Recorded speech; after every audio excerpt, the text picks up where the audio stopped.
The legendary demon lord, Chu Feng, valiantly defended the Black Abyss for the human race against the onslaught of alien tribes for centuries, only to meet a tragic demise at the hands of several human emperors who launched a treacherous ambush. After his death, Chu Feng's soul mysteriously traversed the boundless void, finding itself attached to the body of a disciple who had just been slain for spying on the sect's holy maiden during her bath. Upon his rebirth, Chu Feng grasped the chaotic star pearl and practiced the chaotic sutra, cutting through obstacles and reclaiming his former glory. In this life, he shall rectify all past regrets and ensure that all his enemies are crushed beneath his feet. This time, he is determined to ascend to the pinnacle of the Myriad Realms and hold dominion over eternity. Chapter 1. The Beggar and the Holy Maiden of the Yao Pool. In Twilight City, a lifeless body lay quietly beside a stinking ditch infested with swarming flies. Suddenly, the corpse convulsed violently. This, so painful. A bone-deep agony coursed through Chu Feng's entire being, awakening him from his stupor. Am I truly not dead? Chu Feng found himself momentarily bewildered. Hadn't his soul been shattered? Abruptly, a torrent of memories surged into his mind. After a considerable time, Chu Feng finally unraveled the circumstances of his present situation. I have inexplicably borrowed a corpse to return to life. Chu Feng had reincarnated into the body of someone bearing the same name. The previous owner of this body had been blinded for peeping at the sect's holy maiden bathing, stripped of his cultivation, expelled from the sect, and ultimately met his end on the streets. For reasons unknown, Chu Feng's soul had eerily traversed the endless void and attached itself to this body, granting him a second chance at life. In his previous life, Chu Feng was one of the 4 pinnacle emperors of the human race in the upper realm, comprising 2 male and 2 female emperors. The other 3 emperors were known as the righteous emperors, while Chu Feng was referred to as the nether demon lord, owing to his unique constitution that allowed him to absorb demonic energy for cultivation. Despite his title as the demon lord, Chu Feng had never engaged in nefarious deeds. Instead, he tirelessly guarded the Black Abyss, resisting the incursions of the Abyssal Demon Clan. Little did he expect that during the last invasion by 3 pinnacle emperors of the Abyssal Demon Clan, after he fought desperately to repel them, the other 3 pinnacle emperors of the human race would seize the opportunity to launch a surprise attack, resulting in his soul being shattered. Once I return to the upper realm, I shall make you pay a grievous price. Chu Feng seethed with rage. In his previous life, as the Nether Demon Lord, he had spent years safeguarding the Black Abyss, absorbing its demonic energy to cultivate, thus surpassing the strength of the other 3 emperors of the same realm.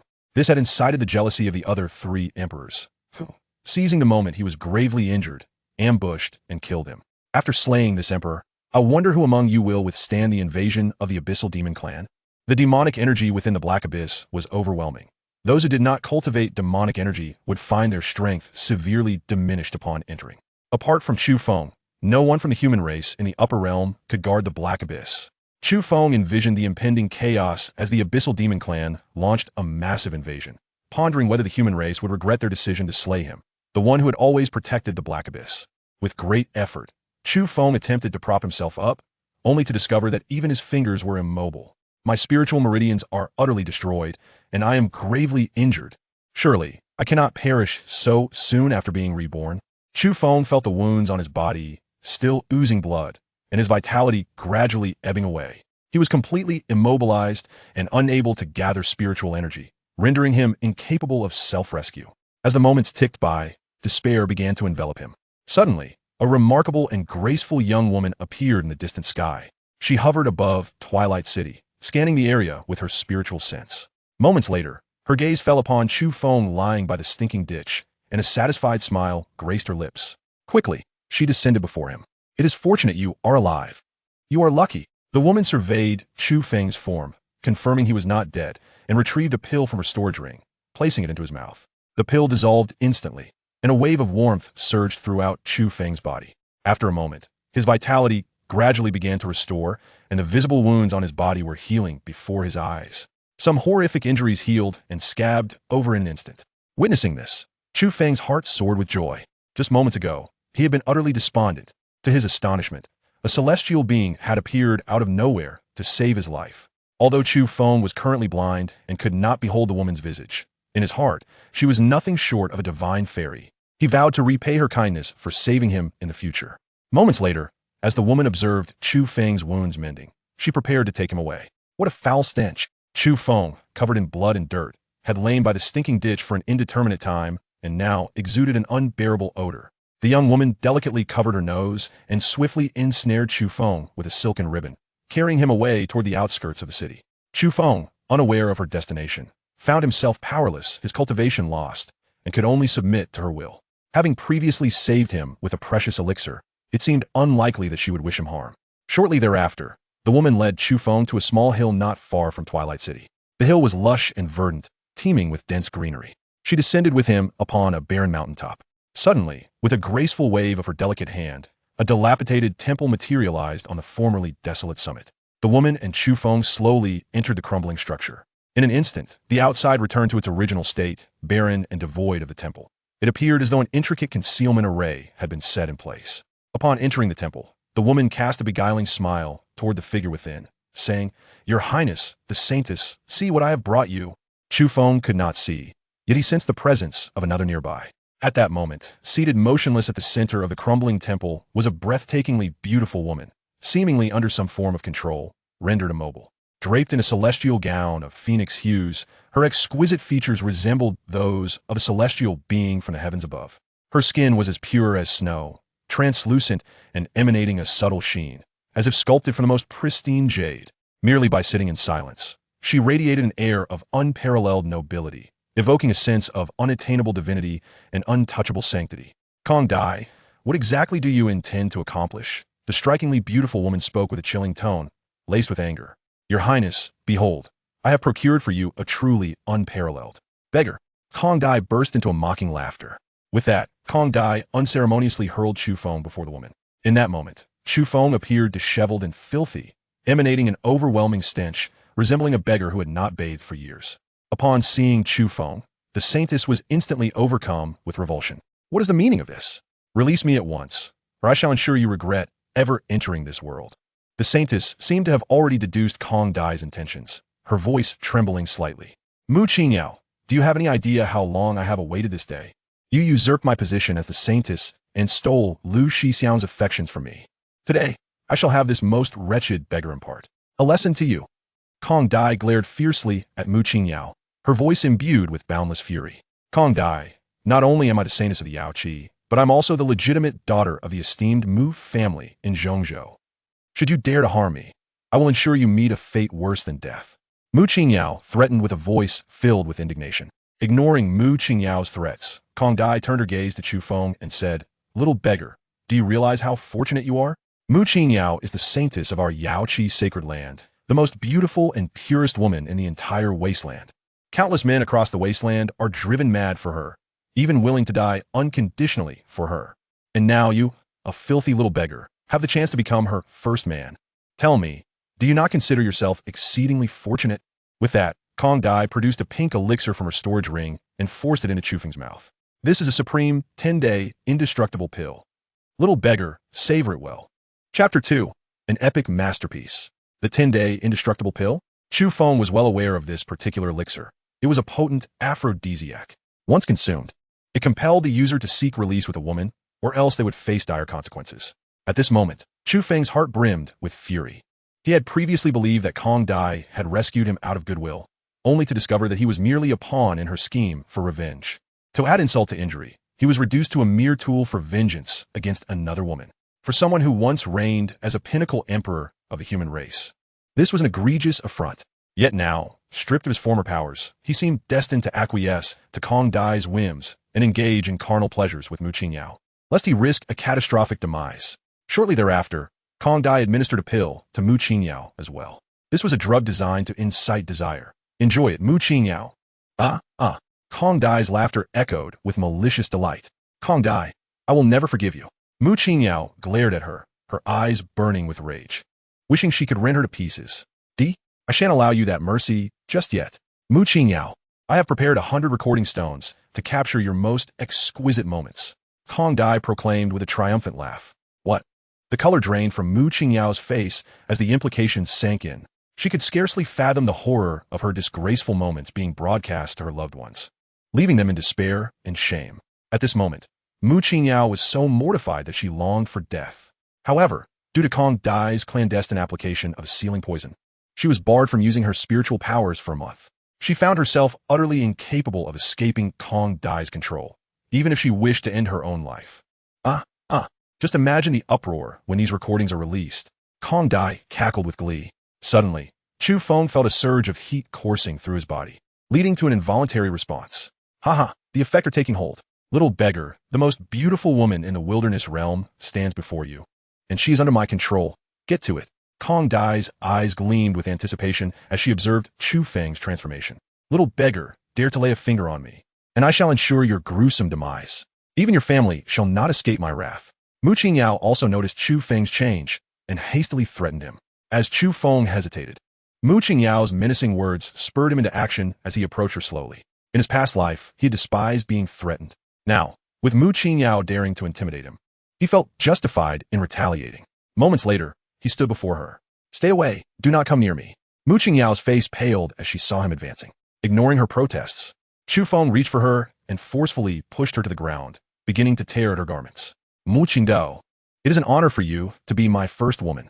In his previous life, Chu Feng had been a netherworld demon body, incapable of indulging in earthly pleasures. For nearly a millennium, he had abstained from any contact with women. In this life, freed from those constraints, he could finally embrace his true masculinity. Although he could not yet see Mu Qingyao's beauty, Kong Dai's assertions of her being the most stunning woman in the wilderness realm left little doubt that she was worthy of him. As Chu Feng and Mu Qingyao came face to face, she lay motionless on the ground, her gaze vacant, her complexion ashen. Suddenly, she emitted a blood-curdling scream, tears streaming down her cheeks. It was revealed that she possessed the spirit spring jade body. Upon contact with Mu Qingyao, Chu Feng discerned her extraordinary physique. The spirit spring jade body was a premier dual cultivation constitution, capable of swiftly elevating both parties' powers. Little beggar, you certainly know how to play. Kong Dai, while capturing every moment with her recording stones, marveled at the peculiar techniques Chu Feng employed. In his previous life, Chu Feng had delved into a vast array of texts, including those on combat techniques, and the various bizarre moves he recalled were now vividly brought to life. Excited by this initial sparring, he continuously shifted tactics, relentlessly engaging Mu Qingyao. As he exchanged blows with her, he utilized her spirit spring jade body to gradually mend his spiritual veins. Slowly, Chu Feng's spiritual veins began to rejuvenate, akin to withered wood awakening in spring. On the fifth day, Chu Feng's spiritual veins were finally restored, and his realm began to ascend. On the seventh day, his vision returned, allowing him to finally behold Mu Qingyao's stunning visage, a celestial beauty, with skin as smooth as jade. Despite having encountered countless goddesses in his past life, a mere glance at Mu Qingyao was enough to captivate him deeply. With the ability to appreciate her divine form, his excitement intensified. By the ninth day, Chu Feng's cultivation reached the 9th level of body refinement. He was but a step away from entering the spirit realm. Once he ascended to that level, he would be capable of subtly channeling the world's spiritual energy, employing some techniques from his previous life. The cultivation realms in this world were classified as follows: body refinement, spirit entry, true spirit, earth spirit, sky spirit, king, emperor, sect leader, ruler, sage, and sovereign. Each realm further divided into 9 levels. In his past life, Chu Feng had reached the pinnacle, the 9th level of the sovereign realm, a formidable force in the upper realms. However, after years of dealing with the abyssal demon clan, he understood that realms above sovereign existed. Yet he had never managed to break through that bottleneck, remaining oblivious to what lay beyond. Throughout these days of sparring, both Chu Feng and Mu Qingyao garnered immense benefits.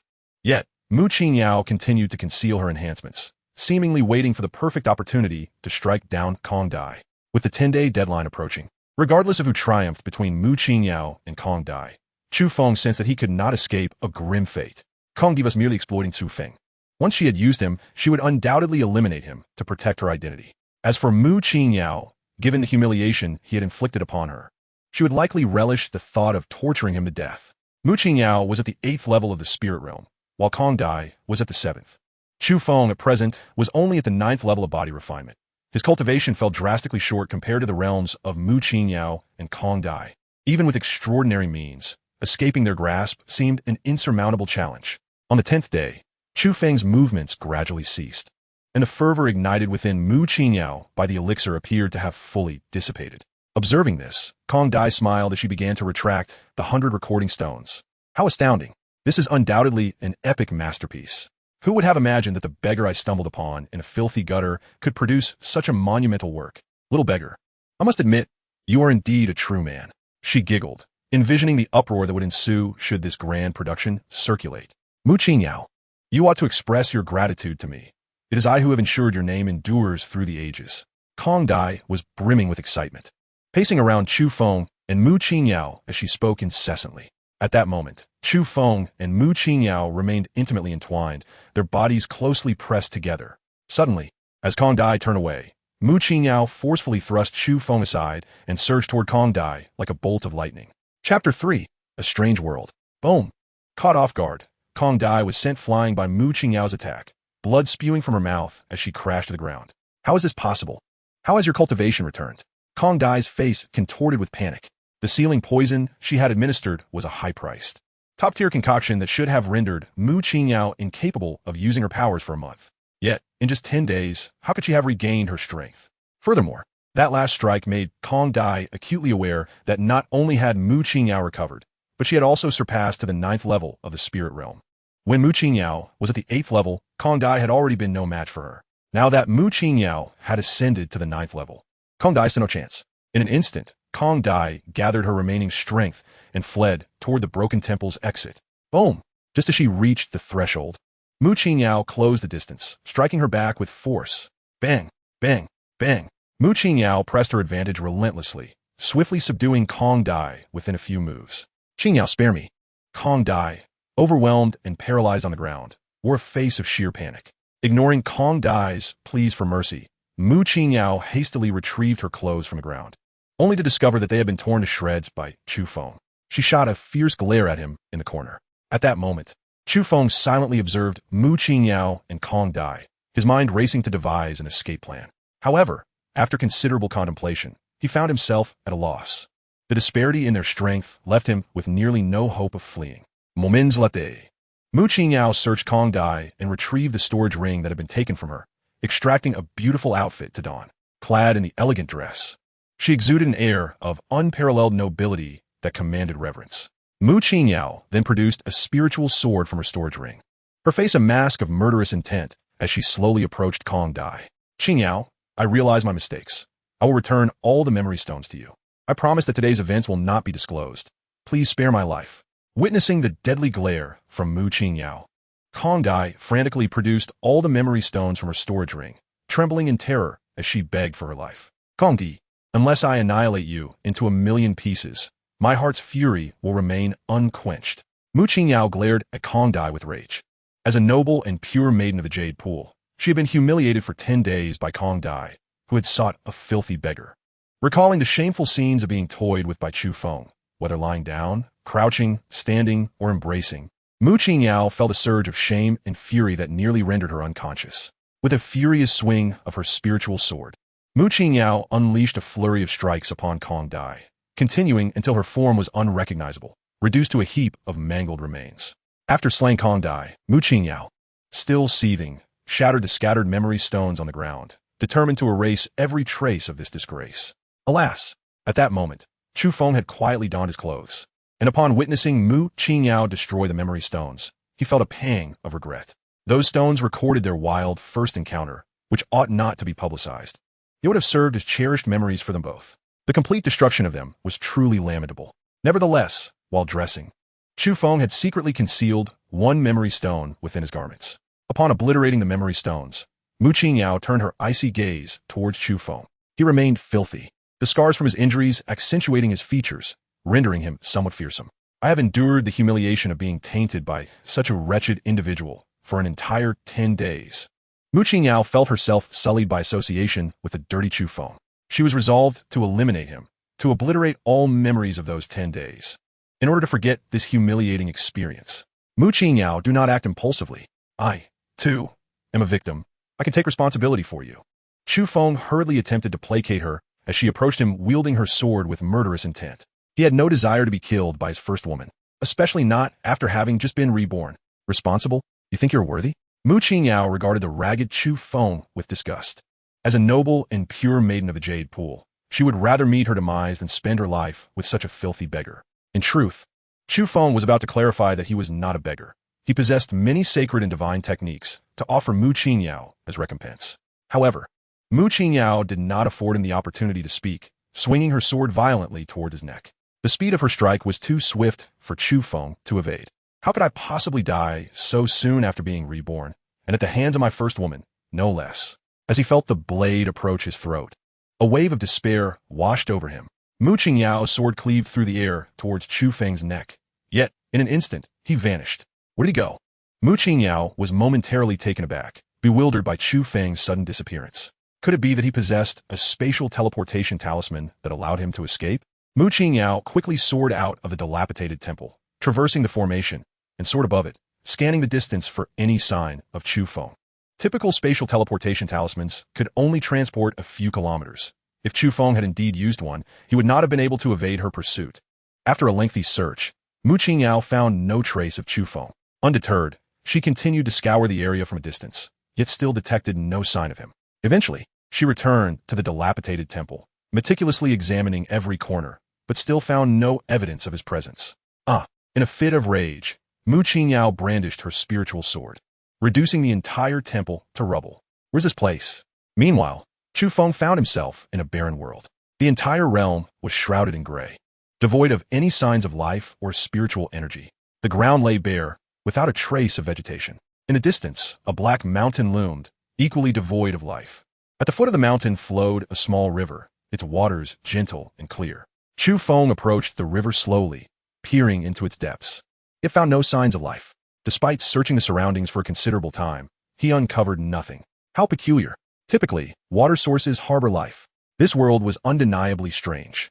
Based on Chu Feng's extensive experience from his past life, he deduced that this was likely some form of a unique space. Yet, he remained clueless as to how he had entered or how he might exit. At the very least, he had escaped from Mu Qingyao's grasp. Is anyone there? After a brief moment, Chu Feng called out, but despite his prolonged shouting, no one answered. With no one in sight, he allowed himself to relax and lay down on the ground, succumbing to fatigue. After battling Mu Qingyao for 10 days and nights, he was utterly exhausted. In the heat of desire, he had not felt the toll of fatigue. Now that he had relaxed, a wave of weariness washed over him, and he slowly drifted into slumber. He could not ascertain how long he had slept when he suddenly sensed someone watching him, prompting him to leap to his feet. Fixing his gaze ahead, he beheld a woman, her beauty rivaling that of Mu Qingyao, silently observing him. Chapter 4. The Chaos Star Pearl. Who are you? Chu Feng in Guit? Astonished at the sight of the woman, having searched extensively for signs of life, how was it that upon waking from sleep, he encountered this enigmatic lady? He wondered if he were still dreaming, pinching himself to confirm the reality of his situation. The sharp pain assured him that he was indeed awake.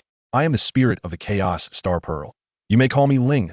The woman smiled broadly, her beauty breathtaking. The Chaos Star Pearl? Chu Feng Bonde, questioning how he had arrived within this so-called Chaos Star Pearl. Indeed, the mark upon your hand signifies the Chaos Star Pearl. Ling chuckled lightly. Upon hearing this, Chu Feng quickly raised his hand to inspect it, discovering an intricate pearl mark embedded in his palm. How'd it come to be with me? This peculiar pearl mark was something Chu Feng had obtained in his previous life within an ancient ruin. He had discovered a strange pearl deep within the ruin. But just as he reached out to grasp it, it mysteriously vanished, leaving the mark on his palm. After leaving the ruins, Chu Feng had spent years studying the mark. It had never discerned its purpose. The mark could not be eradicated, and eventually, he ceased to pay it any mind.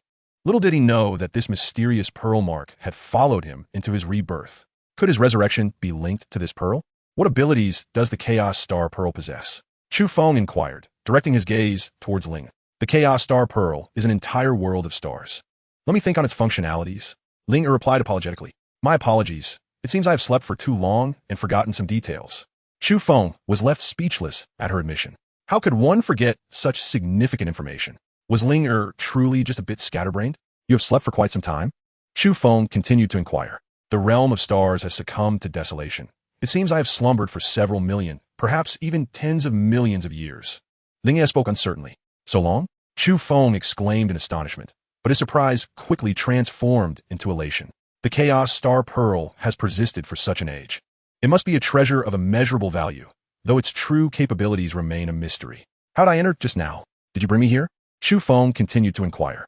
No, I have only just awakened. It must be that you encountered peril, activating the Chaos Star Pearl's salvation function, which brought you here.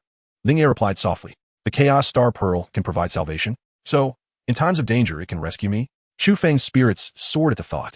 If the Chaos Star Pearl could save him each time he faced danger, he would essentially become an immortal being. Don't get ahead of yourself. The Chaos Star Pearl can only save its master 5 times. Once those 5 chances are spent, they shall be no more. Oh. Chu Feng felt a tinge of disappointment. Nevertheless, the prospect of being saved 5 times was still remarkable. He resolved to be more cautious henceforth, to conserve the salvation opportunities of the Chaos Star Pearl. How do I exit this star realm, and how may I return? Chu Feng pressed on. Now that I have awakened, our thoughts are intertwined. Henceforth, you may enter or exit at will. Lingye declared. How wondrous. Let me try. With that, Chu Feng focused on leaving. In an instant, he found himself in the outside world. The dilapidated temple had been reduced to rubble. After surveying his surroundings, he promptly re-entered the star realm, having nearly forgotten that Mu Qingyao might still be outside. Fortunately, she had departed. Otherwise, she surely would have struck him down with her sword upon his exit. Just as Chu Feng entered the star realm, Mu Qingyao suddenly appeared above the ruins of the temple. What's going on? I distinctly saw someone appear here. Mu Qingyao had been vigilantly watching from a distance, waiting for Chu Feng to emerge. Upon witnessing someone manifest at the temple, she had rushed over, only to find that the figure had vanished. Could it be that my longing for that rascal has led to a mirage? Doubt not at Mu Qingyao's heart. She continued her search for a while longer, but ultimately found no trace and was forced to concede defeat. At that moment, Chu Feng reveled in his newfound ability to traverse the star realm at will. In the future, he could retreat into the star realm whenever danger loomed. The Chaos Star Pearl was indeed a treasure beyond compare. Just this single ability to evade danger made Chu Feng regard the Chaos Star Pearl as an unparalleled artifact. While he was in high spirits, Linger gently interjected, You must not enter the star realm in the presence of those stronger than the Emperor's realm, lest the Chaos Star Pearl be revealed. How formidable are those above the Emperor's realm? Upon hearing Linger mention realms beyond the Emperor, Chu Feng felt a swell of anticipation. In his previous life, he had long aspired to ascend beyond the Emperor's realm, but had never succeeded. You cannot fathom their strength. Knowing this now is of little consequence. Focus on becoming stronger first, Linger replied in a calm voice. Chu Feng not that like thee. Aware that he was currently at the body refinement stage and should first strive to reach the Emperor's realm before contemplating the realms beyond. A woman outside seems to be searching for you, Linger suddenly remarked. You can see what is happening outside? Chu Feng asked, bewildered. Yes, whenever I wish to see, I can observe the external circumstances, Linger affirmed. Wonderful. Chu Feng's heart soared. If Linger could observe the outside conditions, he could take refuge in the star realm during perilous moments and have her scout the area for danger before re-emerging. That woman has been waiting at a distance. Did you offend her? Linger inquired. I took something of great significance to her. I will make amends in due time. Chu Feng responded with a sheepish smile. After all, Mu Qingyao was his first woman, and he would find ways to make her truly his. Even if she did not agree, he would compensate her in other ways. Oh.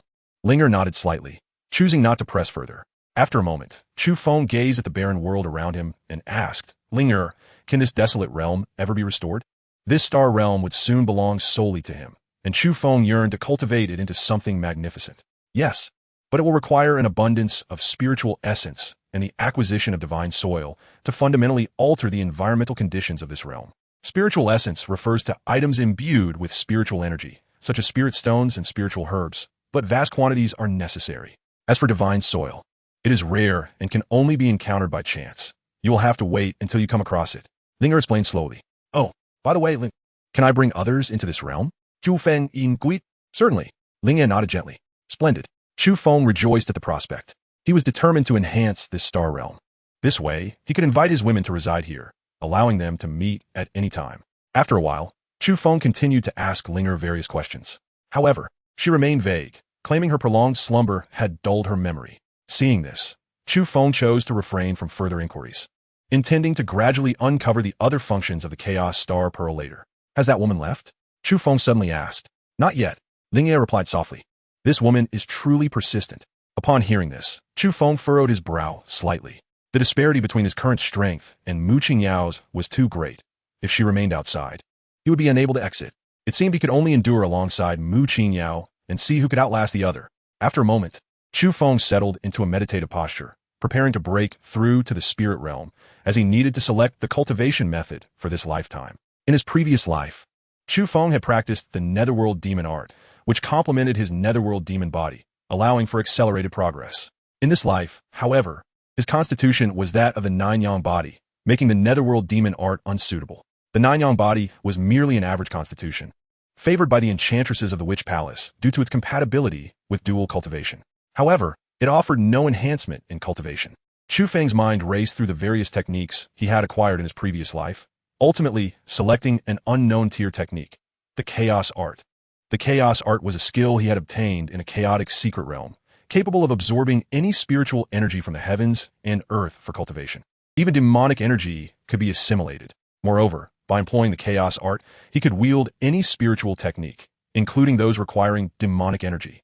However, this technique necessitated cultivation from the body refinement stage, requiring mastery of every realm before breaking through. The cultivation process was arduous and demanded resources far exceeding those of ordinary techniques.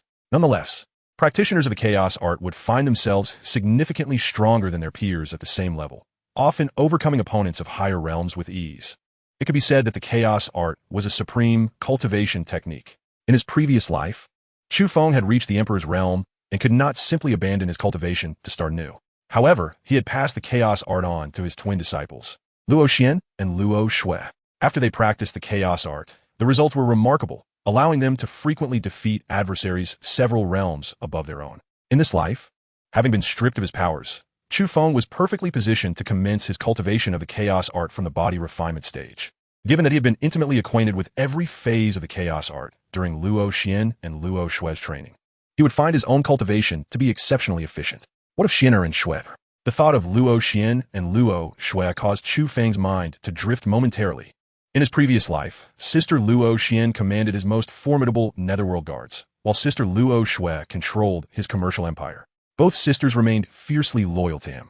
Upon his demise, they would undoubtedly be heartbroken.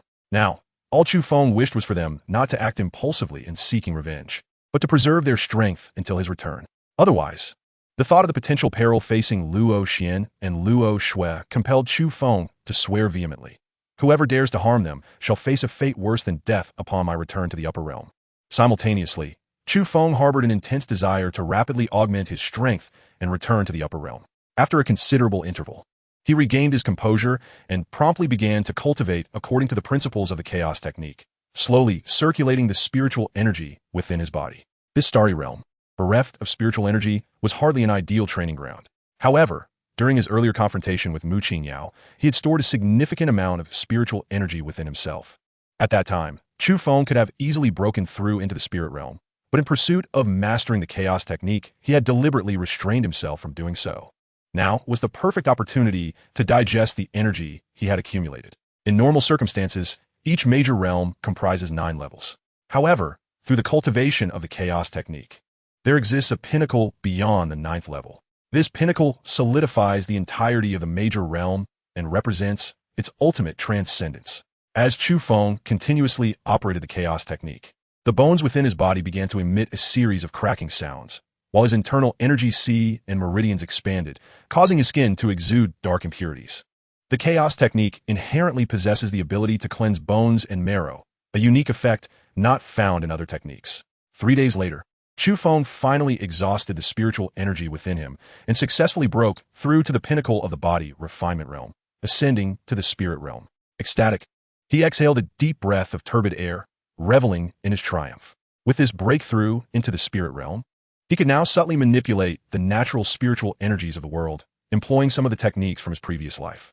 He had acquired a modicum of self-defense capabilities, ensuring that he would no longer be an easy target for anyone. After a brief moment, disregarding Linger, who was nearby, Chu Feng stripped off his garments and plunged into a nearby river to cleanse himself of the accumulated grime. "Chu Feng, you exhibitionist!" Linger exclaimed, flustered by his sudden nudity. Chu Feng laughed heartily at her reaction. Although Linger could be a bit naive, her charm was undeniable, and teasing her brought him immense joy. He diligently scrubbed away the dirt until he was entirely clean.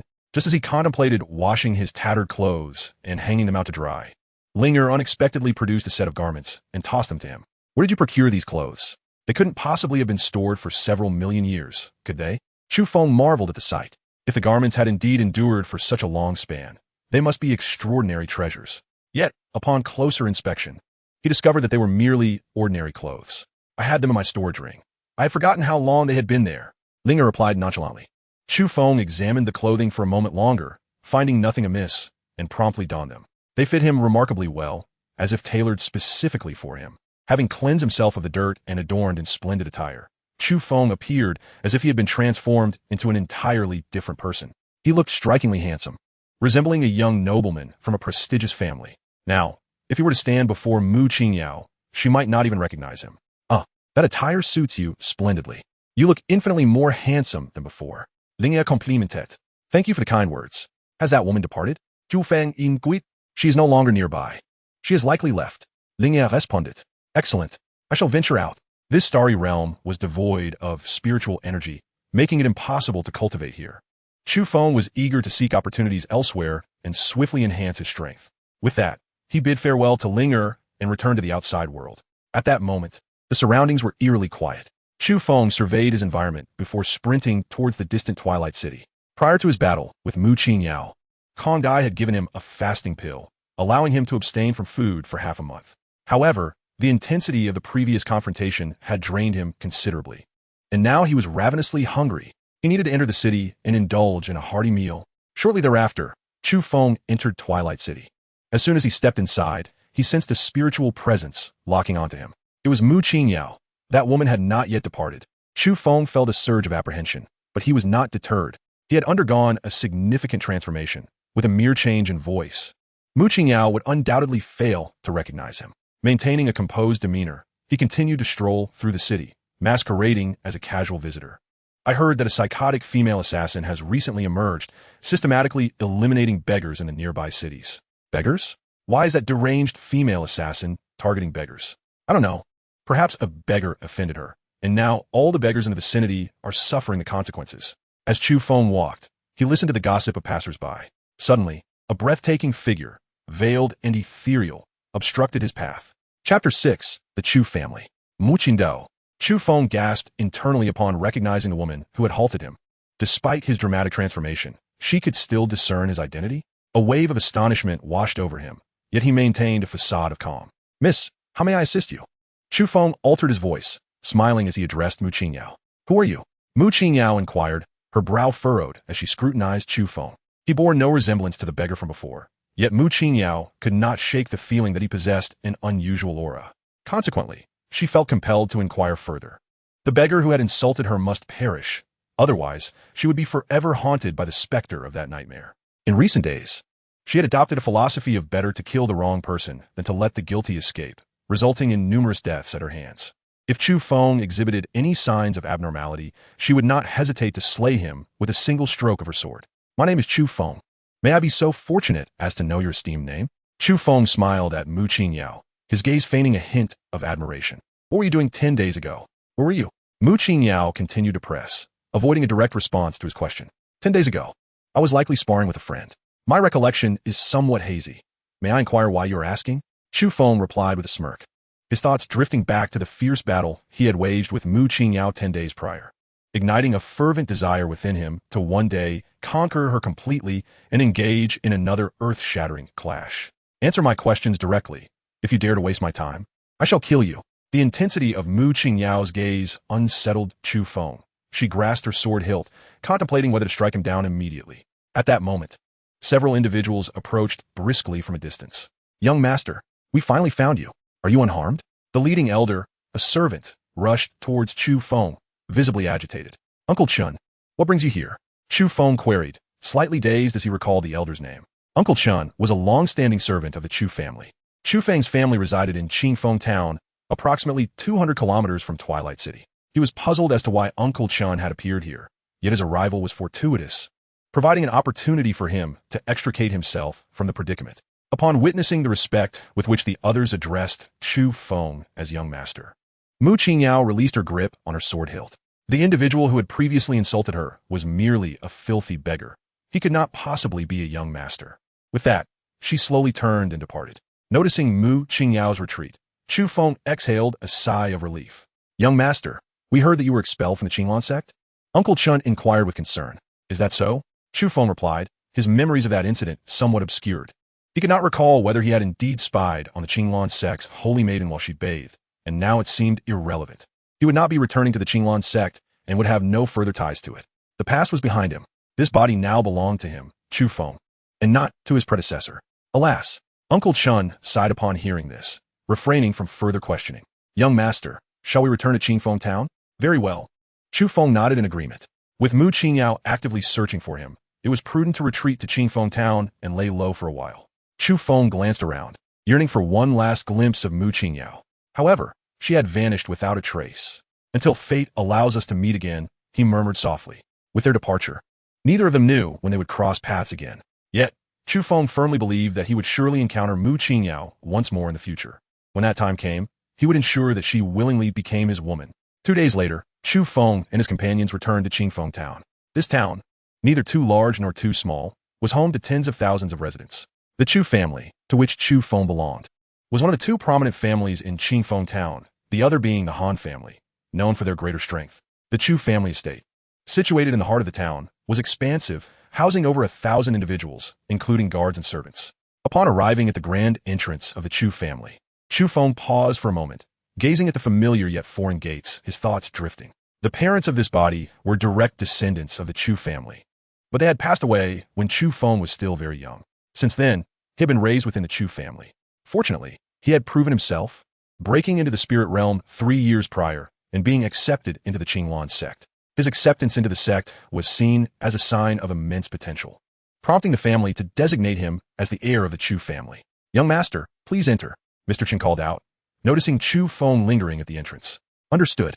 Chu Feng replied with a slight nod before stepping into the Chu residence. Upon entering, he found himself in a vast martial arts arena. At that moment, numerous Chu family disciples were engaged in combat practice. The young master has returned. Everyone come greet him, Mr. Chun shouted across the arena. Hearing Mr. Chen's voice, the disciples paused their activities and turned their attention to Chu Feng. Young master, some of them bowed respectfully from a distance. However, many others merely cast a fleeting glance at Chu Feng, showing little regard for him. The incident of Chu Feng being expelled from the Qinglan sect for peeping at the Sanus had already spread back to the Chu family, and these individuals were well aware that he had been rendered a waste, thus lacking any respect for him. Seeing many disciples ignore Chu Feng, Mr. Chun felt a wave of helplessness. It's nothing, Chu Feng replied with a faint smile, dismissing them as inconsequential. Chu Feng.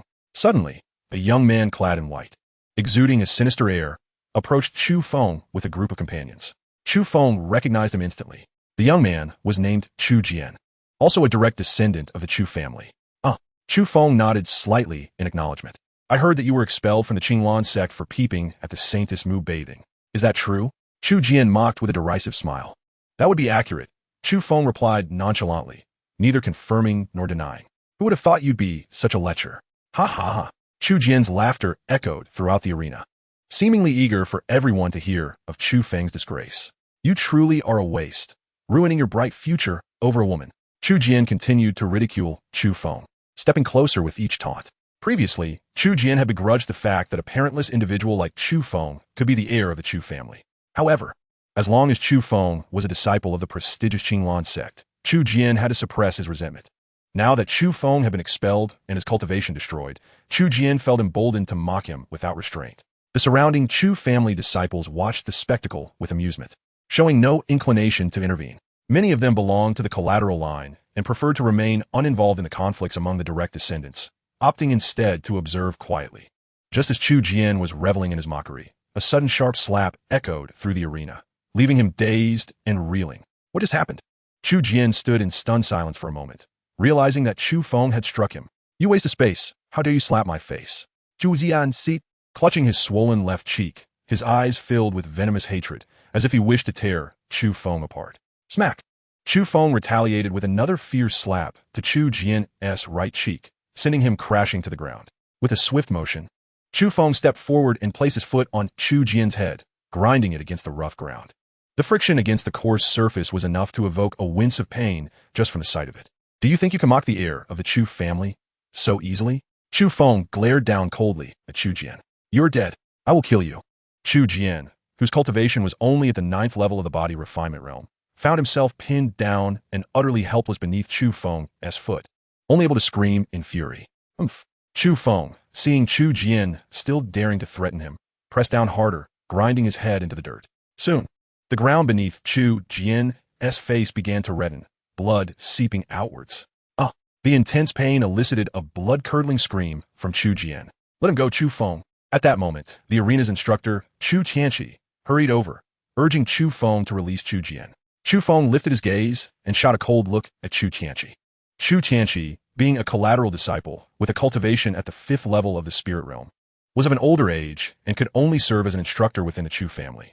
Previously, when Chu Jian had mocked him, Chu Tianqi had remained silent. But now that things were amiss, he attempted to play the role of a mediator. Chu Feng had no intention of heeding him. I'm merely teaching a lesson to someone who disrespects the young master. Do you have any objections, Instructor Chu? Chu Feng's gaze was frosty as he addressed Chu Tianqi, his tone commanding. And how dare you address me so casually? Who gave you the audacity?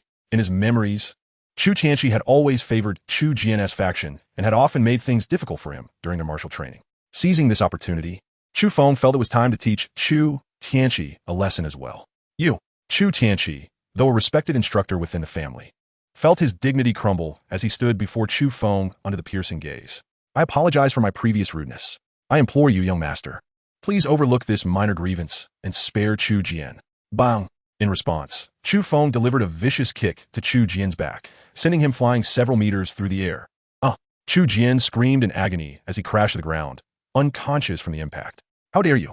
Chu Tianqi roared with fury upon witnessing the scene. The sound of bones cracking had echoed from Chu Jian's back, clearly indicating that several ribs had likely broken. Boom! In an instant, Chu Feng shifted his position and appeared before Chu Tianqi, delivering a powerful kick to his abdomen, propelling him backward several meters. Daring to address me so casually and refusing to learn from your mistakes, I shall ensure you are taught a lesson. Chu Feng spoke gunly. You. Chu Tianqi coughed up blood, pointing a trembling finger at Chu Feng. Disbelief etched across his face. Daring to point at the young master? It seems you do not wish to keep that hand of yours. With that, Chu Feng swiftly moved to Chu Tianqi's side and delivered a brutal kick to his hand. Crack! The excruciating pain prompted a scream from Chu Tianqi, who found himself engulfed in agony. In that moment, Chu Feng's expression was frigid, exuding an aura of murderous intent, akin to that of a divine avenger. The onlookers, overwhelmed by fear, began to retreat slowly, unwilling to provoke him. What on earth is happening? Suddenly, an elder clad in green rushed out from deeper within the Chu family estate. Elder, the young master, stammered a nearby Chu family disciple, pointing at Chu Feng with trembling hands. Chu Feng, you have returned? The elder, upon spotting Chu Feng, began to walk toward him slowly. What transpired with Chu Jian and Chu Tianqi? The elder scanned the scene, taking in the sight of the two writhing in agony on the ground. They disrespected the young master. I merely gave them a light lesson, Chu Feng replied coolly, a faint smile gracing his lips. The elder in the azure robe was the second elder of the Chu family, Chu Wenshan. In his memories, Chu Wenshan had previously treated Chu Feng quite favorably and was at odds with the faction of Chu Jian, making him a rather neutral figure within the family. Young Master Chu, have you merely given a light lesson after breaking a few of young Master Chu Jian's ribs? One of Chu Jian's subordinates crouched beside him, accused with an expression of fury. Gasp! Upon seeing Chu Jian's face swollen like a pig's head and his back in such a pitiful state, Chu Wenshan's lips twitched involuntarily. Second elder, please seek justice for young Master Chu Jian, implored several of Chu Jian's companions. Immediately send someone to attend to their injuries. Today, the patriarch and other elders are occupied with important matters outside. We shall discuss this when they return. Chu Feng, you should also go and rest for a while. Chu Wenshan, finding it difficult to deal with Chu Feng, could only arrange for aid for the members of the Chu family and Chu Tianqi. Very well. Chu Feng nodded slightly and turned to walk towards the dwelling he recalled. Was that truly Chu Feng just now? Did they not say he had been stripped of his cultivation? How could he still be so formidable, defeating even the coach of Tianqi? I do not know. However, it seems Chu Feng has transformed into a different person. He used to be somewhat aloof, but never this ruthless. Perhaps being expelled from the Qinglan sect has left him with pent-up resentment, prompting him to unleash such ferocity. With Chu Jian so grievously injured, it was likely that the Grand Elder would not let this matter rest. After Chu Feng departed, the members of the Chu family began to murmur among themselves. Moments later, Chu Feng returned to his tranquil little courtyard. The courtyard was serene and elegant, surrounded by lush greenery, exuding a sense of comfort. The ground was spotless, indicating that it was frequently tended to. Young master, please rest for a moment while I arrange for tea and pastries to be brought. Chen Bo, who had been faithfully following Chu Feng, cautiously reported upon seeing him enter the courtyard. Chen Bo was taken aback by Chu Feng's ruthlessness earlier, yet he maintained a deep respect for him during their journey back. Chu Feng nodded slightly. Seeing this, Chen Bo hastily departed. After observing the courtyard for a while, Chu Feng entered his room. In his memories, he had no close confidants or particularly good friends in the Chu family. Ever since the passing of his parents, he had grown solitary, immersing himself solely in cultivation. After joining the Qinglan sect 3 years ago, Chu Feng returned to the Chu family only once a year. Thus, the current Chu family felt almost insignificant to him. Chu Feng planned to leave the Chu family soon to seek opportunities for rapid growth before returning to the upper realm. Not long after, a furious roar echoed from outside the courtyard. Chu Feng, you wild spawn, dare to injure my son Jian. Get out here immediately. Wild spawn? Chu Feng's gaze grew icy, a flicker of murderous intent flashing across his eyes. Moments later, he stepped out of his room to see a middle-aged man in purple rushing towards him. Lu Chen recognized this man as Chu Jian's father, Chu Hongyuan, a 7th-layer spirit realm cultivator. Chu Feng, you shall perish, Chu Hongyuan bellowed as he approached, unleashing a powerful palm strike without any restraint, seemingly intent on killing Chu Feng in one blow. Having just returned from outside and witnessed Chu Jian's tragic state, he was consumed by rage, seeking vengeance against Chu Feng. With no parents and now expelled from the Qinglan sect, how dare he injure his son Jian? Such audacity demanded a deadly response. He intended to kill Chu Feng to avenge his son. His father, Chu Maoda, was the grand elder of the Chu family. Even if he were to kill Chu Feng, the punishment from the family would not be severe. Killing Chu Feng would enable his son, Chu Jian, to ascend as the young master of the Chu family. As his palm drew nearer to Chu Feng, Chu Maoda began to fantasize about the scene of Chu Feng's demise, with his son Chu Jian becoming the young master. Suddenly, Chu Feng let out a low cry and slowly unleashed his fist. Great Annihilation Fist. In an instant, an overwhelmingly terrifying force erupted from Chu Feng's fist, shattering Chu Hongyuan's palm and striking his chest. Boom! Chu Hongyuan immediately spat out blood, sent flying backward. He crashed violently to the ground, rolling for quite a distance before coming to a stop. My lord! A servant who had accompanied Chu Hongyuan cried out in shock upon seeing him lying on the ground, barely clinging to life. Chu Feng cast a cold glance at the immobile Lu Maoda. The Great Annihilation Fist was a malevolent technique that directly extinguished the opponent's life force. Generally, it required demonic energy to execute, but Chu Feng could now utilize the chaotic technique to convert spiritual energy instead. Although its power was somewhat diminished, it was more than sufficient to deal with someone like Lu Maoda, who was merely at the 7th layer of the spirit realm. After that punch, Chu Hongyuan would likely not survive much longer. For daring to call him a wild spawn, Chu Hongyuan would pay the ultimate price. Shortly after, the second elder, Chu Wenshan, received word from his subordinates and rushed over. Upon assessing Chu Hongyuan's injuries, Chu Wenshan glared at Chu Feng with astonishment and anger. Chu Feng, you have severely injured Chu Hongyuan. The Grand Elder will not spare you upon his return. The faction of the Grand Elder is nothing but a scourge to the Chu family. I am merely ridding the family of these tumors. Chu Feng ziplit nun jialen. The Grand Elder, Chu Maoda, took pride in his status as a true spirit realm expert and often acted tyrannically within the Chu family, to the extent that even the patriarch, Chu Tianyue, had to be cautious in his presence. 3 years prior, when Chu Feng became the young master of the Chu family, Chu Maoda had actively attempted to obstruct him, aiming to install Chu Jian in that position instead. Ultimately, it was only through the firm intervention of Chu Tianyue and the second elder that Chu Feng was appointed as the young master. Chu Tianyue had no sons, and with Chu Maoda's overbearing nature, allowing Chu Jian to become the young master would likely jeopardize his position as patriarch. Thus, Chu Tianyue had resolutely supported Chu Feng's ascension. Soon, Chu Feng would depart from the Chu family. After all, it was the family of his former self, and he wished to help cleanse it of its malignancies before leaving. His life would undoubtedly be filled with bloodshed and corpses. The Chu family's association with him was hardly a blessing. By assisting the Chu family before his departure, he hoped to settle his karmic ties with them.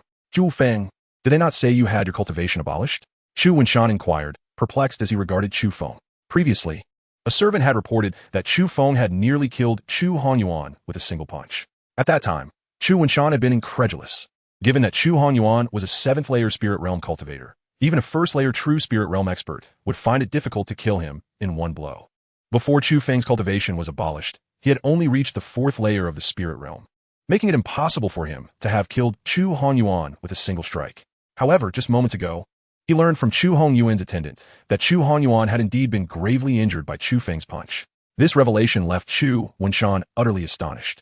I was indeed previously stripped of my power, but I have acquired some fortunate opportunities, and my cultivation has now returned to the 1st layer of the spirit realm. Chu Feng stated calmly. First layer of the spirit realm? How then did you injure Chu Hongyuan? Chu Wenshan questioned, skepticism etched across his face. Though he could sense that Chu Feng's aura indeed reflected only the first layer of the spirit realm, he is simply too much of a waste. Chu Feng zipli bolang li. You. Chu Feng's words left Chu Wenshan feeling a wave of frustration. Chu Wenshan's strength was only slightly superior to that of Chu Hongyuan. If Chu Hongyuan was deemed a waste, then what did that make him? With your cultivation at the first layer of the spirit realm, how do you intend to confront Chu Mauda? Chu Wenshan asked, his brow furrowed as he regarded Chu Feng. It was important to note that Chu Mauda's cultivation was at the second layer of the true spirit realm, placing him significantly above Chu Feng. By all accounts, 10 Chu Fengs would not be a match for Chu Mauda. You need not worry about this. When Lu Mauda returns, I shall personally deal with him. Chu Feng declared coldly. Just be careful then. If things go awry, make sure to flee quickly. Chu Wenshan remained unconvinced that Chu Feng could handle Chu Mauda. Chu Feng did not elaborate further. Ultimately, no matter how much he said, it would be difficult for Chu Wenshan to believe that he could kill someone of the second layer of the true spirit realm with his current first layer spirit realm strength. However, as long as he kills Lu Mauda later, Chu Wenshan will realize that what he said is not a lie. You rest for now. I will take Chu Hongyuan for treatment. The clan leader and Chu Mauda have gone to the Han family to discuss important matters and are expected to return soon. You must make your own decision. In Chu Wenshan's words, there seemed to be an implication of allowing Chu Feng to escape. Upon hearing this, Chu Feng merely smiled faintly and turned to return to his room. Chu Hongyuan, having been struck by Chu Feng's great annihilation fist, could not possibly be saved. Yet Chu Feng did not impede Chu Wenshan from attempting to heal him. As the elder left in charge of the Chu family, Chu Wenshan bore the responsibility of safeguarding the family members. Now that Chu Hongyuan lay gravely injured and on the brink of death, Chu Wenshan's decision to take him for treatment was a matter of duty. Before long, Chu Wenshan had someone carry Chu Hongyuan to the family physician. At that moment, the physician was still attending to the injuries of Chu Jian and Chu Tianqi, who had been harmed by Chu Feng earlier. Upon seeing Chu Wenshan arrive with another person, he immediately expressed his confusion. Elder Second, has something significant happened in the clan today? Why are there so many injuries? Do not concern yourself with what transpired. Just treat him first. Chu Wenshan promptly instructed the physician to attend to Chu Hongyuan. The physician glanced at Chu Hongyuan, recognized his identity, and hurried over to assess his wounds. Elder Second, young Master Yuan's life force has already dissipated. He cannot be saved. The physician sighed heavily. What? My father can't possibly be dead. At that moment, lying not far away, Chu Jian, upon hearing the physician's words, realized that the person just brought in was his father, Chu Hongguin. Not long ago, Chu Hongyuan had visited Chu Jian, stating his intention to kill Chu Feng for revenge. Chu Jian was thrilled at the prospect. Once Chu Feng was dead, he would be able to assume the role of the young master. Thus, he eagerly awaited the news of Chu Hongyuan killing Chu Feng, fantasizing about his future as the young master of the Chu family. Yet, he never anticipated that the news he would receive was that his father could not survive. How could he accept such a reality? Chapter 9.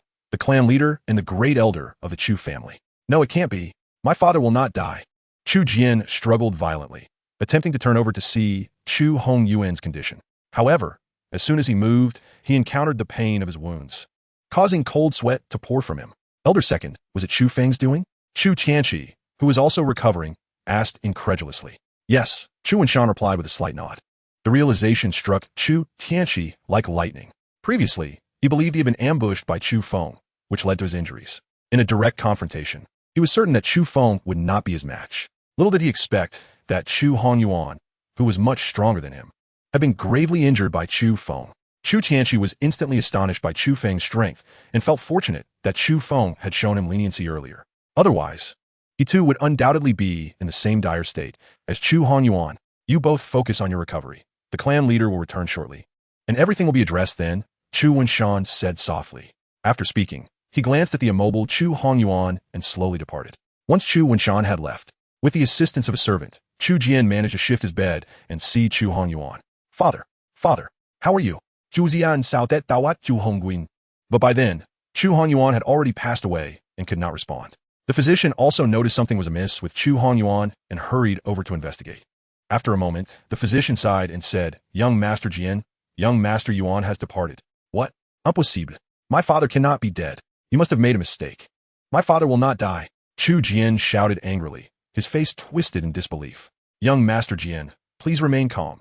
Young Master Yuan truly has left us. You must focus on your recovery to avenge him. Chu Tianqi, having confirmed Chu Hongyuan's death, quickly tried to comfort Chu Jian.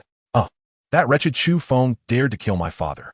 When my grandfather returns, I will ensure he suffers a fate worse than death. I will even dig up his parents' graves and feed them to the dogs. Chu Jian roared in a frenzy, vowing vengeance against Chu Feng. Young Master Jian, do not be agitated. Focus on healing and wait patiently for the great elder's return. Rest assured, since Chu Feng dared to kill young Master Yuan, he will certainly meet his end. Chu Tianqi, upon seeing Chu Jian in such agony, once more sought to calm him. Shortly thereafter, Chu Tianyue returned to the Chu family, his face filled with fury, accompanied by Chu Maoda and others. Earlier, Chu Tianyue had been invited to the Han family to discuss the allocation of a spiritual mine near Qingfeng Town. The Chu and Han families were the two major clans in Qingfeng Town, and previously, the mine's resources had been split evenly between them. Now, the Han family sought to renegotiate the terms. Given their stronger position, Chu Tianyue had reluctantly agreed to a 40-60 split. However, to his astonishment, the Han family audaciously demanded 80 for themselves and offered only 20 to the Chu family. Chu Tianyue could not accept this and vehemently opposed it. Yet, unexpectedly, Chu Maoda, who accompanied him, stated that the Chu family could accept the 20 allocation. This infuriated Chu Tianyue. As a clan leader, he felt utterly disregarded by Chu Maoda's unilateral suggestion without his consent. Enraged, he was about to explode, but the presence of the Han family's great elder, who was at the 4th level of the true spirit realm, restrained him.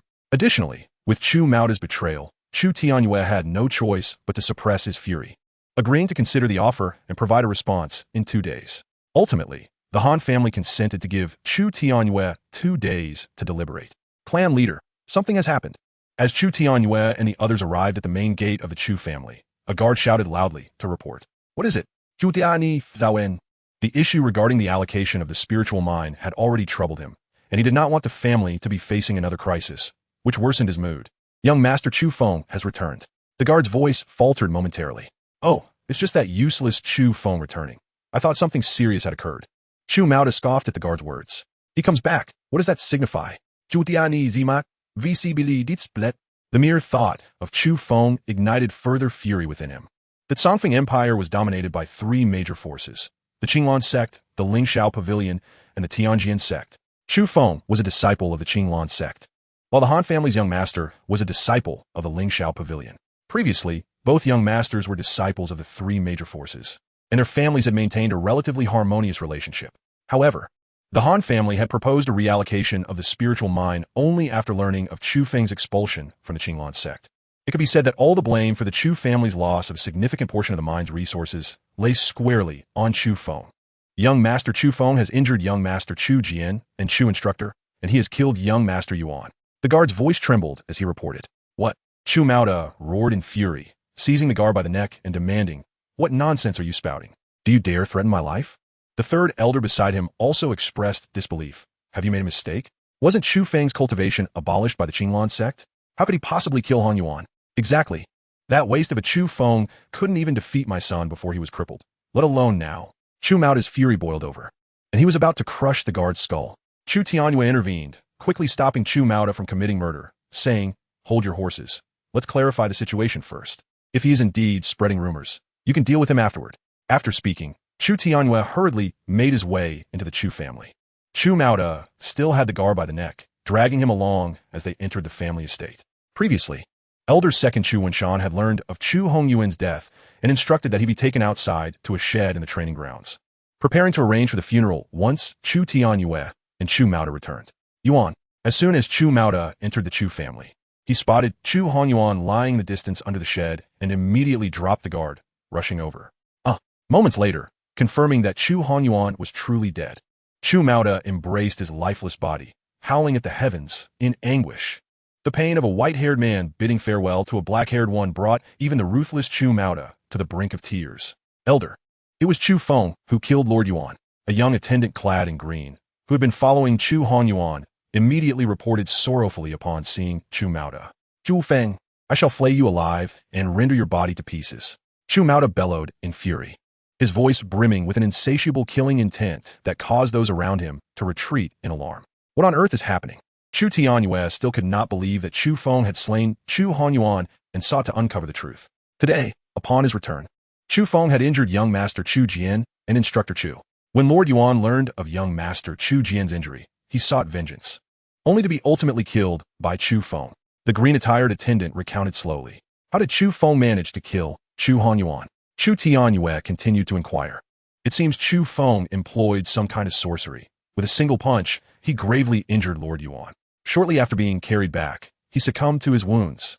The attendant said, his face a mask of sorrow. A single punch? Chu Tianyue was momentarily taken aback. Patriarch, elder.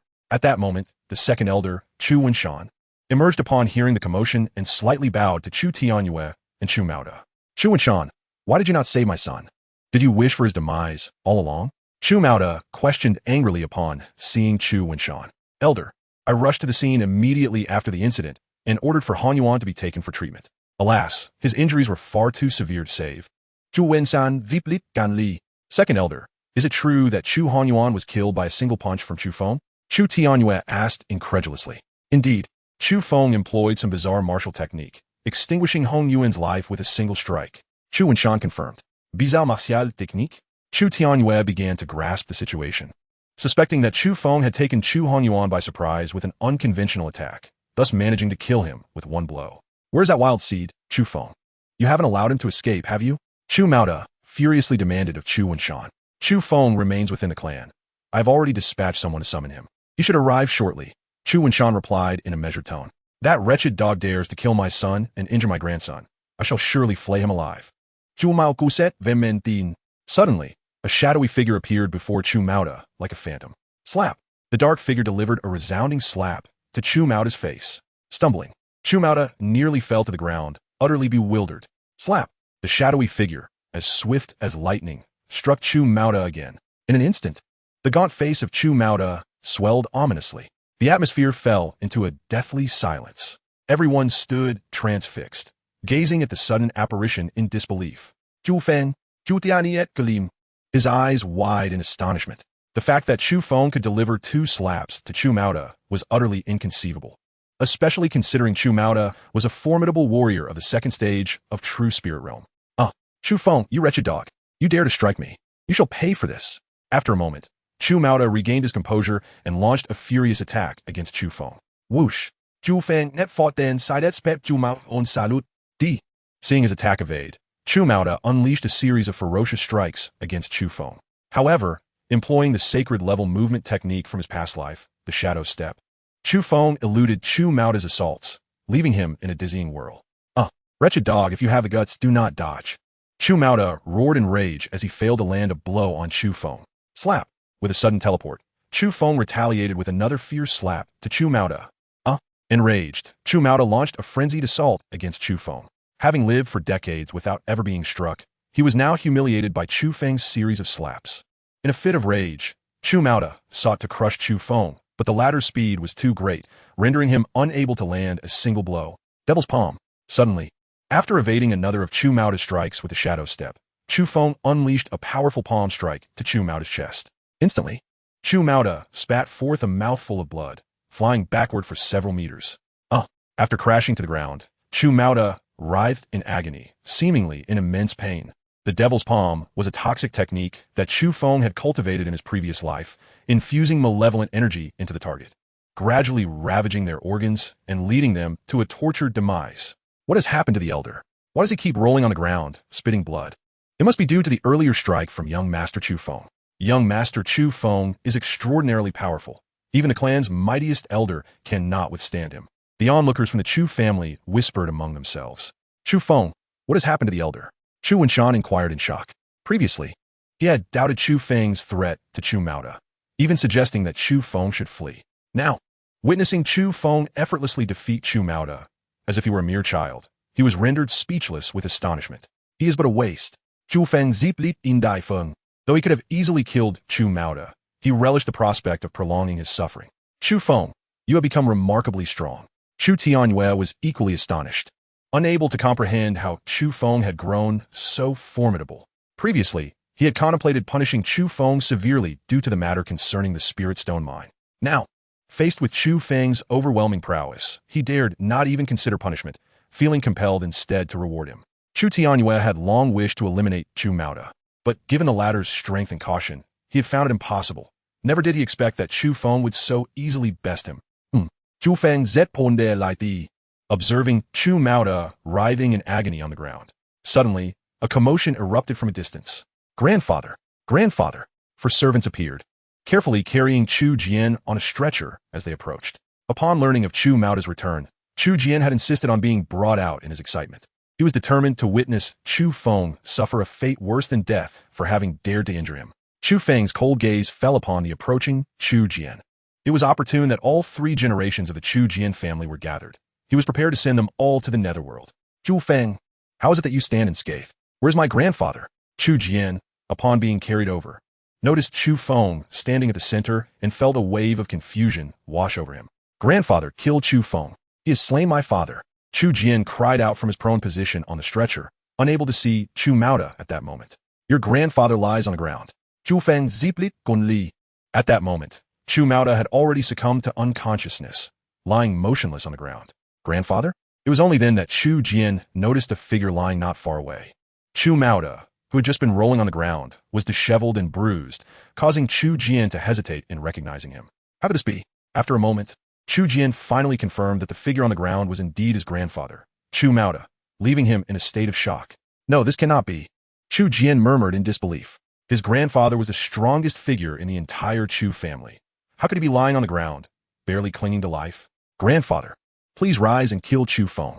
Chu Jian cried out repeatedly, yet Chu Mauda remained motionless on the ground. Chu Feng, did you poison my grandfather? Chu Jian suspected that Chu Feng had employed some sinister scheme against his grandfather. Otherwise, he could not fathom why his grandfather would be in such a state. Patriarch, sleepily got the Chu Feng. Chu Jian turned to look at Chu Tianyue. With Chu Mauda's fate uncertain, Chu Jian could only rely on Chu Tianyue to deal with Chu Feng. However, Chu Tianyue merely cast a nonchalant glance at Chu Jian, taking no action. Moments later, Chu Feng approached Chu Mauda, seizing his head and lifting him effortlessly. Chu Feng, what do you intend to do? Release my grandfather at once. As Chu Jian witnessed Chu Feng grasping Chu Mauda's head, an ominous feeling surged within him. What am I going to do? Just watch. Chu Feng sna gon li. After saying this, he released his grip on Chu Mauda, only to swiftly bring his hand down again. Bang! Like a watermelon being smashed, Chu Mauda's skull shattered instantaneously, brain matter splattering everywhere. The surrounding onlookers shrieked in terror, hastily retreating. Those who had been holding Chu Jian immediately dropped him, fleeing in haste. Chu Jian crashed to the ground, his injuries causing excruciating pain. Yet in that moment, his mind was blank, completely oblivious to the agony. Chu Fengyu, both Chu Tianyue and Chu Wanshan stared at Chu Feng in shock, unable to believe that he could be so brutally merciless towards Chu Mauda. Simultaneously, they harbored a profound doubt about Chu Feng. The Chu Feng they had known could never have been so cruel. They began to question whether the person before them was truly the same. What's the fuss over killing one person? Chu Feng ziplit dietz mi sin. In his previous life, he had taken countless lives. Murder was merely a mundane affair for him. Although the act of killing Chu Mauda had indeed been rather bloody, it served to instill fear in others, dissuading them from provoking him. You wild bastard. May you meet a terrible end. I will surely kill you someday. At that moment, Chu Jian regained his composure and erupted in a frenzied tirade against Chu Feng. Someday? Do you think you even have a future? Chu Feng's gulp sop di advancing style dawat Chu Zian. What do you want? Patriarch, save me. Chu Jian, seeing Chu Feng approach, disregarded his pain and desperately crawled backward. Chu Feng, Chu Jian is but a worthless fool. There is no need to kill him. Chu Wanshan interjected, pleading for mercy. Boom! Ignoring Chu Wanshan's entreaty, Chu Feng closed the distance and delivered a fierce kick to Chu Jian's chest, killing him instantly. Despite being a mere insignificant figure, Chu Jian had become an enemy, and Chu Feng could not allow him to live. Observing Chu Feng's refusal to heed his words, Chu Wanshan let out a soft sigh. Ceasing to speak further, the current Chu Feng was beyond his ability to stop. Chu Tianyue, however, bore no animosity towards Chu Feng. He promptly organized for the scene to be cleaned up and courteously invited Chu Feng to discuss matters in the back hall. In the back hall of the Chu family. Chu Feng, I never imagined you would become so formidable, capable of effortlessly slaying even Chu Mauda. Chu Tianyue expressed his admiration for Chu Feng. Long ago, he had wished to eliminate Chu Mauda, but Chu Mauda had always been cautious and of a higher realm, leaving Chu Tianyue without an opportunity. Now that Chu Feng had dealt with Chu Mauda, Chu Tianyue felt immense gratitude toward him. Unlike Chu Mauda, Chu Feng did not invoke fear in Chu Tianyue. With such power at such a young age, it was evident that Chu Feng would not remain confined to the small town of Qingfeng. Chu Tianyue had no cause for concern that Chu Feng would vie for the position of family head. Chu Feng, your realm is merely at the first level of the spirit realm. How could you be so powerful? Chu Wenshan inquired, voicing his curiosity. It was merely a stroke of luck. Chu Feng zipli non jialen. Luck? Chu Feng, I noticed that the martial steps and techniques you employed earlier were exceptionally strong. Did you acquire them through chance? Could you impart them to the family disciples so that they may grow stronger as well? Chu Tianyue expressed his hopes eagerly. Chu Wenshan echoed his enthusiasm. If Chu Feng, at the first level of the spirit realm, could easily slay someone at the second level of the true spirit realm like Lu Mauda, then the opportunity he had received must be extraordinary. Both Chu Tianyue and Chu Wenshan yearned for Chu Feng to share some of his good fortune to strengthen the Chu family. Those are beyond your grasp. Chu Feng stated flatly. Most of the techniques he had utilized required demonic energy to execute, which he could only mobilize through the chaos technique. It was impossible for him to pass the chaos technique onto anyone in the Chu family. Oh, Chu Tianyue and Chu Wenshan's faces fell in disappointment. Yet they dared not press Chu Feng further. While those are unattainable, I do possess some profound level techniques and skills that I can share with you. In the upper realm, there exist many commonly circulated techniques. These are among the most basic. However, in the abandoned legacy realm, they are considered quite powerful. Profound level techniques and skills? Chu Tianyue and Chu Wenshan's faces lit up with joy. The Chu family only possessed the most rudimentary yellow-level martial arts and techniques. If they truly had access to profound-level methods, the strength of the entire Chu family would surely escalate rapidly. Indeed, Chu Feng not that Hen Li. He had many earth and heaven-level techniques, even sacred and divine-level ones, but those were unsuitable for the Chu family. Techniques of too high a caliber would be impossible for the Chu family to retain and would instead invite disaster. If Chu Feng remained to protect the Chu family, there would be no issue, but he would soon depart. Chu Feng did not wish to leave the Chu family to be annihilated after his departure. Thus, he could only pass on the profound level techniques and skills. Fantastic! Chu Tianyue and Chu Wenshan stood up, brimming with excitement. After a brief moment, Chu Feng pinned several techniques and skills for Chu Tianyue. You all should practice these first, then pass them on to the elite disciples of the family. I will leave in a while, so hurry and cultivate. If you have any questions, come to me. Chu Feng spoke softly. Chu Feng, where do you plan to go after you leave? Chu Tianyue asked, suddenly anxious upon hearing that Chu Feng intended to depart. At present, Chu Feng was the strongest person in their family, and Chu Tianyue hoped he could protect the Chu family for a while longer. He hadn't anticipated that Chu Feng would leave so soon. To the central continent, Chu Feng replied calmly. The place where Chu Feng currently resided was the eastern wilderness continent of the abandoned legacy realm, a wild area with thin spiritual energy. In contrast, the central continent was the most abundant in spiritual energy within the abandoned legacy realm and was regarded as the sacred ground for cultivation. Chu Feng sought to travel to the central continent, rapidly grow stronger, and then devise a way to return to the upper realm. The central continent? Chu Tianyue and Chu Wenshan were both taken aback. The eastern wilderness continent was home to hundreds of empires, and Qingfeng town was merely the most remote location within the Songfeng Empire. Chu Tianyue and Chu Wenshan rarely ventured beyond Qingfeng town and had never left the Songfeng Empire. The central continent was a legendary place to them. Chu Feng, the journey to the central continent is fraught with peril. Your strength is still relatively weak. Perhaps you should cultivate for a while longer and wait until your realm is higher before heading to the central continent. Chu Tiani advis. He still hoped that Chu Feng might remain with the Chu family a bit longer, strengthening them before his departure. My decision is made. There is no need for further discussion. Chu Feng ziplit guli. He understood that his current realm was too low to easily reach the central continent. However, staying at the Chu family would make it difficult for him to grow stronger. Only by venturing out into the world could he gain opportunities to rapidly improve. Alas, when you plan to leave, seeing Chu Feng's determination, Chu Tianyue hesitated to press further. Merely wishing for Chu Feng to stay a little longer and impart the profound level techniques and skills before departing. I have yet to decide on a specific time, but rest assured, I will ensure that all issues concerning the Chu family are resolved before I leave. Chu Feng said softly. That is good to hear. Chu Tianyue sighed with relief upon hearing this. You all should begin your training. I must take my leave. With that, Chu Feng rose to depart. Upon hearing this, Chu Tianyue and Chu Wenshan quickly stood up to see him off. After Chu Feng left, Chu Tianyue turned to Chu Wenshan, his face alight with excitement. Wenshan, today has been incredibly thrilling. Not only did we eliminate the faction of Chu Mauda, but we also acquired profound level techniques and spiritual skills. From this moment forth, the Chu family is destined to rise and become a premier aristocratic family within the Songfeng Empire. Chu Wenshan wore an expression of sheer excitement and joyfully remarked, "Indeed, with Chu Feng here, the future potential of our Chu family may extend far beyond the Songfeng Empire. Alas, it is regrettable that Chu Feng is heading to the central continent. How I wish he could remain in the eastern wasteland." Chu Tianyue expressed with a hint of sorrow. Even if Chu Feng travels to the central continent, he will undoubtedly return, Chu Wenshan softly reassured. The distance between the central continent and the eastern wasteland is vast, separated by the boundless sea. Who knows when Chu Feng will return? Chu Tianyisai, Patriarch, we could arrange a marriage for Chu Feng, allowing him to have a connection to our family, thus ensuring his return in the future, Chu Wenshan suggested with a light chuckle.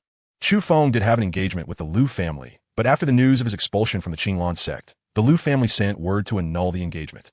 I did not agree at the time, merely stating we would discuss it upon Chu Feng's return. Chu Tianyue furrowed his brow.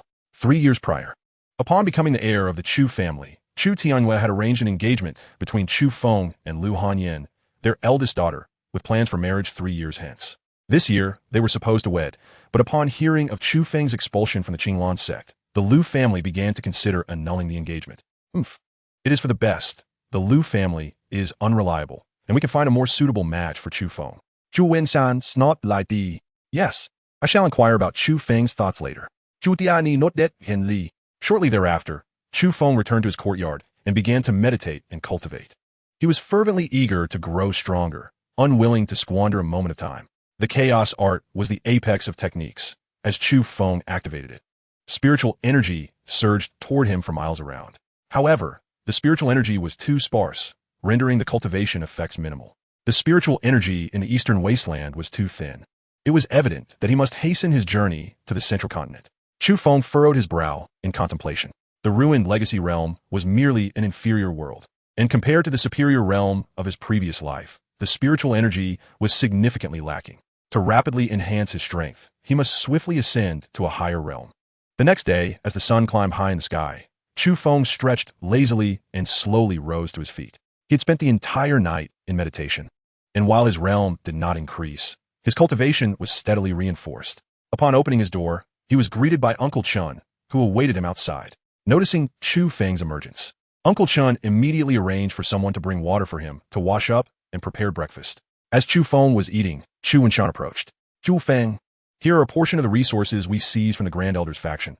The Patriarch asked me to bring them to you, Chu Wenshan stated, handing Chu Feng a storage ring. Chu Feng did not refuse and accepted the storage ring. After being robbed and killed in Twilight City, he had found himself destitute. With cultivation resources now at his disposal, he felt no need to be coy and accepted them gratefully. Chu Feng, we are preparing to arrange a marriage for you. What are your thoughts? Chu Wenshan in Guit? Marriage? Chu Feng was momentarily taken aback. In his previous life, he had lived for over 1,000 years without ever encountering a woman, let alone marrying. The concept of marriage was utterly foreign to him. Hearing Chu Wenshan's words, he was momentarily lost in thought. Yet, Chu Feng could not consider marrying on a whim. He must at least be fond of the person. In his past life, he had encountered countless saintesses and divine maidens. He could never look twice at an ordinary woman. Well, taking a concubine is also acceptable, Chu Wenshan continued. The Patriarch's intention is for you to leave a bloodline in the family before you depart. Chu Wenshan Chuka Lai Di. I currently have no intentions of marrying or taking a concubine. Chu Feng Ziplit Guli. Chu Feng would soon leave the ruined legacy realm, not wishing to leave any ties behind. Chu Feng, please reconsider. Chu Wenshan Uget. No need for further persuasion. I have stated I will not marry, and I shall not. Chu Feng's expression hardened slightly. Sigh. Chu Wenshan could only sigh in resignation. Suddenly, a guard in black entered, reporting, "Young master, the Patriarch requests your presence in the guest hall." Is there a visitor? Chu Wenshan Guestin Puel. There must be a guest, but I had not heard of any visitors coming today, Chu Wenshan said, perplexed. I do not know, but I heard that Miss Liu seems to be the one visiting. The black-clad guard replied. Miss Liu? Chu Feng searched his memories and realized the only Miss Liu he knew was his fiancée, Liu Hanyan. Excellent. Liu Hanyan's arrival is quite fortuitous. Chu Feng mused, intending to settle the matters of his past life. With her arrival, he could conveniently annul their engagement. Chu Feng. Liu Hanyan may not come with good intentions. Chu Wenshan recalled what Chu Tianyue had mentioned yesterday about the Liu family wanting to annul the engagement. Liu Hanyan's visit might be to formally withdraw. No matter. Chu Feng smiled faintly, understanding Chu Wenshan's meaning. The Liu family must have learned of his expulsion from the Qinglan sect, and their visit was undoubtedly to withdraw their engagement. However, that was precisely what Chu Feng desired. He had previously contemplated initiating the annulment and even offering some compensation. Now that they were coming to him, he could save himself some hassle. I shall go to see, Chu Feng said nonchalantly, rising and walking towards the Chu family's guest hall. Chapter 13. The Annulment Letter? Soon after, Chu Feng entered the Chu family's guest hall. At that moment, in addition to Chu Tianyue, there were 3 others present. A strikingly beautiful young woman, an elderly man in green, and a stern young man clad in white. Chu Feng recognized the charming young woman as Liu Hanyan, the one with whom he had an engagement. He had not seen the elderly man in green or the young man in white before, but they were likely close associates of Liu Hanyan. The elderly man was at the 1st level of the true spirit realm, while the young man in white was at the 8th level of the spirit entry realm. Chu Feng, you have arrived. Allow me to introduce you. This is Liu Qingtian, the grand elder of the Liu family and also the grandfather of Hanyan. He has been in seclusion and you may not have met him before. This is Hanyan's senior brother from the Lingxiao Pavilion, Zhang Yuan. Chu Tianyue rose to introduce the elderly man and the young man upon seeing Chu Feng. Lingxiao Pavilion? Chu Feng glanced at Liu Hanyan, bewildered. Chu Feng, I recently joined the Lingxiao Pavilion and became an outer disciple. Senior brother Zhang Yuan is an inner disciple of our Lingxiao Pavilion, Liu Hanyan said proudly. Congratulations. Chu Feng replied with a faint smile. It seemed Liu Hanyan had found a new suitor and was eager to annul their engagement. However, Chu Feng was indifferent. A woman like Liu Hanyan was too ordinary. So ordinary that he would disdain even having her as a maid. Liu Hanyan's initiative to withdraw was precisely what Chu Feng wished for. Chu Feng, you have been expelled for the Qinglan sect, and I am now a disciple of the Lingxiao Pavilion. Our statuses have diverged greatly. I have come to formally annul our engagement. I hope you will recognize the situation and agree to this. Liu Hanyan declared haughtily. Very well, I agree. Please present the annulment agreement. I assume you have prepared it. Chu Feng replied with a calm smile, straightforwardly. Liu Hanyan was momentarily taken aback by Chu Feng's unexpected directness. She had envisioned a scenario where he would be desperate to cling to their engagement, but now he seemingly wished to annul it even more quickly than she did. Did he truly find her, his fiancée, so distasteful that he could not wait to dissolve their union? Anger surged within Liu Hanyan. How dare he look down upon her when he had been rendered powerless? What's taking so long? Quickly present the annulment agreement, Chu Feng said with a faint smile. Humph. Liu Hanyan, incensed by his demeanor, tossed an agreement at Chu Feng. Chu Feng took the agreement and was about to sign when suddenly, his expression turned as cold as ice. An annulment letter? You wish to divorce me? Chu Feng's voice was frigid, imbued with an overwhelming aura of menace. You are worthless. For Hanyan to be betrothed to you is a disgrace. Only by severing ties with you can she rid herself of this humiliation. Zhang Yuan, standing nearby, suddenly burst into derisive laughter. Chu Feng, you are already a waste. I am a disciple of Lingxiao Pavilion. What is wrong with dismissing you? Hanyan declared haughtily. Previously, Hanyan felt that issuing a divorce certificate would be too humiliating for Chu Feng. Thus she had privately prepared an agreement for both parties to mutually dissolve their engagement. However, upon witnessing Chu Feng's fervent desire to annul their betrothal, she perceived it as his disdain for her. In a fit of anger, Hanyan tossed the divorce papers at Chu Feng. What? A divorce certificate? Chu Tianyue glared furiously at Liu Qing. Liu Qing's expression turned awkward instantly. The act of returning the engagement was already a humiliation for the Chu family. For the woman to hand the man a divorce certificate was an even greater affront to both the Chu family and Chu Feng. Nonetheless, this was a request made by Zhang Yuan, and after much deliberation, Liu Qing had reluctantly agreed. Zhang Yuan was an inner disciple of Lingxiao Pavilion, and his family was significantly more powerful than the Chu family. Hanyan had only gained entry into Lingxiao Pavilion through Zhang Yuan's assistance, and Zhang Yuan had also promised to marry her afterward. Thus, the Liu family acquiesced to Zhang Yuan's demands to present the divorce certificate to Chu Feng. With a sharp motion, Chu Feng retaliated, delivering a resounding slap across Hanyan's face. How could a dignified demon lord from the upper realm allow a mere lowly girl from the lower realm to dismiss him? Who gave her the audacity? It was utterly foolish. Hanyan was momentarily stunned. Throughout her life, she had never been struck by anyone, nor had she anticipated Chu Feng would dare to slap her. It was worth noting that during their previous encounters, Chu Feng had always indulged her. Chu Feng, you worthless wretch, how dare you hit me?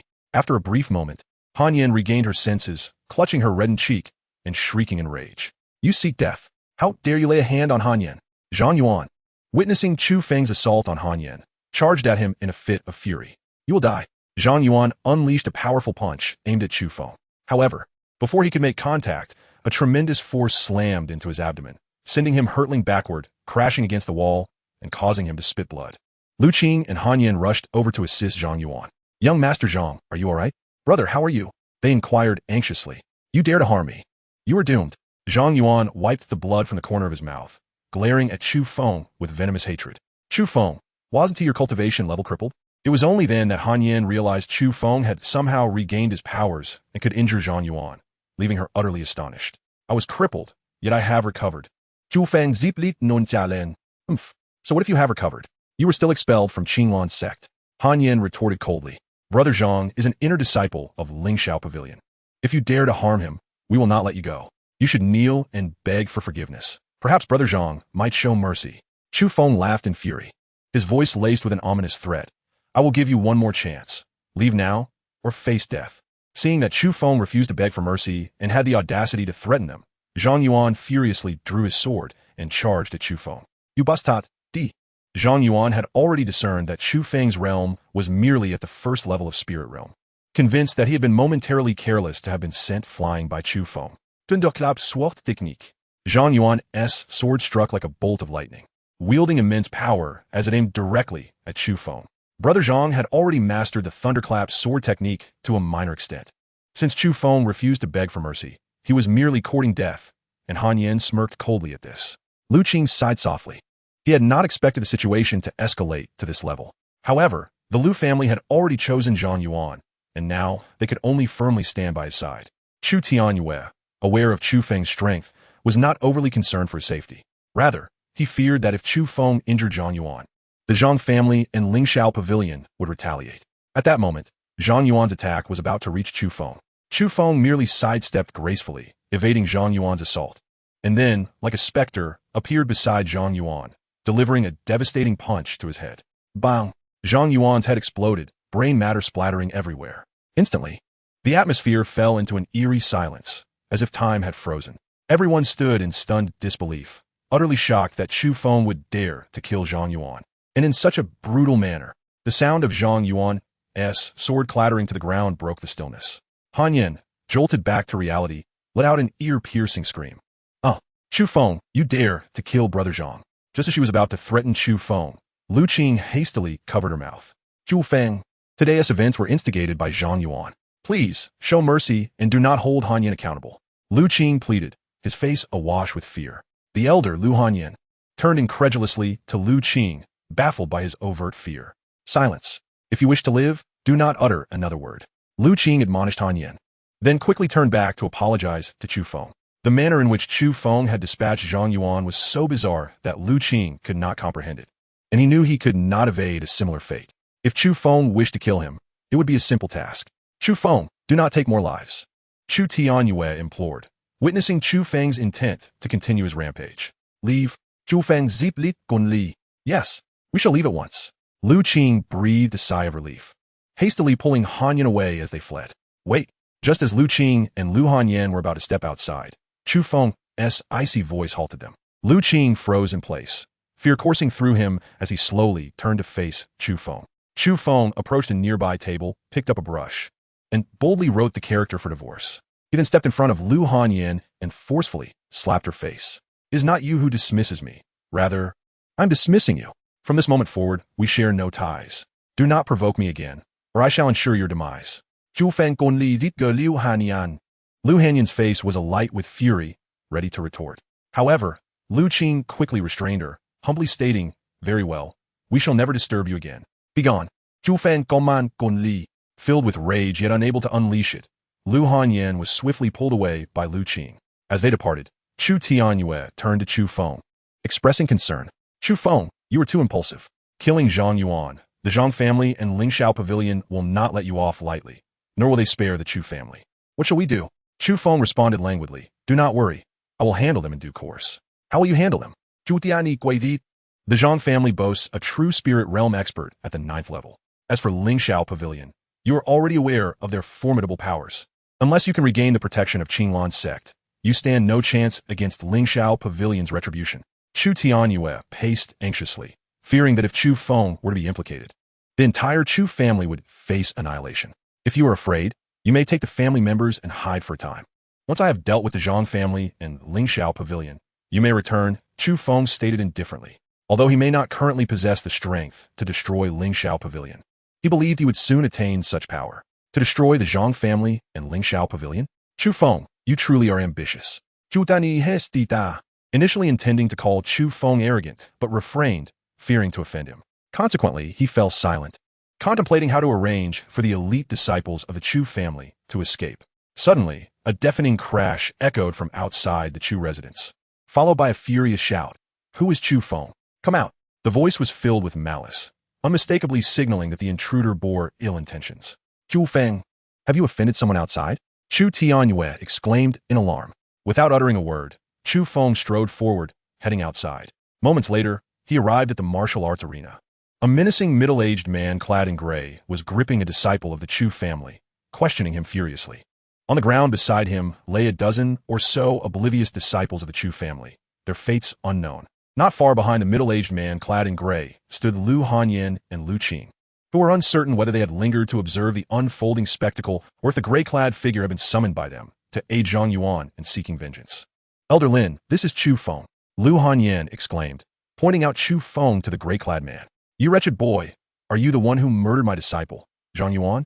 The gray-clad man fixed a fierce gaze upon Chu Feng. He was none other than Lin Tiancheng, Zhang Yuan's master and an inner elder of the Lingxiao sect. Recently, Lin Tiancheng had taken Zhang Yuan on an excursion for training, during which Zhang Yuan had brought along Lu Hanyan. Not long ago, upon learning that Chu Feng had been expelled from the Qinglan sect, Lu Hanyan implored Zhang Yuan to help her annul her engagement with the Chu family. Zhang Yuan, who had harbored feelings for Lu Hanyan for quite some time, readily consented. However, Lin Tiancheng, feeling that the matter of annulment was too humiliating, chose to wait outside the Chu family estate. To his astonishment, Lu Hanyan soon emerged, declaring that Chu Feng had brutally killed Zhang Yuan. Lin Tiancheng was struck like a bolt from the blue, and in a fit of rage, he stormed into the Chu family estate, intent on dismembering Chu Feng to avenge Zhang Yuan.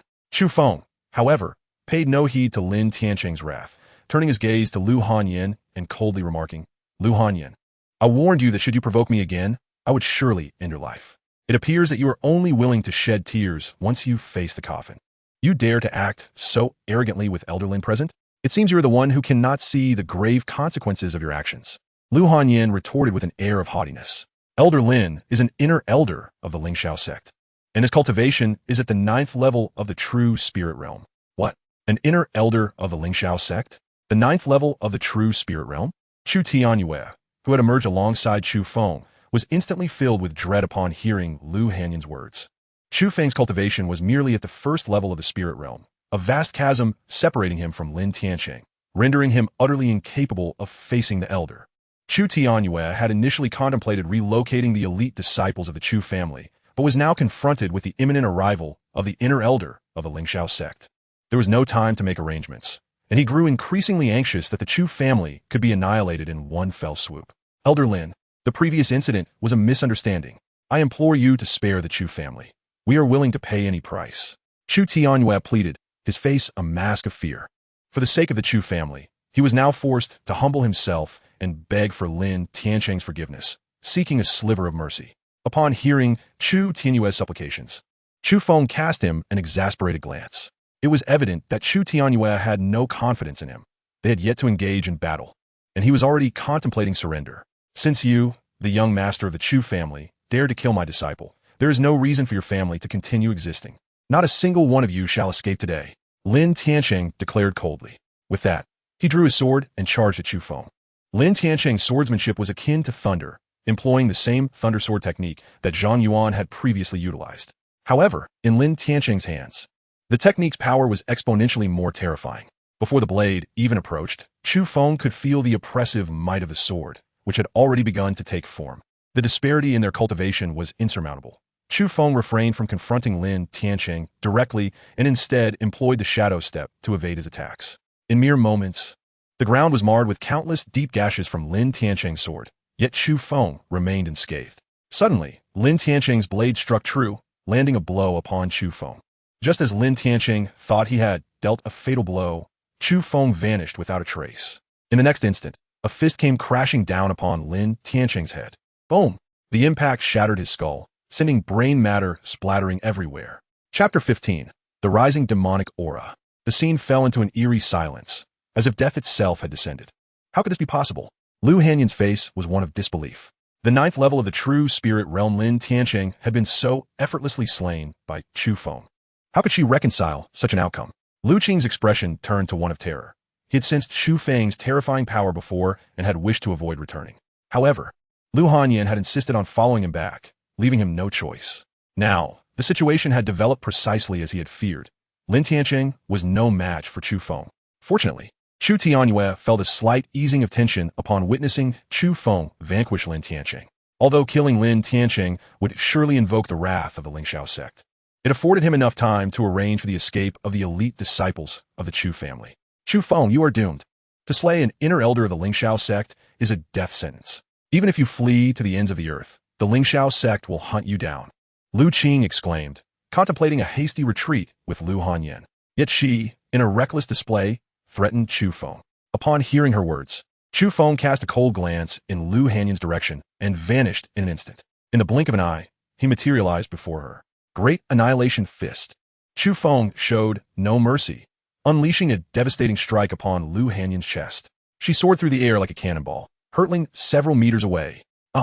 Lu Hanyan screamed as she crashed heavily to the ground, her face a portrait of disbelief. Previously, during their encounters, Chu Feng had always indulged her, catering to her every whim. Yet now, he showed her no mercy, delivering a lethal blow. This left her heart filled with disbelief and resentment. You dare to kill. Lu Hanyan coughed up blood, her voice trailing off, and before she could finish, she met her end. Hanyan! Lu Qing rushed forward, cradling her lifeless body and crying out in anguish. Young Master Chu, Hanyan was merely being a bit willful. How could you bring yourself to kill her? Lu Qing lamented. Willful? Ha! Chu Feng let out a soft, derisive laugh. Lu Hanyan had not merely been willful. She had sought her own demise. Lu Qing slowly gathered Lu Hanyan's body, preparing to depart.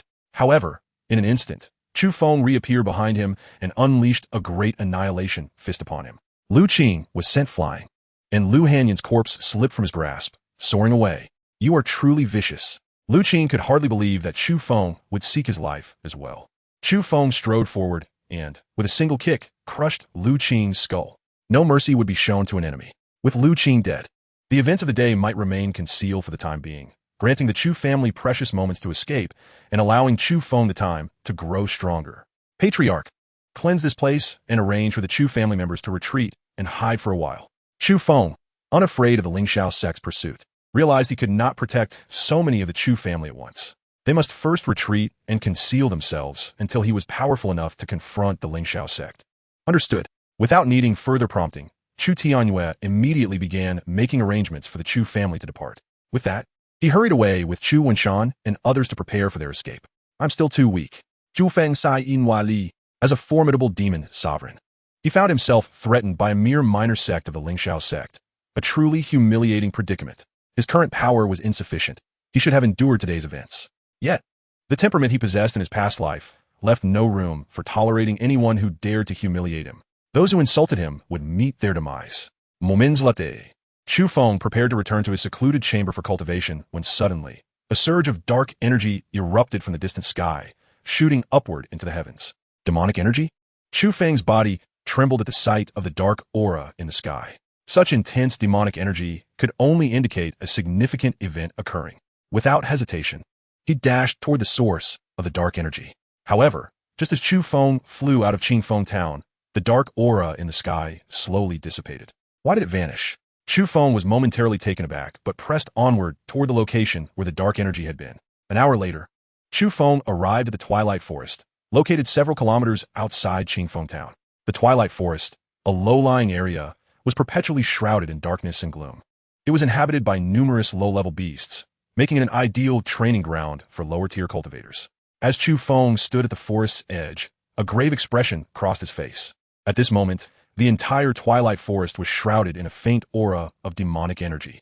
This aura was unlike ordinary demonic energy, and Chu Feng was intimately familiar with it. In his previous life, he had guarded the Black Abyss, fending off the incursions of the celestial demon clan. The Black Abyss was connected to the domain of the celestial demons. The demonic energy, now permeating the Twilight Forest, bore a striking resemblance to that emanating from the celestial domain, albeit considerably diluted. Nevertheless, Chu Feng was certain that the demonic energy in the Twilight Forest was linked to the celestial domain. Suddenly, a few individuals emerged from the forest in a frantic escape. Among them, a young man clad in white appeared to be injured, collapsing to the ground as soon as he exited the woods. "Brother, what has happened to you?" a beautiful young woman exclaimed, rushing to assist the white-clad youth. "Shuair, you must flee. Don't worry about me," he urged, glancing anxiously towards the forest's depths, urging her to depart. "No, if we are to die, let us die together," the young woman insisted, clearly infatuated with him, refusing to abandon him. A terrifying roar echoed as a grotesque green tiger emerged from the forest. The green tiger, resembling a typical tiger, emanated a faint demonic aura, instilling a sense of dread. "Shuair, it's coming after us. Run," the young man shouted, summoning all his strength to push the girl away. Yet, she immediately dashed back to his side, determined to face death alongside him. "You are being foolish," he lamented. "To die with you, brother, would be my greatest honor," she declared, clutching him tightly. At that moment, the other fleeing individuals had already made their escape, leaving only the white-clad youth and the young woman behind. Chu Feng observed the green tiger with an impassive expression. Originally a verdant demon tiger of the spirit realm, it had been corrupted by demonic energy, elevating its realm to the second level of the true spirit realm. The two youths and the others who had fled were merely at the spirit realm, rendering them no match for the green tiger, which had left them no choice but to flee in terror. "Young master, you must leave. We will hold off this demon tiger," the young woman urged. Noticing Chu Feng standing nearby, she had resolved to face death alongside the white-clad youth, but considered it a final act of kindness to assist Chu Feng in confronting the beast. "There is no need." Chu Feng ziplit non jialen. With that, he slowly approached the green tiger. The green tiger, seeing Chu Feng approach without fear, let out a furious roar and charged at him. Chu Feng deftly sidestepped the tiger's assault, delivering a powerful punch to its head. With a resounding crash, the tiger's skull shattered upon impact. The expressions of the young woman and the white-clad youth turned to shock as they witnessed the spectacle. Despite Chu Feng's cultivation being merely at the first level of the spirit realm, he had effortlessly slain a demon tiger at the second level of the true spirit realm with a single blow. This was utterly inconceivable. It was only when Chu Feng began to stride into the Twilight Forest that they regained their senses. "Young master, you haven't harvested the demon tiger's demon core," the young woman called out urgently. The demon core from a second-level true spirit realm tiger was worth a significant amount of spirit stones, and the tiger's carcass could fetch a fair price as well. "It's all yours." Chu Feng's voice floated back to them. His primary concern was to unravel the mysteries of the Twilight Forest, and had no time to attend to the tiger's remains. "Oh, Shuair, we have struck gold," the white-clad youth exclaimed in delight upon hearing Chu Feng's words. The demon core and carcass of the green tiger represented an immense fortune for them. "Indeed," the young woman echoed, her face alight with excitement. Chu Feng ventured deeper into the Twilight Forest. He recalled his previous visit years ago when there had been no trace of demonic energy. Clearly, something significant had transpired in the forest to bring about this transformation. Before long, he began to encounter various demon beasts, wind wolves, crimson flame serpents, and hedgehogs. These creatures, which had once been mere cultivators of the body refinement and spirit realms, had seen their realms dramatically elevated due to demonic corruption. The Twilight Forest, once an ideal training ground for lower-tier cultivators, had become a perilous domain where unsuspecting novices could easily meet their demise. As Chu Feng delved further, he noted no signs of unusual activity, only the skeletal remains of cultivators and the decayed bodies of demon beasts. Soon after, he found a secluded spot and began to meditate. Though the demonic energy here suppressed ordinary cultivators, for Chu Feng, it represented a remarkable opportunity. His chaotic art could absorb this demonic energy, transforming it into pure energy to rapidly enhance his cultivation. Moments later, Chu Feng commenced the operation of his chaotic art. Instantly, the demonic energy within a radius of several miles began to converge towards him, drawn into his being. The energy contained within this demonic essence was exponentially more potent than the diluted spiritual energy found outside, perhaps several dozen times stronger. As he absorbed the demonic energy, Chu Feng's cultivation surged. Second level of the spirit realm. In just 1 hour, he had ascended to a higher tier, filled with exhilaration. He stood as the surrounding demonic energy was nearly depleted, compelling him to press deeper in search of a more concentrated source. However, just as he rose, he noticed a figure in the distance, a woman wielding a long sword, fixated on him. She was tall and elegant, clad in a form-fitting emerald gown that accentuated her flawless figure. Her skin, pale as snow and radiating a soft sheen, stood out distinctly in the dim forest light. A veil obscured her face, rendering her features indistinguishable, yet her mere presence exuded an extraordinary, ethereal aura. "You dare to practice demonic arts?" she inquired coldly upon witnessing Chu Feng's rise. "Is your cultivation restored through the practice of demonic arts as well?" Chu Feng furrowed his brow, sensing an air of familiarity about her, though he could not immediately recall her identity. "What do you mean by demonic arts?" Chu Feng zito non jialen. In his previous life, he had always detested those who espoused righteousness while engaging in far more brutal acts than the demons they condemned. He had also resented being labeled a demon lord for practicing demonic arts that supposedly harmed humanity. Absorbing demonic energy for cultivation, what else could it be if not demonic arts? She replied, her voice chilling, laced with hostility. "If you claim it is not demonic arts, then what is it?" Chu Feng shrugged, dismissing her words with indifference. "Indeed, it is demonic arts. Had I known earlier, I would not have spared you last time. I would have killed you outright. But it is not too late. Today, I shall enact justice and eliminate this demon." With that, she drew her sword and charged at Chu Feng. Last time, Chu Feng utilized the shadow step technique, evading her strikes while pondering her identity. It was evident from her words that they had a history of conflict, and he felt a strong sense of familiarity towards her. They must have known each other previously, but he could not recall the details. "Allow me to see who you truly are." Chu Feng continued to dodge, quickly seizing an opportunity to rip away her veil. Yin Qingying? As he beheld her exquisite visage revealed beneath the veil, memories flooded back to him. Yin Qingying was the saintess of the Qinglan sect, and he had previously been punished and expelled from the sect for peeking at her while she bathed. However, his recollection of that incident was hazy, and he could not definitively recall whether he had indeed spied on her. "Chu Feng, what demonic arts have you cultivated?" Yin Qingying inquired, taken aback by his formidable prowess. Her cultivation was at the 9th level of the true spirit realm, just a step away from breaking into the Xian spirit realm, yet she had failed to inflict any harm upon him. Moreover, as Chu Feng circulated his spiritual energy, there was no trace of demonic energy present, making it apparent that he was not practicing demonic arts. Upon encountering Chu Feng earlier, she observed him absorbing demonic energy, yet not a trace of it emanated from his being, which is why she refrained from attacking him immediately. "What? Do you wish to learn?" Chu Feng inquired with a smile that was neither entirely sincere nor entirely mocking. "Who desires to learn your dark arts?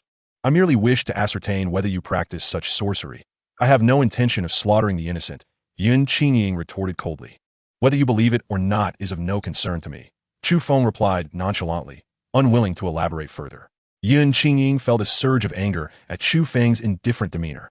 After all, she was the holy maiden of the Qinglan sect, renowned as the most beautiful woman in the Songfeng Empire. Typically, male disciples of the Qinglan sect and men she encountered outside would treat her with utmost respect and fervent admiration. Though her interactions with Chu Feng had been limited, she was certain he harbored feelings for her. Otherwise, he would not have dared to spy on her while she bathed. Now, however, he exhibited a blatant disregard for her. The thought of delivering a sound thrashing to Chu Feng crossed her mind, yet his mysterious footwork rendered her incapable of laying a finger on him. Chu Feng found amusement in Yin Qingying's frustrated attempts to strike him, bemused by her anger. "Yin Qingying, did I really spy on you while you bathed?" he asked with a teasing smile. "How dare you bring up that incident? Had I known, I would have slain you, you lecher," Yin Qingying exclaimed, her face aflame with ire. "Did I truly catch a glimpse? I have no recollection whatsoever. Perhaps you could refresh my memory?" Chu Feng zestet. Chapter 17. I shall take responsibility. "You insolent wretch. Dare to humiliate me, and I shall end your life." Yin Qingying seethed as she charged at Chu Feng. "Oh, how your strength has surged," Chu Feng noted, sensing a significant increase in her power, likely due to some secret technique she employed. However, her speed remained insufficient to match Chu Feng's ethereal steps, rendering her attacks ineffective. It was only after exhausting herself that Yin Qingying finally paused, breathless. "What's the matter? Can't continue?" Chu Feng remarked, his gaze drawn to the alluring rise and fall of her chest as she panted, leaving him parched with desire. Perhaps influenced by his previous encounter with Mu Qingyao, Chu Feng found himself irresistibly attracted to Yin Qingying. She was breathtakingly beautiful, her figure perfect, aligning perfectly with his aesthetic sensibilities. "You pervert, where are you looking?" Yin Qingying suddenly realized Chu Feng's gaze was fixated on her bosom, and she quickly covered herself, reprimanding him loudly. "Regardless, I have seen it before. What does it matter if I look again? Chu Feng observed her adorable, angered expression, further igniting his desire to tease her. His memories of the incident involving Yun Qingying's bath were hazy. He only recalled drinking with a senior brother and subsequently waking to find himself blinded and expelled from the sect. He could not ascertain whether he had been intoxicated and stumbled into her bathing area or if he had been set up. In hindsight, it seemed more likely that he had indeed been deceived. After all, Yun Qingying's cultivation was several realms above his, and only female disciples were permitted near her bathing quarters. Even if he had not been inebriated, he would have had no access to her bathing sanctuary. Yet, even if he had seen nothing during that incident, it did not hinder him from teasing Yun Qingying now. "Oh, you scoundrel. You did see something last time. Had I known, I would have been merciless and killed you then." Yun Qingying angrily drew her sword once more, launching another attack at Chu Feng. "Qingying, do not be angry. I shall take responsibility for you." Chu Feng continued, "You fiend, who needs your responsibility?" Yun Qingying unleashed a flurry of strikes at Chu Feng's vital points, seemingly intent on ending his life. "My dear, do not squander your energy. You cannot harm me." Chu Feng elevated his address for her to "my dear." "You scoundrel, I shall surely slay you one day." Yun Qingying abruptly ceased her assault, casting a furious glare at Chu Feng before swiftly departing. She realized she could not injure him and remained only to endure his taunts. She resolved to leave and return stronger to exact her revenge on Chu Feng. "Huh, that woman." Chu Feng chuckled as he watched Yun Qingying's retreating figure, feeling quite pleased. He suddenly found that playfully teasing a woman he admired was quite enjoyable. In his previous life, due to the influence of the netherworld demon body, Chu Feng had been indifferent to women. Even the affections of his stunning twin disciples had left him unmoved. In this life, free from such physical constraints, he silently vowed never to let them down again. After a moment, as Yun Qingying's silhouette faded from view, Chu Feng ventured deeper into the twilight forest. Shortly thereafter, he discovered a location dense with demonic energy and began to channel the chaos technique to absorb the energy for cultivation. An hour later, his cultivation level surged dramatically once more. Though he had yet to ascend to a new realm, he estimated that another session would suffice for such a breakthrough. Rising slowly, Chu Feng continued his exploration of the twilight forest. After traversing a considerable distance, he unexpectedly encountered two true spirit realm cultivators. They had come to investigate the earlier surge of demonic energy, and, upon seeing Chu Feng, who was merely at the third level of the spirit realm, cautioned him to leave immediately. Chu Feng merely responded with a lackadaisical acknowledgement and pressed on, inciting their furious exclamations about his recklessness. Before long, he came across several more true spirit realm cultivators and chose to evade them from a distance. It appeared that many human cultivators had been drawn to the twilight forest by the earlier display of demonic energy. The spectacle of demonic energy absorption was too conspicuous. To avoid unnecessary trouble, Chu Feng decided against further cultivation and instead delved deeper into the forest in search of the energy source. After another hour's journey, he reached the forest's end, where a cliff loomed before him. The cliff was shrouded in mist, obscuring its depths. Below, a murky expanse lay hidden from view. At this moment, a steady stream of demonic energy surged forth from below the cliff. It seemed the earlier phenomenon of ascending demonic energy had originated from this very spot. Chu Feng's gaze fixated on the depths of the cliff, pondering what lay below that could produce such an abundance of demonic energy. After a moment's deliberation, he grasped the rocky outcrop of the cliff and began to carefully descend. The cliff was steep, devoid of footholds. Chu Feng exerted his strength to forge a path downward. Thus, he gradually climbed for half an hour before reaching the cliff's base. Looking up, Chu Feng noted that the summit was obscured by mist, rendering it impossible to see the top. However, he surmised that he had descended nearly 2,000 meters. Surveying his surroundings, the base of the cliff was shrouded in darkness. Visibility exceedingly low, allowing him to discern only a few dozen meters ahead. Within that limited range lay a desolate expanse, entirely devoid of vegetation. The surrounding silence was eerie. Yet Chu Feng noticed numerous tracks of demonic beasts in the dirt, indicating that various creatures thrived at the cliff's base. Rather than immediately explore, he settled onto the ground and began to circulate the chaos technique. The demonic energy at the base of the cliff was several times denser than that of the twilight forest above, and with no one around to uncover him. It was the perfect setting for Chu Feng's cultivation. Entering the third level of the spirit realm, entering the fourth level of the spirit realm. In merely 3 hours, Chu Feng's cultivation had soared by 2 levels, reaching the 5th level of the spirit realm. His relatively low cultivation level allowed for rapid advancement. Furthermore, armed with the experience from his previous life, he faced virtually no obstacles in his breakthroughs. With sufficient opportunities, he could swiftly ascend further, exhilarated by his progress. Chu Feng felt invigorated and elated. As the surrounding demonic energy began to wane, he slowly rose and ventured forth into the distance. Suddenly, as he had walked only a short distance, a massive demonic alligator turtle erupted from the earth, lunging at him with its jaws wide open. The demonic alligator turtle, colossal in size, rivaling that of an elephant, resides at the 6th tier of the true spirit realm.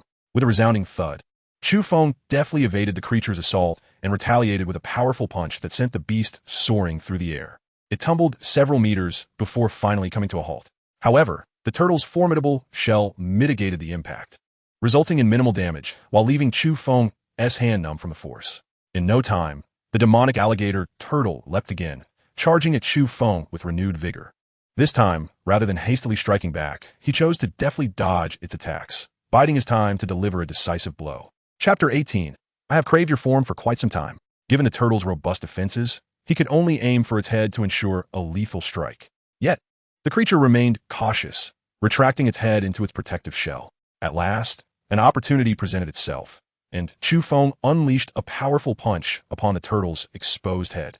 With a resounding crack, the head shattered, and the demonic alligator turtle met its demise in an instant. Without pausing to catch his breath, Chu Feng pressed onward into the distance. Shortly thereafter, he encountered a vibrant, 5-meter-long serpent. This serpent boasted a higher realm, being at the 8th tier of the true spirit realm, surpassing the previous turtle in strength. However, lacking formidable defenses, it proved much easier for Chu Feng to dispatch. In mere moments, he struck down the demonic serpent with 2 well-placed punches. As he journeyed forth, Chu Feng encountered numerous powerful demonic beasts, each of which he easily vanquished. Soon after, he stumbled upon a sloping canyon. The canyon spanned 5 meters in width, with dark, malevolent energy surging upwards from its depths. After eliminating the surrounding demonic creatures, he settled at the canyon's entrance to meditate and cultivate his skills using the chaotic technique. An hour later, his realm ascended once more, reaching the 6th tier of the spirit entry realm. The continuous influx of demonic energy thrilled Chu Feng. He had discovered a path to rapid cultivation. With this newfound ability, he could swiftly grow stronger and return to the upper realm. Before long, the surrounding demonic energy had been fully absorbed, and Chu Feng rose once more, making his way down into the canyon. The atmosphere within the canyon was eerily silent, sending shivers down his spine. Chu Feng traversed the canyon for quite some time without encountering any demonic beasts. This could mean that the depths were devoid of creatures, or perhaps they were home to an immensely powerful beast. This canyon might very well be the territory of that formidable entity, deterring other beasts from venturing near. Based on his previous life's experiences, the latter possibility seemed more likely. Yet, he was left to ponder the realm of the beast that awaited him below. After a quarter of an hour, he finally arrived at the canyon's deepest point. There lay a vast cavern, within which coiled a 100-meter-long demonic dragon. The dragon's eyes were shut tight, appearing to be in a state of slumber or perhaps deep in meditation. Behind the demonic dragon, a half-meter-long spatial rift had inexplicably torn open in the void. The rift was dark and profound, revealing an endless abyss of darkness. At that moment, demonic energy was continuously spilling forth from this breach. This rift connected to the demon realm. Chu Feng's expression turned grave as he regarded the spatial tear. He had not anticipated that such a lowly realm as the abandoned wilderness would harbor a connection to the demon realm. This indicated that the human world had undergone drastic changes, and it was highly likely that the demon clan had launched a full-scale invasion. He needed to grow stronger swiftly and return to the upper realm. The demon realm was vast and boundless, teeming with countless demons. Their invasion of a human world posed an unprecedented threat to humanity. Chu Feng had to return to the upper realm quickly to reclaim his former powers and withstand the impending onslaught of the demon clan. Suddenly, the demonic dragon within the cavern seemed to sense Chu Feng's presence, abruptly opening its enormous eyes. The dragon's emerald gaze fixed upon him, akin to 2 massive green lanterns piercing through the darkness. With a thunderous roar, the demonic dragon unleashed its aura and charged towards Chu Feng at breakneck speed. 9th tier of the profound spirit realm. Chu Feng's expression grew serious. As the demonic dragon unleashed its energy, he sensed its realm, the 9th tier of the profound spirit realm. Currently, Chu Feng was merely at the 5th tier of the spirit entry realm, placing him at a significant disadvantage, with 2 entire tiers separating them, making it nearly impossible for him to contend with such a foe. Suddenly, he he spotted a magical fruit tree behind the spot where the dragon had been coiling. Excitement surged within him. The tree, dark as night, bore 2 deep black leaves and 3 enormous black fruits, the coveted demonic spirit fruits. These fruits absorb demonic energy, yielding exceptional spiritual fruits that any cultivator could consume to enhance their cultivation. Furthermore, they serve as a primary ingredient in the crafting of the 5th-tier elixir, Divine Element Pill, which could greatly enhance cultivation and assist in breaking through realms, especially beneficial for those aspiring to transcend to the celestial spirit realm or king realm. However, the demonic spirit fruit thrived only in areas rich in demonic energy, and the Divine Element Pill was not something just any alchemist could concoct. Consequently, the Divine Element Pill had become a rare treasure, seldom found. Chu Feng was astonished to discover a demonic spirit fruit tree flourishing in this place, bearing such precious fruits. At that moment, the demonic dragon charged towards him like a bolt of lightning, opening its massive jaws in an attempt to swallow him whole. Chu Feng executed the shadow step technique, swiftly evading the dragon's assault. Infuriated by the mere insect's ability to evade, the demonic dragon roared again, swinging its long tail towards him in a sweeping motion. Chu Feng leapt lightly, narrowly avoiding the dragon's onslaught. With a resounding crash, the dragon's tail struck the adjacent stone wall, shattering it and sending debris cascading down. Slowly, Chu Feng retreated, drawing the demonic dragon away from the cavern. During the skirmish, he landed a few punches on the dragon, but its robust defenses rendered his efforts ineffective. Before long, he had lured the dragon far from the cavern's entrance. Just as he contemplated turning back to seize the demonic spirit fruits, a familiar voice echoed from behind him. Chu Feng, what are you doing here? Is that a dragon? After evading the dragon's attack, he turned to see Yun Qingying standing some distance away, astonished at the fierce battle between him and the demonic dragon. What are you doing here? Get away. Chu Feng initially intended to return to the cavern for the fruits, but he realized that if he left now, the dragon might attack Yun Qingying. In a fit of anger, he admonished her to flee. You idiot. I was hoping to assist you in dealing with this dragon. And you telling me to leave? Yun Qingying glared at him furiously. No one had ever spoken to her in such a manner before. She had always been kind-hearted. Yet now, when she wanted to help Chu Feng, he had the audacity to tell her to go away. In a moment of rage, she felt like taking her sword and stabbing him several times. You better get away. Moments later, Chu Feng noticed that Yun Qingying remained nearby, prompting him to shout once more. What do you take me for? If you tell me to go, do you think I will just leave? I refuse to leave. I want to watch you get torn apart by this dragon. She retorted defiantly. Let me inform you that this dragon is lustful. Even its breath carries a toxic allure.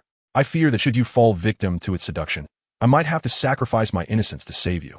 Chu Feng su de li gavin wikao. Don't try to scare me. The dragon may be lustful, but its breath cannot possibly carry such toxins. Yun Qingying, having heard of the dragon's lewd nature, was unconvinced by Chu Feng's claims.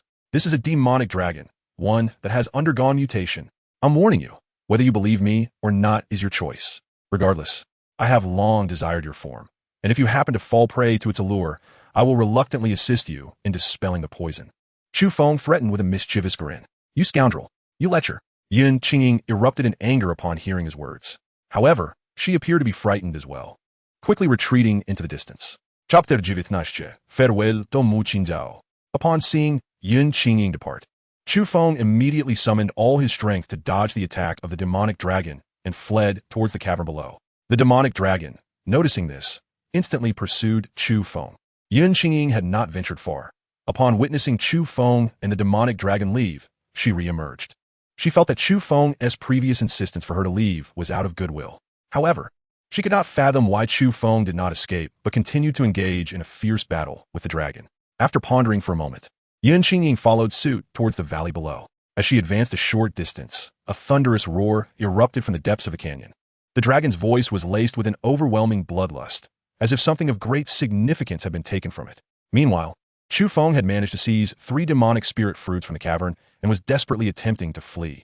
The demonic spirit fruits were meant for the demonic dragon to consume when it sought to break through to the earth spirit realm. Now that they had been snatched away by Chu Feng, it was instantly enraged, bellowing as it chased after him. Why are you still here? Run! In the midst of his escape, Chu Feng suddenly spotted Yun Qingying and shouted for her to leave.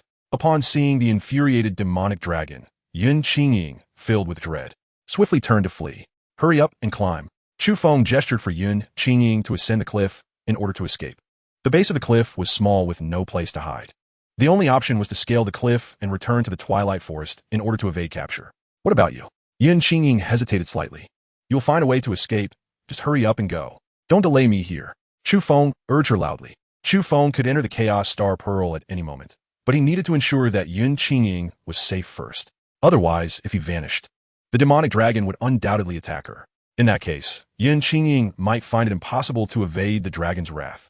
Hearing this, Yun Qingying cast a deep glance at Chu Feng before swiftly running towards a cliff and grasping the rocky surface to climb upward. After climbing several hundred meters, she paused and looked down at Chu Feng. At that moment, Chu Feng was circling at the base of the cliff, evading the attacks of the demonic dragon. Hurry and climb. Chu Feng looked up to see Yun Qingying hesitating and felt a surge of anger. His current level was low, and he had been relying on the shadow step to flee, leaving him nearly exhausted and on the verge of collapse. Why was this woman still hesitating? Chu Feng was tempted to ignore her and simply retreat into the Chaos Star Pearl, letting her face the demonic dragon alone. Suddenly, as Chu Feng became distracted, the demonic dragon struck him with its tail, sending him flying. The dragon, upon hitting Chu Feng, let out an excited roar, its massive jaws opening wide to lunge at him. Chu Feng, .G. Yun Qingying cried out urgently as she saw Chu Feng in peril. However, after being struck and crashing to the ground, he quickly regained his footing and evaded the dragon's attack. It seemed that he had sustained little damage from the previous blow. This garment is indeed remarkable. Chu Feng realized that his attire had absorbed most of the impact. The clothing was the one given to him by Linger last time. He had previously thought it was merely ordinary. However, after that attack, it was evident that the garment was certainly a treasure, and an extraordinarily powerful one at that. Hurry up! Chu Feng shouted angrily at Yun Qingying, who was still lingering at the top of the cliff. Hearing Chu Feng's furious reprimand, Yun Qingying hesitated, unsure whether to abandon him and flee. Although she had her differences with Chu Feng, he had held off the demonic dragon long enough for her to escape. Leaving him behind felt somewhat ungracious. Just as she was deliberating, several figures suddenly descended from above the cliff. One elderly woman, upon seeing the demonic dragon below, unleashed a powerful palm strike. Boom! In an instant, the dragon's head exploded, and it was slain. A ninth-layer dragon of the Xianling realm, annihilated in a heartbeat. Yun Qingying was left astonished. A king realm cultivator, Chu Feng, upon seeing the old woman, also displayed a hint of surprise. He had not anticipated encountering a king realm cultivator here. Mu Qinggao. Suddenly, Chu Feng noticed a veiled woman beside him, and his heart skipped a beat. After parting ways with Mu Qingyao in Tianmu City, he had thought it would be a long time before they met again. Little did he expect to reunite so soon. At that moment, Mu Qingyao donned a flowing glass dress, exuding an ethereal elegance that rendered her almost otherworldly. She cast a brief glance at Chu Feng before shifting her gaze to survey the surroundings. Assess the situation around us. Mu Qingyao's voice was cool and commanding. Yes. Holy maiden. Two elegant maidens promptly spread out to investigate the area. Chu Feng, are you all right? At this juncture, Yun Qingying descended from the cliff and approached Chu Feng, inquiring with concern. Iem me fine. Chu Feng ziplit gan li.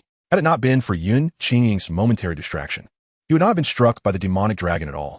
Mu Qingyao seemed to have heard Yun Qingying calling out to Chu Feng, and her gaze swept once more over both him and Yun Qingying. Thank you for your timely assistance. Chu Feng caught Mu Qingyao's gaze and slowly approached her, cupping his hands in gratitude. Mu Qingyao merely regarded him with indifference, offering no response. We are here to cleanse this demonic lair. Rescuing you was merely a matter of convenience. There is no need for thanks. The elderly woman who had just slain the demonic dragon spoke coolly. Regardless, I must express my gratitude, Chu Feng said with a faint smile. Suddenly, he turned to Mu Qingyao and smiled. My lady, have we met somewhere before? You seem familiar. Mu Qingyao's gaze drifted into the distance, seemingly ignoring Chu Feng. The elderly woman beside her, upon hearing Chu Feng's words, instantly grew cold and said, Kid, our holy maiden is not someone you can casually flirt with. If you wish to live, you'd best keep silent. Chu Feng, unfazed by her warning, continued to smile. I remember now. We met in Tianmu City. Upon hearing the mention of Tianmu City, Mu Qingyao's expression instantly turned frigid, and the air around them seemed to chill several degrees. The mention of Tianmu City had reminded her of the humiliating incident at the dilapidated temple outside the city. That disgraceful memory resurfaced, igniting within her a desire to kill. If you speak again, I will kill you. Mu Qingyao's voice was icy. The elderly woman, witnessing Mu Qingyao's anger, fixed her cold stare upon Chu Feng, as if signaling that should he speak again, she would not hesitate to act. Chu Feng, sensing the tension, smiled slightly and fell silent. He had merely intended to test Mu Qingyao to see if she harbored any suspicions towards him. It seemed, however, that she had completely dismissed any doubts. Suddenly, Chu Feng noticed Yun Qingying glaring at him with fury, seemingly upset that he had dared to flirt with a beautiful woman. Chu Feng, seeing her reaction, flashed a grin, which only intensified her ire. At that moment, the two elegant maidens returned, reporting to Mu Qingyao, Holy Maiden. There are only some low-tier demonic beasts in the vicinity. Holy Maiden, there's a spatial rift beneath the canyon not far away. The demonic energy is emanating from that rift. Chapter 20. Wretched woman, scram. Is there anything near the spatial rift? Mu Qingyao inquired upon hearing the report from the maidens. There is a damaged demonic spirit fruit tree near the spatial rift, but it seems the fruits have just been picked. One of the maidens glanced at Chu Feng and Yun Qingying as she spoke. The base of the cliff had previously only been entered by Chu Feng and Yun Qingying, so it was evident that they were the ones who had taken the demonic spirit fruits. Demonic spirit fruits? The elderly woman's eyes instantly lit up. The demonic spirit fruit was a primary ingredient for the divine origin pill, and they at the Yaoqi sacred land happened to have an alchemist capable of concocting it. However, they had long struggled to find the demonic spirit fruits, and now that they had news of them, the elderly woman was overjoyed. If they could obtain the demonic spirit fruits, the Yaoqi sacred land would have the opportunity to increase their ranks by 1 or 2 king realm cultivators, significantly bolstering their strength. In an instant, Mu Qingyao and her companions looked at Chu Feng with eager anticipation. Ladies, might we request that you part with the demonic spirit fruits? What do you require? Please, feel free to ask. We shall fulfill your requests. The old woman gazed eagerly at Chu Feng and Yun Qingying. The demon spirit fruit? I have never encountered such a thing, Yun Qingying replied, momentarily taken aback, denying any possession of the fruit. Her gaze then shifted to Chu Feng. Earlier, as Chu Feng entered the canyon, the demonic dragon had relentlessly pursued him. Yun Qingying surmised that he must have taken the demon spirit fruit. Otherwise, the dragon would not have been so relentless in its pursuit. Upon hearing Yun Qingying's words, Mu Qingyao and the others turned their attention to Chu Feng. I did indeed acquire a black fruit down there, but seeing it was brimming with spiritual energy, I swallowed a whole, and my cultivation level increased by several minor realms. Chu Feng stated with a faint smile. You are truly wasteful. The old woman glared at Chu Feng, her anger palpable. The primary use of the demon spirit fruit is to refine divine origin pills.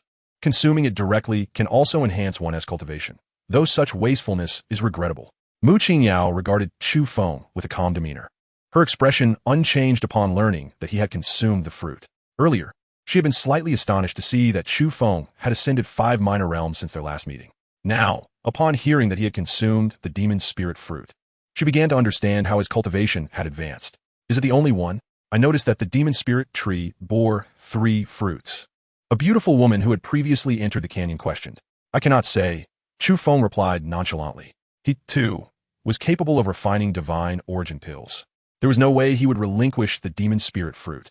Young man, possessing the demon spirit fruit is a waste in your hands. If you relinquish it to us, we can offer you something of greater value. The old woman's voice was laced with a threat. I have already told you, there is none. Chu Feng ziplit guli. You boy, do not refuse a toast only to drink a forfeit. The old woman retorted angrily. If you do not believe us, feel free to search. Chu Feng smiled lightly. He had already stored the demon spirit fruit within the Chaos Star Pearl, so even if they searched him, they would find nothing. Xiao, go search him. The old woman gestured to a nearby beautiful woman to inspect Chu Feng. Soon, the woman had searched every inch of Chu Feng, including his storage ring. Holy Maiden, he truly possesses no demon spirit fruit, the woman reported. Boy, you haven't hidden the fruit somewhere, have you? The old woman regarded Chu Feng with suspicion. Enough. Let this matter rest. Do not tarnish the reputation of our Yaoqi sacred land. Mu Qingyao interjected, seemingly unable to watch any longer. Li Granny, go destroy the spatial rift below. Mu Qingyao commanded the old woman. Li Granny cast a reluctant glance at Chu Feng, but since Mu Qingyao had spoken, she could only comply. Yes, Holy Maiden. With that, Li Granny vanished in an instant. Moments later, a tremendous explosion resonated from the distant canyon. Subsequently, the demonic energy in the air began to gradually cease its flow, as if cut off at its source. What a pity. Chu Feng Sai Yin Wali. He had previously contemplated utilizing the spatial rift to continuously absorb demonic energy for cultivation. Now that the rift was destroyed, he needed to devise another means to elevate his realm. Shortly thereafter, Li Granny returned to the scene, reporting to Mu Qingyao. Holy Maiden, the The spatial rift has been destroyed. The rift below the canyon was only half a meter long, and the spatial passage was exceedingly unstable. With a mere strike, I shattered it. Very well. Let us return to the central continent. Muchinda replied calmly. This time, she had led the team to the eastern wasteland for a year of training.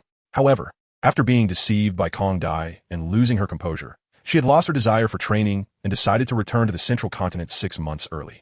Yes. The others followed Mu Qingyao's lead in unison.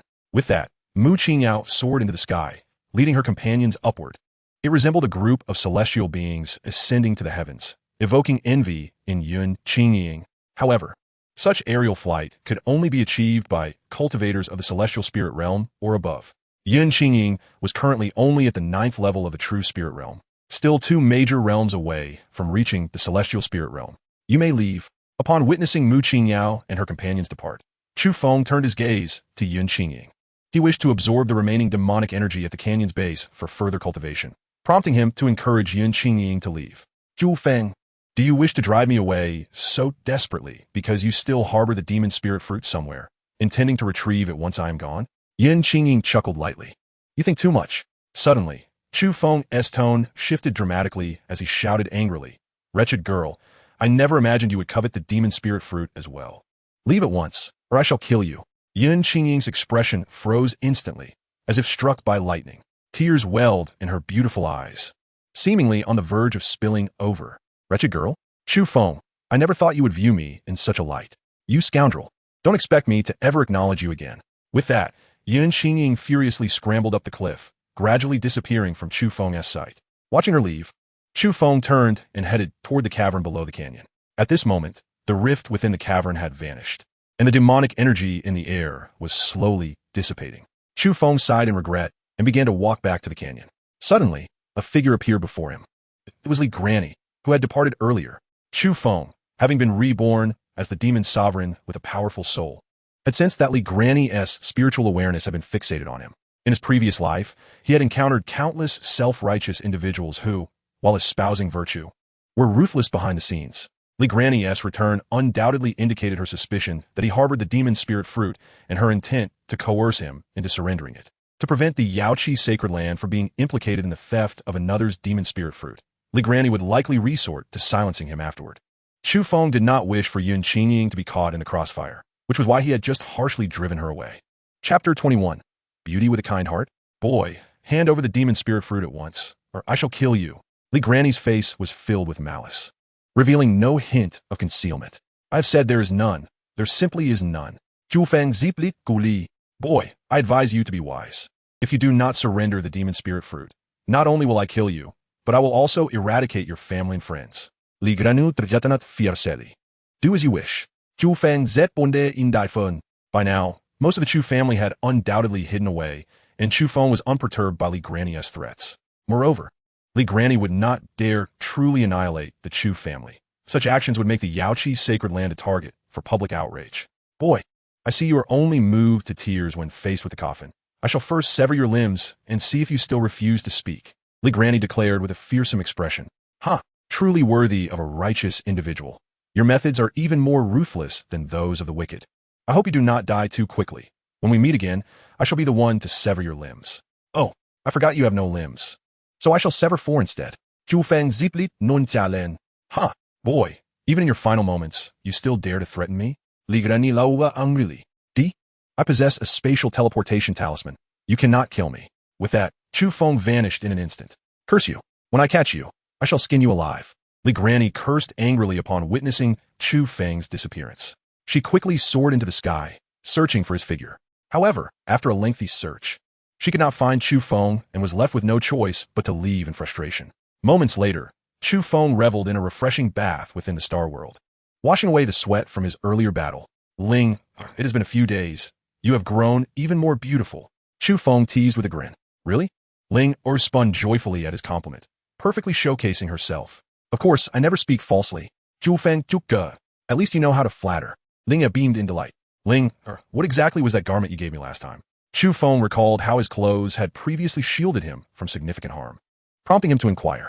I don't remember. If it was a good outfit, you should wear it. Ling replied, Herr Expressionweg. You truly are a little scatterbrain.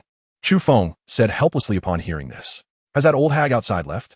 Chu Feng wished to quickly venture out to absorb the magical energy from the surroundings for his cultivation, lest it dissipates swiftly. She has departed. Linger sensed the situation outside and informed Chu Feng. Excellent. Then I shall take my leave. I will return to see you next time. With that, Chu Feng exited the Chaos Star Pearl and returned to the outside world.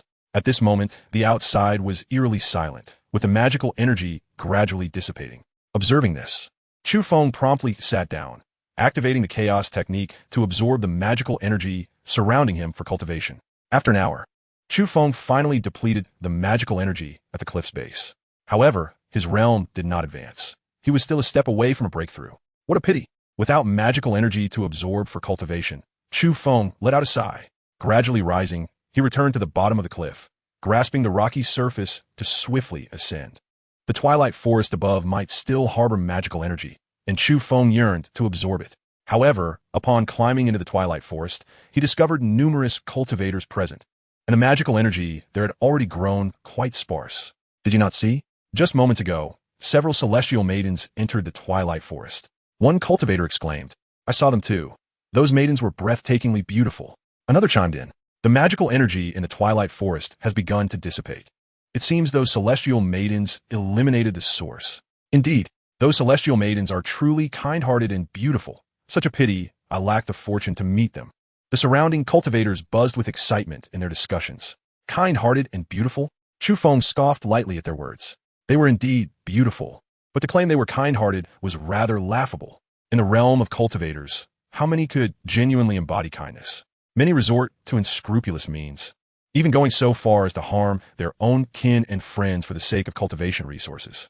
Seeing so many cultivators around and the diminishing magical energy, Chu Feng abandoned the thought of absorbing it and slowly departed from the twilight forest.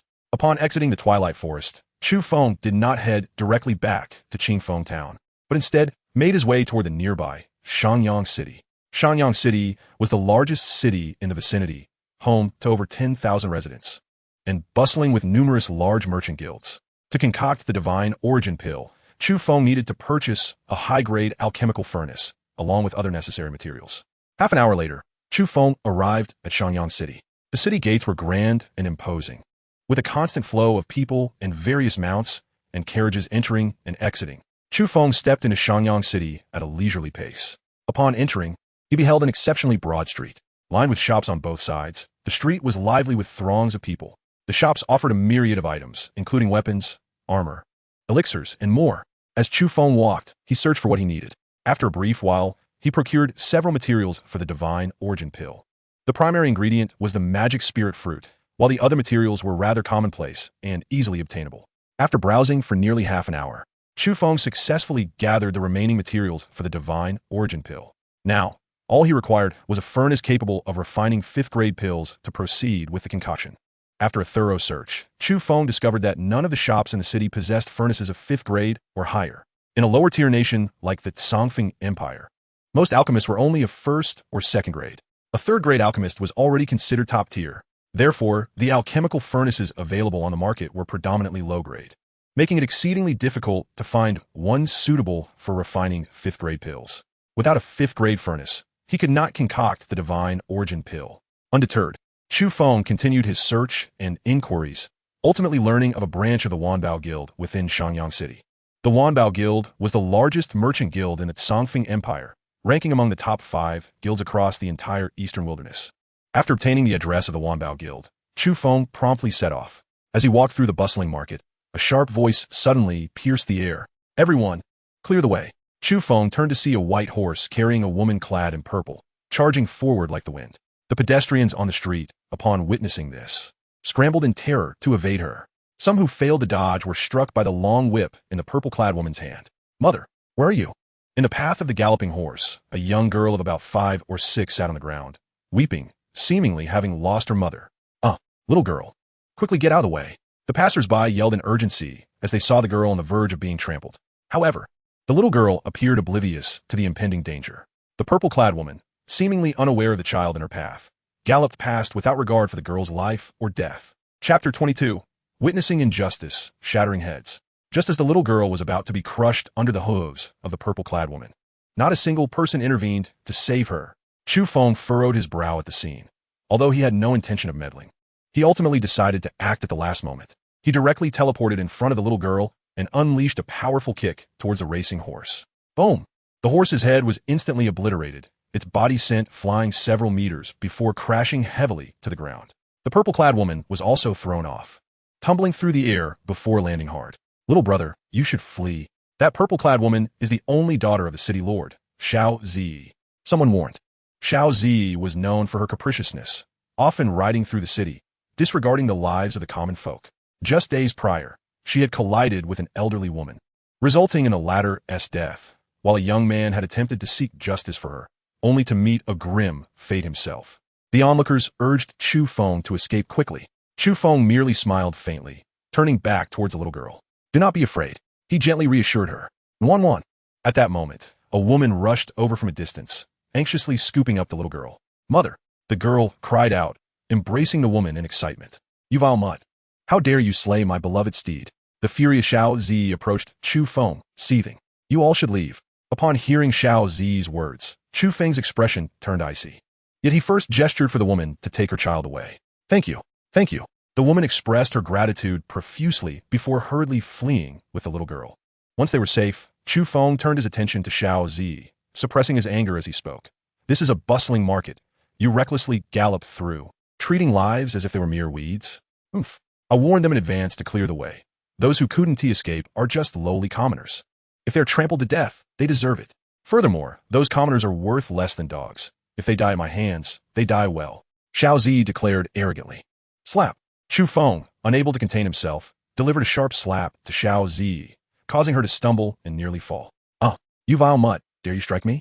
She exclaimed in disbelief. Not even my parents have ever laid a hand on me. You will pay dearly for this. With a face twisted in malice, Xiao Zi fiercely swung her long whip towards Chu Feng. Chu Feng effortlessly caught the whip with one hand, applying slight force to wrench it from her grasp. Crack! He then retaliated, striking her with the whip twice. The whip lashed against Xiao Zi's skin, leaving deep welts. One strike even marred her face, causing her to scream in agony. This little brother dares to treat Xiao Zi this way. He is doomed. Xiao Zi is not only the sole daughter of the city lord, but also a disciple of the Lingxiao Pavilion. To dare treat her in such a manner is to invite a dire fate. Yet, witnessing Xiao Zi being so chastised is quite exhilarating. Keep your voice down, or you may find yourself courting disaster. The surrounding pedestrians are abuzz with whispers. Upon seeing Xiao Zi's woeful state, Chu Feng finally felt a sense of satisfaction and dropped his whip. Perhaps now she will learn to temper her arrogance. Otherwise, she may not even know how she met her demise. Chu Feng coolly remarked before turning to leave. You wretched dog, you are doomed. When my father arrives, I will flay you piece by piece and pickle your flesh. I will also slaughter your family and friends one by one. Xiao Zi's gaze towards Chu Feng seethed with venom, wishing she could rend him into 1,000 pieces instantly. In response, Chu Feng paused slightly, and his figure vanished in an instant. Moments later, he reappeared before Xiao Zi, launching a ferocious punch aimed at her head. Boom! Xiao Zi's skull shattered instantaneously, her brains splattering everywhere. The scene fell into an eerie silence. The onlooker stared at Chu Feng in horror. Xiao Zi is dead? Many could scarcely believe it. Dead. And such a gruesome demise. This is a calamity waiting to unfold. It is unfathomable to consider the wrath of the city lord upon learning this. This young man is far too impulsive. He clearly does not understand the consequences of his actions. Now, it seems his family and kin are destined to suffer the repercussions. The crowd murmured among themselves as they observed Chu Feng. He shook the blood from his hands, indifferent to the surrounding chatter, and calmly turned away to continue his journey towards the Wanbao Chamber of Commerce. This young man dares to walk further into the city rather than flee. He truly does not comprehend the peril he is in. Perhaps he wishes to spare his family and kin from repercussions by confessing at the city lord's estate. But it is too late, given the city lord's affection for Xiao Zi. Even if he confesses, his family and kin will surely be sacrificed alongside her. The youth is far too reckless. It is too late for regrets now. As the crowd saw Chu Feng heading toward the city, they assumed he intended to turn himself in at the city lord's estate. Shortly thereafter, Chu Feng arrived at the very heart of Shangyang City, where the Wanbao Chamber of Commerce is located. The Wanbao Chamber occupies a vast expanse, featuring a magnificent 7-story building. The architectural style of the Wanbao building is unique, incorporating various mysterious elements. allowing one to sense its extraordinary nature from afar. The entrance to the Wanbao building towers nearly 10 meters high, guarded by 4 sentinels clad in black armor. Numerous guards also stand on the corridors of each floor, vigilant against any potential theft. Upon entering the Wanbao building, one is greeted by a spacious hall. The hall is resplendent, filled with a plethora of precious items, weapons, armor, elixirs, and spiritual herbs, dazzling the eyes of all who enter. In the center of the hall stands a massive counter, behind which a stunningly beautiful young woman and a distinguished elder dressed in blue are stationed. Chu Feng approached the counter and addressed the elder directly. "Do you have any 5th-grade alchemy furnaces available?" "A 5th-grade alchemy furnace?" The lovely young woman, who had been calculating nearby, looked up in surprise at Chu Feng's inquiry. However, upon noticing his youth, she quickly resumed her calculations. "May I ask why you wish to purchase a 5th-grade alchemy furnace?" The elder in blue asked with a smile. "To refine pills, of course." Chu Feng ziplit non chalen. "I am curious as to what type of elixirs you intend to concoct that necessitates a 5th-grade furnace," the elder continued, still smiling. "Is it required to disclose the reason for purchasing items from your chamber?" Chu Feng frowned slightly. "Of course not. However, for general elixirs, a 1st or 2nd-grade alchemy furnace would suffice. There is no need to squander money on a 5th-grade model." The elder responded with a smile. "Enough with the pleasantries. Just tell me if you have a 5th-grade alchemy furnace." Chu Feng said, visibly impatient. "We do, please wait a moment." The elder, noticing Chu Feng's impatience, ceased further inquiries and slowly ascended the stairs. As the elder departed, Chu Feng's gaze shifted to the captivating young woman beside him. Her figure was striking, and he found himself momentarily entranced. "If you dare to stare again, I will gouge out your eyes," the young woman warned, sensing his gaze and glaring at him with indignation. Chu Feng, caught off guard, quickly averted his eyes. It seemed he had become quite addicted to the pleasures of the flesh, easily captivated by a woman. He mused internally about finding a companion to occasionally satisfy his physical needs. With his physique being the Nanyang body, he was naturally exuberant, and lacking a woman by his side was becoming increasingly unbearable. Soon after, the elder in blue returned from upstairs, holding a large alchemy furnace. "Young master, this is the 5th-grade alchemy furnace, priced at 100,000 low-grade spirit stones," the elder announced with a smile. 50,000 low-grade spirit stones? Chu Feng was taken aback. He had not anticipated that an alchemy furnace would command such a price. In his previous life, he had little understanding of spirit stones or the value of items. He would simply inform Luo Shui of what he needed, and she would procure it for him. Glancing at the spirit stones in his storage ring, he noted that aside from the 10,000 low-grade spirit stones given to him by Chu Wenshan, he had acquired approximately 26,000 low-grade spirit stones from slaying Lu Hanyin and her companions. In total, he possessed about 27,000 low-grade spirit stones, still falling short of half the required amount. If you lack spirit stones, you could opt for a lower-grade alchemy furnace. The elder seemed to sense Chu Feng's financial predicament, but maintained a friendly demeanor.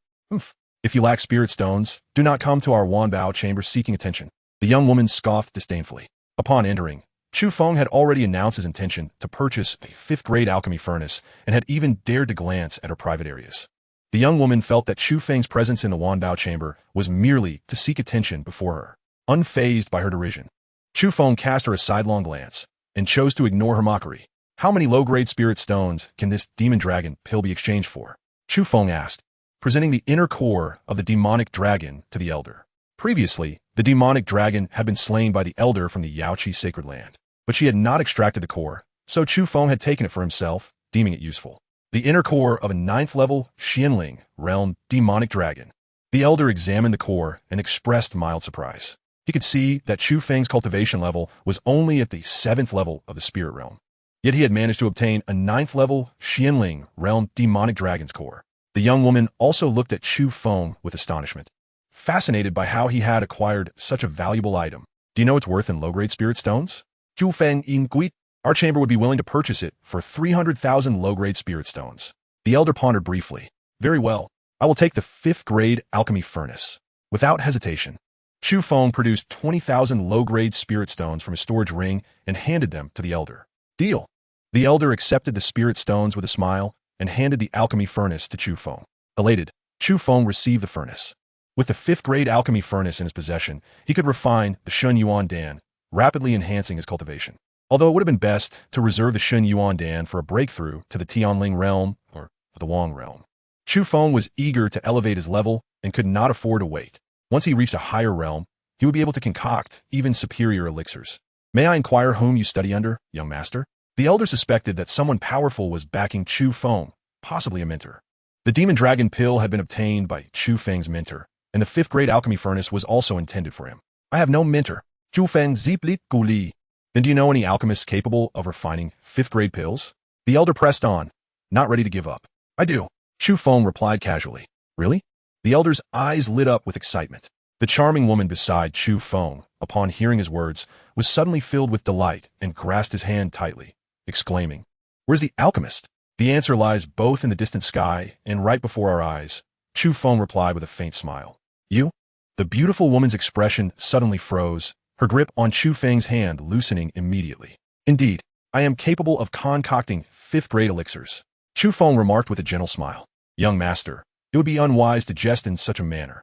The elder in azure, upon hearing Chu Feng's assertion, felt his excitement give way to a flicker of anger. Chu Feng, being so youthful, could not possibly be a 5th grade alchemist. His proclamation was nothing short of mockery. Doubt it if you will. Chu Feng ziplit nun tialen. With that, he turned to leave. Suddenly, a commotion erupted outside the Merchant Association, as if someone were attempting to force their way in, only to be thwarted by the guards at the entrance. At that moment, a guard clad in black armor rushed in, addressing the charming woman and the elder in azure. Miss, Manager Mu, the city lord has arrived with a troop of guards, claiming he seeks to apprehend the murderer of his daughter. What? Xiao Zi is dead? The charming woman was momentarily taken aback. I shall go and see. With that, the elder in azure stepped out from behind the counter and hastened towards the entrance. Upon hearing the guard's words, Chu Feng realized the city lord was indeed looking for him. He promptly followed towards the door. As the elder in azure reached the entrance and beheld the unfolding scene, he spoke in a grave tone. Lord Xiao, what is the meaning of this? Why have you surrounded our Wanbao Merchant Association? At that moment, the Wanbao Merchant Association was encircled by soldiers from the city lord's estate, with a crowd of onlookers gathered around. Manager Mu, I harbor no intentions against the Wanbao Merchant Association. I merely seek to capture the killer of my daughter. As the city lord of Shangyang City, Xiao Tianhe was a figure no one dared to defy, and his daughter, Xiao Zi, was equally untouchable. Just moments ago, a servant had reported that his daughter had been killed in a gruesome manner, leaving him utterly devastated. Learning that Chu Feng was present in the Wanbao Merchant Association, Xiao Tianhe swiftly surrounded the establishment. Chu Feng had dared to slay his daughter. Xiao Tianhe vowed to dismember him and annihilate all of his kin to ensure his daughter received retribution. Are you implying that our Wanbao Merchant Association is harboring the murderer of your daughter? The Wanbao Merchant Association had branches throughout the Eastern Desolation, and Manager Mu Changhai felt no fear of Xiao Tianhe. That is not my intention. I merely received word that the murderer of my daughter has just entered your Wanbao Merchant Association. It seemed Xiao Tianhe wished to avoid offending the Wanbao Merchant Association and explained himself politely. Upon hearing Xiao Tianhe's words, Mu Changhai turned to the slowly emerging Chu Feng. It was I who killed your daughter, Chu Feng stated calmly. Chapter 24. The Braggart? Boy, why did you kill my daughter? Xiao Tianhe glared at Chu Feng, his eyes brimming with murderous intent. Are you unaware of your daughter's character? She offended me, and thus I took her life, ridding the world of scourge. Chu Feng replied coolly. Scoundrel, my daughter was but a child, capricious in her ways. How could you so ruthlessly take her life? Are you even human? Xiao Tianhe bellowed in fury. But a child? Chu Feng scoffed lightly. Witnessing Xiao Tianhe's reaction, he finally understood why Xiao Zi had been so willful and headstrong. You shall die. Enraged by Chu Feng's derision of his daughter, Xiao Tianhe charged forward like a bolt of lightning. With a cultivation level at the 6th stage of True Spirit, he closed the distance to Chu Feng in an instant. Just as Chu Feng prepared to counter, Mu Changhai unexpectedly intervened, delivering a powerful strike that sent Xiao Tianhe staggering back. Mu Changhai's cultivation level matched Xiao Tianhe's, both standing at the 6th stage of True Spirit. What do you mean by this, Mu Changhai? Xiao Tianhe glared furiously at him. He is our guest at the Wanbao Merchant Association. We do not permit anyone to harm our guests within our premises. Mu Changhai stated firmly. Mu Changhai, my daughter was an inner disciple of Lingxiao Pavilion. If your Wanbao Merchant Association protects the murderer of Zi, Lingxiao Pavilion will not let this matter rest. Xiao Tianhe threatened coldly.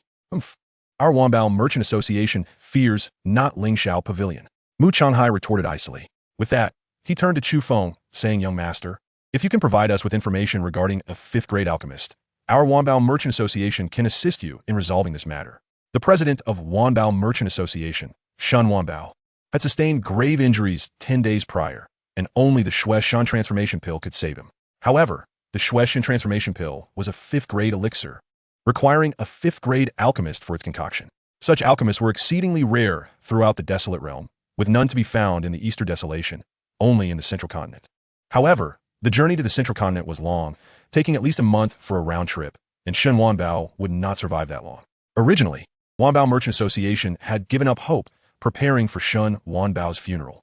Now, learning that Chu Feng might be connected to a 5th-grade alchemist, Mu Changhai was unwilling to let this opportunity slip away, wishing to protect Chu Feng and inquire about the alchemist's whereabouts. No need. He is but an old dog. I can handle him myself. Chu Feng declined Mu Changhai's offer with indifference. At that moment, the charming woman stepped forward. Hearing Chu Feng's words, she rolled her eyes, further convinced that he was merely a braggart. Chu Feng's cultivation level was merely the 5th stage of spirit entrance. Yet he claimed he could deal with someone of a much higher realm. Was this not boasting? At that moment, the charming woman had completely lost faith in Chu Feng being a 5th-grade alchemist, suspecting he had merely come to deceive them upon learning of their search for one. Uncle Mu, since this young master does not wish for our assistance, please step aside, the charming woman said to Mu Changhai. Missy, Mu Changhai hesitated, not wanting to abandon any hope for Shen Wanbao's recovery. But upon seeing the resolute look in the charming woman's eyes, he could only step aside reluctantly. The charming woman was Shun Qianling, the illegitimate daughter of Shen Wanbao, recently sent to the Shanyang branch to learn and gain experience before returning to the headquarters to manage family affairs. Xiao Tianhe cast a deep glance at Shen Qianling, surprised to find a young lady of Wanbao Merchant Association present. However, Shen Qianling's insistence for Mu Changhai to step aside filled him with excitement. Boy, I will not allow you to die so quickly. I will make you taste the agony of being unable to live or die. I shall force you to watch as your loved ones are killed one by one, and only then will I end you. Xiao Tianhe approached Chu Feng with a face twisted in malevolence, intent on capturing him for torment. How ruthless is the city lord? It is he who has brought this upon himself. Yet now his family must suffer the consequences. Alas, I urged that young master to flee when he first began to save others. Had he escaped then, none of this would have transpired. The onlookers murmured in shock at Xiao Tianhe's intended punishment for Chu Feng. Shen Qianling frowned at Xiao Tianhe's methods, disapproving of his cruelty. However, given Chu Feng's earlier bravado, she could not possibly intervene to save him. Have you finished? Once you are done, you may die. Chu Feng cast a calm glance at Xiao Tianhe before suddenly appearing before him in a flash. Demonic heart-crushing palm, Chu Feng's hand, imbued with a malevolent aura, struck Xiao Tianhe's chest like lightning. Puffed. Xiao Tianhe immediately spewed blood, flying backward several meters. The scene fell into an eerie silence, as all present stared at Chu Feng in disbelief. Despite being at a lower cultivation level than Xiao Tianhe, Chu Feng had defeated him with a single blow. This left the crowd in a state of shock. City Lord. After a moment, the captain of the city guards, who had accompanied Xiao Tianhe, finally regained his senses and rushed to check on his injuries. Ah, the city lord is dead. You have killed the city lord. The captain screamed in terror. What? Dead? How is this possible? The city lord of Xia is undoubtedly the most formidable cultivator in our Shanyang city. Yet he was effortlessly slain by a youth who is a whole realm beneath him. It is simply beyond belief. The onlookers around were astounded, murmuring in disbelief. Shen Qianling's beautiful eyes widened as she gazed at Chu Feng, overwhelmed by incredulity. She had always thought of Chu Feng as a braggart, but it seemed he truly possessed remarkable strength. If he was not merely boasting about being a 5th-tier alchemist, could it be that his claim was genuine? With this thought, Shen Qianling's gaze towards Chu Feng was filled with excitement. If Chu Feng were indeed a 5th-tier alchemist, her father would be saved. Everyone attack. Avenge the city lord. At that moment, the captain of the city guards bellowed orders for the guards surrounding to kill Chu Feng. Instantly, the guards trembled as they drew their swords. Yet none dared to advance. After all, Chu Feng was capable of dispatching even Xiao Tianhe in an instant. They were no match for him. Nevertheless, bound by duty, they found themselves compelled to obey the orders. I dare any of you to try. This young master is a distinguished guest of our Wanbao Chamber of Commerce. Uncle Mu, ensure the safety of this young master. Seeing the city guards preparing to strike at Chu Feng, Shen Qianling immediately commanded Mu Changhai to protect him. Chu Feng was now her only hope for saving her father, and she would not allow anyone to harm him. Chapter 25, The Refinement of the Ice Heart Pill. Yes, miss. Upon hearing Shen Qianling's directive, Mu Changhai promptly positioned himself before Chu Feng. You Wanbao Chamber of Commerce are shielding the murderer of the city lord. I will report this to His Majesty at once. The captain of the guards, upon witnessing Mu Chonghai stepping forth, felt an immense relief. They had to act out of duty, but engaging Chu Feng could very well lead to their demise. With the Wanbao Chamber of Commerce intervening, they now had a convenient excuse to shift the blame onto them. The Wanbao Chamber of Commerce wielded immense influence across the Eastern Wilderness continent, with ties to many other empires, and even the Songfeng Empire would think twice before offending them. By attributing the responsibility to the Wanbao Chamber of Commerce, the higher-ups of the empire would no longer hold them accountable. After issuing his orders, the captain commanded his men to slowly remove Xiao Tianhe's corpse. Seeing the guards depart, Chu Feng prepared to leave as well. "Young master, we have just aided you, and you intend to leave so soon? That would be rather uncouth. Wouldn't it?" Shen Qining quickly positioned herself in his path. "I require no assistance from you. Your intervention is superfluous." Chu Feng replied coolly. "Young master, we are well aware that you can handle the guard from earlier, but can you contend with the entire Songfeng Empire? You have slain Xiao Tianhe, and the higher echelons of the Songfeng Empire will not let you off lightly." Shen Qining remarked with a faint smile. "This is something I can manage without your concern." Chu Feng replied indifferently. A mere small empire held no weight in his mind. Even if he were incapable of confronting them at present, he could easily evade them or retreat into the Chaos Star Pearl. With that, Chu Feng stepped forward to exit. Seeing this, Shen Qining quickly grasped his hand, her tone laced with a hint of pleading. "Young master, may we converse? What would you like to discuss?" Chu Feng paused momentarily, turning to face Shen Qining. "My father has been ambushed and poisoned. Only the 5th-tier snow ginseng transformation pill can save him. I wish for you to assist in refining a snow ginseng transformation pill to save my father." Shen Qining implored urgently. "Did you not doubt my status as a 5th-tier alchemist?" Chu Feng replied with a hint of a smile. "Young master, my father cannot hold on much longer. I beseech you for assistance." Shen Qining's expression was earnest as she pleaded. Shen Qining was the favored daughter of Shen Wanbao, yet the direct descendants of the Shen family did not hold her in high regard. As a mere illegitimate daughter, her standing would plummet should Shen Wanbao pass away. Now that Shen Wanbao was gravely injured, the direct descendants of the Shen family had promptly ousted her, preventing her from being by her father's side. Shen Qining feared that once Shen Wanbao was gone, the family would cast her aside or marry her off as a pawn to someone she despised. In desperation, she clung to the hope that Chu Feng was indeed a 5th-tier alchemist who could refine the snow ginseng transformation pill to save Shen Wanbao. "I can refine the snow ginseng transformation pill, but what reward can you offer?" Chu Feng pondered briefly before agreeing to assist Shen Qining, currently entangled in numerous troubles. He also wished to demonstrate his prowess as a 5th-tier alchemist to alleviate these predicaments. In this backward land of the Eastern Wilderness continent, even a 3rd-tier alchemist was considered a top-tier practitioner. Should Chu Feng reveal himself as a 5th-tier alchemist, many powers and formidable individuals would undoubtedly flock to him. At that point, even those he had previously offended, such as Lingshao Pavilion and the higher-ups of the Songfeng Empire, would think twice before acting against him and might even seek to curry favor. "Our Shen family has previously vowed that whoever saves my father may take 3 treasures from the Shen family treasury. If young master has any other requests, we can negotiate further." Upon hearing that Chu Feng could refine the snow ginseng transformation pill, Shen Qining was utterly elated. "As per what the Shen family promised, I shall refine the snow ginseng transformation pill and then take 3 treasures from your family treasury." The Shen family was the largest merchant family in the Songfeng Empire, and their treasury undoubtedly housed numerous precious items. Chu Feng felt that being able to retrieve 3 treasures from the Shen family treasury was a satisfactory reward. Shen Qining, upon hearing this, was visibly excited. "Excellent. Rest assured, our Wanbao Chamber of Commerce will surely reward you handsomely. May I inquire your esteemed name, young master?" "Chu Feng," he replied nonchalantly, stating his name. "Young Master Chu, my father is currently in the imperial capital of Songfeng, Tianlan City.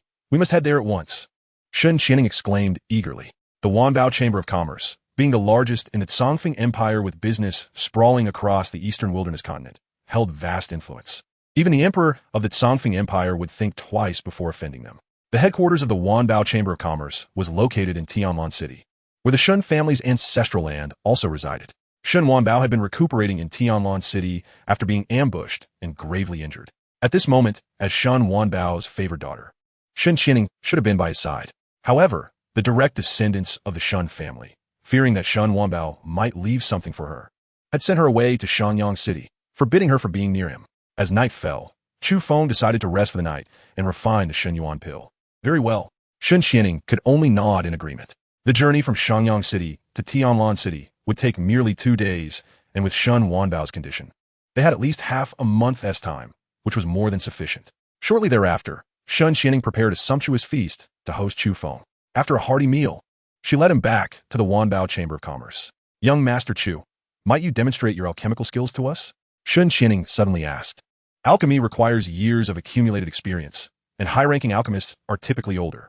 Shun Xianing remained skeptical of Chu Feng due to his youth. She wished to verify his alchemical abilities to assuage her doubts. Chu Feng, hearing her words, cast a knowing smile in her direction and replied lightly, "Certainly. Miss Shun, what grade of pills would you like to see me refine? Please bring forth the materials. Let us refine the third-tier Ice Heart Pill. Uncle, please bring forth the materials for the Ice Heart Pill."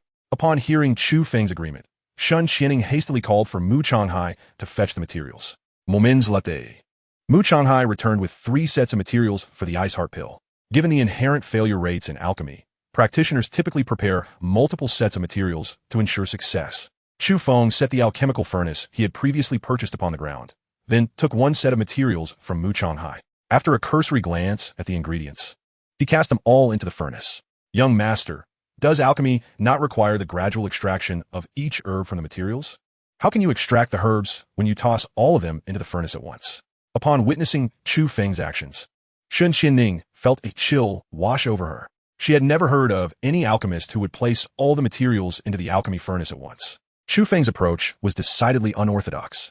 "Just watch," Chu Feng remarked nonchalantly. In his previous life, Chu Feng was exceedingly well-versed in alchemy and possessed his own unique techniques. Although he had yet to engage in alchemy in this life, his soul was reborn with formidable power, making the concoction of low-grade elixirs a trivial task. Chapter 26. A Bet. After placing all the materials into the furnace, Chu Feng concentrated, summoning the alchemical fire to begin melting the components within. Alchemical fire comes in various forms, and in his past life, Chu Feng had acquired a top-tier exotic flame that greatly enhanced his alchemical prowess. Currently, lacking such a flame, he could only gather ordinary alchemical fire, which sufficed for refining third-grade elixirs. Soon, Chu Feng used his soul energy to control the fire, melting the materials and commencing the condensation of the elixir. 1 minute later, done. Chu Feng extinguished the alchemical fire and slowly withdrew his hand from the furnace. "Done? Young Master Chu, you must be jesting," Shun Qianning and Mu Changhai exclaimed, their faces etched with disbelief. They had merely witnessed Chu Feng placing the materials into the furnace and summoning the fire for a little over a minute, yet he claimed the elixir was complete. Was he mocking them? It is known that an alchemist typically spends extensive time melting materials and extracting their essence, followed by an even longer duration to solidify the elixir. Many alchemists take anywhere from an hour to several days for a single concoction. No alchemist would casually produce an elixir as Chu Feng had. "Feel free to take a look." Chu Feng gestured towards the furnace, inviting Shun Qianning and Mu Changhai to inspect the elixir. Upon hearing this, Mu Changhai stepped forward to open the alchemy furnace. Instantly, a rich fragrance wafted from within. It truly is the aroma of the Ice Heart elixir. Mu Changhai, having previously consumed an Ice Heart elixir, was intimately familiar with its scent. Although he had yet to see the elixir itself, the aroma confirmed its identity. Moments later, Mu Changhai spotted a glimmering elixir resting at the bottom of the furnace. An exquisite Ice Heart elixir? Mu Changhai et Gulim, his eyes widening in astonishment as he beheld the intricate patterns adorning the elixir. What? An exquisite Ice Heart elixir? Shun Qianning's expression turned blank upon hearing Mu Changhai's words. Elixirs are categorized into several grades: inferior, intermediate, superior, exquisite, earth grade, heaven grade, and saint grade. In the desolate realm, most elixirs produced by alchemists are of inferior quality, with the occasional intermediate elixir being a rare stroke of luck. Shun Qianning and Mu Changhai were utterly astonished to discover that the Ice Heart elixir Chu Feng had concocted in merely a minute was of exquisite grade. Exquisite? There's no need for such astonishment. Chu Feng Chuke Lai Di. In his previous life, he had concocted saint-grade elixirs. Although his current realm and spiritual power were lacking, and he lacked an exotic flame, he could still manage to produce exquisite elixirs for the time being. Exquisite is still quite remarkable. Young Master Chu, I have been with the Wanbao Chamber of Commerce for several decades, and have only seen one exquisite elixir before, which was merely a second-grade elixir, far inferior to yours. Mu Changhai said, excitement evident in his voice. Young Master Chu, you truly are a hidden talent. Shun Qianning exclaimed, her expression filled with fervor. Realizing that Chu Feng was indeed an extraordinary alchemist, Shun Qianning felt a surge of excitement. her beautiful eyes fixed unwaveringly upon him. If she could bring Chu Feng back to the Shun family, her father Shenwan Bao would surely be saved. Chu Feng was the one she had found. Once he rescued Shenwan Bao, her father would undoubtedly regard her with greater favor, elevating her status within the family. Then, she would have the chance to vindicate herself against those who had driven her away from the Shun family's direct lineage. After some pleasantries, Chu Feng stood up and interrupted the conversation, saying, "All right, please arrange for me a quiet place to rest. I shall depart with you in the morning." Chu Feng was intent on refining the divine yuan elixir and hastening his ascent in strength. Wishing not to waste time in idle chatter with Shen Qianning and Mu Changhai, "Certainly, I will immediately arrange the finest room for you." Sen Qian Ningripliet, hastily instructing Mu Changhai to prepare the best accommodations for Chu Feng. Before long, Mu Changhai led Chu Feng to a lavish chamber, attended by 2 charming maidservants. "You two shall serve young Master Chu well tonight," Mu Changhai instructed the maidens. "Yes," the 2 maidservants replied, gracefully bowing. Chu Feng surveyed the maidservants, noting their alluring figures and enchanting demeanor. However, Chu Feng was not one to be frivolous. The woman he desired would be one he cherished for a lifetime. "Not just any woman. I do not require such service. Please send them away," Chu Feng stated calmly. "Young Master Chu, they are both pure and untouched." Having never accompanied anyone, Mu Changhai Hatsti Zipli, "I need a good rest tonight." Chu Feng reiterated his refusal. "Very well. I understand. Please enjoy your rest." "Young Master Chu." Mu Changhai relented, departing with the 2 maidservants. Once they had left, Chu Feng closed the door and entered the Chaos Star Pearl. The commotion and phenomena associated with refining the divine yuan elixir were too great. Thus, he chose to do so within the confines of the Chaos Star Pearl. Upon entering, Chu Feng noticed that Ling Air was absent. However, he paid it no mind and promptly took out a 5th-grade alchemy furnace to begin refining the divine yuan elixir. Chu Feng placed a demon spirit fruit along with several other materials directly into the furnace, summoning the alchemical fire to dissolve the components and extract their essence. The process of refining the divine yuan elixir was significantly more complex than that of the ice heart elixir. Primarily, Chu Feng's current cultivation level was too low, necessitating a gradual dissolution and extraction of the essence from the materials before he could condense it into an elixir. After a quarter of an hour, Chu Feng finally completed the process. 2 exquisite divine yuan elixirs. As he gazed at the gleaming elixirs in the furnace, a hint of joy surfaced on his face. Given Chu Feng's current level, producing 2 exquisite divine yuan elixirs from a single set of materials was nearly his limit. In his previous life, during his peak, he could concoct up to 10 heavenly-grade elixirs in one furnace. The spectacle at that time had shaken the heavens and earth. Who would have thought you could also refine elixirs, and that you could produce 2 exquisite 5th-grade elixirs at once? Suddenly, Ling Air's astonished voice resonated behind Chu Feng. "Huh, just exquisite elixirs. Wait until I refine a saint-grade elixir to show you." Chu Feng replied, his spirits lifted as he admired Ling Air's stunning beauty. Dressed in a flowing moonlit gown, she appeared breathtakingly radiant, stirring deep feelings within Chu Feng. Each time he encountered Ling Air, her attire seemed to change. Yet each ensemble was equally captivating. "You're boasting. Ling Air vitortet, hier explosion skeptical." Saint-grade elixirs were rare even during the Chaos era. Even the most elite alchemists, in all their lifetimes, cannot guarantee the production of a single saint-grade elixir. "Doubt it? Then let us wager," Chu Feng proposed, his mischievous thoughts swirling as he gazed at Ling Air's exquisite visage. Chapter 27. The Shun Family in Tianlan City. "What do you desire?" Ling Air inquired. Having caught the flicker of fervor in Chu Feng's eyes, her expression shifting to one of mild anger. "I have yet to decide, but rest assured, it will not harm you." Chu Feng replied with a light-hearted chuckle, assuring her that his intentions were benign, focused solely on cherishing her. "Oomph. I see you harbor ulterior motives. Let me tell you, I am quite formidable. If you dare entertain any improper thoughts, I shall deal with you." Ling Air treaten it, raising her hand in mock defiance. "How could that be?" Chu Feng chuka akwadi li. Ling Air pondered for a moment before a sly smile crossed her face. "A bet could be arranged, but we must agree on the terms. If it is to be calculated over a decade, should you manage to concoct a saint-grade elixir within that span, I shall acquiesce to one of your requests." "A decade?" Chu Feng's expression momentarily faltered, yet he quickly responded with delight. "Very well, it is a promise. A decade feels rather brief." And Chu Feng lacked absolute confidence in his ability to produce a saint-grade elixir. However, even if he were to lose to Ling Air, it would be of little consequence. He could simply abide by her wishes. Should he emerge victorious, it would grant him the opportunity to be with Ling Air. In an instant, Chu Feng's gaze towards Linger was ablaze with fervor. "What are you staring at?" Upon noticing the intensity in Chu Feng's eyes, Linger shot him an irritated glare. "It's merely that my Linger is exceedingly beautiful, drawing me in irresistibly." Chu Feng chuka lai di. "Humph. You certainly know how to flatter." Linger hoofed playfully. After a brief bout of banter with Linger, Chu Feng consumed a divine origin pill and commenced his cultivation. The recent creation of the divine origin pill had depleted a significant portion of Chu Feng's spiritual energy. He needed to ingest the pill to restore his energy before refining the remaining divine origin pills. 2 hours later, after fully absorbing a divine origin pill, his realm ascended to the 6th level of the spirit entry stage. Subsequently, Chu Feng proceeded to refine the remaining 2 sets of materials. From the final 2 sets, he produced 2 top-tier divine origin pills from one and 3 from the other. This left Chu Feng in a state of exhilaration for quite a while. Each divine origin pill significantly boosted his cultivation, and possessing an additional pill would greatly enhance his prowess.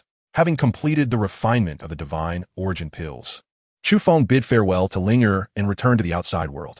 At that time, it was already the early hours of the morning. Chu Feng once again took out a divine origin pill to consume for cultivation. By dawn, he had fully absorbed another divine origin pill, allowing him to ascend another minor realm, reaching the 7th level of the spirit entry stage. This body possesses such poor constitution. Chu Feng felt a twinge of disappointment.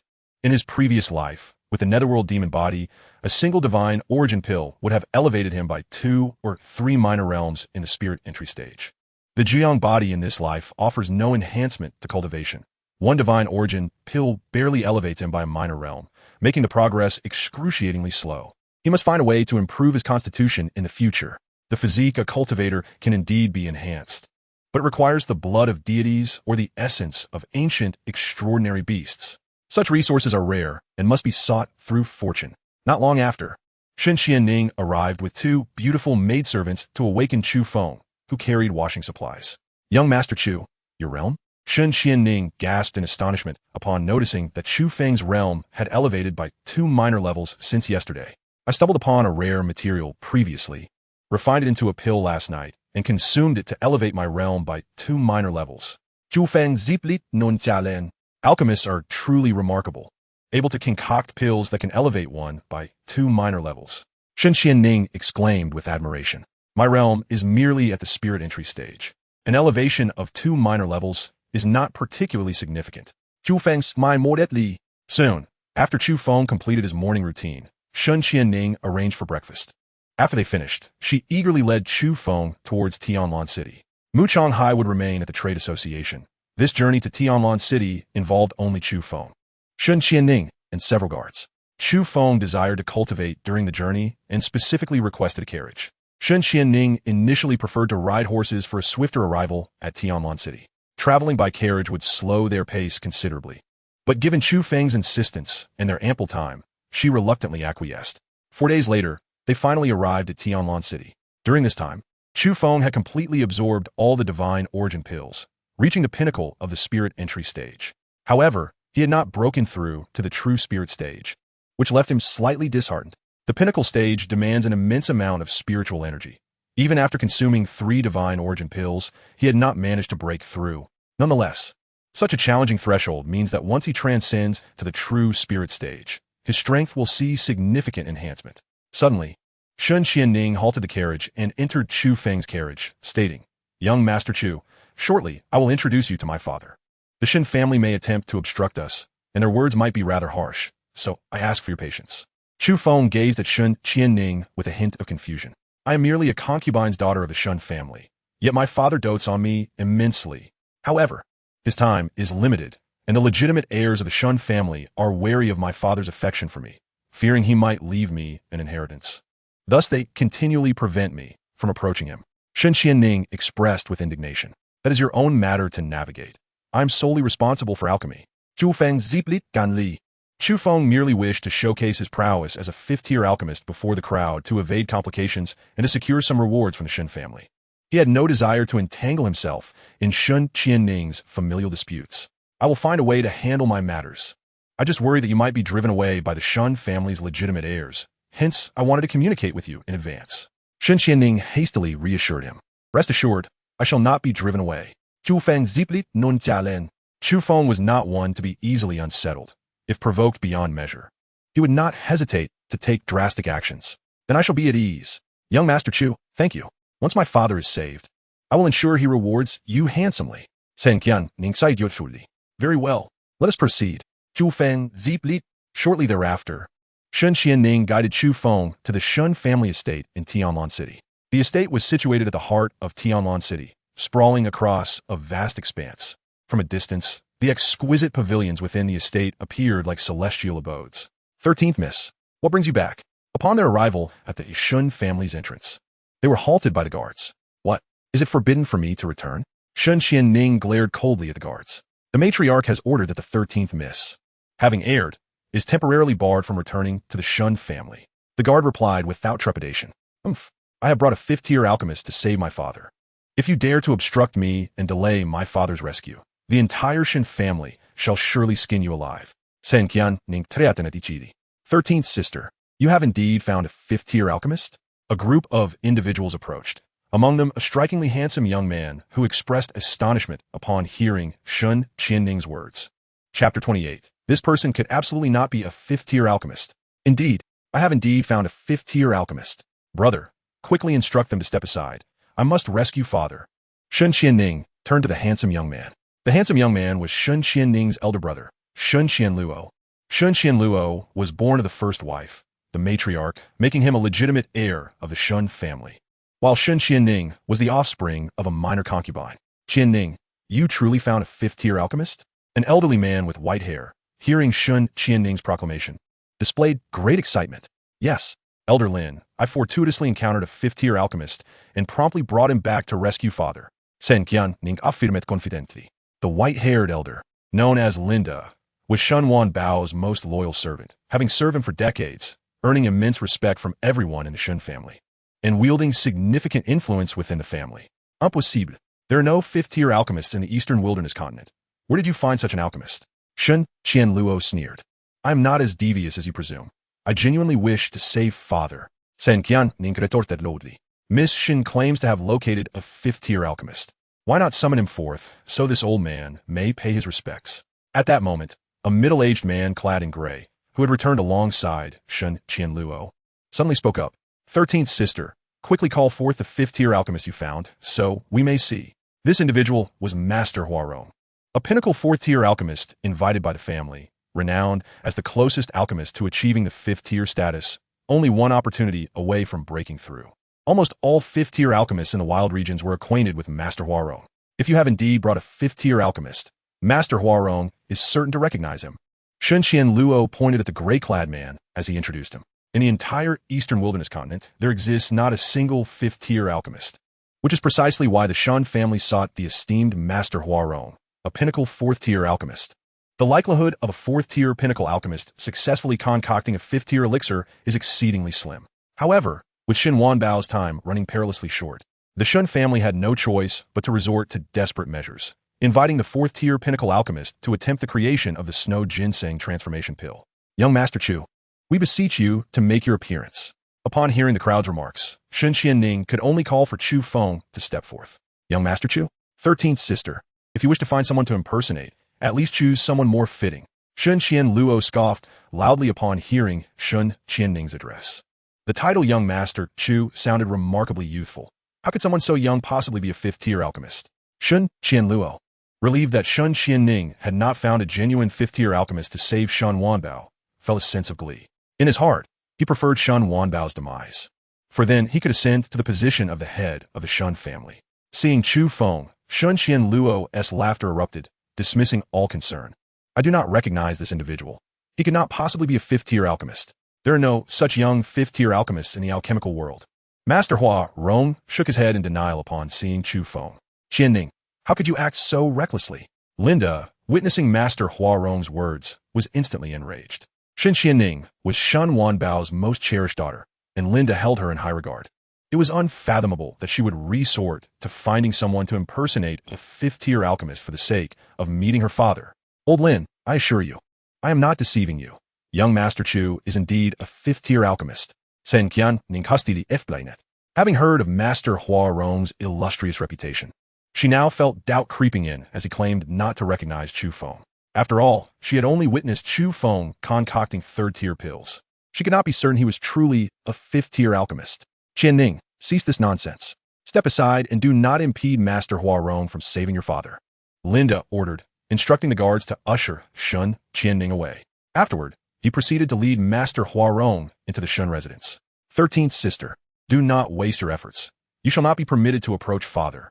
Shun Qian Luo lingered at the back, whispering mockery at Shun Qianning before he too entered the Chu residence. Scoundrel, once I save father, you shall see how I deal with you. Sen Qian Ning Seetit, glaring at Shun Qian Luo's retreating figure. After a moment of cursing, she turned to Chu Feng, her expression apologetic. Young Master Chu, I am truly sorry. Chu Feng, Fa, replied, no matter. Please find me a quiet place, and once you have resolved matters with the Shun family, summon me.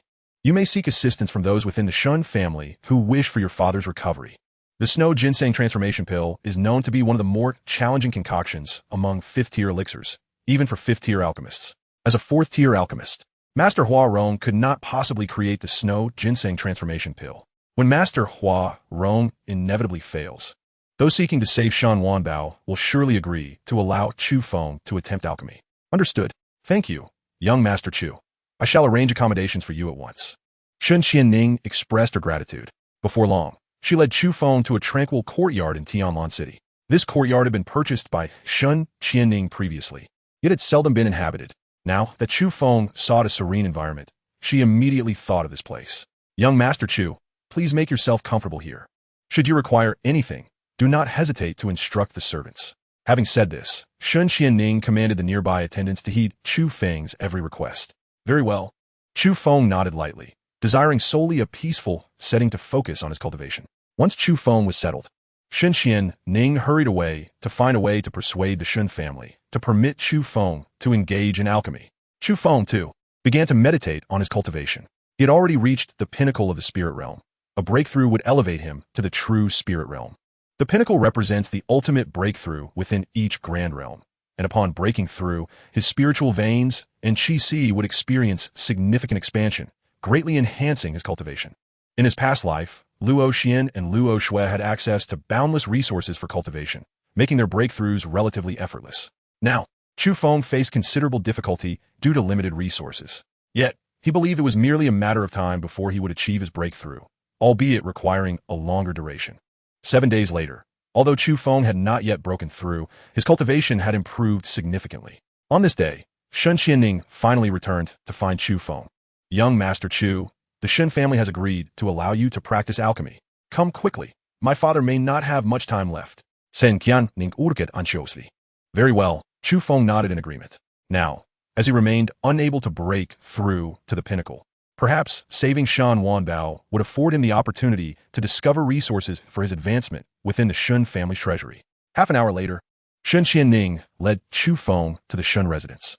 The courtyard was filled with people, including not only the Shun family, but also Shun Wanbao's friends, all gathered to bid him a final farewell. Shun Wanbao was well-connected, and the visitors included high-ranking officials from the Songfeng Empire and numerous influential figures. Additionally, some had come to provide treatment for Shun Wanbao. While they could not cure him, they could help sustain his life. To his surprise, some representatives from the Qinglan sect were also present, among whom was Yun Qingying. What is this scoundrel doing here? Upon spotting Chu Feng, Yun Qingying's teeth clenched in frustration. The last time he had called her a wench and told her to leave. Seeing him now, she longed to stab him multiple times. Chu Feng, too, caught sight of Yun Qingying amidst the crowd. Her beauty shone brilliantly, making her stand out. He offered her a charming smile, yet Yun Qingying completely ignored him. Qianning, is this truly the fifth-tier alchemist you spoke of? The Shun family members regarded Chu Feng with skepticism. He was far too youthful to be a fifth-tier alchemist. Indeed, young Master Chu is a fifth-tier alchemist. Sen Qianning asserted confidently. After being driven away from the Shun residence previously, she had inquired further about Chu Feng, who had assured her of his status as a fifth-tier alchemist. Shun Qianning believed Chu Feng had no motive to deceive her, thus firmly trusting in his capabilities. How could this be? There cannot possibly be such a young, fifth-tier alchemist in existence. Miss Shun, are you perhaps being deceived by him? He is undoubtedly a fraud, likely seeking to swindle you. The crowd erupted in fervent discussions, deeming Chu Feng a charlatan, unworthy of the title of fifth-tier alchemist. Yun Qingying scrutinized Chu Feng with doubt as well, unable to believe he could be a fifth-tier alchemist. Previously, during his time at the Qingluan sect, he had never revealed himself as an alchemist. Moreover, he was too young. Perhaps he could pass for a first or second-tier alchemist, but a fifth-tier one? Absolutely implausible. 13th sister, you are far too young. You may not even realize you are being swindled. Shun Qian Luo, hearing the crowd's skepticism, seized the opportunity to add insult to injury. How dare you speak such nonsense? Young Master Chu would never deceive me. Sen Qian Ningretorted, her anger flaring as she defended him against the mounting doubts. Whether I am a fraud or not can be proven. Bring forth the materials for the snow ginseng transformation pill, and I shall concoct it right here. Chu Feng in dozet suden li. Rather than engage in endless debate, it would be far more persuasive to directly produce the snow ginseng transformation pill. The ingredients for the snow ginseng transformation pill are exceedingly rare. Do you think they are simply given to you? If you ruin them, will you compensate for it? Shen Qianluo remarked with a look of disdain. I will compensate if I ruin them. Chu Feng's Ziplit Gan Li. Do you think you can afford it? Shun Qianluo sneered. What do you mean, Shun Qianluo? Are you attempting to inherit our father's position and neglecting to save him? Shun Qianqing glared at Shun Qianluo furiously. Nonsense. Who said I don't want to save father? I personally invited Master Huarong to rescue him. Shun Qianluo retorted loudly. At that moment, an elder clad in purple suddenly interjected from the crowd. Enough. Cease your bickering. Just provide him with a portion of the snow ginseng transformation pill S ingredients. If he fails to refine it, he should leave the Shun family. Upon hearing the elder's words, Shun Qianluo hurriedly intervened. Great-grandfather, this person may not even be a true alchemist. Giving him the materials would be a waste. The elder, known as Shun Yin, is the eldest uncle of Shun Wanbao and holds the highest standing in the Shun family. It was Shun Qianqing who had sought his assistance to convince the family to allow Chu Feng to attempt alchemy. No further discussion. Linde, fetch a portion of the materials for him. Shun Yin commanded, leaving no room for dissent. Understood. Linda promptly went to retrieve the ingredients for the snow ginseng transformation pill. Young Master Chu, our Shin family is granting you but a singular opportunity. Make sure to seize it well. Should you succeed in refining the snow ginseng transformation pill, we shall reward you handsomely, Shun Yin stated in a measured tone. Indeed. Chu Feng nodded slightly. Shortly thereafter, Linda returned with the materials, accompanied by Master Huarong. You cannot take this portion away. I have discovered the key to the process. This time, I shall surely succeed. Master Huarong exclaimed anxiously. What is the matter? Shun Yin asked, frowning at Master Huarong's distressed demeanor. Great-grandfather, there's only one portion of the materials left. Linda reported. What? Only one portion? Shun Yin exclaimed in astonishment. Indeed. We pooled the resources of the Merchant Association to procure 20 portions of the materials, but Master Huarong has squandered 19 of them over the past few days, leaving only this final one. Linda's voice was tinged with anger. After Shun Wanbao was ambushed and poisoned, the Shun family rallied the influence of the Wanbao Merchant Association across various regions to locate 20 portions of the materials for the snow ginseng transformation pill. Each portion is exceedingly precious and requires a substantial amount of spirit stones. Over the course of 7 days, Master Huarong wasted 19 portions without successfully refining the pill. Give me one more chance, and I will surely help you refine the snow ginseng transformation pill. Master Huarong pleaded fervently. Master Huarong had long aspired to create a 5th-grade pill and become a 5th-grade alchemist. However, the materials for 5th-grade pills are both rare and elusive, and his previous attempts had all ended in failure. With the Shun family providing so many portions of the materials for the snow ginseng transformation pill, he hoped to finally succeed and attain the admiration of many as a 5th-grade alchemist. Yet, he had failed all 19 attempts. Hearing Master Huarong's words, Shun Yin hesitated, uncertain whether to give the materials to Chu Feng or Master Huarong. This man is already agitated. Even if you provided him with 1,000 portions of materials, he would still be incapable of refining the snow ginseng transformation pill.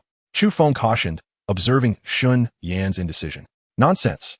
If you grant me one more chance, I will certainly be able to refine the snow ginseng transformation pill. Master Huarong glared at Chu Feng. Great-grandfather, I believe we should allocate the materials to Master Huarong.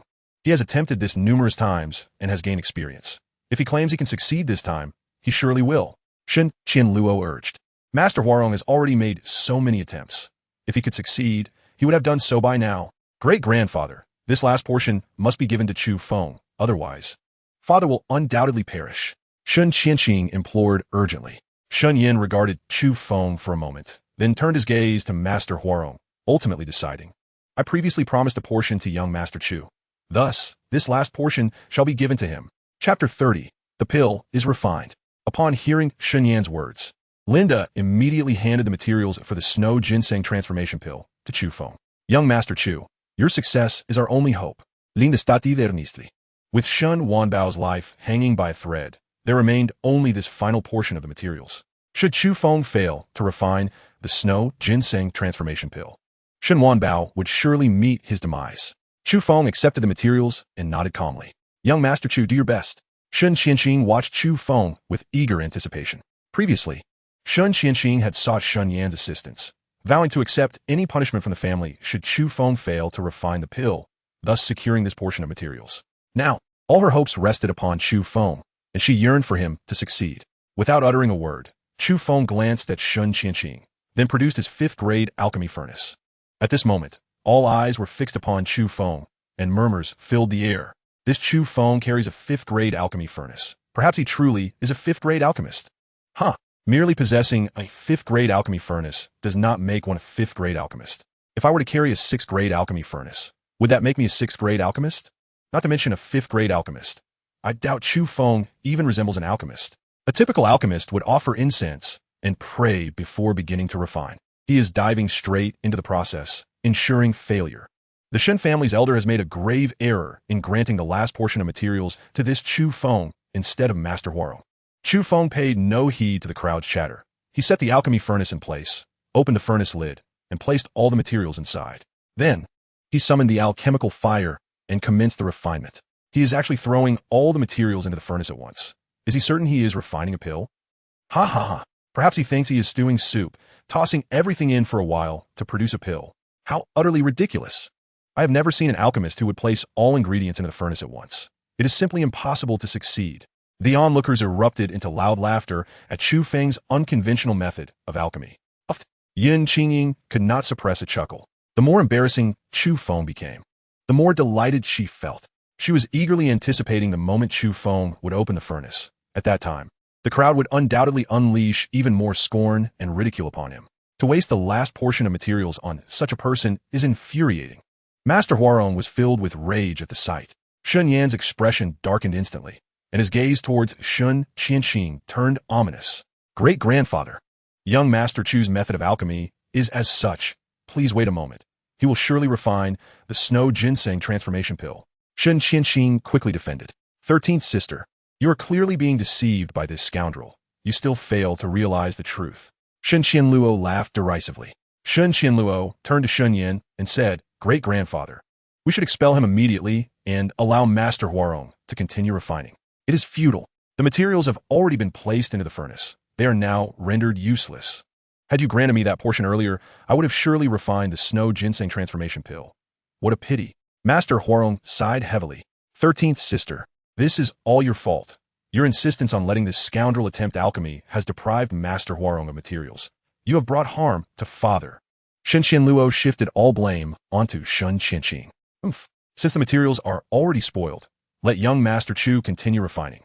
Once he completes the process, if he fails, I will accept any punishment. Shun Qianqing declared loudly. Then we shall wait. Shun Yan responded with a grim expression. The materials are now unusable. We can only allow Chu Feng to finish the refinement. A quarter of an hour later, Chu Feng slowly withdrew his hands and calmly announced to the crowd. The pill is ready. Ha ha ha. He has completed it in just a quarter of an hour? Even soup wouldn't be fully cooked in that time, would it? I thought he would drag it out until nightfall, but he finished so quickly. Perhaps he could no longer maintain the charade. How utterly amusing.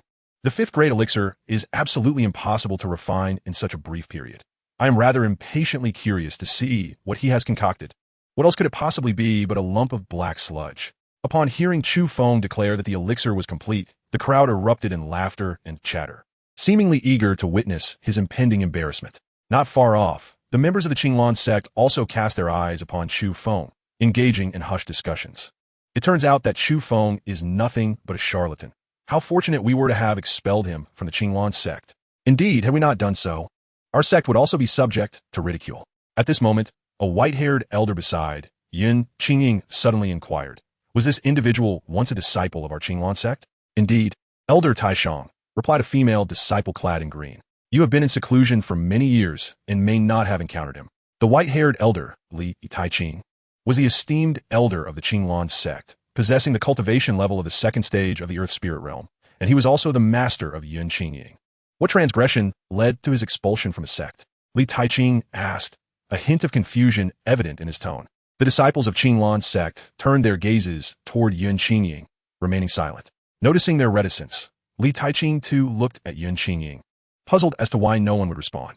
That scoundrel peered at me while I was bathing and was subsequently stripped of his cultivation and expelled from the sect. Yun Qingying stated coolly. What? He is a lecherous scoundrel? Why was he not executed on the spot? Li Taiqing's expression turned icy upon hearing this revelation. It was the mercy of the saintess that spared his wretched life. The green-clad female disciple interjected. Qingying, you should have eliminated such a person immediately. Li Taiqing remarca coldly.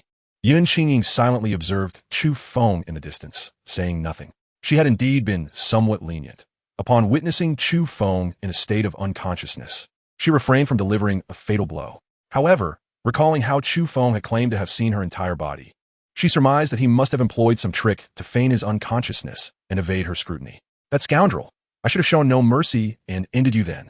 Yun Qingying thought, feeling a surge of anger at the memory of Chu Feng's earlier provocations. Yet, Chu Feng was, after all, the first man to glimpse her form, and a peculiar sentiment stirred within her heart, preventing her from wishing for his demise. Has it succeeded, young Master Chu? In contrast to the derisive laughter of the crowd, Shen Qianning approached with a look of eager anticipation. It has. Chu Feng ziplit nun len. Splendid. Young Master Chu, thank you. Sen Qian Ning exclaimed, her face alight with excitement. 13th sister, you have truly become infatuated with him. Even at this moment, you still trust him. Shen Qian Luo scoffed upon seeing Shen Qianning's animated expression. Ignoring Shen Qian Luo, Shen Qianning turned to Chu Feng with fervor. Young Master Chu, please unveil the furnace. Indeed, unveil the furnace. We too wish to see what has been refined. Ha ha ha. The crowd's expressions shifted to one of mockery as they anticipated the spectacle of Chu Feng's concoction. Saintess, do you think it is possible that he truly refined the snow ginseng transformation elixir? A female disciple of Qinlan's sect suddenly queried Yun Qingying. He is merely a scoundrel. He cannot possibly be a fifth-grade alchemist. Just wait and see him become a laughingstock. Yun Qingying replied with a faint smile.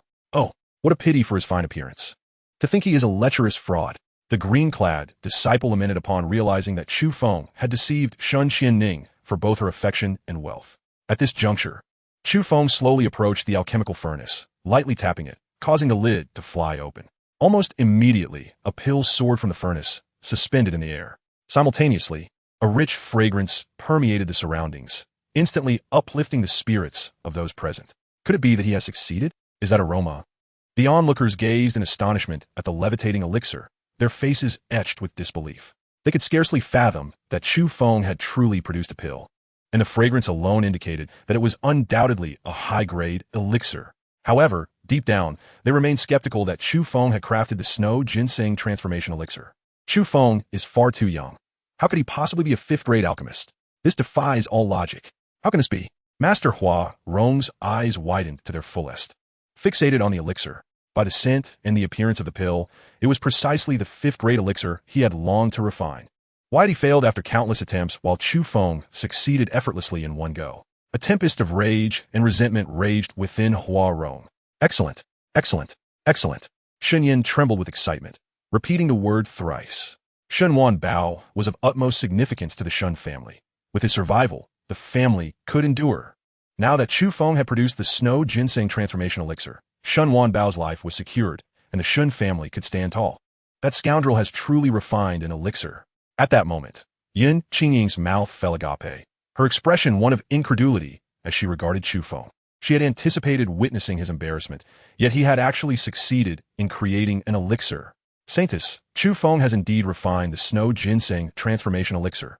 He is truly a fifth-grade alchemist. It is simply unbelievable. A green-clad female disciple exclaimed in astonishment. A fifth-grade alchemist?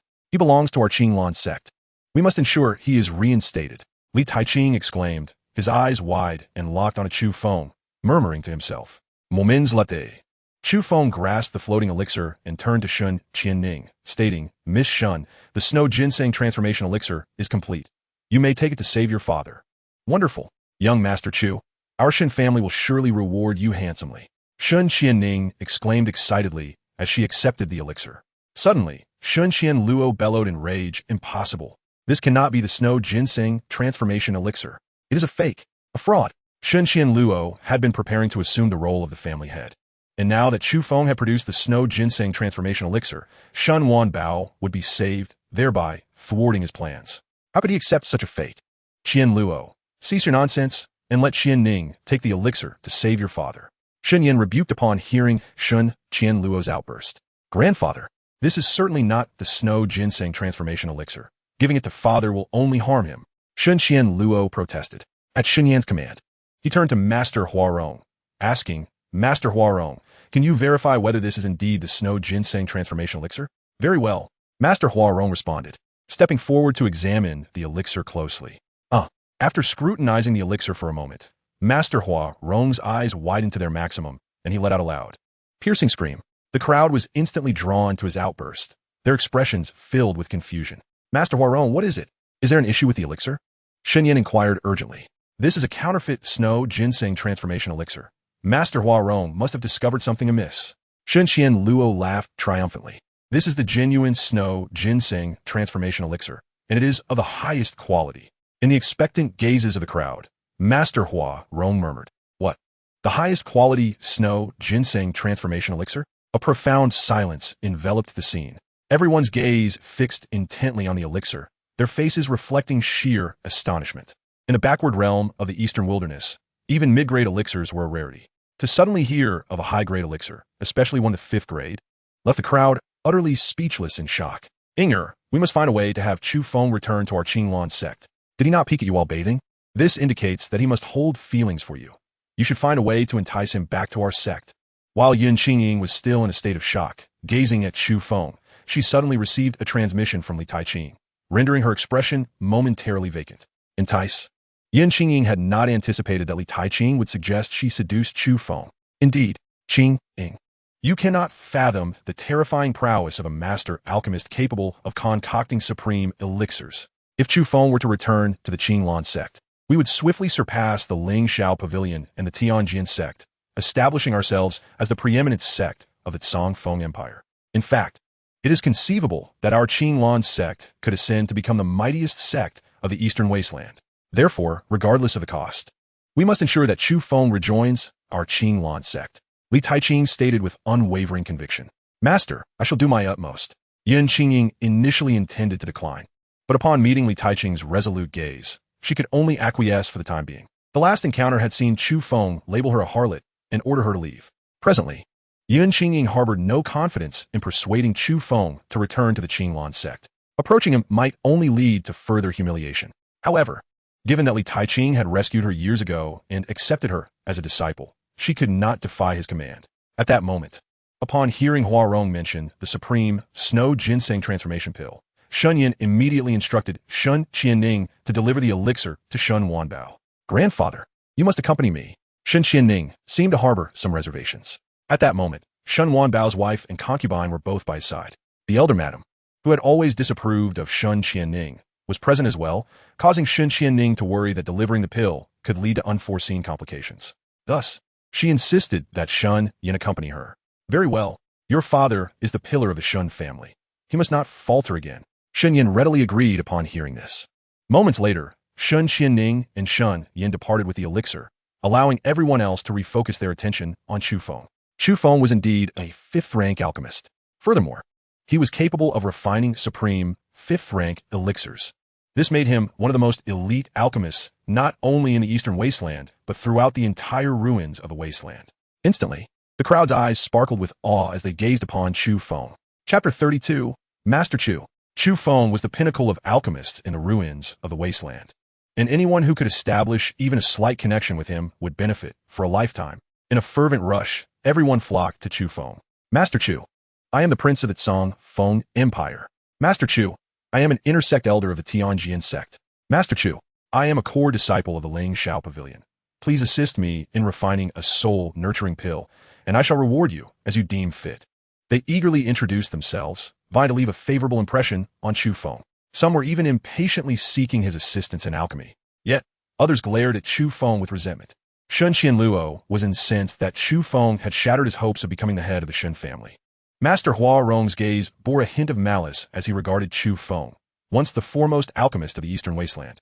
He now found himself relegated to the second position due to Chu Feng's emergence. Yun Qingying observed Chu Feng, now surrounded by an enthusiastic throng, and her emotions became tumultuous. She had never imagined that the petty thief who once spied on her bathing had transformed into a revered master alchemist. Yet, recalling how Chu Feng had insulted her and commanded her to leave, she felt a swell of anger rise within her. Qing, you should approach Master Chu and greet him. Li Taiqing urged upon noticing that Yun Qingying merely stared at Chu Feng. Master, there are too many people here. He is unlikely to acknowledge me. I shall seek him out privately later. Yun Qingying worried that if she approached Chu Feng, he might insult her again in front of so many witnesses, leaving her utterly humiliated. Saintess, Chu Feng has long harbored an interest in you. If you go to him, he will undoubtedly eagerly accompany you back to the Qinglan sect. A female disciple teased. Yun Qingying was left speechless after being scorned by Chu Feng. How could he possibly agree to return to the Qinglan sect so easily? Contemplating the previous encounter, she found herself uncertain whether to approach Chu Feng. Were it not for Li Taiqing's directive, she would have preferred to avoid any interaction with him altogether. Chu Feng is of utmost importance to our sect. Qingying, if he consents to return to us, you may need to make a sacrifice in terms of your allure. Li Taiqing gazed earnestly at Yun Qingying. Master. Yun Qingying's eyes dimmed at his words. She had not anticipated that Li Taiqing would suggest such a sacrifice for Chu Feng. Chu Feng's appearance is remarkable, and as a fifth-rank alchemist, he is well suited for you. Ideally, you two could become partners, ensuring that Chu Feng remains tied to our Qinglan sect. Li Taiqing remarked with a smile. Master, Chu Feng's standing has transformed. He may no longer regard me. Yun Qingying replied despondently. After their last encounter, she felt that Chu Feng had lost interest in her, perhaps even grown to despise her. How could that be? Qingying, you are the most beautiful woman in the Tsang Feng Empire. What man could possibly resist your charm? Rest assured, if you take the initiative, Chu Feng will surely find himself captivated by you. Li Taiqing shukulat sufli. Very well. Yun Qingying could only nod in resignation. Moments later, Shen Xianning rushed out from the Shun family's inner quarters, her face brimming with excitement. Young Master Chu, the supreme snow ginseng transformation pill you crafted works wonders. My father consumed it, and the poison was immediately purged. His injuries are healing rapidly. Shen Xianning exclaimed, her eyes shining with admiration. Indeed, I am glad to be of assistance to the head of the Shun family. Chu Feng replied with a serene smile. The efficacy of the supreme snow ginseng transformation pill far surpassed that of ordinary ones, so Shunwan Bao's swift recovery was hardly surprising. At that moment, the few remaining skeptics regarding Chu Feng's fifth-rank alchemist status were swiftly silenced upon hearing that the elixir had healed Shunwan Bao. They too began to gravitate toward Chu Feng with enthusiasm. Shortly thereafter, Shun Yin emerged, grinning broadly as he addressed Chu Feng. Master Chu, henceforth you shall be our family's great benefactor. Once Wan Bao is fully recovered, I shall ensure he properly rewards you. With that, Shen Yin instructed his attendants to prepare a banquet to honor Chu Feng and the esteemed guests. Not long after, the banquet commenced. Representatives from various factions approached Chu Feng to offer toasts, and he graciously accepted them all. Throughout the festivities, Chu Feng agreed to allow individuals from various sects to seek him out for alchemical assistance in the coming days. He also promised to refine one elixir for each person, provided they brought 2 portions of materials. In an instant, excitement surged among the attendees. It is worth noting that typically, alchemists required 5 or even 10 portions of materials to produce a single elixir. Chu Feng's willingness to accept only 2 portions for one elixir was nothing short of a tremendous boon. Everyone eagerly wished for Chu Feng to craft dozens or even hundreds of elixirs for them. However, he had already stipulated that each individual could only request 1 elixir. Through this endeavor, Chu Feng sought to enhance his reputation, attracting more patrons to his craft. Despite promising to produce an elixir with 2 portions of materials, his alchemical skills boasted an almost non-existent failure rate, often yielding more than 1 elixir from a single portion. Thus, this venture would undoubtedly yield significant rewards for him as well. The banquet continued late into the night, and the guests departed reluctantly, thoroughly satisfied. The Shun family provided Chu Feng with the finest accommodations and assigned several beautiful maidservants to attend to his needs. Chu Feng graciously accepted the Shun family's hospitality, but refrained from engaging with the maidservants. In the subsequent days, Chu Feng tirelessly crafted elixirs for the eager patrons. His reputation as a 5th-rank alchemist spread like wildfire throughout the Tsang Feng Empire, even reaching the farthest corners of the Eastern Wasteland. In no time, throngs of individuals flocked to Tianlan City, seeking Chu Feng's alchemical expertise. Chu Feng welcomed all, agreeing to assist with any request for third-rank elixirs and above. On this particular day, Shen Wanbao's condition had improved significantly, prompting him to send Shen Qianning to extend an invitation to Chu Feng. Aware that Shen Wanbao wished to express his gratitude, Chu Feng felt a surge of joy as he followed Shen Qianning to meet him. Soon, they arrived at a spacious and opulently decorated reception hall. There, a middle-aged man, pale yet still commanding an air of authority, sat in the grand chair at the center of the hall. Without needing an introduction, Chu Feng surmised that this was Shen Wanbao. Beside Shen Wanbao sat a middle-aged woman adorned in resplendent jewels, her presence commanding respect. Standing behind her was Shen Qianluo. This middle-aged woman was Shen Wanbao's first wife, the mother of Shen Qianluo, Lin Shulan.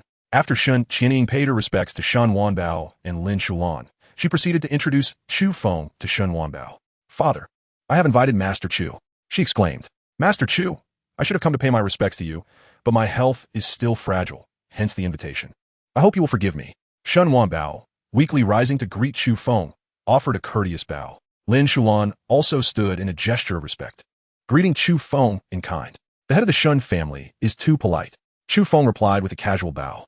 He had come to collect his reward and was eager to personally explore the treasures within the Shen family's vault. Chapter 33, Divine Soil.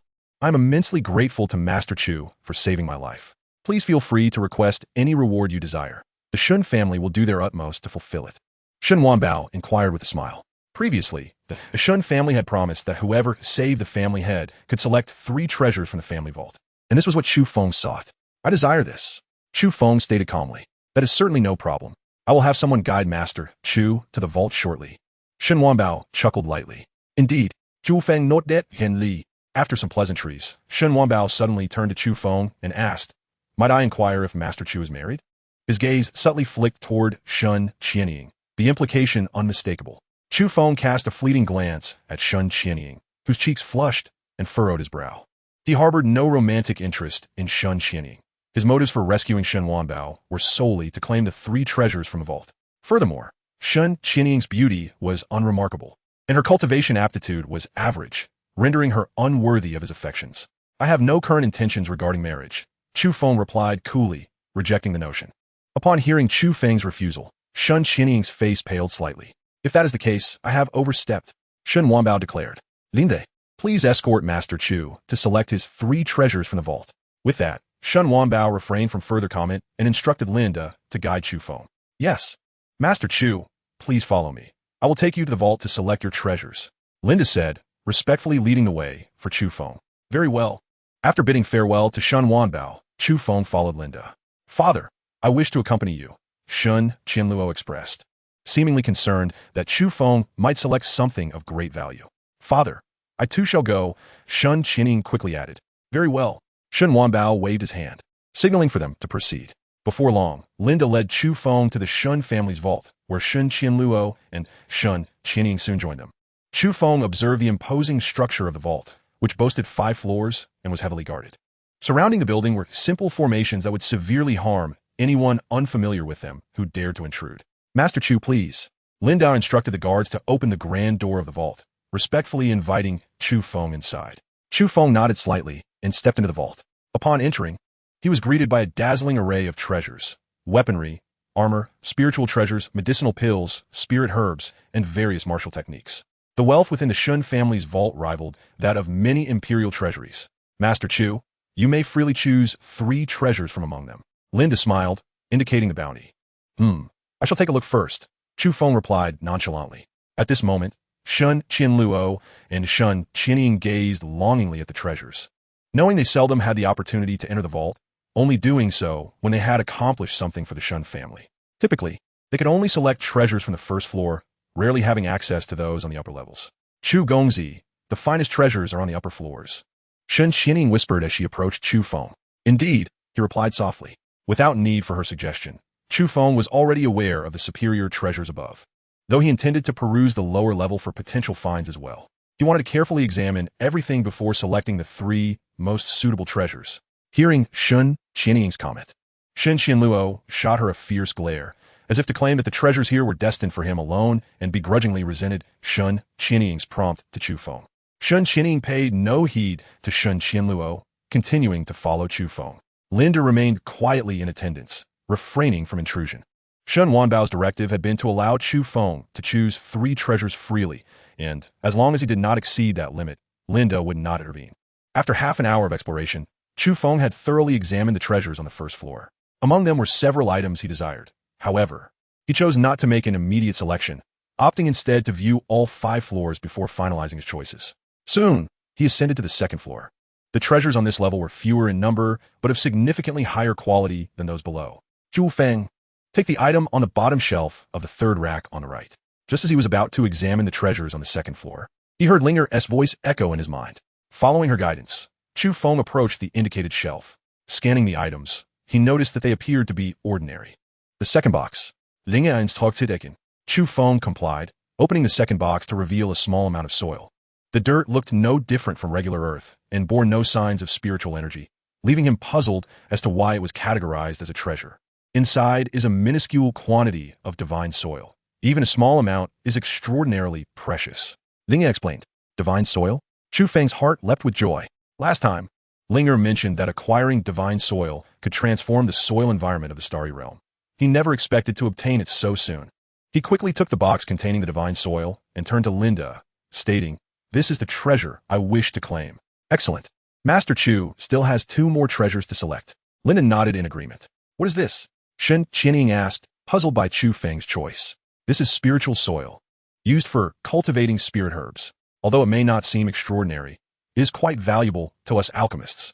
Chu Feng replied casually, concealing the true nature of the treasure. Upon saying this, he stored the box containing the divine soil within his Chaos Star Orb. Seeing that Chu Feng's first selection was a box of soil, Shen Qianluo couldn't help but chuckle inwardly. Master Chu, you may wish to take your time and consider your options further, Shen Qianying suggested, feeling that his initial choice was somewhat lacking. 13th sister, let Master Chu choose whatever he desires without your interference. Shen Qianluo reprimanded her. The treasures here belong to Father, not you, so why should you concern yourself with my choices? Shen Qianying retorted coldly. Enough. Do not disturb Master Chu while he selects his treasures. It is his prerogative to decide what he wishes to claim. Linda interjected, sensing the brewing conflict. Chu Feng ignored their bickering and continued to examine the treasures on the 2nd floor. After scrutinizing the 2nd floor, he proceeded to the 3rd, 4th, and 5th floors, spending a full hour surveying the entire vault. Aside from acquiring the special divine soil on the 2nd floor, he found nothing particularly remarkable in the other levels. Ultimately, on the 5th floor, he selected a celestial-grade spirit sword, the Shadow Demon Sword. Linda warned him that the Shadow Demon Sword was a malevolent weapon, capable of influencing one's mind, advising Chu Feng against choosing it. However, Chu Feng merely smiled faintly and took the sword without hesitation. His final choice was a rare spirit herb, Sunfire Ginseng. This precious herb was a primary ingredient in the crafting of Sunfire pills, a 5th-tier medicinal concoction that could refine the body and enhance cultivation. Having struggled to break through to the peak of the spirit realm, Chu Feng was confident that with the Sunfire Ginseng, he could swiftly ascend to the true spirit realm. Chapter 34, Personal Maid.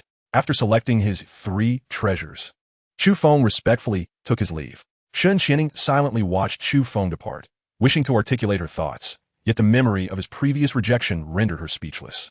She felt an insurmountable chasm lay between them, as if she and Chu Feng hailed from entirely different worlds, making their union seem utterly impossible. How infuriating! He had taken away 2 treasures from the 5th floor. Once Shen Qiluo saw Chu Feng disappear into the distance, she finally unleashed the pent-up frustration within her. She couldn't shake the feeling that the treasures from the Shun family's vault would now belong to him. The loss of those 2 treasures from the 5th floor made her heart ache. After Chu Feng left, he returned to the courtyard arranged for him by the Shun family. The night had already fallen. Once he entered his room, he closed the door and stepped into the starry realm. Upon entering this mystical world, Chu Feng immediately noticed a transformation. The previously barren ground was now adorned with tender blades of grass, and the air was imbued with a subtle spiritual essence. How astonishing was this divine land! Chu Feng stood in awe, utterly astounded. The divine soil was scarce, only capable of altering the environment within a 1-kilometer radius. I have set up a spiritual formation to encircle this area, ensuring that the surroundings remain unaffected by the outside world and the spiritual energy does not dissipate. If we can introduce more spirit stones and spiritual herbs, the energy within this 1-kilometer radius will become even more abundant. Linga smiled softly. Wonderful. A 1-kilometer area will suffice for now. Chu Feng exclaimed with delight. Given his current scarcity of resources, a larger area would prove counterproductive. With this 1 kilometer space, he could meticulously cultivate it, ensuring that the spiritual energy flourished, making it an ideal place for residence and cultivation in the future. Chu Feng quickly gathered all the spiritual herbs he had obtained from refining pills for others over the past few days and presented them to Ling Er. With a gentle wave of her small hand, Ling Er instantly crushed the materials, transforming them into a gentle wave of spiritual energy that suffused the realm. In an instant, the concentration of spiritual energy in the air thickened considerably. We must find a way to bring in even more spiritual sources, Ling Er urged. Indeed, Chu Feng not that lighty. Watching this realm gradually improve filled him with excitement and anticipation. After exchanging pleasantries with Ling Er for a while, he took his leave. As soon as Chu Feng returned to the outside world, a servant approached him with news. Young Master Chu, there is a young lady outside who wishes to see you. Chu Feng replied coldly, I shall not meet her. Ever since he revealed himself to be a 5th-tier alchemist, countless individuals had sought his assistance for pill refinement, both day and night. During the day, he typically entertained such visitors, but at night, he resolutely refused to meet anyone. The servant promptly left, but returned shortly after. Young Master Chu, the young lady claims her name is Yun Qingying. At this, Chu Feng shot the servant an irritated glare, nearly unable to restrain himself from striking him. He had already stated his unwillingness to meet anyone, and yet this servant dared to disturb him. What audacity! Ultimately, however, he managed to suppress his frustration, contemplating Yun Qingying's intentions. After their last encounter, when he had told her to leave, she must have been quite upset. During their previous meeting at the Chu residence, her indifference had clearly indicated her lingering anger. This time, Yun Qingying's visit was likely to request his assistance in alchemy or something else. After a moment of contemplation, Chu Feng instructed the servant to bring Yun Qingying in. Before long, the servant returned with Yun Qingying, who discreetly withdrew. Chu Feng sat in a wicker chair and cast a casual glance at Yun Qingying. This evening, she was clad in a flowing moonlit gown that accentuated her flawless figure, rendering her exceedingly alluring. Why would this woman dress so beautifully at night? Was she attempting to entice him? Chu Feng mu set in Wali. For a brief moment, both Chu Feng and Yun Qingying exchanged silent glances, neither willing to speak first. Finally, Chu Feng broke the silence with a faint smile, saying, I am curious to know why the esteemed Saintess Yun has come to visit at such a late hour. Chu Feng had initially intended to tease her by referring to her as my lady, but he reconsidered, realizing that such familiarity would not serve his purpose, and quickly adopted a more indifferent demeanor. Chu Feng, the sect leader wishes for you to return to the sect, Yun Qingying stated directly. After the previous incident, she had not intended to see Chu Feng again. However, her master, Li Taiqing, had persistently urged her to seek him out, and today, the leader of the Qinglan sect had also sent word, insisting she find a way to coax Chu Feng back into the sect. They claimed that he had been expelled due to her, and now it was imperative for her to facilitate his return, lest her position as the sect's saintess be revoked. With no other choice, Yun Qingying had steeled herself to confront Chu Feng. Just recently, they stripped me of my cultivation and expelled me from the sect, and now they wish for me to rejoin? What does Qinglan's sect take me for? I shall never return, Chu Feng replied with icy indifference. Seeing his cold demeanor, Yun Qingying nearly turned to leave in anger. Yet, recalling the sect leaders and her master's orders, she suppressed her fury and said once more, Chu Feng, state your conditions directly. I shall comply with whatever you desire. Any condition will suffice? Chu Feng gazed at Yun Qingying's exquisite form and suddenly flashed a devilish smile. You must first articulate your conditions. As long as they are not excessively unreasonable, the sect will be inclined to accommodate you. Upon witnessing Chu Feng's mischievous grin, a sense of foreboding washed over Yun Qingying, yet her curiosity about his desires compelled her to inquire further. Chu Feng, with an air of mischief, slowly declared, I want you to be my personal maid. Yun Qingying was momentarily taken aback by the initial words, believing Chu Feng desired her as a woman. When she finally processed his request for her to be his maid, her expression turned to one of shock. A personal maid? You dare to ask this saintess to serve you as a maid? She glared at Chu Feng in outrage. She was the proud saintess of the Qinglan sect, the most beautiful woman of the Songfeng Empire, with countless suitors. For Chu Feng to demand she be his maid was nothing short of an insult. In recent days, Yun Qingying had pondered many things, and having already been seen by Chu Feng, she had thought that if he wanted her as his woman, she might as well acquiesce. However, she never anticipated that he merely wished for her to serve as his maid. To be the maid of someone as esteemed as myself is indeed a fortune you have earned through several lifetimes. Chu Feng the mak non chalen. In his previous life, Countless celestial beauties, even goddesses, had wished to be his maid, yet he had turned them all down. Now, for Yun Qingying, a saintess from an inferior sect, to serve as his maid was indeed a stroke of serendipity. You scoundrel! Yun Qingying shot him a furious glare before storming out. Chu Feng medli semi fi li, unbothered by her departure. He had not genuinely intended for Yun Qingying to be his maid. He merely sought to exert a bit of leverage over her. In the following 2 days, Chu Feng continued to refine pills for others. Tomorrow, he planned to leave, first returning to the Chu family to take a look, and then setting off for further adventures. The spiritual energy in the eastern wilderness continent was far too thin. Chu Feng intended to journey to the central state. This return to the Chu family was also a means of bidding farewell, as he might never return again. That evening, as Chu Feng was tidying up his belongings in preparation for his departure, a servant arrived with news that Yun Qingying had come again. Chapter 35. I already have a partner. Chu Feng was momentarily taken aback. He had not expected Yun Qingying to visit him once more. After a brief moment, he instructed the servant to bring her in. Saintess Yun, what brings you here again? Chu Feng regarded her with a teasing smile. Upon seeing Chu Feng's teasing expression, Yun Qingying's anger surged, yet she seemed to recall something and quickly suppressed it. Chu Feng, I can agree to be your personal maid, but I shall not warm your bed, Yun Qingying said, biting her cherry lips. Yeah. Chu Feng was momentarily stunned. He had not anticipated that Yun Qingying would genuinely agree to be his maid. After observing her for a moment, he finally spoke with a calm demeanor. I suddenly find myself uninterested in having you as my maid. To accept Yun Qingying as a maid would mean agreeing to her conditions for rejoining the Qinglan sect. Chu Feng had resolved to depart from the eastern wilderness continent, no longer wishing to affiliate himself with the Qinglan sect. You scoundrel! Are you merely seeking to humiliate me?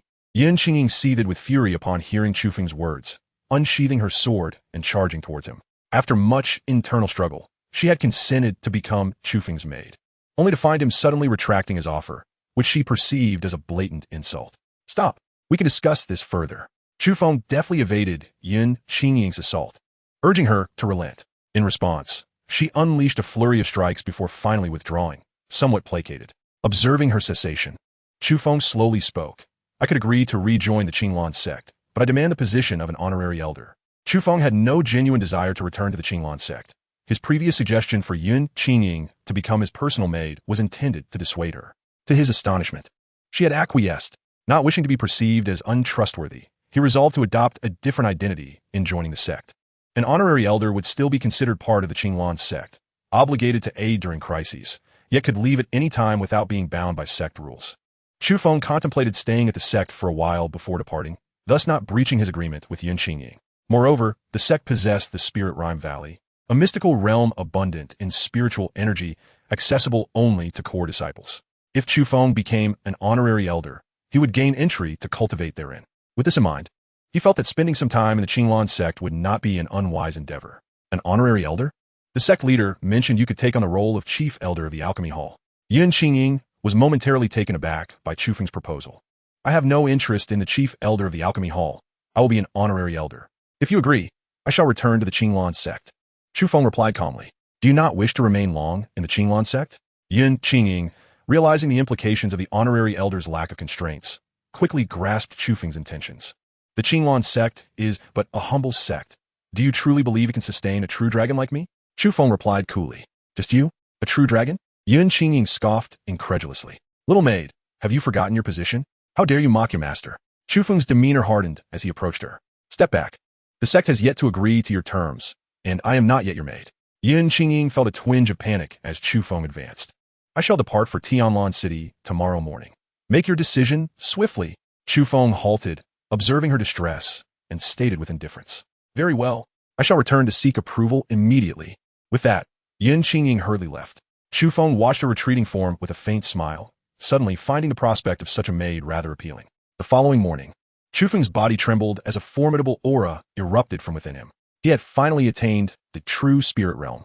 After consuming the Qiyang ginseng and refining it into a Qiyin pill, 2 days of dedicated cultivation had allowed him to break through the bottleneck of the spirit realm's pinnacle and ascend to the true spirit realm. Elated with his breakthrough, Chu Feng concluded his training, rising to prepare for his morning routine. Upon opening his door, he was greeted by Yun Qingying, who awaited him outside. Chu Feng, the sect has agreed to your request, she declared upon seeing him. Oh, so now you are my personal maid? Chu Feng replied with a subtle smile. Yin Qingying bit her lip and whispered, Chu Feng, may I only serve you in private? Are you suggesting that in front of others you remain the holy maiden, while in private you're merely my maid? Chu Feng remarked with a teasing glimmer in his eyes. Yes. She nodded slightly. Chu Feng, if you accept my conditions, I shall agree to be your maid. Chu Feng regarded her thoughtfully, recognizing her reluctance to abandon the dignity of being the holy maiden. However, he did not genuinely wish for her to serve as a maid, knowing his departure from the Qinglan sect was imminent. Thus, he consented to her conditions. I will agree to your terms, but in public, we must pretend to be a couple. This way, our companionship will raise no suspicion. Yin Qingying contemplated for a moment, then gritted her teeth in agreement. Fine. From this moment forth, you are my master's little maid. Little maid, why are you not attending to my morning ablutions? Chu Feng jested. Yin Qingying momentarily faltered in her role, unsure how to serve him. Thankfully, at that moment, a servant arrived with water and toiletries for Chu Feng. She quickly took the items from the servant and presented them to Chu Feng for his use. After he finished washing up, they proceeded to breakfast together. I must return to the Chu Feng family first. Then we shall head to the Qinglan sect. Chu Feng informed Yin Qingying. All right, I will accompany you back to the Chu Feng family. She replied, seemingly anxious that he might flee. As my personal maid, you must remain by my side. Chu Feng smiled gently. You should accompany me to see my master, so he knows you have agreed to return to the Qinglan sect. Yin Qingying suggested. Certainly. Chu Feng nodded. Soon, he gathered his belongings and prepared to leave, instructing a servant to inform Shun Qianning of his departure. Half an hour later, Chu Feng followed Yin Qingying to the Qinglan sect's residence in Tianlan City. Holy maiden! At that moment, nearly a dozen handsome young men awaited them at the entrance. Upon seeing Yin Qingying, they eagerly approached to greet her. Holy maiden, why have you ventured out so early today? I brought you the most renowned breakfast in Tianlan City. One young man in white exclaimed. Others followed suit, producing various breakfast offerings for her. I have told you before, I will not accept your gifts. Moreover, I already have a partner. Do not disturb me any further. Yin Qingying declared, stepping in front of Chu Feng and linking her arm with his. Chapter 36. Chu Feng, do you harbor feelings for me? Chu Feng was momentarily taken aback by Yin Qingying's gesture, but quickly understood that she intended to use him to fend off her suitors. Seizing the opportunity, he boldly wrapped his arms around her slender waist, proclaiming, Qingying is already mine. Do not waste your efforts. Yin Qingying's face flushed crimson as Chu Feng embraced her waist. She had never been so intimately close to a man and instinctively wished to break free. However, Chu Feng tightened his hold, whispering in her ear, do not struggle. You and T want our relationship to be exposed, would you? At his words, she ceased her efforts to escape, allowing him to maintain his embrace. What? How is this possible? Who are you to become the holy maiden's partner? The onlookers were incredulous at the exchange between Yin Qingying and Chu Feng, given that Yin Qingying had always remained single. The sudden announcement of her partnership with Chu Feng shocked them all. He's a fifth-rank alchemist, Chu Feng. Suddenly, one of the handsome youths seemed to recognize Chu Feng, murmuring his identity. What? A fifth-rank alchemist? The crowd was aware that a fifth-rank alchemist had recently emerged in Tianlan City, yet they had never crossed paths. They could hardly believe that this very alchemist had become the partner of Yin Qingying. Anger surged among them as they glared at Chu Feng, wishing they could tear him apart. However, as a fifth-rank alchemist, Chu Feng was of a stature far beyond theirs. Despite their impressive backgrounds, they paled in comparison to him. A fifth-rank alchemist was among the elite of the Eastern Wilderness, and his word alone could command the allegiance of many formidable figures. Should they offend Chu Feng, he would not need to lift a finger. Numerous powerful allies would come to his aid in dealing with them. For a brief moment, Yin Qingying found herself in a state of utter weakness as she was embraced by Chu Feng.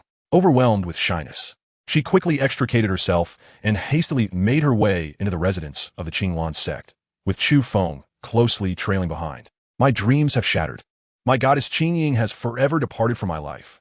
Alas, how infuriating it is that my goddess has been taken from me. If only I were a fifth-grade alchemist. The onlookers gazed mournfully at the departing figures of Chu Feng and Yin Qingying, lamenting their fate. Shortly thereafter, Yin Qingying introduced Chu Feng to Li Taiqing. Master, I have brought Chu Feng back. She greeted with a bow. Excellent, Li Taiqing exclaimed, his eyes gleaming with excitement as he addressed Chu Feng. Welcome back to the Qinglan sect. Chu Feng, having learned of Li Taiqing's esteemed status as the Grand Elder from Yin Qingying, offered a slight bow in acknowledgement. No need for formality. From now on, we are family, Li Taiqing declared with a hearty laugh. Chu Feng, I entrust Qingying to your care. You must treat her well. He had overheard the conversation between Chu Feng and Yin Qingying outside, and surmised that she had consented to become Chu Feng's partner, thus facilitating his return to the sect. Li Taiqing was pleased with their union, as it would forever link the Qinglan sect with Chu Feng. Rest assured, Elder, Qingying is my beloved, and I will ensure she faces no grievances. Chu Feng replied with a light chuckle. Upon hearing his words, Qingying shot him a glare, for he had suggested she serve him, yet claimed he would not allow her any distress. How duplicitous. Very well. Though Qingying is my disciple, I have always regarded her as my daughter. Seeing her in good hands brings me complete comfort. Li Taiking Lauga Fartili. Qingying felt a surge of emotion upon hearing her master's words. Over the years, he had indeed treated her with kindness, diligently educating her and aiding her to become the holy maiden of the Qinglan sect.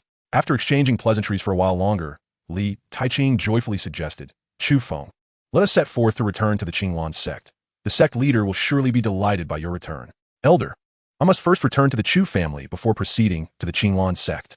Chu Feng Promtili Zipli. Very well, let Qingying accompany you back, and then you may return to the Qinglan sect together. Li Taiqing seemed to harbor concerns about Chu Feng absconding, hence his insistence on Qingying accompanying him. Indeed, I have already arranged for Qingying to accompany me back to the Chu family. Chu Feng Sopti Apfim. Excellent. Qingying, ensure you protect Chu Feng on the journey. Li Taiqing instructed with a nod. Yes, master. Qingying responded earnestly. With that, Chu Feng rose to take his leave, departing with Qingying. Half an hour later, as they rode their spirit steeds out of the gates of Tianlan City, a woman suddenly approached them on horseback at a swift pace. Young Master Chu, she called out, halting him in his tracks. The woman was Shun Qianing, who had rushed to find Chu Feng after receiving word from her servants, wishing to see him one last time. Miss Shun, is there something you need? Chu Feng inquired coolly, regarding her with indifference. He had no intention of fostering any hope for Shun Qianing, thus he remained aloof. Nothing much. I merely came to bid farewell to young Master Chu as you depart. Shun Qianing replied, her heart sinking at his cold demeanor, yet she forced a smile. Very well, Chu Feng acknowledged with a curt nod. Is this young lady the holy maiden of the clouds? Shun Qianing suddenly noticed the veiled Qingying by Chu Feng's side. They had encountered one another a few times at the Shun family, where Shun Qianing had even hosted Qingying. However, she had never anticipated that Qingying would be with Chu Feng. Indeed, Miss Shun. Qingying greeted her with a gentle smile. How did you two come to be together? Shun Qianing asked, puzzled. She had been unaware of their acquaintance and had never seen them together before. I am now Chu Feng's partner. Qingying's words seemed to assert her claim. How can that be? Shun Qianing gazed at Chu Feng in disbelief, awaiting his response. Indeed, we are now partners. I was once part of the Qinglan sect and had long pursued Qingying. It was only recently that she agreed to become my partner. Chu Feng gave Qingying her due respect by claiming he had pursued her. Oh, congratulations to you both. Shun Qianing's heart sank upon hearing this. Qingying was renowned as the most beautiful woman in the Songfeng Empire and the holy maiden of the Qinglan sect, a comparison Shun Qianing could not withstand. Well then, Miss Shun, we must take our leave. With that, Chu Feng bid farewell to Shun Qianing and departed with Qingying. Once they were out of her sight, Qingying suddenly turned to Chu Feng and asked, Chu Feng, do you like me? Chapter 37, An Encounter with Danger. You are so beautiful. Any man would be enamored. And of course, I am no exception, Chu Feng replied with a gentle smile. Qingying was a peerless beauty, a rarity in the upper realms, and her appearance greatly aligned with Chu Feng's aesthetic preferences. You scoundrel, you say you like me, yet expect me to be your servant? Qingying's anger flared as she glared at Chu Feng. Is there a conflict between liking you and having you serve me? Chu Feng replied with a light-hearted grin. Of course, if you like me, shouldn't you be treating me well?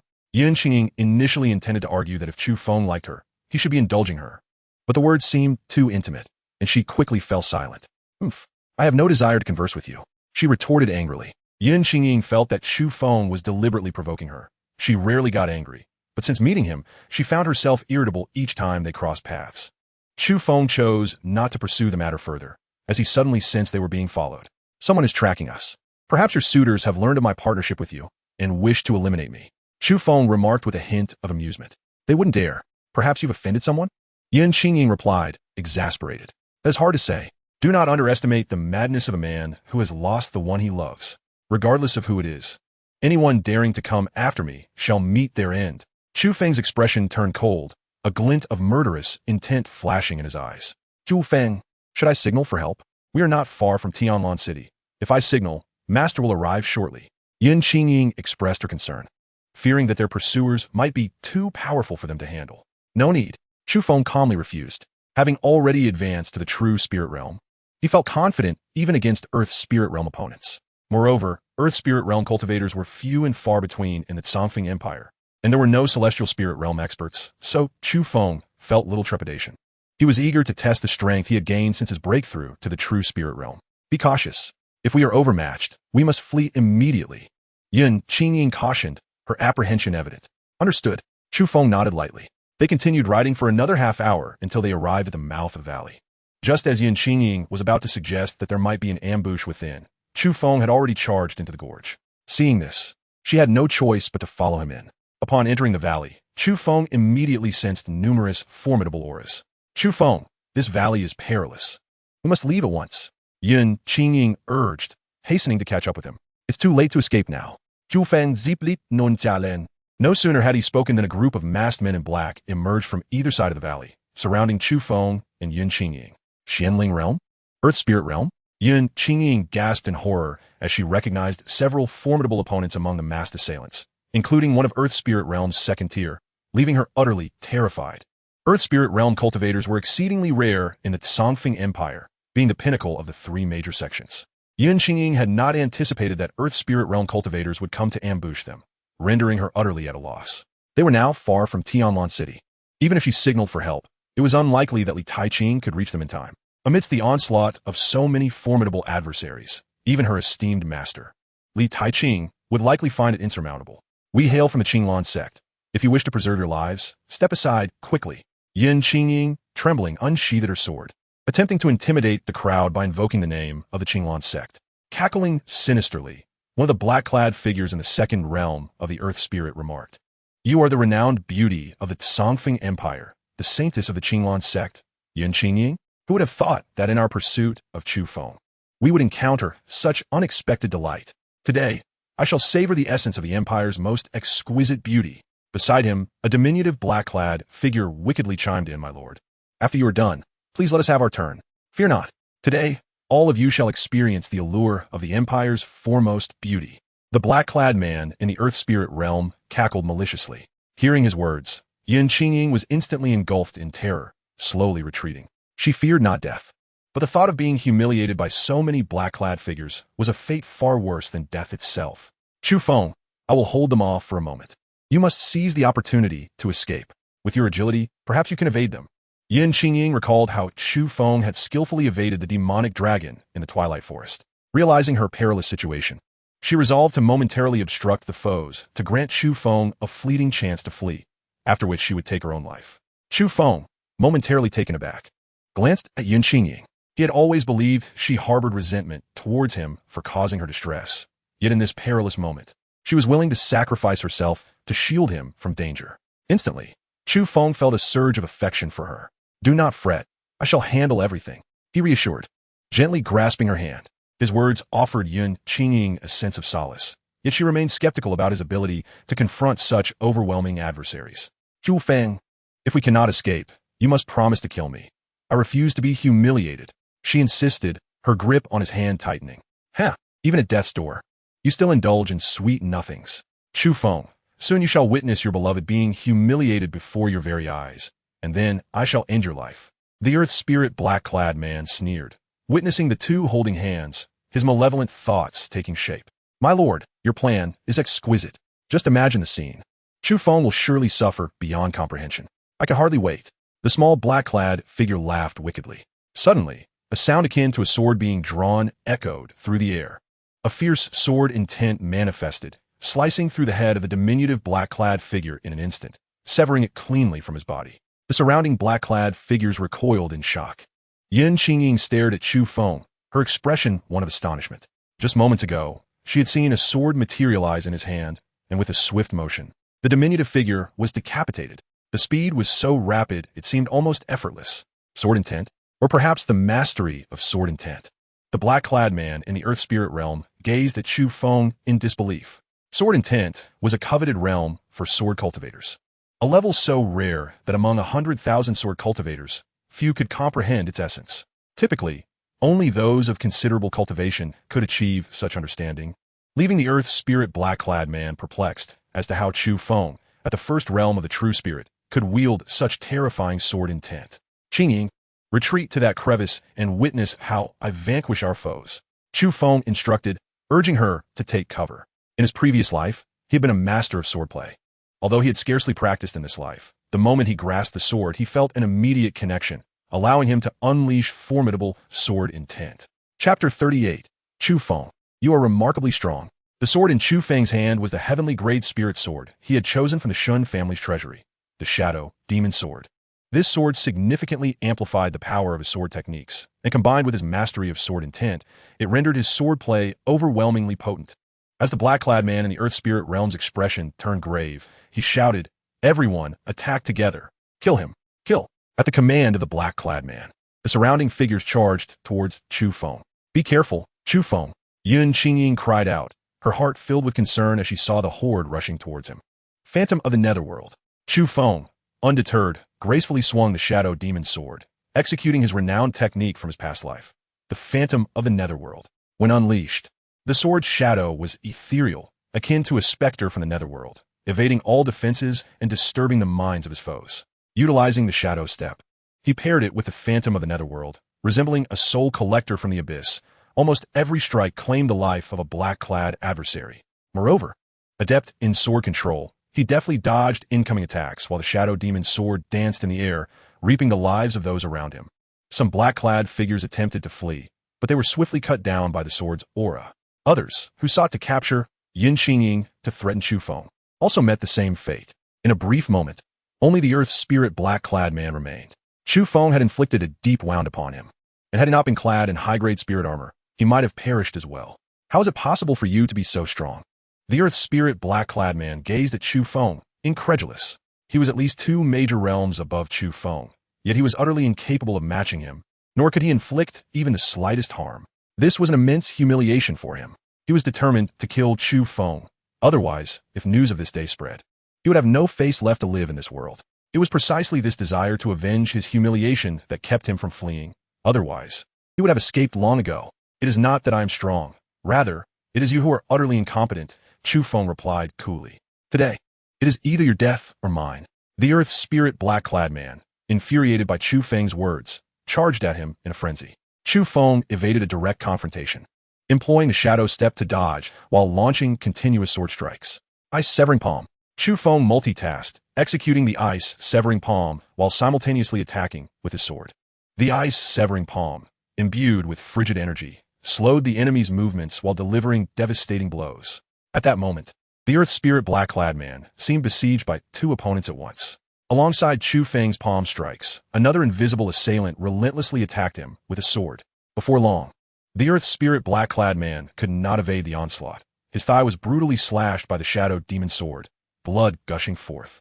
With his leg injured, he could no longer dodge Chu Feng's strikes and was soon left battered on the ground, gasping for breath. "Chu Feng, you are incredibly strong," Yun Qingying exclaimed in astonishment as she beheld Chu Feng subduing the Earth Spirit black-clad man. She had thought that death was inevitable today, perhaps even facing the humiliation of being dishonored. Yet, unexpectedly, Chu Feng appeared as if a divine being had descended, effortlessly dispatching the black-clad figures in mere moments. It was as though she were dreaming. A mere first realm true spirit cultivator had slain dozens of opponents of higher realms, including several from the profound spirit realm and 1 from the Earth Spirit realm. No one would ever believe such a tale. They would only say she was daydreaming. Yet to awaken, I possess even greater strength. In due time, I shall let you witness it, Chu Feng teased, noticing the shock on Yun Qingying's face. "All right," she nodded, lost in her thoughts. "Ha ha." Chu Feng found amusement in her bewilderment. Yun Qingying, though perplexed, was utterly astonished by Chu Feng's prowess. If he could achieve such feats at the first realm of true spirit, what terror would he unleash once he ascended in cultivation? After a moment, Chu Feng turned his gaze to the Earth Spirit black-clad man, now barely clinging to life. "Speak. Why have you come to kill me? Who orchestrated this?" Chu Feng demanded coldly. In response to Chu Feng's inquiry, the cloaked figure from the Earth Spirit realm remained utterly unresponsive, seemingly resigned to his fate. Just as Chu Feng contemplated ending the life of this enigmatic individual, Yun Qingying interjected.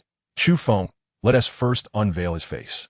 I have an unsettling feeling that he is somewhat familiar." Upon hearing her words, Chu Feng promptly used his sword to lift the black veil from the figure's visage. "Zui Yushan," Yun Qingying exclaimed in astonishment upon recognizing the man beneath the shroud. "You know him?" Chu Feng turned his gaze towards Yun Qingying. "Indeed, he is the Grand Elder of the Lingshao sect, Zui Yushan, she elucidated. Upon learning of Zui Yushan's identity, Chu Feng's cold stare pierced the figure on the ground as he demanded, "Did the Lingxiao sect send you to kill me?" Understanding Zui Yushan's affiliations, Chu Feng speculated that his previous actions, specifically the slaying of Lingxiao sect disciple Zhang Yuan and intersect elder Lin Tianqing, had been revealed. Zui Yushan remained impassive in the face of Chu Feng's accusations. The grand elder of the Lingxiao sect dares to come for my life. Then I shall eradicate the Lingxiao sect. Chu Feng sut gun li. No, I was not sent by the Lingxiao sect. Zui Yushan finally reacted, his voice frail and fragmented. Then who sent you? I am already aware of your identity. If you wish to protect your loved ones from harm, it is best to answer truthfully. Chu Feng retorted icily. It was Master Huarong. I owe him a debt of gratitude. He contacted me recently to demand that I repay it by eliminating you. Zui Yushan replied in broken phrases. Master Huarong? Chu Feng's brows furrowed. Chu Feng, do you have enmity with Master Huarong? Yun Qingying inquired as she approached him. None. Chu Feng pondered briefly. He had no significant grievance with Huarong, having merely encountered him at the Shun family's estate. If there was any offense, it was due to Huarong obtaining the last materials needed for the snow ginseng creation pill, which had been a blow to his pride. He never anticipated that Huarong would harbor such a narrow mind as to seek revenge for such a trivial matter. For daring to hire someone to kill me, Huarong shall pay a dreadful price. Where is Huarong now? Chu Feng questioned coldly. I do not know.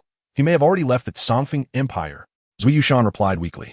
Regardless of where he flees, even if he escapes to the ends of the earth, I will hunt him down. Chu Feng declared with icy resolve. Chapter 39, You Scoundrel. How dare you strike me? Now aware of the mastermind, Chu Feng swung his demon shadow sword fiercely, severing Zui Yushan's head from his body in an instant. After dispatching Zui Yushan, Chu Feng began to rummage through the belongings of the numerous black-clad figures. With his current low cultivation, he lacked resources for training, so any acquisition was valuable. Moreover, not only did he require resources for himself, but his chaotic stellar world also demanded a vast amount of spiritual essence. Therefore, he was determined not to overlook any resource. Before long, Chu Feng completed his search. Let's proceed. He turned to Yun Qingying and said, Oh, all right. Yun Qingying had been gazing at Chu Feng in a daze until his call aroused her from a reverie. Today, she was utterly astounded by Chu Feng.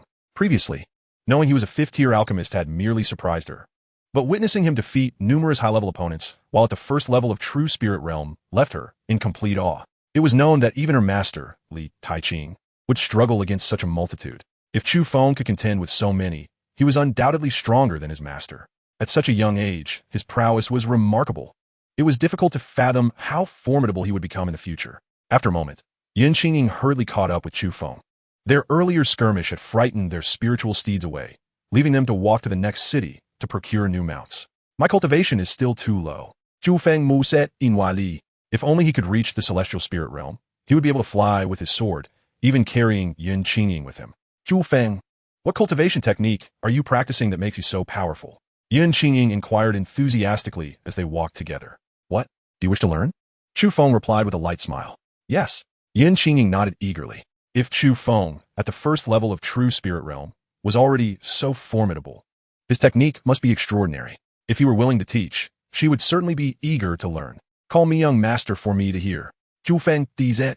Young master. Yun Qingying replied playfully. Such a lovely voice. Chu Feng chuckled lightly, choosing not to speak further as they continued their journey. Young master, I called you. So hurry and teach me. Yun Qingying urged as she hurried after him, noticing his sudden silence. I never said I would teach you. Chu Feng Laoget Lai Di. You scoundrel. Do you expect me to call you young master after that? Yun Qingying's anger flared at his words. You are my maid. Is it not appropriate for you to call me young master? Chu Feng replied with a smile. Chu Feng, you scoundrel. Do not expect me to call you young master again. Yun Qingying declared angrily. Chu Feng was clearly teasing her, and she felt foolish for having been so eagerly expectant moments before. She glared at his back, wishing she could poke a few holes in it. Chuckling at her vexed expression, Chu Feng found amusement in her anger. For some reason, he enjoyed witnessing Yun Qingying's indignation. You scoundrel, still laughing? I shall strangle you. Yun Qingying exclaimed, enraged, as she attempted to grip his neck from behind. Chu Feng swiftly turned, wrapping his arms around Yun Qingying, giving her a mischievous grin. How dare you defy me? Do you not think I should punish you? What do you intend to do? Yun Qingying queried, sensing mischief in his smile, and struggled to escape his embrace. Naturally, I wish to punish my little maid. Chu Feng replied with a smirk. With a swift motion, he playfully slapped her rounded rear. Yun Qingying froze, as though struck by lightning. "You scoundrel! How dare you hit me? I shall fight you to the death." After a moment of shock, she regained her composure, furiously drawing her sword to strike at Chu Feng. The rear is a woman's private area, a place only her husband should touch. The fact that Chu Feng had slapped her there ignited her fury, and she was ready to confront him. Chu Feng deftly dodged her attacks with ease. Suddenly, after evading another strike, he playfully smacked her rear once more. "Ah, scoundrel, just kill me. I cannot go on living." Yun Qingying's eyes filled with tears as she squatted on the ground, appearing utterly heartbroken. Seeing her in such distress, Chu Feng realized he had gone too far. "I apologize. I should not have struck you. As compensation, how about I teach you a sacred level movement technique?" Chu Feng quickly offered an apology. Sacred level movement technique? Yun Qingying's sorrowful expression transformed into one of disbelief as she stood up, wiping her tears. "Rest assured, I will not deceive you this time. I will teach you right away. Chu Feng, Apfim." He then began to slowly explain the incantation for the illusory immortal steps, demonstrating and elucidating the technique to Yun Qingying.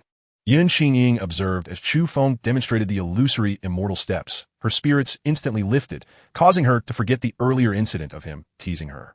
She wholeheartedly devoted herself to practicing under his guidance.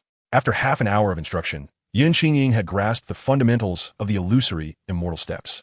"Chu Feng, this technique is truly marvelous," she exclaimed with excitement, her feet moving ceaselessly as she drifted around him, executing the steps with ethereal grace. The illusory immortal steps, when employed, were as elusive as a spirit, rendering its user nearly invisible, making it an exceptional technique for both evasion and assault. You have merely scratched the surface. With diligent practice, you shall progress even further. With these steps, facing opponents beyond your current prowess will become significantly easier, and even against formidable foes, escape shall be within your grasp. "Chu Feng Chuke Lai Di." "Yes, thank you, Chu Feng." Yun Qingying paused, her eyes filled with gratitude as she gazed at him. "Are you still angry?" "Chu Feng Dizet." Upon hearing his words, Yun Qingying was reminded of his earlier antics. Though she was no longer upset, she still huffed playfully at him. "Umph. Now that I possess the illusory immortal steps, don't think you can bully me again. Once I master these steps, it will be my turn to tease you." Chapter 40. Trouble at the Chu family.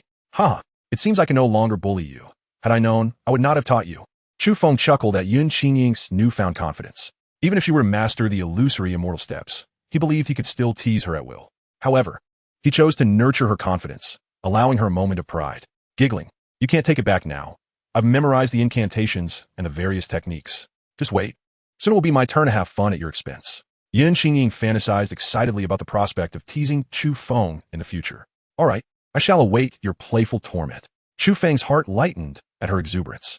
It must be said, having a woman one cherishes nearby greatly enhances the joys of life. "Just wait until I get the chance to make you run around in a panic." Yun Qingying laughed playfully.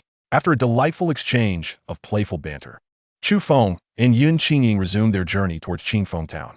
In Qingfeng Town, the Chu family, Chu Tianyue had already dispatched the elite members of the Chu clan to hide away. At this moment, only a handful of mediocre branch members and some servants remained at the Chu residence.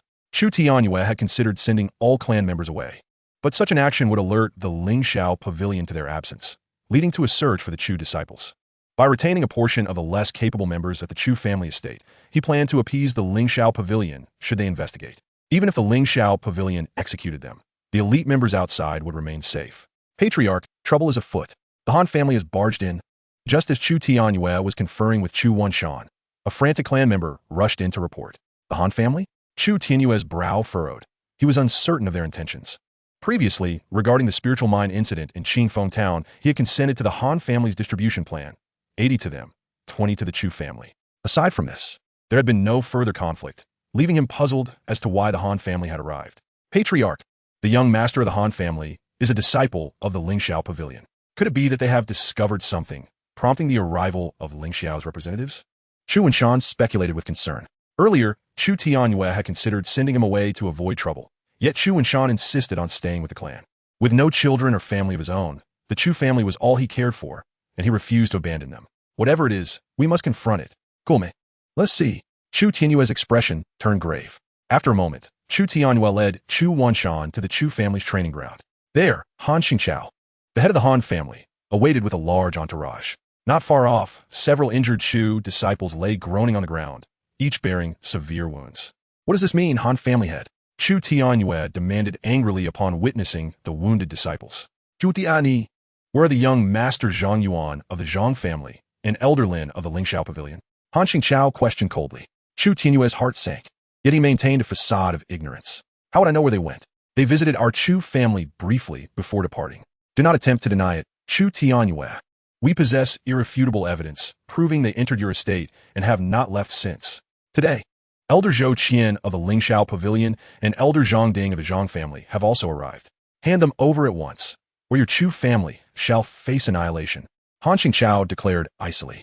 Upon hearing this, Chu Tianyue glanced at the two elders beside Han Qingqiao, one at the 3rd level of the Xianling realm and the other at the 9th level of the Jinling realm. It was evident these were Elder Zhou Qian of the Lingxiao Pavilion and Elder Zhang Ding of the Zhang family. With formidable adversaries from both the Lingxiao Pavilion and the Zhang family present, Chu Tianyue's heart was heavy with dread. The strength of the Lingxiao Pavilion and the Zhang family was overwhelming. The Chu family could not withstand it. In desperation, Chu Tianyue could only resolutely deny any knowledge of the matter. Suddenly, members of the Han family dragged in 2 Chu disciples. Patriarch, they confessed. Young Master Zhang Yuan and Elder Lin Tiancheng have already been killed by the Chu family, and their bodies are nowhere to be found. The Han family reported. What? Zhou Qian and Zhang Ding's expressions darkened with fury as they glared at Chu Tianyue. You Chu family possess great audacity, daring to slay young Master Zhang and Elder Lin. Han Qingqiao was somewhat taken aback by Chu Tianyue's boldness, but he saw this as an opportunity to use the might of the Lingxiao Pavilion and the Zhang family to obliterate the Chu family, allowing the Han family to dominate Qingfeng town. Scoundrels, you have betrayed the Chu family. Chu Tianyue glared angrily at the 2 individuals dragged in by the Han family. We were previously under the Elder's command. You killed the Elder, and our actions are merely vengeance for him. One of them laughed heartily. Hearing this, Chu Tianyue was instantly filled with regret. Previously, when Chu Feng had advised him to eliminate all those affiliated with the Elder, he had only executed the main figures, sparing some lesser ones.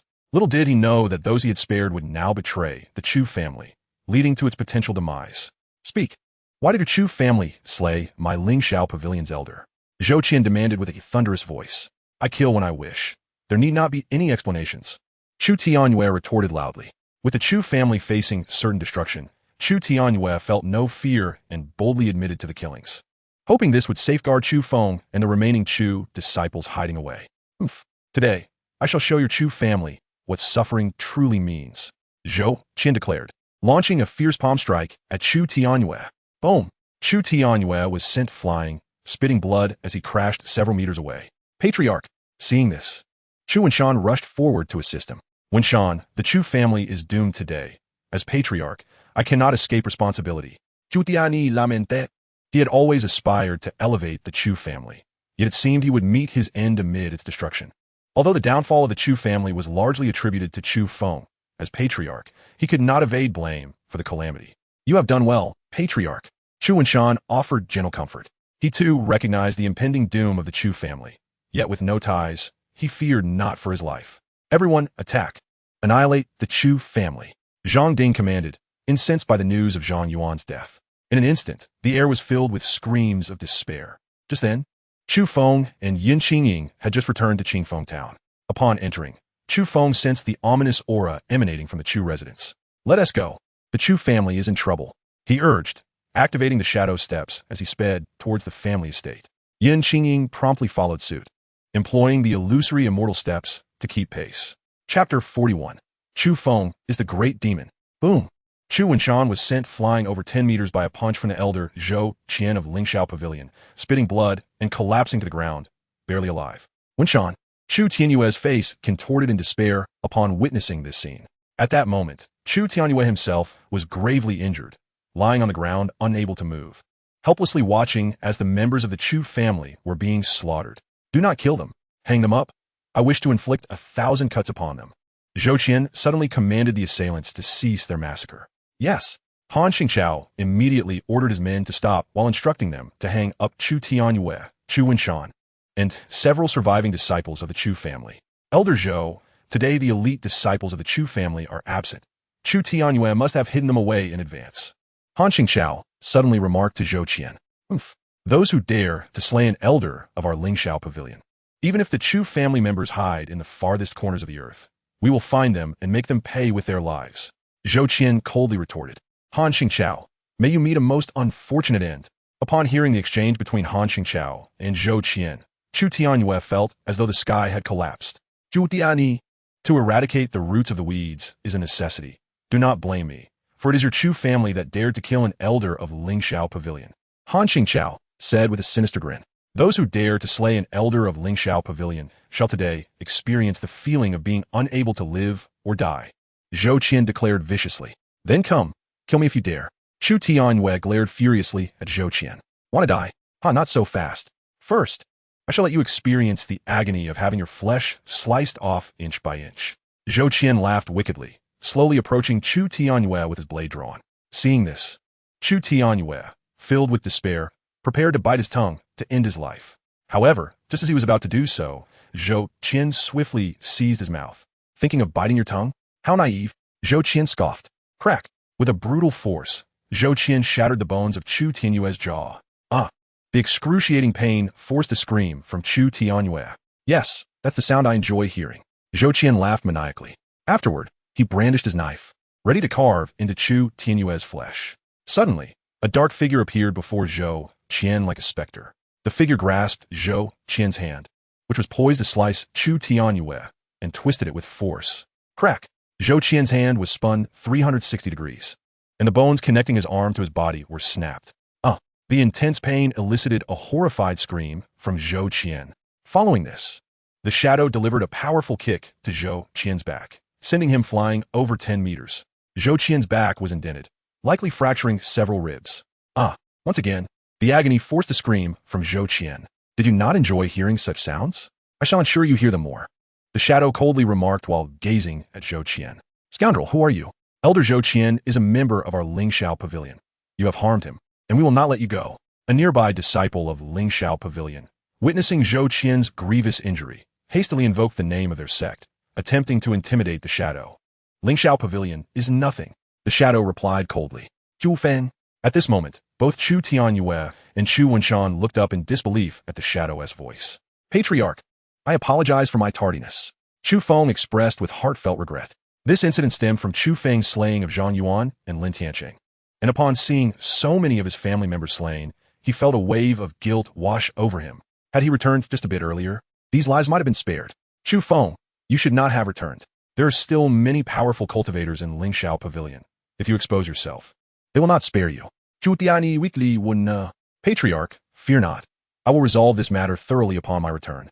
Chu Feng Vitha Gen Li, now a fifth-tier alchemist and a guest elder of Qinglan's sect, Lingxiao Pavilion would not dare to act against Chu Feng recklessly. Moreover, with his current strength, he harbored no fear of Lingxiao Pavilion. In fact, he could annihilate them if he so desired. With that, Chu Feng administered a third-tier healing pill he had concocted earlier to both Chu Tianyue and Chu Wenshan. You are the Chu Feng of the Chu family? At that moment, Han Xingqiao gazed at Chu Feng in disbelief. Han Xingqiao had previously encountered Chu Feng, but had thought him to be stripped of his cultivation by Qinglan's sect. How could he have just inflicted such injuries upon a third-tier Xianling realm, Zhou Qian, with mere 2 strikes? You came to the Chu family to kill? Chu Feng did not respond to Han Xingqiao's query, but instead coldly interrogated. This is a misunderstanding. Han Xingqiao broke into a cold sweat under Chu Feng's imposing presence. Boom! Chu Feng instantaneously teleported before Han Xingqiao and sent him flying over 10 meters with a single kick. You brat, did you murder my Zhang family Zhang Yuan? Suddenly, Zanjing Gonli Gon from Chu Feng. Zhang Ding could discern that Chu Feng's realm was merely the first tier of true spirit. And although he could not fathom how Zhou Qian had been injured by Chu Feng, he was confident that with a realm nearly a whole tier higher than Chu Feng, he could certainly defeat him with caution. Zhang family members? Chu Feng cast a cold glance at Zhang Ding upon hearing this. Indeed, you brat, kneel and beg for mercy quickly. I can make your death less painful. Zhang Ding boasted arrogantly. Ha! Chu Feng Chuka Lai Di. His expression suddenly turning icy as he drew his magic shadow sword with a swift motion. Clang! Everyone heard the sound of the sword being unsheathed, and Zhang Ding's head was sent soaring into the air. He had been slain in an instant by a single sword strike. Despite being at the 9th tier of true spirit, everyone was left in shock, staring incredulously at Chu Feng, unable to comprehend what had just transpired. Chu Feng. Chu Tianyue and Chu Wenshan gazed at Chu Feng with astonishment. They were aware of Chu Feng's formidable strength, but they had never anticipated that he could slay Zhang Ding with a single sword strike. Zhang Ding was a renowned expert who had remained undefeated among his peers in the true spirit realm for many years. At this moment, Han Xingqiao was thoroughly terrified. The strongest among the Han family was merely at the 4th tier of true spirit. Now that Chu Feng could dispatch even a 9th tier Zhang Ding with ease, the annihilation of the Han family would be effortless for him. Instantly, Han Xingqiao regretted his involvement in today's events. Previously, Lingxiao Pavilion had only requested the Han family to assist in an investigation, but upon seeing an opportunity to eradicate the Chu family, he had eagerly participated, bringing along many elite disciples of the Han family to slaughter the Chu family members. Now, it was too late for regret, having killed so many from the Chu family. Chu Feng would undoubtedly seek vengeance upon the Han family. Han Xingqiao frantically pondered how he might escape the impending doom of annihilation. Suddenly, he spotted an extraordinarily beautiful woman appear on the scene. "Fairy Yin, please save us. Chu Feng is a great demon. He intends to slay us all." Han Xingqiao, having encountered Yin Qingying before, immediately seized the opportunity to falsely accuse Chu Feng as a demon, seeking her aid against him. Chapter 42. He is the Tao partner of this holy maiden. Indeed, Chu Feng is a great demon. "Fairy Yin, we are from Lingxiao Pavilion. Chu Feng seeks to kill us. Please, exert your strength to eliminate this demon." The disciples of Lingxiao Pavilion echoed Han Xingqiao's accusations against Chu Feng. "Fairy Yin, do not listen to their nonsense. Chu Feng is not a demon." Chu Tianyue, recognizing Yin Qingying, urgently stepped forward to defend Chu Feng. Previously, Chu Feng had been expelled from Qinglan sect for peeping at Yin Qingying while she bathed. Chu Tianyue feared that Yin Qingying might harbor a bias against Chu Feng and hastily labeled him as a demon. "Indeed, I am the great demon." Chu Feng admitted with a wicked grin, unashamed of the title. In his past life, he had been the demon lord of the underworld, known by countless as a demon. Thus, he had grown accustomed to the title. "Chu Feng, do not speak recklessly." Chu Tianyue and Chu Wenshan immediately urged him, alarmed at his words. The demon is a scourge upon the world. Should Chu Feng be branded as such, the wrath of the people would be unleashed upon him, and even the Chu family would suffer the repercussions. What nonsense! Yin Qingying shot a glare at Chu Feng, her exasperation evident. She then turned to the crowd and proclaimed loudly, "Chu Feng is not a demon. He is now an esteemed guest elder of our Qinglan sect and the companion of this holy maiden." "What? How can this be?" The onlookers were incredulous, glancing between Yin Qingying and Chu Feng. Wasn't Chu Feng just expelled from the Qinglan sect? How has he suddenly become a guest elder and a companion to the Fairy Yin? The crowd was awash with disbelief. "Ah, is this true?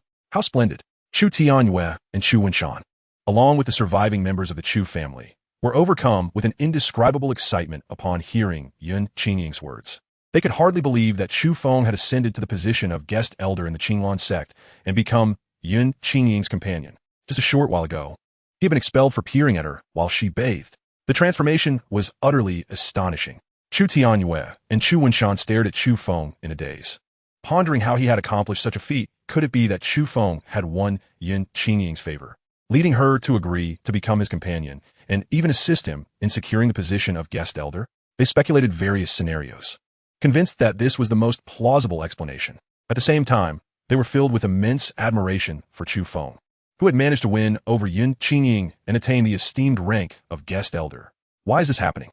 Han Xingqiao sat on the ground in despair, murmuring to himself. When Yin Qingying had appeared, he had thought salvation had arrived, only to realize that it was not a savior, but rather an ally of Chu Feng. Now that Chu Feng had become the guest elder of the Qinglan sect and Yin Qingying's companion, the Han family had no chance of survival left. Suddenly, a figure radiating a terrifying aura rushed in from outside the Chu residence. "Second elder, you have arrived," exclaimed a black-clad disciple of the Lingxiao Pavilion, excitement evident in his voice. The newcomer was Ji Feiyang, the second elder of the Lingxiao Pavilion, at the first level of the Earth Spirit Realm. Ji Feiyang had previously accompanied members of the Lingxiao Pavilion to Qingfeng Town, but deemed it unnecessary to intervene with a mere Chu family, choosing instead to wait in a tavern while enjoying a drink. However, upon receiving a distress signal after Zhou Qian had been injured and rendered unconscious by Chu Feng, he had hurried over. What is going on? Ji Feiyang furrowed his brow as he regarded the disciples of the Lingxiao Pavilion, inquiring with curiosity. He had never anticipated that a small family like the Chus could incite such a desperate call for help from his disciples. "Second elder, Elder Zhou has been gravely injured by this demon. You must avenge him," cried the black-clad disciple, despair evident in his tone. Upon hearing this, Ji Feiyong looked at the motionless Zhou Qian on the ground, and, upon seeing his severe injuries, his fury surged. How dare a mere Chu family harm one of their intersect elders? They were utterly unaware of their recklessness. Ji Feiyong turned angrily toward the direction indicated by the disciples, ready to deliver a severe punishment to the perpetrator and demonstrate the consequences of offending the Lingxiao Pavilion. However, as Ji Feiyong set his sights on Chu Feng, his expression turned to one of shock. "Master Chu, what are you doing here?" Ji Feiyong had recently met Chu Feng in Tianlan City while seeking his assistance in alchemy and had even considered inviting him to join the Lingxiao Pavilion, only to be declined. He never expected to find Chu Feng here, having injured one of their own. "I am from the Chu family of Qingfeng Town. Is there anything strange about my presence here? It is rather you from the Lingxiao Pavilion who has come to our home and taken the lives of many of my kin. What is your intent?" Chu Feng questioned coldly. "Master Chu, this must be a misunderstanding." Ji Feiyong quickly backtracked, turning to his disciples with a fierce glare. "What is the meaning of this? Why have you come to Master Chu's family to commit murder?"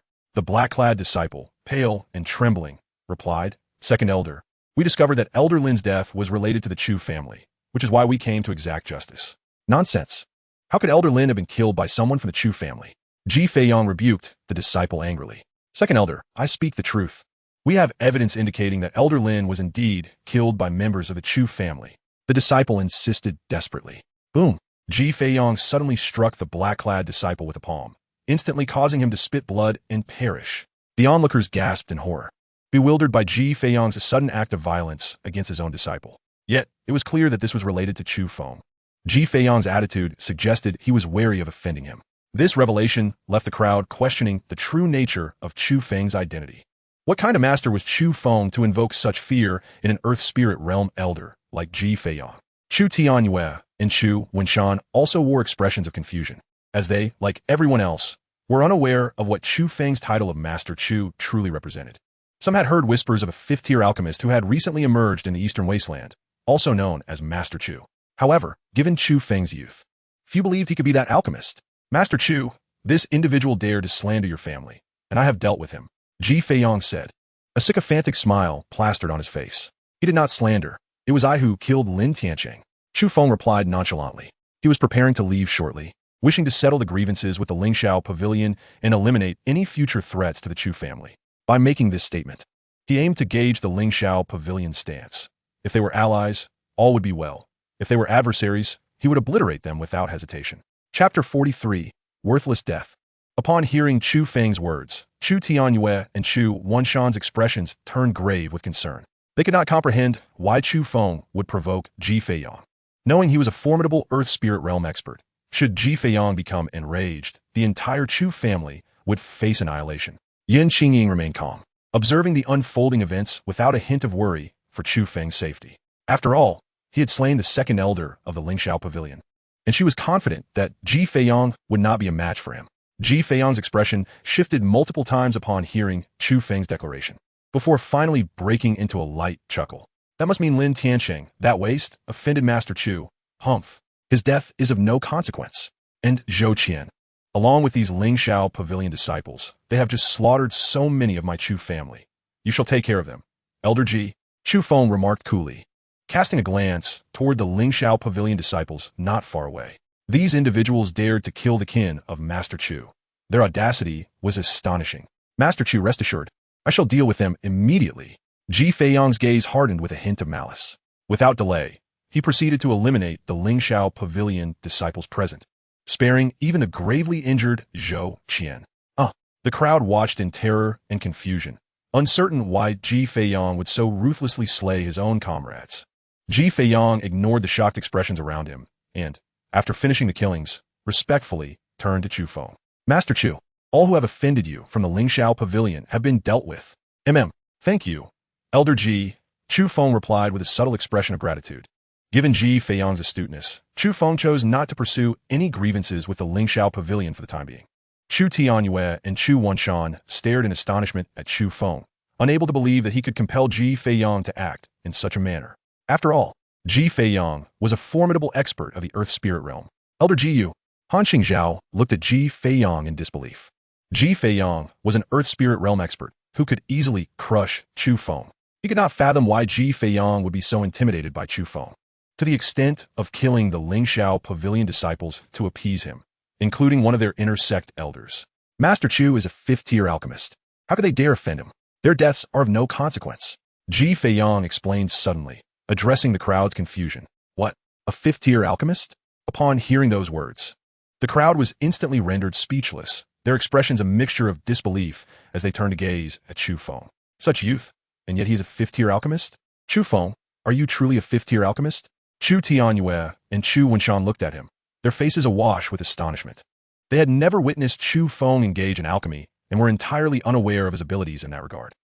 Chu Feng not that in Dai Feng. You're indeed a fifth-tier alchemist?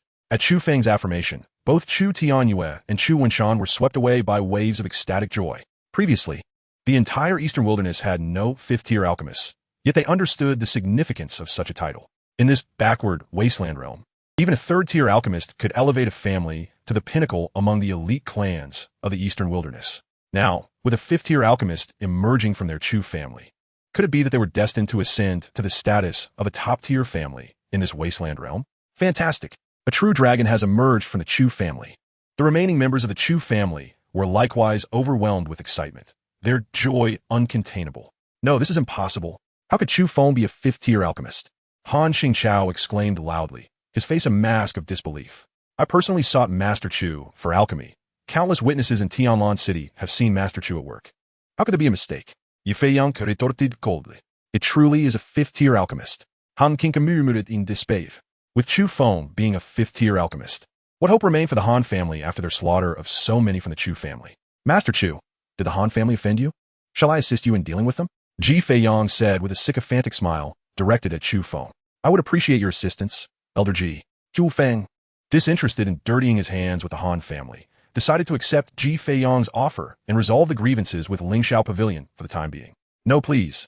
Han Xingqiao implored. Chu family head, I beseech you to show mercy and spare the Han family.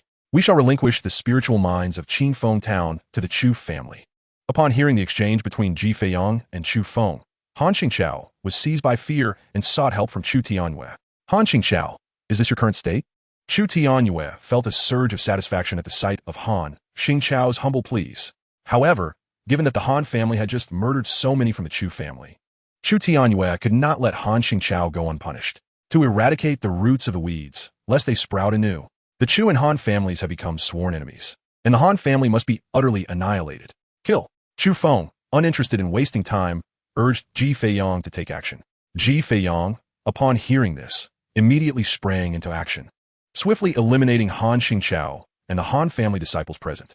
The Han family disciples, gripped by terror, fled in all directions. However, as a formidable Earth Spirit Realm expert, Ji Feiyang was not to be escaped, and those who fled the fastest met their demise even quicker. In a mere quarter of an hour, all the Han family disciples at the scene were slaughtered. Ji Feiyang, drenched in blood, approached Chu Feng and stated, Master Chu, all members of the Han family have been eliminated. Thank you, Elder Ji. From this moment forth, let the grievances between me and Lingxiao Pavilion be considered resolved. Chu Feng replied, looking at Ji Feiyang with calm detachment. Chu Feng did not wish to overextend. If Lingxiao Pavilion would no longer provoke him, their past grievances could indeed be laid to rest. Thank you, Master Chu, Ji Feiyang exclaimed, his face lighting up with joy. A fifth-tier alchemist not only possesses the ability to refine pills, but can also command many powerful individuals. Ji Feiyang had been worried that after offending Chu Feng, he might no longer assist Lingxiao Pavilion with alchemy, or worse, might incite powerful allies against them.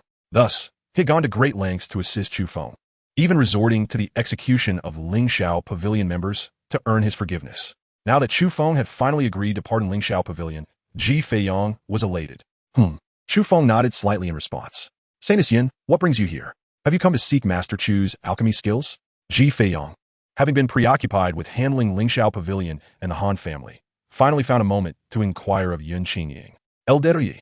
Yun Qingying offered a slight bow before smiling. I am here accompanying Chu Feng back home as his Dao partner. You and Master Chu are Dao partners? Ji Feiyang's expression froze at the revelation. Previously, he had been devising ways to recruit Chu Feng into Lingxiao Pavilion or to make him a guest elder, but to his surprise, Qinglan sect had moved swiftly, securing Yun Qingying as Chu Feng's partner. Had he known that Chu Feng favored women, he would have sent the saintess to entice him. But now, it was all too late. Chu Feng had already become a guest elder of Qinglan's sect and would never join Ling Shao Pavilion. Yin Qingying gently nodded in affirmation. What good fortune for the Saintess, to have captured Master Chu's favor. Ji Feiyong expressed with a hint of envy. With Chu Feng being a fifth-tier alchemist, becoming his partner would ensure an endless supply of elixirs and earn her the respect of countless individuals. A veritable ascent to the heavens. Yin Qingying, unsure how to respond, suddenly noticed Chu Feng gazing at her with a teasing expression, prompting her to shoot him an annoyed glare. Becoming Chu Feng's partner was indeed a commendable choice. Yin Qingying had previously contemplated becoming his partner, but he had only wanted her as a personal maid. Just the thought of it filled her with indignation.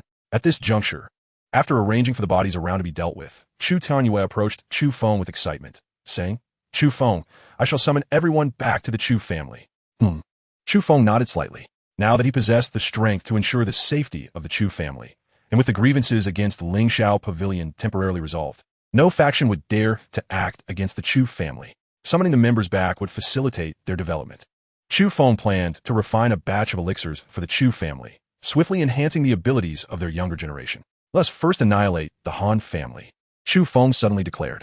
Given the swiftness with which news of the events would reach the Han family, he was concerned they might attempt to relocate their resources. Very well. Chu Tianyue promptly agreed. Master Chu, this matter is trivial. You need not involve yourself. I shall accompany the family head. Ji Feiyong quickly offered to assist. Chu Feng regarded Ji Feiyong with a smile, saying, I appreciate your help, Elder Ji. Accepting Ji Feiyong's offer allowed Chu Feng to not only accrue a favor, but also establish a connection for the Chu family. He would soon depart, leaving behind some goodwill and connections to ensure the safety of the Chu family. Not at all. Ji Feiyong was exhilarated at being permitted to assist, and he eagerly took Chu Tianyue to the Han family. Shortly thereafter, Chu Tianyue left with Ji Feiyong and several members of the Chu family, heading toward the Han family. After they departed, a wounded steward from the Chu family approached Chu Feng respectfully, saying, Young master, young mistress, this place must be thoroughly cleaned. I have prepared tea and snacks in the back hall. Please, young master, take the young mistress to the back hall to rest. Chu Feng surveyed the training grounds, now stained red from the previous slaughter, and agreed that a thorough cleaning was indeed necessary. He then turned to Yin Qingying with a playful remark, Come, young mistress, let us retreat to the back hall for some rest. Upon hearing this, Yin Qingying shot Chu Feng an exasperated glare, gritting her teeth as she replied, Yes, my lord. Chu Feng chuckled heartily and led Yin Qingying toward the rear courtyard of the Chu family. Chu Feng, where are your parents? Yin Qingying suddenly inquired. They passed away when I was very young. Chu Feng replied nonchalantly. Oh, I'm sorry. Yin Qingying's expression shifted to one of remorse upon hearing this. It's nothing. Chu Feng responded softly. As they walked, Yin Qingying took in her surroundings, eager to observe the place where Chu Feng had grown up. Chu Feng, when did you learn alchemy? Yin Qingying asked curiously. She had long pondered how Chu Feng had mastered alchemy at such a young age, achieving the rank of fifth-tier alchemist. Upon hearing the words, Chu Feng slowly articulated the explanation he had long contemplated. When I was but a child, I encountered my alchemy master, who hails from a higher realm. Recognizing my extraordinary talent for alchemy, he took me as his disciple and imparted to me the art of alchemy. The techniques he taught me were both accessible and advanced, allowing me to swiftly ascend to the rank of a fifth-grade alchemist. Yin Qingying was momentarily taken aback. Individuals from higher realms? Indeed, my master seems to be from an upper realm, though my recollection is rather vague. However, that realm is infinitely superior to our wasteland, and in the upper realm, a fifth-grade alchemist is merely considered the most rudimentary of practitioners. Chu Feng continued to weave his tale. The upper realm? Yin Qingying's gaze drifted, as if a memory had resurfaced, and she suddenly fell silent. Do you know the upper realm? Chu Feng observed her expression, slightly puzzled. I do not know. How could a person from a lower realm like me be aware of the upper realm? I only learned of it through your words. Yin Qingying denied. Chu Feng scrutinized her deeply, sensing that she concealed some secret, yet respecting her desire for silence, he chose not to pry further. Before long, Chu Feng escorted Yin Qingying through the back hall of the Chu residence, eventually arriving at his quaint courtyard. Chu Feng, your little courtyard is quite charming, Yin Qingying remarked, her admiration subtly evident as she surveyed the serene and elegant surroundings. Indeed, we shall reside here for a few days, and you will share a room with me. Chu Feng teased playfully. You wish. I shall not share a room with you. Yin Qingying retorted with a haughty huff. We are partners on the path. If we do not share a room, others will suspect us. Chu Feng chuckled. Yin Qingying responded with irritation. I am merely your maid, not your true partner. Let them suspect if they wish. Moreover, this is your Chu residence. Who would dare gossip? Are you not concerned about retribution? Chu Feng moved closer to her, gently wrapping his arm around her slender waist, asserting, "You are my personal maid and should attend to my needs." As he embraced her, Yun Qingying's delicate face flushed crimson, and she struggled. "Release me. I can care for you from the adjacent room." With her cheeks aglow, Yun Qingying appeared even more enchanting. Chu Feng's heart raced, and he found himself swallowing hard, tightening his hold on her. "Chu Feng, release me at once," Yun Qingying exclaimed, noticing the fervor in his eyes, and she pushed him away forcefully.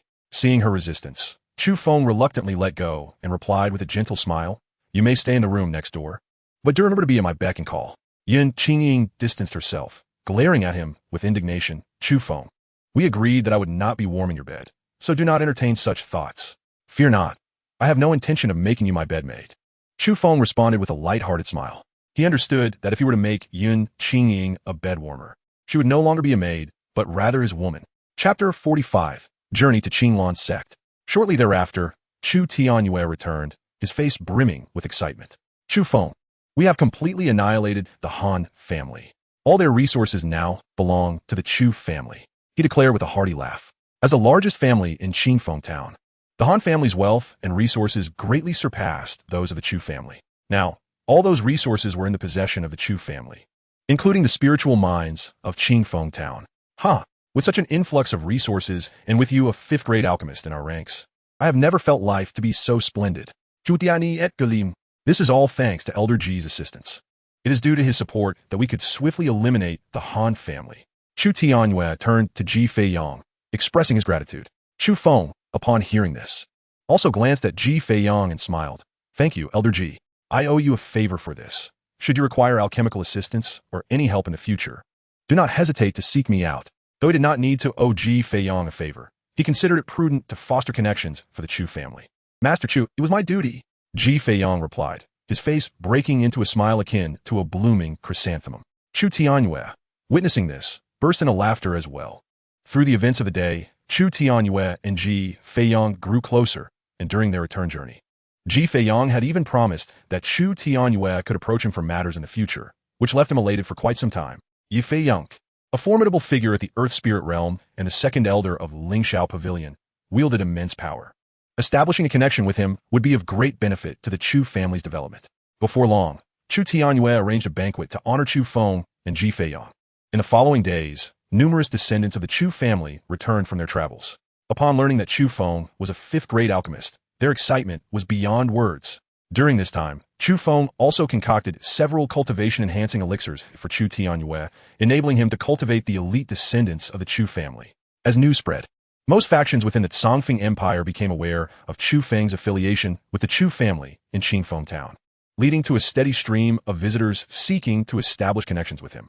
Lingxiao Pavilion even sent gifts as an apology for the previous offenses committed by Lin Tiansheng and Zhou Qian against Chu Feng. The Zhang family arrived bearing a significant portion of their wealth, seeking Chu Feng's forgiveness. Meanwhile, the Lu family, led by Lu Hanyan, regretted their decision to break the engagement upon discovering that Chu Feng was a fifth-grade alchemist. They lamented that their daughter, Lu Hanyan, had unilaterally declared the annulment. The Lu family even proposed that Lu Hanyan's sister, Lu Ruyan, fulfill the previous engagement with Chu Feng. However, Chu Feng disregarded the Lu family entirely and ordered their members to leave. It was already generous of Chu Feng not to annihilate the Lu family. How dare they still seek a marriage alliance? After 10 days at the Chu residence, during which he hosted various factions and elevated the family's reputation to its zenith, Chu Feng bid farewell to the members of the Chu family and embarked on his journey to Qinglan's sect with Yun Qingying. Qingfeng Town lies over 200 kilometers from Qinglan's sect. Chu Feng and Yun Qingying rode spirit steeds, capable of reaching their destination in half a day's time. Yet, Chu Feng did not hurry toward Qinglan's sect. Instead, he leisurely rode alongside Yun Qingying. "Qingying, when shall we welcome our precious child?" Chu Feng jested. Earlier, when parting from Chu Tianyue and the others, Chu Tianyue had specifically urged Chu Feng to exert effort and bear children soon, causing Yun Qingying to blush profusely. Recalling this, Chu Feng found it amusing and decided to tease Yun Qingying further. "Come now, let us have a child right away." Yun Qingying glared at Chu Feng with annoyance. During these days, whenever there was an opportunity, Chu Feng would playfully tease and provoke Yun Qingying, leaving her perpetually exasperated. Initially, Yun Qingying thought that having learned the illusory fairy steps, she could evade Chu Feng's teasing. However, she soon realized that Chu Feng's shadow steps surpassed her illusory fairy steps, leaving her unable to escape his playful antics. Despite this, Yun Qingying had nearly grown accustomed to Chu Feng's teasing and even found herself unbothered by it. She could not fathom why this was the case, but she steadfastly maintained her boundaries, refusing to allow Chu Feng to overstep. Really? Splendid. Then let us begin now. Chu Feng feigned a look of excitement, continuing to jest with Yun Qingying. Go to hell. Yun Qingying, infuriated, drew her sword and lunged at Chu Feng. Her earlier words had merely been in jest. She had not anticipated that Chu Feng would take them seriously, to engage in such matters on the official road. What did he take her for? Did he think her a shameless woman? It was just a joke. Do not be angry. Chu Feng promptly apologized upon seeing her fury. Chu Feng, do you truly regard me as a shameless woman? Yun Qingying's eyes suddenly brimmed with tears. In recent days, it felt as though Chu Feng treated her like a woman devoid of shame, teasing her with abandon. This filled Yun Qingying with a mix of indignation and sorrow. Qingying, I would never jest with a woman I do not care for. My teasing is born from my affection for you. I wish to be your true partner on this journey, not to demean you. Chu Feng suddenly spoke earnestly, gazing intently at Yun Qingying. Through the days of their interactions, Chu Feng came to realize that he truly harbored feelings for Yun Qingying and wished to be with her forever, which prompted him to pursue her. This was the essence of Chu Feng's character. He would never flirt with a woman he did not like. Once he did show interest, it signified his affection and desire for companionship. Upon hearing Chu Feng's sudden confession, Yun Qingying was momentarily taken aback, her mind a blank slate. Qingying, let us be true Dao partners. Chu Feng approached her spirit steed, grasped her hand, and spoke earnestly. You wishful thinker, just because you want me to be your partner. Do you think I will? Yun Qingying retorted, shaking off his hand. Hearing Chu Feng express his feelings filled her heart with joy. She too had feelings for him. Otherwise, she would not have tolerated his constant teasing. However, recalling how he had previously provoked her anger and insisted she serve as his personal maid, Yun Qingying felt a surge of indignation. When she had wished to be Chu Feng's partner, he had relegated her to the role of maid. Now that he desired her as a partner, she resolved to torment him for a while, allowing him to experience the taste of rejection. Qingying, I speak from the heart. Chu Feng, noticing her refusal, wore an expression of distress. How can I discern your sincerity from deceit? Yun Qingying shot back. Shall I extract my heart and show it to you? Chu Feng replied helplessly. Who would be interested in your heart? With that, Yun Qingying urged her steed into a swift gallop. Seeing this, Chu Feng quickly spurred his horse to pursue her. After some time, they arrived at the outskirts of Twilight City. Twilight City was in close proximity to the Qinglan sect, where Chu Feng had been expelled, unceremoniously cast into Twilight City. Gazing at a distant hill near the city, his thoughts wandered. It was on that very hill that he and Mu Qingyao had engaged in a fierce battle at an abandoned temple. What are you staring at? Yun Qingying queried. Noticing Chu Feng had suddenly halted, lost in contemplation of the hill. Nothing much, merely reminiscing about a friend. Chu Feng replied with a faint smile. What friend?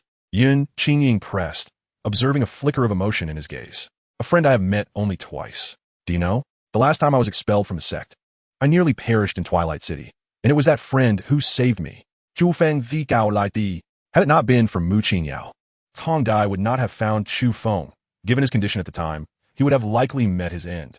Moreover, it was Mu Qingyao who facilitated the restoration of his cultivation, rendering her his savior. Ah, Chu Feng, I merely requested your expulsion from the sect out of anger. I never intended to harm you. Yun Qingying quickly clarified upon hearing his words. It is of no consequence. The past is behind us. No need to dwell. Chu Feng Ziplit Mu Li. Indeed, Yun Qingying had only sought to have him expelled, yet some within the sect, incensed by his perceived insult to their goddess, had rendered him severely injured, even blinding him in one eye, leaving him unable to save himself, ultimately leading to his demise in Twilight City. However, this had granted Chu Feng the opportunity for a rebirth of the soul. Chu Feng, I am truly sorry. My momentary rage led to your expulsion, and I had no idea it would result in such grave consequences. Seeing his indifferent expression, Yun Qingying anxiously approached him, repeatedly apologizing. You inflicted such significant harm upon me. Do you not owe me some form of recompense? Chu Feng stated softly. What do you desire as compensation? I will grant it. Yun Qingying replied eagerly. Come here. Chu Feng beckoned her closer with a calm demeanor. Though unsure of his intentions, Yun Qingying nonetheless approached him. Once she was near, Chu Feng suddenly pulled her from her steed into his embrace, capturing her lips in a fervent kiss. Yun Qingying's eyes widened in shock, struggling desperately. But Chu Feng held her firmly, rendering her unable to escape. After a moment, she succumbed, her body going limp as she ceased her resistance, allowing him to indulge in his whims. After what felt like an eternity, Chu Feng finally released her lips, looking at the flushed and beautiful Yun Qingying, and declared domineeringly, "From this day forth, you shall be my woman." It took Yun Qingying a considerable time to regain her composure. However, rather than acquiescing to Chu Feng's demand, she broke free from his embrace and scolded, "Chu Feng, you scoundrel." She had yet to thoroughly torment him and did not wish to concede so easily. With that, she leapt back onto her steed and swiftly rode into the city. "Huh, that woman." Chu Feng chuckled softly, observing her furious departure. Although Yun Qingying had not yet agreed to be his woman, he was confident that he would soon win her over completely. Her beauty and figure were exceptional, and he could hardly contain his anticipation for the splendid life that awaited them together. Moments later, Chu Feng caught up with Yun Qingying, only to find her engaged in conversation with a young man clad in white. The youth was strikingly handsome, exuding an extraordinary aura, and was at the third level of the Xianling realm. Behind him stood an elderly man in gray, at the first level of the Tianling realm. Upon noticing the elder's cultivation, Chu Feng's expression shifted to one of seriousness. Instantly, he questioned the identity of the young man. The Songfeng Empire had no Tianling realm experts, so the fact that this young man had a first-level Tianling realm guardian spoke volumes about his status. Seeing the white-clad youth monopolizing Yun Qingying's attention, Chu Feng rushed to her side. "Qingying, who is he?" he asked, positioning himself protectively beside her.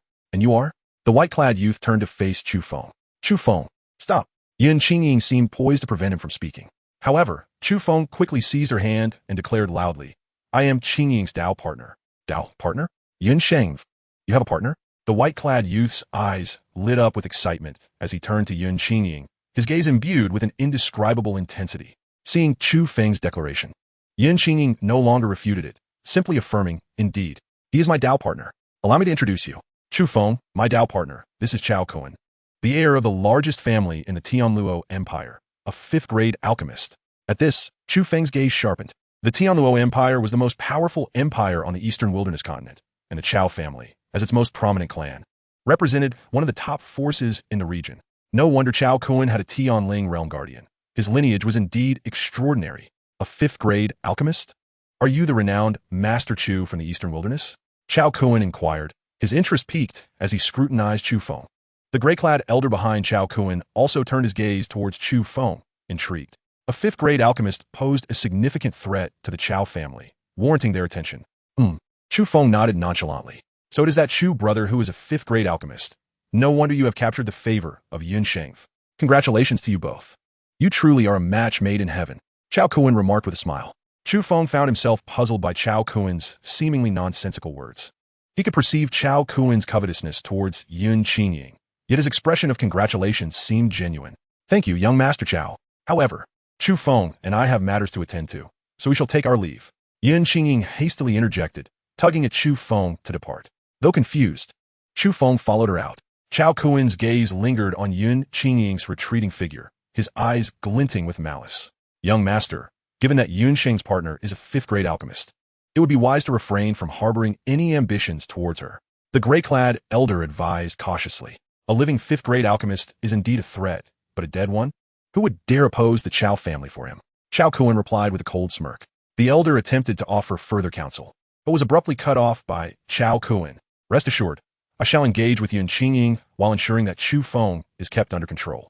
Ultimately, he will meet his demise, leaving no future troubles for the Chao family," Chao Cohen remarked coolly. Hearing this, the elder dressed in gray could only sigh helplessly, concerned that Chao Cohen's peculiar proclivities would one day bring ruin to the Chao family. At that moment, Yun Qingying and Chu Feng had already distanced themselves considerably from Chao Cohen.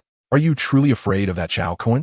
Chu Feng asked, observing the look of concern etched on Yun Qingying's face. Chapter 47. I shall not permit anyone to insult Chu Feng. Indeed, that Chao Cohen harbors a peculiar obsession. He only engages with the partners of others. If one is not someone else's partner, he won't take an interest at all. I once happened upon Chao Cohen, and he eyed me with desire, but at the time, I had no partner, which spared me from his advances. Now that he is aware I have a partner, he is certain to harbor ill intentions. However, it is fortunate that you are a fifth-tier alchemist. I hope he will think twice about his intentions due to your status. Deep concern shadowed Yun Qingying's expression. With a powerful figure from the heavenly spirit realm by his side, should Chao Kun truly entertain malicious thoughts towards her, she would be utterly defenseless. If she were to be humiliated by Chao Kun, her only escape would be death. Upon hearing this, Chu Feng's countenance grew increasingly cold. He had never anticipated that such a peculiar obsession existed in this world. While he could remain indifferent to how Chao Kun treated others, should he dare to harbor ill intentions towards Yun Qingying, he would undoubtedly annihilate the entire Chao family. Do not worry. I shall ensure your safety, Chu Feng declared, tightening his grip on her hand in a gesture of comfort. Yes. Yun Qingying felt a measure of reassurance upon hearing Chu Feng's words. Let us return to the Qinglan sect at once. Yun Qingying believed that, regardless of Chao Kun's brazen nature, he would not dare to act against her within the confines of the Qinglan sect. Once they returned, her safety would be guaranteed. Very well. Chu Feng not det Hen Li. Half an hour later, Chu Feng and Yun Qingying arrived at Qinglan Mountain. The Qinglan sect perched majestically atop the mountain, shrouded in swirling mists, resembling a realm of immortals. At the foot of the mountain stood several disciples guarding the area, permitting only members of the Qinglan sect and esteemed guests to enter. Sacred Maiden, the disciples guarding the mountain immediately bowed respectfully upon spotting Yun Qingying. She nodded lightly in return and led Chu Feng up the mountain. Is that Chu Feng beside the Sacred Maiden? One disciple inquired. It seems so, but wasn't he expelled from the sect for peeping at the Sacred Maiden bathing? Why is he returning with her now? I don't know. Perhaps the Sacred Maiden felt his previous punishment was too lenient and intends to teach him a lesson. Another speculated. Impossible. The Sacred Maiden is not that kind of person. Could it be that the incident was a misunderstanding, prompting her to bring him back to the sect? Suggested a third disciple. It is possible. Otherwise, I cannot fathom why the Sacred Maiden would choose to return with him. After the departure of Yun Qingying and Chu Feng, the disciples began to murmur amongst themselves. A quarter of an hour later, they arrived at the entrance of the Qinglan sect. The grand entrance towered impressively, adorned with the three bold characters spelling Qinglan sect, etched with a powerful stroke. Upon passing through the entrance lay a wide stone pathway flanked by an array of exotic flowers and herbs, the fragrance wafting through the air. At the far end of the pathway was an expansive martial arts arena, where numerous disciples of the Qinglan sect were engaged in training. Beyond the arena, grand palaces and pavilions were nestled harmoniously among the mountains, resembling a celestial abode. As Yun Qingying guided Chu Feng through the arena, the disciples immediately bowed respectfully at the sight of her. Sacred Maiden. The disciples recognized her presence and greeted her with reverence. They also noticed Chu Feng at her side, puzzled by his return, yet none dared to question it further, given that he had been brought back by the Sacred Maiden herself. Qingying, you have returned. A voice filled with excitement suddenly rang out. A handsome young man in blue hurried forward, his gaze brimming with admiration for Yun Qingying. Chu Feng recognized him immediately. He was Lan Yongyao, a core disciple of the Qinglan sect who had long harbored feelings for Yun Qingying, a fact well known among the sect members. Brother Lan. Yun Qingying greeted him coolly. Qingying, why did you return so late? Did you not come back with the Grand Elder and the others? Lan Yongyao continued to inquire. I had some personal matters to attend to. Yun Qingying replied succinctly. Personal matters? Lan Yongyao's eyes suddenly fell upon Chu Feng, and he erupted in fury. Chu Feng, you worthless fool, how are you still alive? How dare you show your face here? Boom! Before Lan Yongyao could finish his sentence, Yun Qingying had appeared before him, striking him with a powerful palm that sent him flying. Qingying, what are you doing? Lan Yongyao exclaimed in disbelief as he struggled to rise from the ground, unable to comprehend why she had suddenly turned on him. Chu Feng is now my partner, and I shall not permit anyone to insult him. Yun Qingying declared coldly. What? Partner? Qingying, how could you possibly bind yourself to someone like him? Lan Zhangjia Sautet in Sodun. Lan Yongyao had pursued Yun Qingying for a long time, and it was widely believed that they were destined to be together. He could not fathom that she would claim to have a partner now, especially one who had previously been expelled from the sect for peeping at her bathing. Ah, Chu Feng has become the Sacred Maiden's partner? How can this be? How could the Sacred Maiden choose Chu Feng as her partner? This is outrageous. The surrounding disciples of the Qinglan sect were astounded, murmuring in disbelief at the unexpected revelation. Chu Feng turned slightly, surprised, as he glanced at Yun Qingying. He had never anticipated that she would defend him so fiercely, attacking Lan Yongyao and publicly declaring him as her partner. Her willingness to do so indicated that she held feelings for him as well. Instantly, a wave of joy washed over Chu Feng as he moved closer to Yun Qingying, wrapping his arm around her slender waist and casting a teasing glance at Lan Yongyao. He recalled that after he had peeped at Yun Qingying bathing, it was Lan Yongyao who had insisted on punishing him severely, ultimately orchestrating his expulsion from the sect. Now, with the opportunity to vex Lan Yangyao, Chu Feng would not let it slip away. This is indeed true? The crowd gasped as they witnessed Yun Qingying allowing Chu Feng to embrace her without resistance, leading them to believe in the authenticity of their partnership. No, this cannot be. Chu Feng, did you use some sort of drug to bewitch Qingying? Lan Yangyao seethed, glaring at Chu Feng, convinced that he must have employed some form of enchantment to manipulate Yun Qingying's affections. Believe what you wish, Chu Feng replied with a calm smile. Yun Qingying shot Chu Feng a glare before turning back to Lan Yangyao, her tone cool. Brother Lan, I have long since stated that we are not suited for one another. Now that I have a partner, I kindly ask that you refrain from disturbing me in the future. Qingying, you have simply fallen under Chu Feng's spell. I will ensure I find the antidote for you. Lan Yangyao insisted, still unable to accept that Yun Qingying could have feelings for Chu Feng. Chapter 48. Has the sect master become senile? Yun Qingying chose to ignore Lan Yangyao, turning to Chu Feng. Chu Feng, I will take you to meet the sect master. With that, she took his hand and maneuvered around Lan Yangyao, eager to leave. Chu Feng, I will kill you. Lan Yangyao roared in a frenzy upon witnessing Yun Qingying leading Chu Feng away, launching a furious attack at him. Boom! Chu Feng struck with a force akin to thunder, sending Lan Yangyao flying several meters with a single kick. How is this possible? Lan Yangyao lay on the ground, blood spilling from his mouth, gazing at Chu Feng in sheer disbelief, unable to comprehend how he had been so easily overpowered. The surrounding disciples of the Qinglan sect were equally astonished. After all, Lan Yangyao was a first-tier Xianling realm cultivator, one of the most outstanding figures among the younger generation of the Qinglan sect, even surpassing Yun Qingying in cultivation. Yet unexpectedly, Chu Feng had sent him flying with a single kick. This left everyone in a state of disbelief. Lan Yangyao, Chu Feng is my Dao partner. If you dare to harm him again, do not blame me for being merciless. Yun Qingying coldly directed her gaze toward Lan Yangyao. Although not long ago Yun Qingying had rejected Chu Feng, in her heart, she had already accepted him as her Dao partner. Otherwise, she would not allow him to bully her. Chu Feng was her Dao partner, and she would not permit anyone to inflict harm upon him. Seeing the frigid expression on Yun Qingying's face, Lan Yangyao felt as though he had plunged into an ice cavern. What had transpired? Suddenly, a commanding voice echoed from afar, and soon a venerable elder clad in purple gracefully approached. Master, please save junior sister Qingying. She has been drugged with a mesmerizing potion by Chu Feng. Upon hearing the elder's words, Lan Yangyao's expression brightened with hope, and he immediately turned to the elder, pleading for assistance. Chu Feng? The purple-clad elder saw Chu Feng and burst into laughter. Welcome back to the Qinglan sect, Chu Feng. Master, Chu Feng offered a slight bow to the elder. This elder was Gu Qiuyang, the sect leader of the Qinglan sect, at the third level of the Earth Spirit Realm. Both Yun Qingying and the disciples of the Qinglan sect in the training grounds greeted Gu Qiuyang with utmost respect. Chu Feng, we have awaited your return for a long time. At last, you have come back to the sect.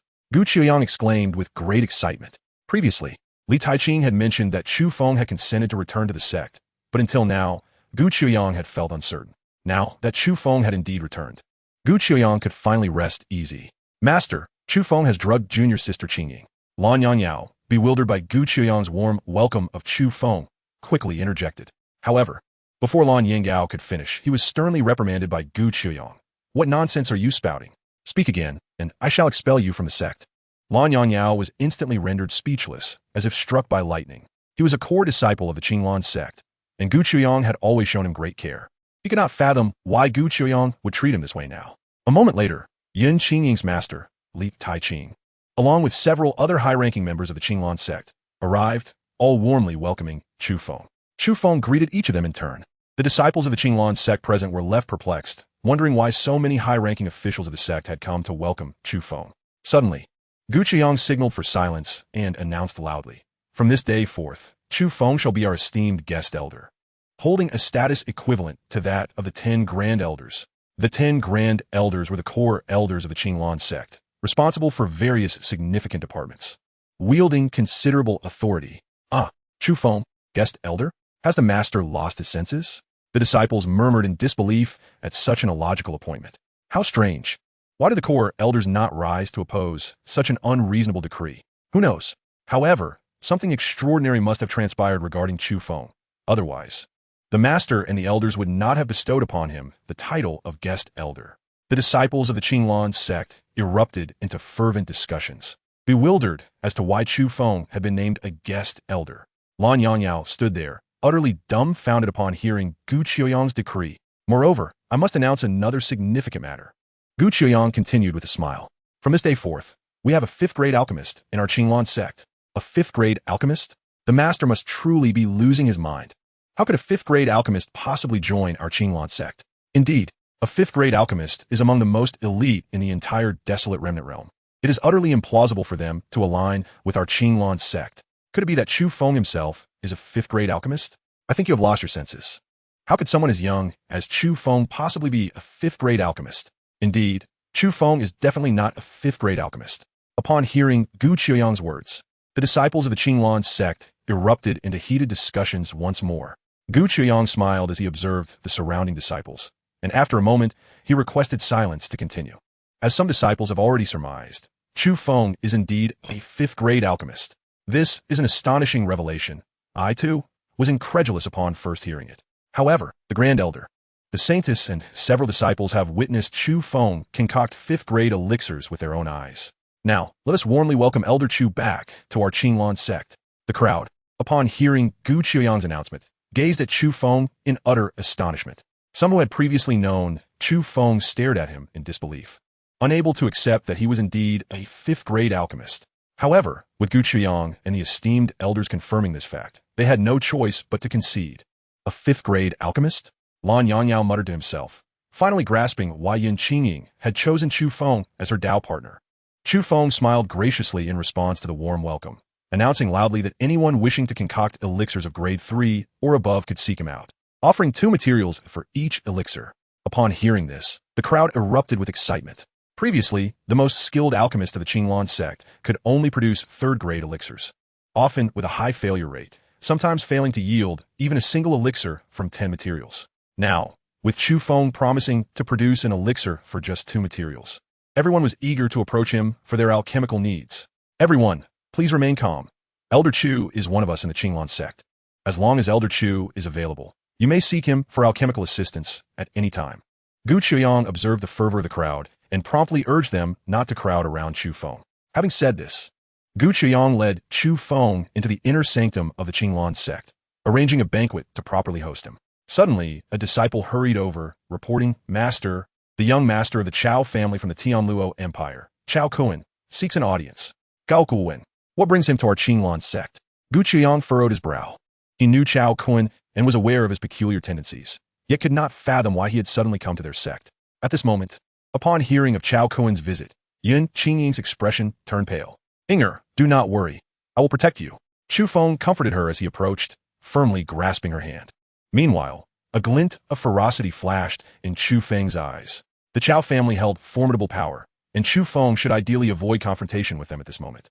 However, if Chao Kuan dared to harbor ill intentions toward Yin Qingying, he would undoubtedly seek revenge. "Master, when we returned earlier, I encountered Chao Kuan in the City of Twilight with Chu Feng. I fear he..." Yin Qingying hesitated to speak further. Upon hearing this, Gu Qiuyang immediately understood the source of Yin Qingying's concern. Beside him, Li Taiqing's expression darkened in fury, denouncing Chao Kuan's audacity to pursue them to the Qinglan sect. The other high-ranking members of the Qinglan sect also displayed expressions of worry. Now that Yin Qingying was Chu Feng's Dao partner, if the Qinglan sect could not protect her, it would surely incite Chu Feng's discontent, potentially leading to his departure from the sect. After a moment of contemplation, Gu Qiuyang addressed Yin Qingying. "Qingying, you should take Chu Feng back to your Moonshadow Hall. We shall say you have been in seclusion for cultivation and have not received any visitors." Upon hearing this, Yin Qingying promptly nodded, "All right." With that, she took Chu Feng's hand and bid farewell, leading him toward her Moonshadow Hall. Chu Feng wished to say more, but was immediately interrupted by Yin Qingying as she pulled him away, leaving him with no choice but to follow helplessly. Before long, Yin Qingying guided Chu Feng to an exquisitely beautiful palace. The palace was surrounded by vibrant and exotic flowers, their fragrance wafting through the air. A gentle stream flowed in front of the palace, spanned by a wooden bridge entwined with fantastical plants. Everything appeared like a celestial paradise, instilling a sense of tranquility and serenity in one's heart. "This Moonshadow Hall is quite impressive," Chu Feng remarked with admiration. "Much of the decor in the Moonshadow Hall was arranged by my own hands." Yin Qingying replied. Since acquiring the Moonshadow Hall, she had devoted herself to embellishing it alongside her cultivation. She exerted considerable effort to transform the surroundings of the Moonlight Palace into such a splendid sight. The Saintess. It seemed she had overheard the conversation between Chu Feng and Yun Qingying, as a strikingly beautiful woman hastily emerged from within the Moonlight Palace, and, upon seeing Yun Qingying, immediately bowed respectfully. She is my maid, Lin Xiaoer, who has been by my side for many years. Yun Qingying introduced her to Chu Feng. Chu Feng, you lecherous scoundrel. What are you doing here? Lin Xiaoer, noticing Chu Feng at that moment, immediately questioned him with indignation. Xiaoer, do not be rude, from now on. Chu Feng shall be my Dao partner. Yun Qingying replied with a hint of coldness in her voice. Saintess, how can Chu Feng be here? Was he not expelled from the sect? Lin Xiaoer was taken aback upon hearing Yun Qingying's words. Chu Feng is now a guest elder of the sect, and the sect master and all the elders are aware of my becoming his Dao partner. Yun Qingying stated. Lin Xiaoer's expression faltered, gazing at Chu Feng in disbelief, perplexed as to how he had turned his fortunes around. Not long ago, Chu Feng had been shamefully expelled from the sect, and now, mere moments later, he had risen to the status of a guest elder of the Qinglan sect and had won Yun Qingying's affection. This was utterly incredulous. Well, hurry and prepare a room for Chu Feng, Yun Qingying commanded. Yes, Lin Xiaoer immediately complied, yet she cast a lingering glance at Chu Feng before slowly departing. Do not blame Xiaoer. She is fiercely loyal to me. When she blinded you, it was out of concern for my well-being. Yun Qingying pleaded, watching Lin Xiaoer's retreating figure. It was she who had blinded me. I'd always thought it was you. Chu Feng remarked, slightly surprised. At that time, I found you completely unconscious and thus did not act against you. Had I known you were feigning, I would have ended you with a single sword strike, saving me from your incessant annoyance. Yun Qingying huffed. Upon hearing this, Chu Feng smiled faintly. He had indeed not witnessed Yun Qingying bathing, yet he would not clarify. This incident had instead woven an intricate bond of misunderstanding between them. Rest assured, I shall only cherish you from now on and will not anger you again. Chu Feng promised with a smile. I hope you keep your word. Yun Qingying's face brightened with a smile. Entering Yun Qingying's palace, Chu Feng surveyed his surroundings before accompanying her for a meal. Shortly thereafter, Gu Qiang sent word that Chao Kuan would be staying at Qinglan sect for a few days, instructing Yun Qingying to remain within the Moonlight Palace. Yun Qingying's heart sank at this news. Chao Kuan's presence at Qinglan sect suggested he remained unyielding in his pursuits. Yingya, do not worry. I will protect you and ensure you come to no harm. Chu Feng, noticing Yun Qingying's alarmed expression, quickly reassured her. At the same time, a glint of ferocity flickered in his eyes as he contemplated how to eliminate Chao Kuan. The Chao family was powerful, and killing Chao Kuan would undoubtedly invite retaliation. Although Chu Feng possessed the Chaos Star Pearl and feared no one, should the Chao family discover he was responsible for Chao Kuan's death, the repercussions for both Qinglan sect and the Chu family would be unimaginable. Chu Feng did not wish to embroil them in his conflicts. He needed to devise a way to discreetly dispose of Chao Kuan without drawing suspicion. Yun Qingying nodded gently, but still appeared anxious. Seemingly unconvinced that Chu Feng could safeguard her, Chao Kuan was surrounded by formidable beings from the heavenly spirit realm, and the Chao family even boasted experts of the royal realm. Chu Feng's current cultivation was merely at the first stage of the true spirit realm. Although he had previously slain the second stage elder of the Lingxiao Pavilion, there was simply no comparison between the earth spirit realm and the heavenly spirit or royal realms. Chu Feng was certainly no match for Chao Kuan or the Chao family. Soon, night descended. After engaging in light conversation with Yun Qingying, Chu Feng returned to the room Lin Xiaoer had arranged for him to meditate and cultivate. Being weak meant he could only act with trepidation. Chu Feng focused solely on hastening his strength to protect those around him. Before long, the night deepened. Chu Feng was immersed in cultivating the chaos technique when suddenly, a figure gently pushed open his door and entered. Chu Feng immediately opened his eyes and looked at the intruder. Qingying, what brings you here? Upon recognizing Yun Qingying, Chu Feng expressed mild surprise. Chu Feng, tonight we shall truly become Dao partners. Yun Qingying approached him, her face flushed with embarrassment. Chu Feng was momentarily taken aback. Just a short while ago, she had rejected him. How could she suddenly agree to be his Dao partner? Yet in an instant, he comprehended Yun Qingying's intention. She was undoubtedly concerned about being abducted by Chao Kuan and wished to solidify their bond. Chu Feng gazed at the breathtakingly beautiful Yun Qingying, hesitating as to whether to become her Dao partner that very night. Chapter 50, Lingyun Valley. Chu Feng, take me. Yun Qingying suddenly leaped into Chu Feng's embrace, her voice soft and sweet. In that instant, Chu Feng was enveloped by an intoxicating fragrance. Yun Qingying's delicate form ignited a surge of fervor within Chu Feng, clouding his reason. With his physique being the nine-yang body, he was already prone to excitement. Ever since his previous encounter with Mu Qingyao, he had been suppressing his desires. Now that Yun Qingying had willingly approached him and given his affection for her, he no longer hesitated, wrapping his arms around her and capturing her lips in a passionate kiss. Soon, with a cry of pain from Yun Qingying, the chamber was filled with the relentless sound of crashing waves. The following day, as the sun rose high in the sky, Chu Feng reluctantly emerged from the warmth of Yun Qingying's embrace. At this moment, Yun Qingying lay in a state of exhausted slumber. Chu Feng gazed at her with a sense of pride swelling within him. Yun Qingying was now wholly his. Although she had surrendered to him out of fear of being taken by Chao Kuan, the feelings between them had long been established. Chao Kuan's intrusion was merely a catalyst for their relationship to deepen.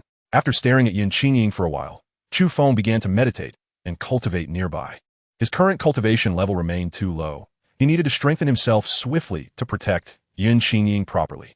2 hours later, Yun Qingying slowly awoke. As she opened her drowsy eyes and saw Chu Feng beside her, her expression momentarily froze. But in an instant, she recalled the events of the previous night, and her cheeks flushed a deep crimson. Scoundrel! Remembering the embarrassing moment from last night, Yun Qingying gritted her teeth in frustration. Qingying, are you awake? Hearing her voice, Chu Feng halted his cultivation and turned to look at her. Upon seeing her gnashing her teeth, he asked in confusion, "What is wrong?" "Scoundrel, how dare you ask? You humiliated me last night." Enraged, Yun Qingying grasped Chu Feng's hand and bit down hard. "I was showing you affection, not bullying you." Chu Feng laughed heartily at her response. "Scoundrel." Seeing Chu Feng's smug demeanor, Yun Qingying felt a surge of anger. It was entirely her fault for impulsively throwing herself at him last night, allowing him to take advantage of the situation. However, it seemed that from now on, she would be at his mercy. After a moment, Yun Qingying dressed and rose to join Chu Feng for breakfast. During their meal, she asked Qiao'er to inquire about Chao Kuan's movements at Qinglan sect. Shortly thereafter, Qiao'er returned, reporting that Chao Kuan had been residing in the palace arranged for him without exhibiting any unusual behavior. Yun Qingying pondered briefly before deciding. Chao Kuan is certainly plotting something. "Chu Feng, I wish to enter the secret realm of Lingyun Valley for a while. Come in with me." The Lingyun Valley secret realm only permits cultivators below the Earth Spirit realm to enter. If we enter the secret realm, we need not fear Chao Kuan. All right. Chu Feng had initially agreed to return to Qinglan sect with the intention of entering Lingyun Valley to cultivate for a time. Now that Yun Qingying wanted him to accompany her, it was the perfect opportunity for him to do so. Shortly after, Yun Qingying led Chu Feng out of the Moonlight Palace. As soon as they exited, Chu Feng sensed a spiritual awareness locking onto them. This awareness emanated from the heavenly spirit realm, and he knew without a doubt it belonged to the heavenly spirit expert beside Chao Kuan. Chao Kuan directed a celestial guardian to keep a watchful eye on them, seemingly intent on taking action against Yun Qingying. Chu Feng's expression turned icy, his eyes flashing with murderous intent. Yun Qingying was already his beloved. If Chao Kuan dared to covet her, he would pay the ultimate price. "Chu Feng, what is wrong?" Yun Qingying noticed a shift in Chu Feng's demeanor and turned to look at him. "Nothing. You are simply too beautiful. I was momentarily entranced." Chu Feng replied with a gentle smile, not wishing to burden her with his concerns, fabricating a casual excuse instead. "Scoundrel!" Yun Qingying's cheeks flushed slightly, casting a playful glare at Chu Feng. However, his words brought her immense joy within. "All right, let's be on our way," Chu Feng said with a serene smile. Yun Qingying nodded softly, continuing to lead Chu Feng toward the secret realm of Lingyun Valley. Chu Feng glanced back at the distant direction with a cold smile, before hastily catching up with Yun Qingying. At that moment, deep within a palace at Qinglan sect, Chao Kuan's celestial guardian, Su Zhu, suddenly wore a grave expression as he addressed Chao Kuan, "Young master, that Chu Feng is no ordinary individual. It would be wise not to provoke him." Su Zhu sensed that Chu Feng had already discovered his surveillance. A mere first-level, true spirit realm cultivator was able to detect the probing of a celestial guardian, indicating that Chu Feng possessed hidden strength. Furthermore, as a fifth-tier alchemist, should they strike at Chu Feng and fail to kill him, the consequences would be dire. Thus, Su Zhu believed it best to avoid any conflict with Chu Feng. "No, I must have Yun Qingying. Gao Kun beat lead Kolili." His intentions were already set, and he would not rest until he obtained her. Not long after, Chu Feng and Yun Qingying arrived at the depths of Qinglan sect's rear mountain. They entered a secluded valley flanked by towering trees with golden leaves, the path strewn with fallen foliage. From a distance, it resembled a golden avenue. The secret realm of Lingyun Valley lay at the valley's end. It was here that the founding ancestor of Qinglan's sect first discovered this mystical place, leading to the establishment of the sect. In front of the valley stood a dozen disciples of Qinglan's sect, guarding the entrance. Only those disciples who met the requirements could enter the secret realm. Chu Feng sensed the presence of Earth Spirit Realm strength lurking nearby, demonstrating the sect's commitment to safeguarding this treasure with a formidable guardian. Saintess Elder Chu. The guarding disciples greeted Yin Qingying and Chu Feng with reverence upon their appearance. The news of Chu Feng's recent appointment as an honorary elder had spread throughout Qinglan's sect. Everyone was aware that he had not only become an honorary elder, but also the partner of the saintess, Yin Qingying, evoking envy among countless disciples. Recognizing the intimate presence of Chu Feng and Yin Qingying, they all acknowledged him. I and Elder Chu wish to enter the secret realm. Yin Qingying stated softly. Yes. As the saintess, she could enter the secret realm at any time. Chu Feng, as an honorary elder, held a status equivalent to the 10 major elders and was also permitted entry.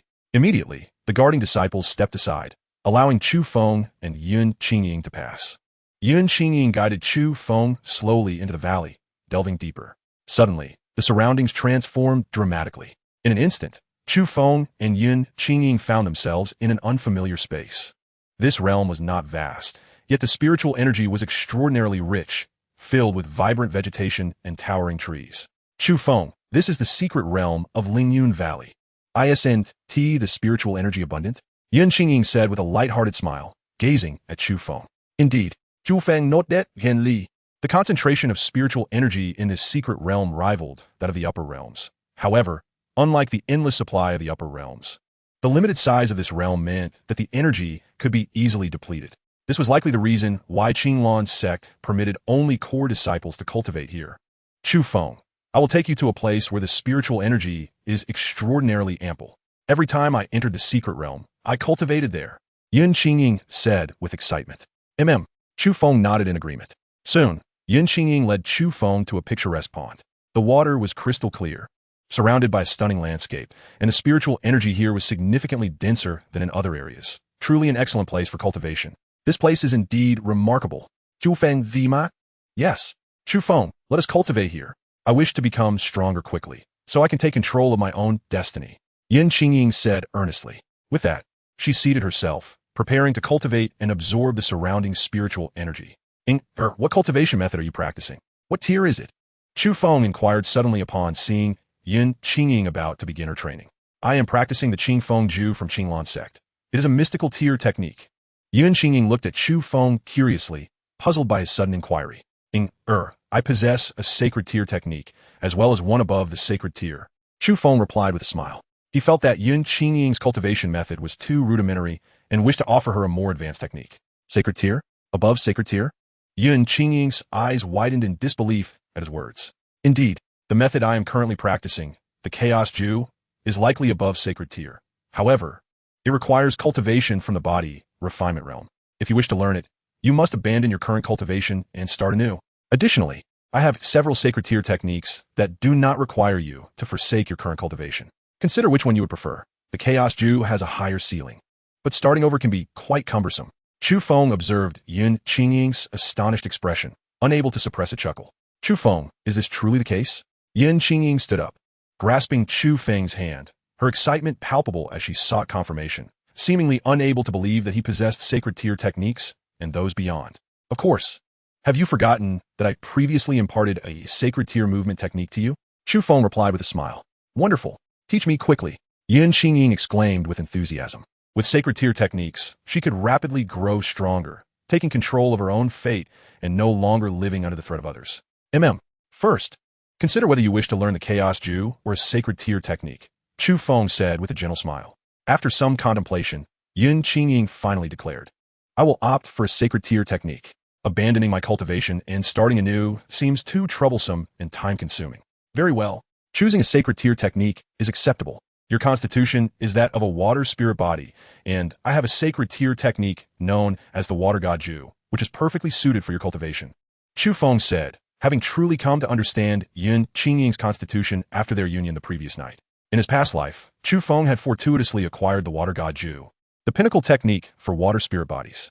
Although this version was incomplete, it remained a sacred tier technique. A complete water god Ju would undoubtedly be above the sacred tier. Given that Yun Qingying was a water spirit body, her potential with the water god Ju was immense, which was why Chu Feng did not insist she learn the Chaos Ju. Perhaps they might even discover the complete version of the water god Ju in the future, allowing Yun Qingying's potential to reach unprecedented heights. Water god Ju? Chu Feng, teach me quickly, Yun Qingying exclaimed, brimming with excitement upon hearing the name. Rest assured, you are now my woman. All that I possess will be yours. Chu Feng replied with a smile. I also have several sacred tier spiritual techniques, and I will impart to you those that suit you. Chu Feng, you are truly wonderful. Yun Qingying gazed at him with love-filled eyes. You are my woman, of course. I will treat you well. Chu Feng smiled slightly. Now, let me teach you the water god Ju. With that, he began to gently explain the principles of the water god Ju to Yun Qingying. Half a day later, Yun Qingying finally memorized the incantation and various cultivation methods of the water god Ju. Now, try cultivating the water god Ju. Chu Feng instructed her. All right, Yun Qingying nodded, immediately beginning to circulate the water god Ju. In an instant, the spiritual energy within several miles rapidly converged toward Yun Qingying, being slowly absorbed into her body.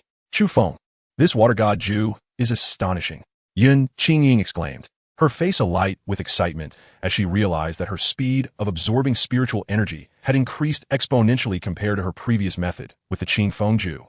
It is truly astonishing. Is this the terrifying aspect of a sacred level cultivation technique? The water god technique has flaws, but if it could be completely perfected, it would undoubtedly surpass sacred level techniques. You should begin your cultivation. I will surely assist you in finding the remaining fragments in the future, Chu Feng whispered. Even if I cannot find them, I am already content. After all, this is a sacred level technique. Yun Qingying exclaimed, her excitement palpable. Yes, the current water god technique is sufficient for your cultivation. Allow me to bestow upon you a sacred level sword technique, the frost sword technique. This frost sword technique, when combined with your water god technique and the illusory fairy step, will equip you to contend with numerous adversaries. Chu Feng declared. Sacred level sword technique. Frost sword technique? Yun Qingying found herself at a loss for words, gazing blankly at Chu Feng. The techniques he imparted to her, cultivation methods, swordplay, and steps, were all of sacred level quality, overwhelming her with gratitude that she could scarcely articulate. Noticing Yun Qingying's dazed expression, Chu Feng couldn't help but chuckle as he pinched her delicate face. Now, focus on your cultivation.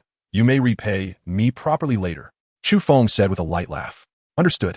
Yun Qingying nodded shyly, realizing she had little to offer in return, save for her devoted service to Chu Feng in the future.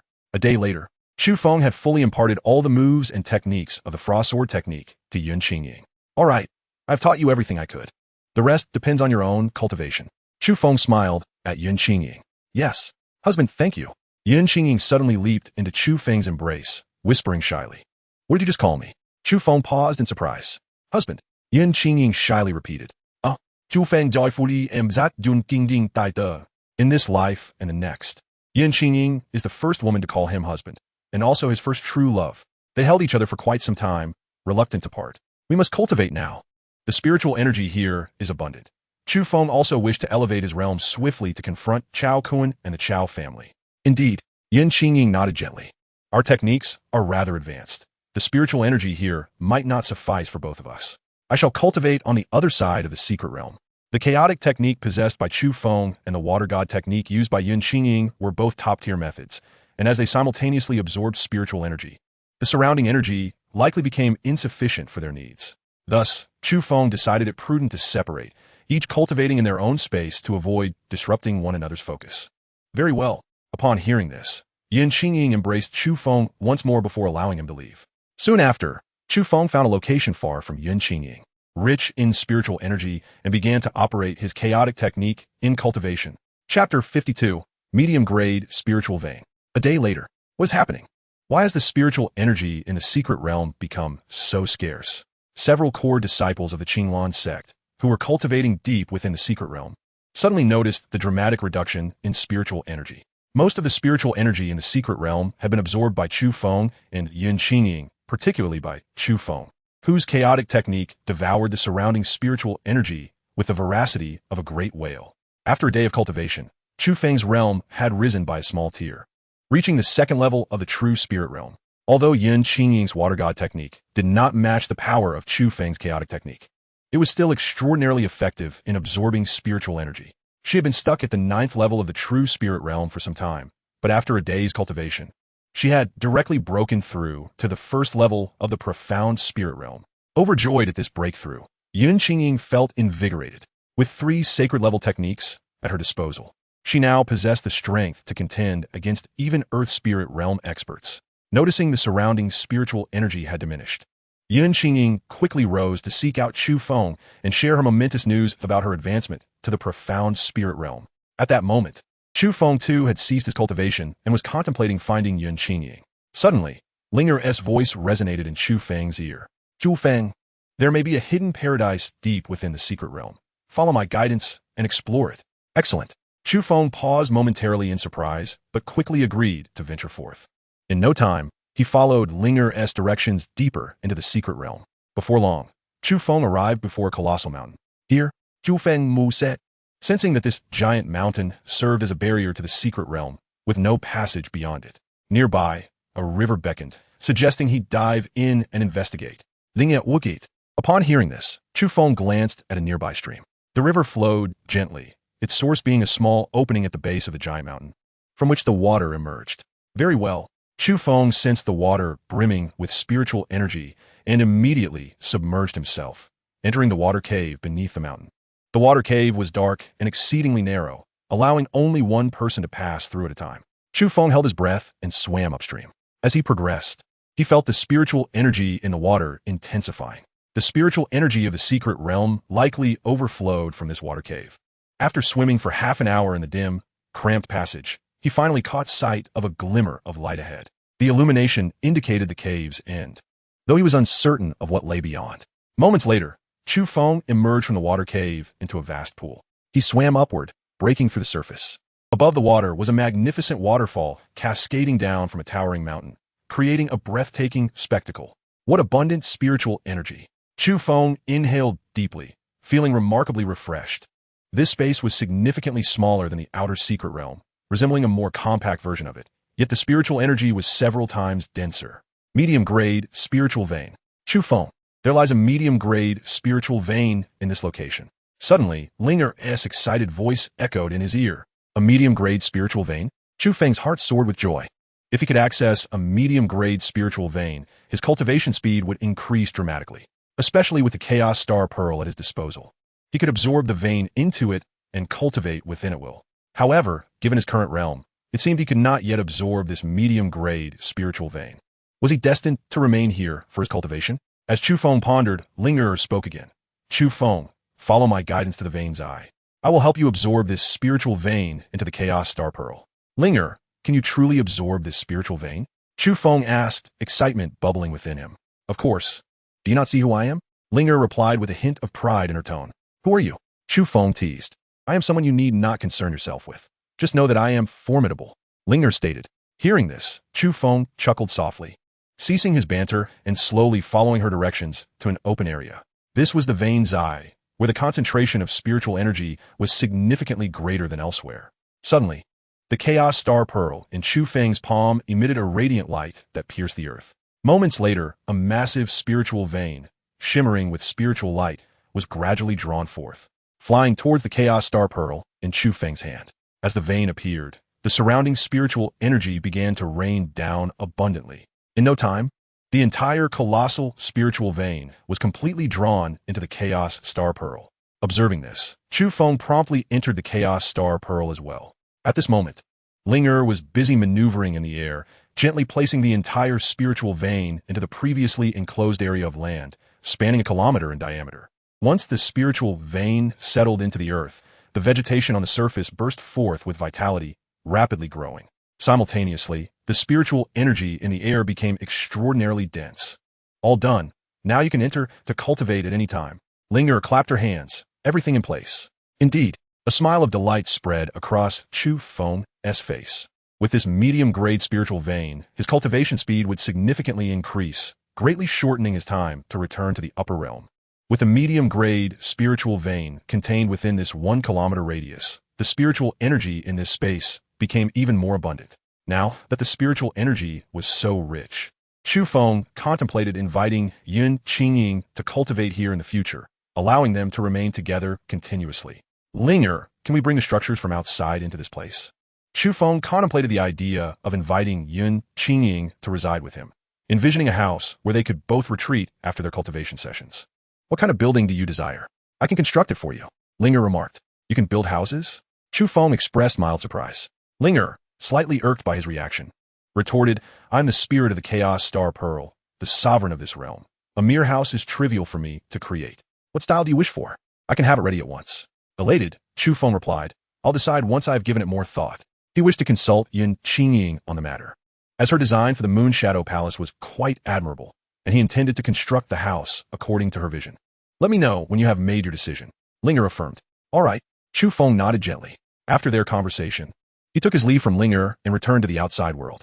Upon exiting, Chu Feng resumed his search of the surroundings, hoping to uncover any other valuable treasures. Meanwhile, in the realm outside, Yun Qingying had been searching for Chu Feng for quite some time without success, causing her great anxiety. If Chu Feng had departed, he would surely have informed her. The fact that she could not locate him led her to believe that something must have occurred. Resolving to exit the secret realm, she decided to inquire among the outer disciples to see if Chu Feng had left. A moment later, Yun Qingying stepped out of the secret realm, intent on seeking out the guarding disciples to ask if Chu Feng had emerged. Suddenly, a figure clad in black materialized before her, reaching out with a large hand in an attempt to capture her. Startled, Yun Qingying swiftly executed the illusory fairy steps, narrowly evading the black-clad assailant's grasp. What kind of footwork is that? The black-clad figure exclaimed, astonished to see Yun Qingying evade his hold. It's you, Elder Lin, save me. Yun Qingying recognized the black-clad figure as Su Zhu, the protector of Chao Kuan, and she immediately called out for assistance from Elder Lin Wu, who guarded the secret realm. In the meantime, she hurriedly fled towards the exit. Although no one in the Qingshan sect could match Su Zhu, she could only hope that he would refrain from acting against her in front of witnesses. However, in an instant, Su Zhu appeared directly in her path, effortlessly subduing her with a single maneuver. With her cultivation at the Xianling realm, she was 2 major levels lower than Su Zhu, leaving her no chance to escape his control in her panic. Let me go, Yun Qingying exclaimed, her face filled with dread as she envisioned the grim fate that awaited her if Su Zhu were to deliver her to Chao Kuan. At that moment, an elder in green robes suddenly materialized at the scene. Elder Lin Wu, the guardian of the Lingyun Valley secret realm of the Qingshan sect. Following him were a dozen disciples tasked with protecting the secret realm. Who are you to dare intrude upon my Qingshan sect's secret realm? Release the saintess at once. Elder Lin Wu bellowed upon seeing Su Zhu. Since you've seen me, you can blame yourselves. Su Zhu Gun Li Zip Li, his gaze flickering with murderous intent as he surveyed Lin Wu and the accompanying disciples. Without hesitation, Su Zhu vanished, reappearing behind Lin Wu in an instant. Boom! With a sweeping motion of his hand, a terrifying force was unleashed upon the disciples of the Qingshan sect behind him. The disparity in cultivation was too vast. With a single strike, the advancing disciples were obliterated in an instant. Heavenly Spirit Realm, Lin Wu exclaimed in shock, swiftly attempting to flee. Yet, Su Zhu offered him no opportunity to escape, sending him hurtling back with a single blow. Su Zhu advanced, showing no mercy as he unleashed his full power upon Lin Wu. Despite Lin Wu's desperate attempts to defend himself, he was utterly powerless against Su Zhu's onslaught, and within 2 moves, he was slain. Chu Feng, where are you? Seeing the tragic demise of Lin Wu and the other disciples, despair enveloped Yun Qingying. Where is Chu Feng? Su Zhu's voice cut through the air, demanding answers from her. Under Chao Kuan's orders, Su Zhu sought to capture both Yun Qingying and Chu Feng, and now that he had only captured her, he aimed to extract Chu Feng's whereabouts from her. Let me go, or Chu Feng will not spare you. Yun Qingying retorted coldly, hoping Su Zhu would hesitate due to Chu Feng's status as a 5th-tier alchemist. Even if he refused to speak, I already know that Chu Feng is within the secret realm. I shall wait at the entrance for him to emerge and capture him. Su Zhu replied with a chilling smile. The identity of a 5th-tier alchemist could indeed command respect from many powerful figures, posing a threat to them. However, should he capture Chu Feng at the entrance and dispose of him afterward, no one would dare avenge a deceased 5th-tier alchemist. Release Chu Feng, and I will go with you. Yun Qingying pleaded urgently. Chu Feng must die. No one can save him. Su Zhu declared coldly. Hearing this, Yun Qingying's expression turned desolate. Just as she had finally found happiness with Chu Feng, fate had dealt them a cruel hand in the form of Chao Kuan, shattering their bright future. I will never let you go, Yun Qingying cried out in anguish. You can wait until the young master is finished with you. Su Zhu Sna Gun Li. Suddenly, a statuesque middle-aged woman appeared in the fray. Qingying, is that you? she exclaimed, her eyes brimming with emotion as she gazed upon Yun Qingying.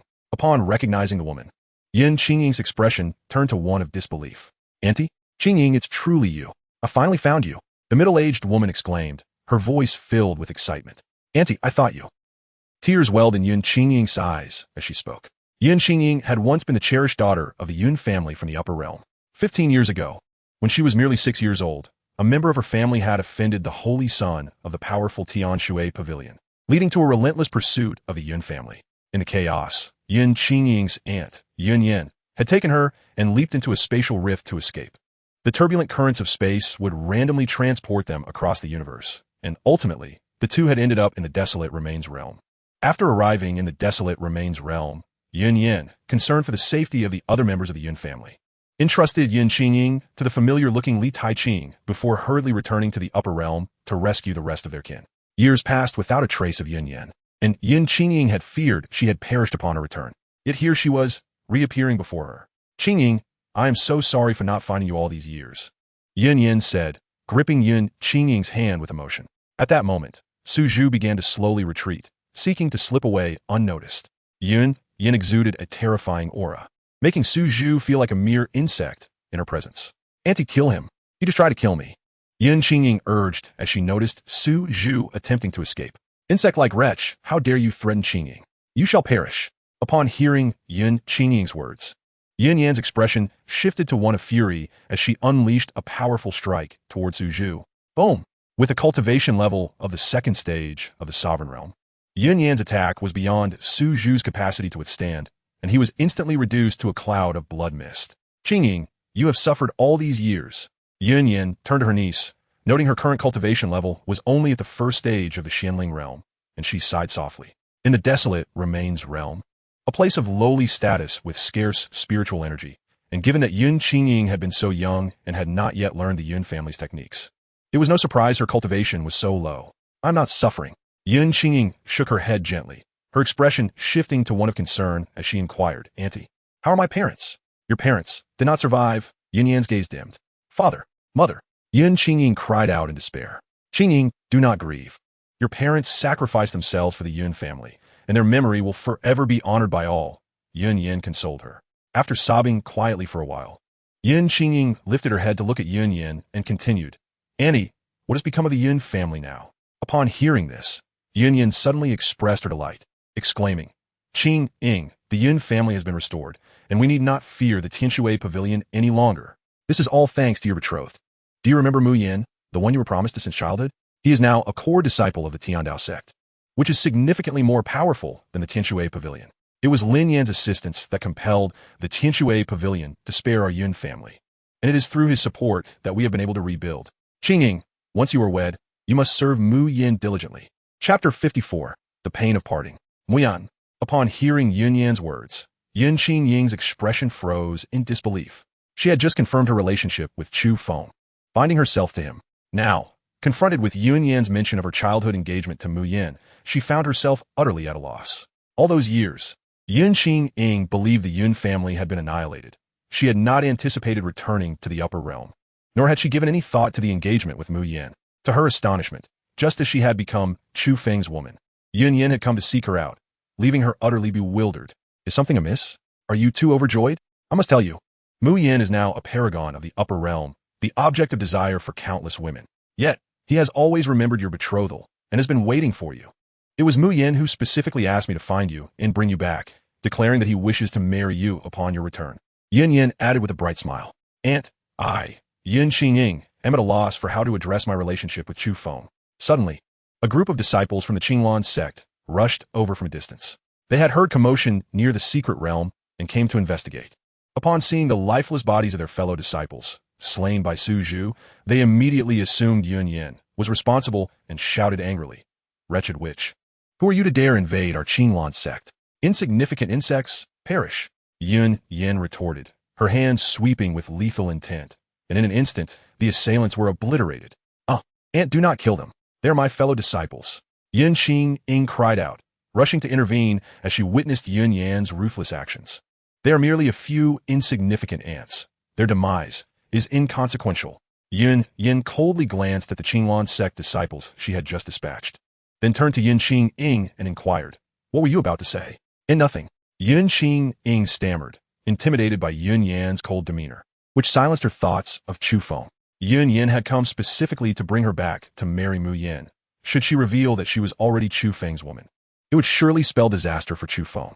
No, she cannot let Yun Yan discover Chu Feng's existence, for his life would undoubtedly be at stake. "Aunt, please take me back to the upper realm immediately." Yun Qing Ying cast a lingering glance towards the distant Moonshadow Hall and then back at the secret realm, uncertain of Chu Feng's whereabouts. For now, she could only return to the upper realm with Yun Yan and devise a plan to find Chu Feng later. Otherwise, if Yun Yan discovered Chu Feng's existence, he would surely meet his end. "Very well, I shall take you back to the upper realm at once." Yun Yan replied with a smile, grasping Yun Qing Ying's hand and soaring into the sky. The journey from the wasteland realm to the upper realm is long and treacherous. Yun Yan would first take Yun Qing Ying to a nearby medium realm, where they would utilize the teleportation array, repeatedly transferring until they finally traversed the endless void to return to the upper realm. Yun Qing Ying gazed down at the shrinking Qinglan mountain below, her heart heavy with sorrow. As she departed, she was uncertain if she would ever return to the wasteland realm or see Chu Feng again. Meanwhile, Chu Feng had just finished exploring the small secret realm. The realm was filled with exotic flowers and herbs, and he had transplanted all the valuable specimens into the Chaos Star Pearl. The environment within the Chaos Star Pearl had drastically improved, becoming highly suitable for cultivating various rare flora. These beautiful plants would not only enhance the aesthetics of the Chaos Star Pearl, but would also be pleasing to Yun Qing Ying when she saw it. After thoroughly exploring the small secret realm and collecting everything of worth, Chu Feng dove back into the pond, locating the small water tunnel he had used to enter, and swiftly swam out. Half an hour later, Chu Feng emerged from the water tunnel, returning to the exterior of the secret realm. He then began searching for Yun Qing Ying. However, after a lengthy search, he could not find her. Could she have left without me? He pondered anxiously, a wave of worry washing over him. If Yun Qing Ying exited the secret realm, she might be captured by Chao Cohen's men. With this thought, Chu Feng hurriedly dashed towards the secret realm's exit.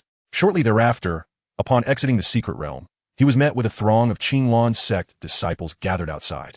Among them were the sect leader Gu Qiuyang and Yun Qing Ying's master, Li Taiqing. What has transpired? Chu Feng's heart sank as he noticed the lifeless bodies of several Qinglan sect disciples strewn on the ground, a sense of foreboding creeping in. "Chu Feng, you have emerged. But where is Inger? Why did she not come out with you?" Li Taiqing inquired as he approached Chu Feng hastily. "Did you not see her?" Chu Feng exclaimed in alarm. "No, she is not in the secret realm." Li Taiqing's heart began to race with unease. "I cannot find her within the secret realm, so I came out to look for her." Chu Feng replied urgently, "What has happened here? Who has slain these disciples? We do not know who is responsible. Even an elder of the Earth's spirit realm, Lin Wu, who was guarding the secret realm, has been killed." Li Taiqing responded angrily. Lin Wu had been a longtime friend of Li Taiqing, and the news of his death within their own sect enraged him. An elder of the Earth's spirit realm has been slain? Chu Feng's mind raced to Su Zhu, the heaven spirit realm protector sent by Chao Cohen. Only a powerful figure of the heaven spirit realm could silently eliminate an elder of the Earth's spirit realm, and Su Zhu was the sole such individual within the Qinglan sect. The thought intensified Chu Feng's unease. Could it be that Su Zhu stationed someone at the secret realm's entrance to abduct Yun Qing Ying, and when the guarding elder and disciples discovered this, Su Zhu eliminated them all? What of Chao Cohen? Where is he now? Chu Feng pets Ansi Oli. Chao Cohen should still be in the small courtyard at the back hall. What is it? Do you suspect he is involved? Gu Qiuyang asked, approaching with a look of curiosity. Take me there at once. Qing Ying may have been taken by him. Chu Feng shouted in desperation. What? Li Taking Gapet, Zikaling Gaokunsha Pukuna Poliviti. And he felt a chilling certainty that Chao Cohen could indeed commit such an act. He immediately led Chu Feng towards Chao Cohen's residence. Seeing this, Gu Qiuyang quickly followed suit. If Chao Cohen had truly harmed Yun Qing Ying, then Chu Feng and Chao Cohen would surely become mortal enemies, potentially leading to a deadly confrontation. In such a scenario, the Qinglan sect would find itself in a precarious position, unsure of how to navigate the ensuing conflict. Should they assist Chu Feng against Chao Cohen, the Chao family might retaliate, leading to the destruction of the Qinglan sect. Conversely, if they refrained from aiding Chu Feng, he would undoubtedly sever ties with the sect. At that moment, Chao Cohen awaited Su Zhu's return with Yun Qing Ying and Chu Feng in tow, eager to execute his plans. He had concocted elaborate schemes to toy with Yun Qing Ying in front of Chu Feng before ultimately eliminating him. As for Yun Qing Ying, she could remain alive until he grew tired of her, after which he would dispose of her as well. Chapter 55. The Search for Yun Qingying. Chao Kun was lost in his fantasies when suddenly, the door was forcefully kicked open. Frowning, he turned to see a figure hurtling towards him like a bolt of lightning. Chu Feng. Upon recognizing the visitor, Chao Kun was taken aback. Su Zhu, whom he had dispatched to capture Chu Feng and Yun Qingying, had yet to return. How had Chu Feng managed to breach his defenses? Where have you taken Qingying? Chu Feng thundered, seizing Chao Kun by the throat with alarming speed. Chao Kun was momentarily stunned. Despite being of a higher realm than Chu Feng, he found himself powerless against the sudden grip. Yet, as the proud young master of the Chao family, no one had ever dared to lay hands on him in such a manner, and his anger flared. Chu Feng, release me at once, or I shall annihilate your entire family. Speak, where's Qingying? Chu Feng gripped Chao Kun's neck with an iron hold, tightening his grasp with increasing ferocity. I don't know. Chao Kun's face turned crimson, struggling for breath. Chu Feng, you must release young Master Chao. At that moment, Gu Qiuyang arrived at the scene, witnessing Chu Feng's relentless grip on Chao Kun's throat. Fearing that Chu Feng might inadvertently suffocate him, he urgently implored him to relent. Ignoring Gu Qiuyang's pleas, Chu Feng drew the demon shadow sword from his storage ring and plunged it into Chao Kun's thigh with brutal intent. Will you speak? Chu Feng, you dare to harm me. You will pay dearly. Chao Kun endured the excruciating pain, his expression twisted with malice directed at Chu Feng. Having seldom faced injury in his life, he now harbored an overwhelming desire to see Chu Feng suffer.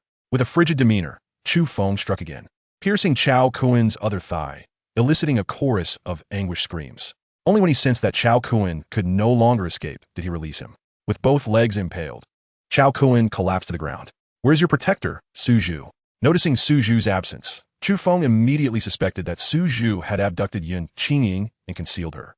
I don't know. Chao Kun shouted through clenched teeth, still reeling from the pain. He too was desperate to locate Su Zhu, brimming with resentment at the thought of having sent him to capture Chu Feng, only for the latter to inflict such harm upon him without any rescue in sight. Don't know. Did you send Su Zhu to abduct Qingying? Chu Feng's fury ignited anew as he thrust his sword into Chao Kun's thigh once more. Simultaneously, a wave of guilt washed over him. As Yun Qingying's partner, he had failed to protect her from being taken, an unforgivable blunder. Had he remained by her side, this calamity would not have befallen them. All of this was his fault. Indeed, it was I who instructed Su Zhu to seize Yun Qingying, for I wished to toy with her. Chu Feng, kneel and beg for mercy, or Yun Qingying will surely perish. Chao Kun's eyes gleamed with malice as he openly confessed to orchestrating the abduction. Upon hearing this, Chu Feng's rage surged, and he swung his sword at Chao Kun. In an instant, a vicious arc of sword light severed Chao Kun's left arm. He screamed, a chilling wail echoing in the air. How could you sever young Master Chao's arm, Chu Feng? Gu Qiuyang's expression shifted to one of horror as he witnessed the brutal act. Realizing that any chance of reconciliation between the two was extinguished, the Qinglan sect would be forced to choose sides, either align with Chu Feng, remain neutral, or hand him over to the Chao family. Chu Feng, do not act rashly. First ascertain the whereabouts of Qingying. Li Taiqing hurriedly intervened, trying to prevent further violence against Chao Kun. You are doomed. Chao Kun writhed on the ground in agony, cursing Chu Feng incessantly. Gao Kun, I grant you another 10 breaths. If you do not reveal Qingying's whereabouts, I shall sever your right arm. Chu Feng's icy gaze bore down on the prone figure of Chao Kun, his voice dripping with lethal intent. Gu Qiuyang felt the palpable aura of menace emanating from Chu Feng and cautioned, Chu Feng, do not act impulsively. The Chao family will not let you go if you continue to harm him. Yet, Chu Feng remained unfazed, his eyes fixed on Chao Kun, awaiting a response. You will never see Yun Qingying again. I've already had my fun and disposed of her. Chao Kun's wicked laughter rang out, enraged by his words. Chu Feng drew his sword once more, severing Chao Kun's right arm in a swift motion. Gu Qiuyang attempted to intervene, but the speed of Chu Feng's strike was beyond his ability to counter. It was then that Gu Qiuyang realized the terrifying extent of Chu Feng's strength. Such a rapid strike would be insurmountable. Elder, please send someone to investigate the vicinity of Qinglan Mountain for any signs of Qingying or Su Zhu. Seeing that Chao Kun refused to divulge Yun Qingying's whereabouts, Chu Feng had no choice but to request Li Taiqing to dispatch individuals to search for them. Indeed, for many years, Li Taiqing has had only one disciple, Yun Qingying, whom he regards as a daughter. Now that she is in peril, he is desperate to find her. Having said this, Chu Feng swiftly departed, returning to the entrance of the secret realm, determined to re-enter and search for Yun Qingying. hoping she might have experienced a fortuitous encounter within, just as he had. Chu Feng clung to the hope that Yin Qingying had encountered some serendipity in the secret realm rather than being forcibly taken by Suzhu. Upon his return to the entrance, he found several disciples of the Qinglan sect clearing the corpses from a scene. Among them, a few were preparing to fill in a deep pit, the origin of which was unknown, its depth terrifying. What kind of formidable being could create such a profound chasm? It is said that it was caused by a powerful celestial realm expert who visited our sect previously. This pit must have been created by him. Are celestial realm experts truly that fearsome? Look, there is a storage ring. It may belong to one of the slain brothers. Just as Chu Feng was about to enter the secret realm, he overheard their discussion and turned to approach them. Out Chu! The disciples greeted him with reverence upon noticing his presence. Chu Feng nodded curtly in acknowledgement before leaping into the pit for inspection. He sensed a faint yet terrifying aura emanating from within, causing his heart to race. This aura was certainly not that of a celestial realm being. It must belong to someone at the pinnacle of the sect realm, or even the sovereign realm. Having previously studied the wild abandonment realm, Chu Feng was aware that such powerful beings were non-existent within its borders. How could one appear here? His mind was beset with confusion. Give me the storage ring. Chu Feng commanded the disciple who had recovered it. Yes. Though reluctant, the disciple yielded under Chu Feng's piercing gaze. Taking the ring, Chu Feng immediately probed its contents with his spiritual sense. Inside, he discovered numerous spirit stones, cultivation resources, and various daily necessities. Among them lay a token inscribed with the character Chao. This is the Chao family S token. Is this ring Suzhu's? Chu Feng's heart raced with alarm. He promptly examined the garments within the storage ring. And indeed, they belonged to Suzhu. Momins latte. He found an article of clothing and confirmed it was the very outfit Suzhu wore when he first encountered Chao Kuan in the City of Twilight. It seemed that Suzhu had perished, which explained his absence during Chu Feng's confrontation with Chao Kuan. Yet, questions lingered in Chu Feng's mind. How had Suzhu met his end at the hands of such a formidable being? Was he slain while attempting to capture Yin Qingying, only to be discovered by that powerful entity? Had Yin Qingying also been taken by this unknown force? Chu Feng's thoughts raced through various possibilities. After a while, he re-entered the Lingyun Valley secret realm. No matter the cost, he had to search it once more to ascertain Yin Qingying's fate. 2 hours later, after meticulously scouring every corner of the secret realm, he found no trace of her. He even allowed some disciples to assist in the search, but results remained elusive. Ultimately, Chu Feng was forced to accept the grim reality that Yin Qingying was not within the secret realm. Simultaneously, Li Taiqing's inquiries around Qinglan Mountain yielded no results regarding either Yin Qingying or Suzhu. It appeared that Suzhu had forcibly abducted Yin Qingying at the secret realm's entrance, only to be slain by an unidentified powerful being, who then took her away. Chu Feng's mind raced with speculation. However, he was puzzled as to why Yin Qingying had left him no message. After much contemplation, he could only conclude that she had not fallen into the hands of the Chao family. This revelation brought immense relief to Chu Feng's heart. After a brief moment, he sought out Li Taiqing, eager to inquire about Yin Qingying's origins.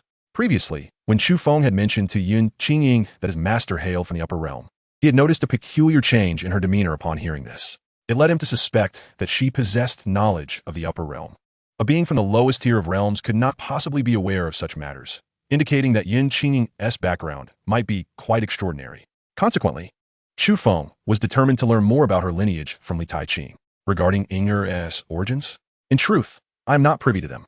Li Taiqing was momentarily taken aback upon hearing Chu Feng's inquiry about Yin Qingying's background. Chu Feng's intuition was validated. It was evident that her lineage was indeed complex. He pressed further. Then how did you come to accept her as your disciple? 15 years ago, I stumbled upon Inger, who had become separated from her aunt. I took her under my wing in hopes of reuniting her with her aunt, yet despite my efforts, I cannot locate the relative she spoke of. In the end, I had no choice but to bring her back to Qinglan's sect.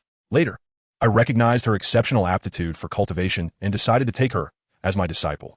Li Taiqing recounted the circumstances surrounding his acceptance of Yin Qingying. At that time, Yun Yin had foreseen potential calamity for the Yun family and wished for Yin Qingying to live a simple life in the lower realm, growing up safely.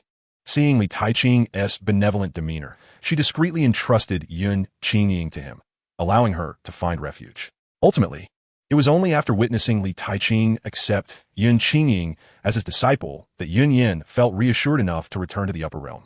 Did Inger ever mention her aunt or any news about her parents? Chu Feng had identified a key figure in Li Taiqing's narrative, Yin Qingying's aunt. He yearned for further information to aid in locating her.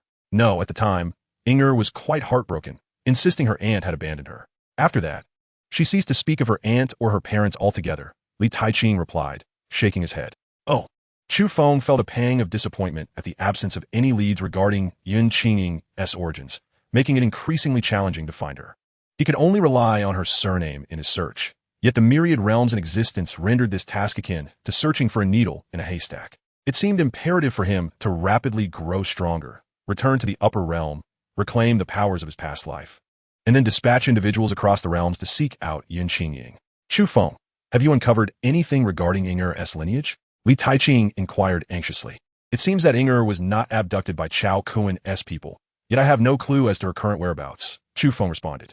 Li Taiqing breathed a sigh of relief upon hearing this. As long as she wasn't taken by Chao Kuen's men, Inger should be safe.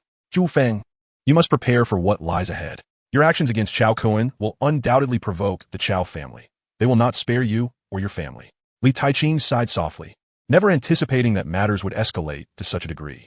Initially, when Yun Qingying had become Chu Feng's partner, he had hoped that with Chu Feng being a fifth-grade alchemist, she would have a secure future. Unexpectedly, the emergence of Chao Kuen had altered everything. Rest assured, Elder, I will bear the brunt of this matter alone and will not implicate the sect, Chu Feng declared resolutely. Elder, I must take my leave now. Take care of yourself. And should I find Inger, I will bring her back to visit you. Chu Feng, where do you intend to go? Li Taiqing's concern was palpable upon hearing his words. He regarded Yun Qingying as a daughter, and since Chu Feng was her partner, he felt a kinship akin to that of a son-in-law. He did not wish for Chu Feng to encounter any peril. Do not worry, I shall be fine, Chu Feng reassured him, offering no further explanation before bidding farewell and departing. Shortly thereafter, Chu Feng sought out Gu Qiuyang, who was presently orchestrating the efforts to save Chao Kuen, attending to the reattachment of his severed arms. Chu Feng, what brings you here? Gu Qiuyang questioned, his concern for Chu Feng's intentions apparent, fearing he might continue to interrogate and torment Chao Kuen. Leader, I intend to leave the sect, and I wish to take Chao Kuen with me. You shall publicly declare that I forcibly abducted him and expel me from the sect, Chu Feng stated calmly. Gu Qiuyang was momentarily taken aback by Chu Feng's determination to shoulder the blame for the harm caused to Chao Kuen. Previously, he had feared that Chu Feng might morally coerce the entire Qinglan sect to join him against the Chao family. Now, he was taken aback to see Chu Feng willing to bear the consequences alone. Chu Feng, on behalf of all disciples of Qinglan sect, I thank you. Gu Qiuyang's gaze was filled with gratitude as he looked at Chu Feng. There is no need for thanks. This matter arose from my actions, and I will take full responsibility. Chu Feng responded with a hint of detachment. Rest assured, Chao Kuen's protector, Su Zhu, is already dead. I will take Chao Kuen out of the Songfeng Empire before eliminating him, ensuring the sect remains unscathed. Chapter 57. Departure from Qinglan sect. Chu Feng continued. In a moment, I will charge in and seize Chao Kuen. At that time, you will dispatch people to feign a pursuit, subsequently announcing my expulsion from the sect. Gu Qiuyang regarded Chu Feng with a deep, thoughtful look before nodding. Understood. Chu Feng, take care of yourself. With that, Gu Qiuyang departed to arrange with the sect's members not to impede Chu Feng. Chu Feng turned his gaze toward the distant hall, where the sect physicians had just completed reattaching Chao Kuen's arms. A moment later, he slowly entered the hall. Chu Feng, what do you intend to do? Chao Kuen, startled to see Chu Feng enter with a menacing expression, was taken aback. Quite a fine stitching job. I wonder how much more painful it will be to have them torn off again. Chu Feng remarked coldly, his eyes fixed on Chao Kuen's newly stitched arms. Chao Kuen's heart raced at Chu Feng's words, and he hurriedly threatened, Chu Feng, do not act recklessly. I tell you, the sect leader has promised to ensure my safety. If you dare harm me, he will not let you off easily. Do you think I am afraid? Chu Feng sculpted the Sivo. With that, he approached Chao Kuen, seized him, and began dragging him by the legs as one would a lifeless dog. Chu Feng had initially intended to drag Chao Kuen by the arms, but recalling that they had just been reattached, he opted for his legs instead. Thud, thud, thud. As Chao Kuen was restrained, he could only endure being dragged along, his head repeatedly colliding with the threshold and steps, producing a series of sharp sounds. Leader Gu, save me, Chao Kuen screamed desperately, attracting the attention of many disciples from Qinglan sect. However, as Gu Qiuyang did not intervene, no one dared to rescue him. After dragging Chao Kuen for some time, a voice rang out from deep within Qinglan sect. Chu Feng, release young Master Chao at once. Upon hearing this, Chu Feng promptly lifted Chao Kuen and swiftly fled down Qinglan Mountain. Moments later, Gu Qiuyang appeared and declared loudly, Chu Feng has committed a grave error and has abducted young Master Chao. I hereby announce his expulsion from Qinglan's sect. Now, go and pursue him. We must rescue young Master Chao. The surrounding disciples of Qinglan's sect were momentarily stunned, taken aback by Gu Chuyang's immediate decision to expel Chu Feng. However, upon hearing his command, they immediately set off in pursuit. Employing the shadow steps, Chu Feng hurriedly departed Qinglan Mountain with Chao Kun in tow. The formidable members of Qinglan's sect did not pursue him. Only a handful of ordinary disciples followed, who were unable to match Chu Feng's speed and soon lost sight of him. Chu Feng continued to flee with Chao Kun until they were far from Qinglan Mountain, at which point he knocked Chao Kun unconscious and confined him within the Chaos Star Pearl. Linger, this man is my foe. I will temporarily imprison him here. When he awakens, incapacitate him without letting him witness this place, but ensure he does not perish. Chu Feng instructed Linger. Understood. Just toss him outside. Linger gestured for Chu Feng to dispose of Chao Kun beyond the 1-kilometer radius she had secured. Very well, Chu Feng replied, then proceeded to unceremoniously toss Chao Kun outside. Chao Kun, awakening painfully upon hitting the ground, was swiftly subdued once more by Chu Feng's hand. Having completed his task, Chu Feng bid farewell to Linger and returned to the outside world. Now, Chu Feng needed to hasten back to the Chu family to explain the situation and advise them to take refuge for a time. After a day of relentless travel, he finally returned to the Chu family. As darkness enveloped the sky, the Chu residence remained bustling with esteemed guests. Attendees comprised influential figures from surrounding factions, all eager to forge connections with the illustrious Chu family and, particularly, with Chu Feng. Quietly entering the Chu estate, Chu Feng retreated to his secluded courtyard, discreetly summoning Chu Tianyue. "Chu Feng, what brings you back?" exclaimed Chu Tianyue, his face alight with excitement.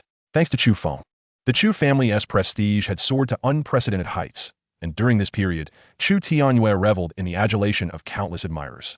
Patriarch, the heir of the Chao family from the Tianluo Empire, Chao Kun, covets Yun Qingying. I have become a mortal enemy of the Chao family.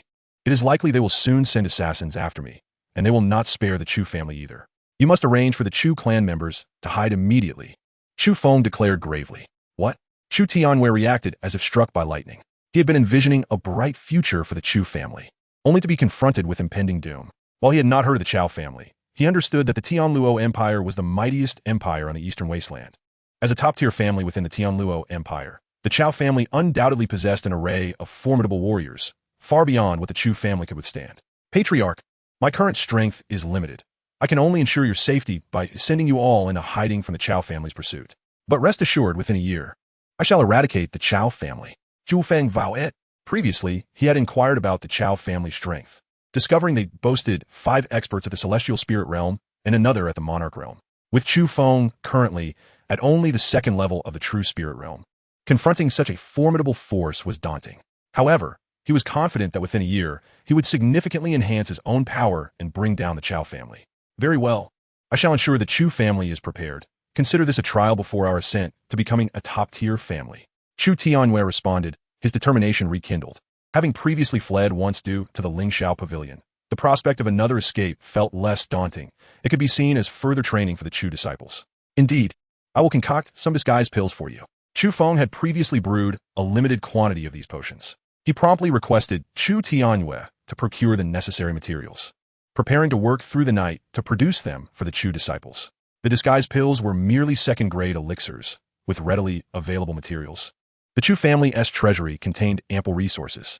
Within 2 hours, Chu Feng had crafted several hundred disguise pills, which he handed over to Chu Tianyue. Patriarch, you must arrange for their departure immediately. As the night deepened and all guests had departed, Chu Feng urged Chu Tianyue to organize a staggered evacuation. Understood. Chu Feng, you must protect yourself. Chu Tianyue looked at him earnestly. Chu Feng represented the future hope of the Chu family. If anything were to happen to him, the family's future would be bleak. Rest assured, I shall remain unharmed. Patriarch, I vow to elevate the Chu family to the pinnacle of the Wasteland realm. Yes, Chu Feng, we await your leadership to guide the Chu family to greatness. Chu Tianyue's eyes gleamed with boundless hope. After bidding farewell, Chu Tianyue set about arranging the evacuation. The following day, individuals from various factions arrived at the Chu residence, only to find it devoid of life. This unexpected vacancy left many puzzled, as the family that had seemed so vibrant just the day before had vanished overnight. Chapter 58. The Death of Chao Kun. After departing from the Chu residence, Chu Feng journeyed towards the Tianluo Empire, intent on confronting Chao Kun. By eliminating him, he aimed to reveal his presence to the Chao family, thereby preventing them from dispatching a multitude of assassins to the Songfeng Empire, ensuring better survival for the Chu family members. Simultaneously, Chu Feng disseminated news along his path, proclaiming that Chao Kun had slain his beloved partner, Yun Qingying. Anyone who killed a member of the Chao family would be welcomed to seek his assistance in alchemy free of charge. This announcement sent shockwaves through the factions that heard the news. What fate awaited the fifth-grade alchemist Chu Feng and the top-tier Chao family? Many spectators adopted a wait-and-see attitude, eager to witness the unfolding drama. 10 days later, Chu Feng finally arrived at the Tianluo Empire, the largest in the eastern wasteland. This empire lay at the western edge of the continent, separated from the central continent by a treacherous misty sea, shrouded in fog, and inhabited by fearsome sea beasts.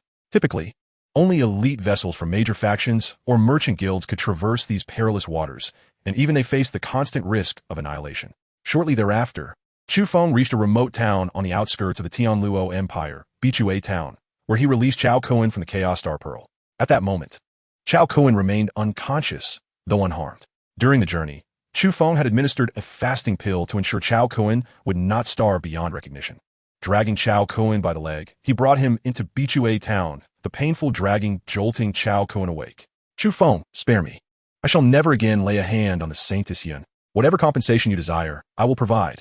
As he regained consciousness, Chao Kun, terrified, realized that Chu Feng would not spare him due to his status and immediately sought mercy. It is too late.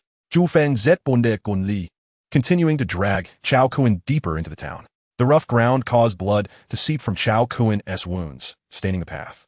Bystanders gasped in horror at Chu Feng's brutality, yet none dared to intervene, merely observing from a distance. Upon entering Bichue Town, Chu Feng found a conspicuous location in the bustling area and suspended Chao Kun with ropes.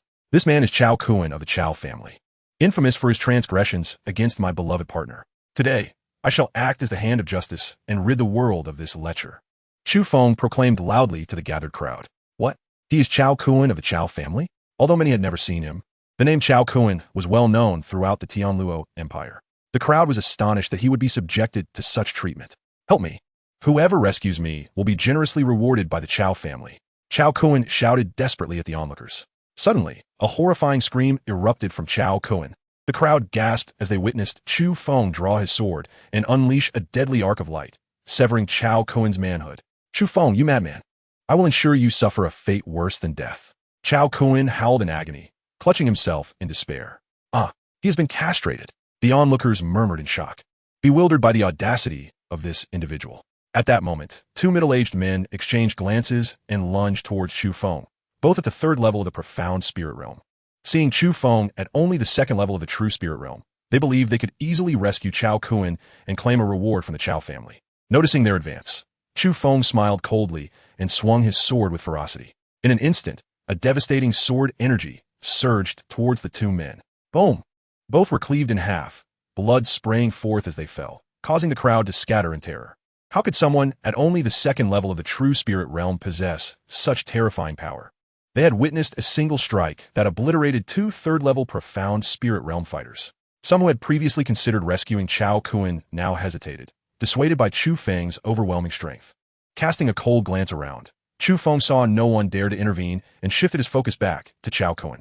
Without warning, he swung his sword once more, 3 beams of light slicing towards Chao Kun's arms and legs. Chao Kun's screams echoed through the air as his limbs were severed, blood gushing forth. In that moment, all of Chao Kun's appendages lay severed at Chu Feng's feet.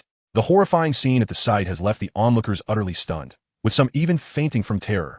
Chao Kun, I hope in your next life you can truly become a human being, Chu Feng coldly remarked as he gazed at Chao Kun. With that, his sword was drawn once more, and with a swift stroke he severed Chao Kun's head from his body in an instant, leaving him irrevocably dead. I am Chu Feng, a 5th-tier alchemist, here today to carry out heavenly justice by executing Chao Kun, Chu Feng proclaimed loudly to the crowd. Afterward, he soared away towards the outskirts of the city. After half an hour of rapid flight, Chu Feng arrived at a secluded location and immediately entered the Chaos Star Pearl. He intended to devote a significant period to diligent cultivation within the Chaos Star Pearl before venturing out to annihilate the Chao family. Chu Feng, how ruthless you are! You won't treat me the same way in the future, will you? Linger feigned a look of terror upon his entrance into the Chaos Star Pearl. What nonsense are you imagining? I am only cruel to my enemies. To you, I shall only show affection. Chu Feng replied with a wicked grin. Your smile is so sinister. You must have ulterior motives. Linger shot back, glaring at him. Ha! Fear not. We are the closest of companions. And I would never harm you. Chu Feng reassured her with a chuckle. Humph! How can I be sure you speak the truth? Linger hofft playfully. Of course. It is true. Chu Feng replied with a light laugh. After some playful banter, Chu Feng finally said, All right, I must begin my cultivation. Call for me if you need anything. Linger said before vanishing in an instant. Chu Feng immediately sat cross-legged, activating the chaos technique to absorb the surrounding spiritual energy for his cultivation. His current realm was far too low, and he needed to expedite his progress. Before long, news of Chu Feng's merciless slaying of Chao Kuan in Bishi Town spread throughout the entire Tianlu Empire and neighboring realms. The Chao family was enraged and vowed to find Chu Feng and tear him to shreds. However, despite mobilizing all their connections to search the surrounding empires, they could find no trace of him, just as the Chao family was preparing to send people to the Songfeng Empire in search of Chu Feng. He suddenly reappeared in another part of the Tianlu Empire. Every so often, Chu Feng would emerge from the Chaos Star Pearl, revealing just enough of his presence to keep the Chao family in pursuit. Thus, the seasons changed, and 6 months swiftly passed by. Chapter 59. First Layer of the Xianling Realm. Chu Feng let out a long sigh of relief, his face alight with excitement.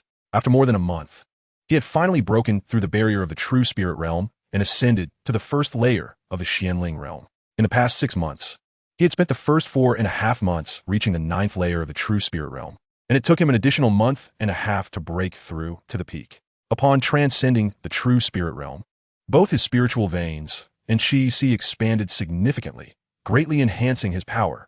He now feared no one in the Tianling realm, even those in the Wang realm. He felt confident he could contend with, although it would depend on the specific strength of his opponent, as some Wang realm experts could only fight those of the same tier, while others could engage opponents of higher realms. Unfamiliar with the strength of the Chao family's Wang realm experts, Chu Feng could not yet ascertain whether he could handle them. Nevertheless, he was not in a hurry to annihilate the Chao family. He planned to first target their Tianling realm experts before ultimately confronting their Wang realm forces. At that moment, Linger, having sensed Chu Feng's breakthrough, suddenly appeared before him and said, Chu Feng, you can no longer absorb the spiritual energy from the spiritual veins without limit. They will soon be depleted. During this period, in order to break through, you have forcibly extracted energy from the veins, causing damage to their very essence. Then I shall wait until they recover before resuming my cultivation. Chu Feng nodded in agreement. The essence of the spiritual veins has already been partially exhausted. Even if they do recover, you cannot continue to draw energy indefinitely as before. Henceforth, your daily cultivation time must be limited to less than half a day. Linger stated solemnly. Understood, I shall comply. Chu Feng nodded in affirmation. Now that he had reached the first layer of the Xianling realm, he felt sufficiently equipped to handle most adversaries. He could venture out during the day to seek opportunities and return to the Chaos Star Pearl for cultivation at night. This way, he would not neglect his training while also seeking to grow stronger rapidly. Shortly thereafter, Chu Feng emerged into the outside world. It was midday, and he found himself not far from a large city.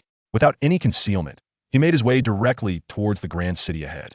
This city was known as Xianyang City, the largest in the eastern part of the Tianlu Empire. Upon entering Xianyang City, he immediately drew the attention of numerous onlookers. For the past 6 months, the Chao family had been unable to locate Chu Feng and had even posted a hefty bounty for information regarding him. His wanted poster was displayed throughout Xianyang City, and many recognized him at a glance. However, everyone knew of Chu Feng's formidable strength and dared not approach him lightly. Suddenly, a middle-aged man in green, at the first layer of the Earth Spirit Realm, charged at Chu Feng.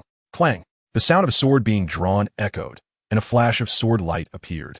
Instantly, the Earth Spirit Realm man found himself decapitated. A first-layer Earth Spirit expert was slain by Chu Feng with a single stroke. The crowd gasped in shock. How could someone at the first layer of the Xianling realm be so terrifying? Thankfully, I refrained from attacking earlier. Otherwise, I would surely have met the same fate. The onlookers were left in awe as they discussed the spectacle. Chu Feng paid no mind to the surrounding chatter and walked straight into a tavern, choosing a seat by the window. For most of the past 6 months, he had subsisted on spiritual pills and had not indulged in fine cuisine. Today, he wished to reward himself and celebrate his breakthrough into the Xianling realm. The tavern was occupied by other patrons, but upon seeing Chu Feng enter, they hastily fled. The tavern owner, having witnessed the earlier incident, understood the gravity of offending Chu Feng and promptly ordered the finest food and drink for him. Chu Feng said little, simply raising his cup and drinking heartily. Soon, exquisite dishes began to arrive, and without any reservations, he began to feast. Moments later, a white-haired elder clad in black approached Chu Feng. Chu Feng looked up, narrowing his eyes at the elder. The elder's cultivation was at the 7th layer of the Earth Spirit Realm, yet his aura was somewhat chaotic, suggesting an underlying ailment. May I inquire if you're Master Chu? The elder asked, stopping a respectful distance from Chu Feng. Chu Feng not det non Len.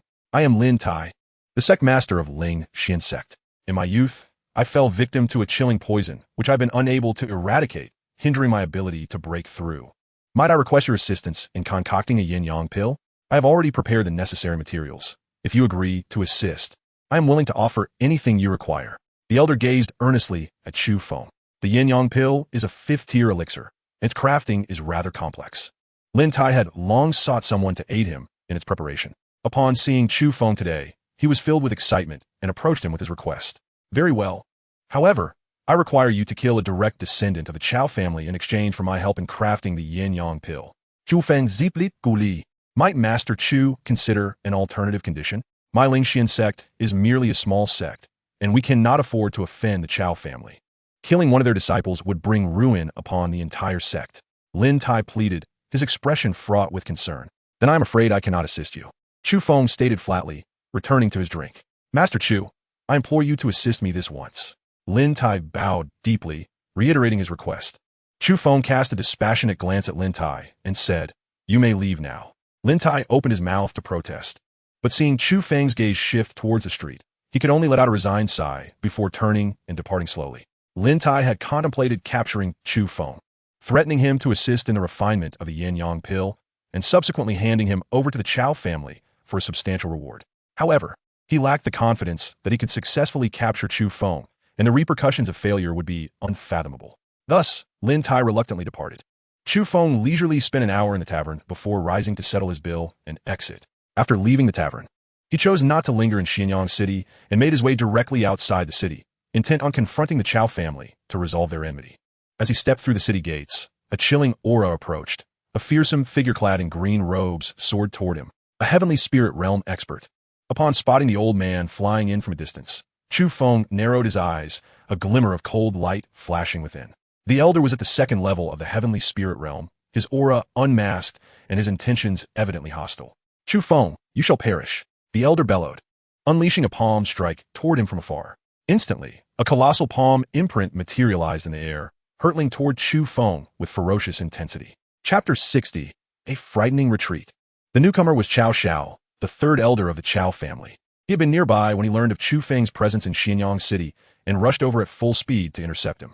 Upon sighting Chu Feng, his fury ignited, and he immediately unleashed a palm strike. The recent disturbances caused by Chu Feng had left the entire Chao family in disarray, scurrying about fruitlessly in their attempts to capture him, turning them into a laughingstock within the Tianluo Empire.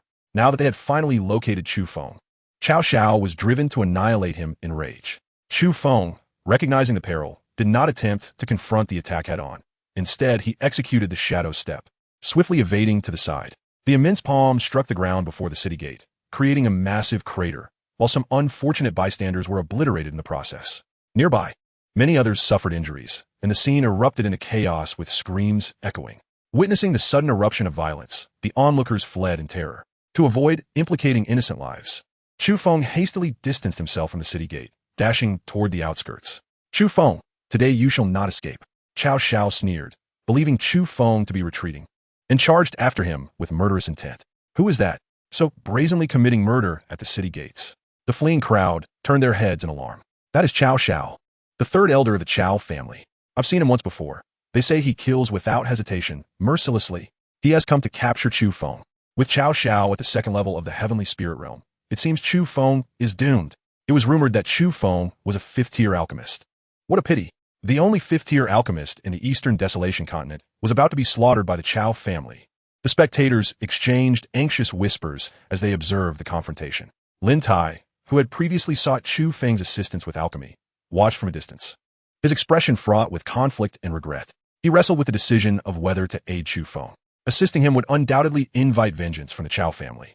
potentially leading to the annihilation of Ling Xian's sect. Yet, if he chose not to help, Chu Feng would surely perish at Cao Zhao's hands.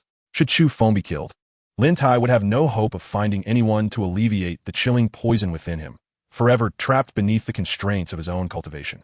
At that moment, having created some distance from the city gate, Chu Feng suddenly unsheathed his sword and swung it toward the pursuing Cao Xiao. In an instant, an incredibly sharp sword energy surged toward Cao Xiao. Seeing that Chu Feng was at the first level of the heavenly spirit realm, Cao Xiao dismissed him and merely waved his hand to counter the incoming sword energy. However, just as he believed he could easily dispel Chu Feng's attack, the sword energy shattered his palm strike and struck him with the force of a thunderbolt. Boom! Cao Xiao was sent flying several meters, blood spilling from the corner of his mouth. How could Chu Feng be so powerful? Isn't he merely at the first level of the heavenly spirit realm? How could he injure a second-level heavenly spirit realm expert with a single sword strike? This is utterly inconceivable. The onlookers gasped in shock as they witnessed the unexpected turn of events. Lin Tai stared at Chu Feng in disbelief, realizing that his earlier thoughts of capturing Chu Feng had been folly.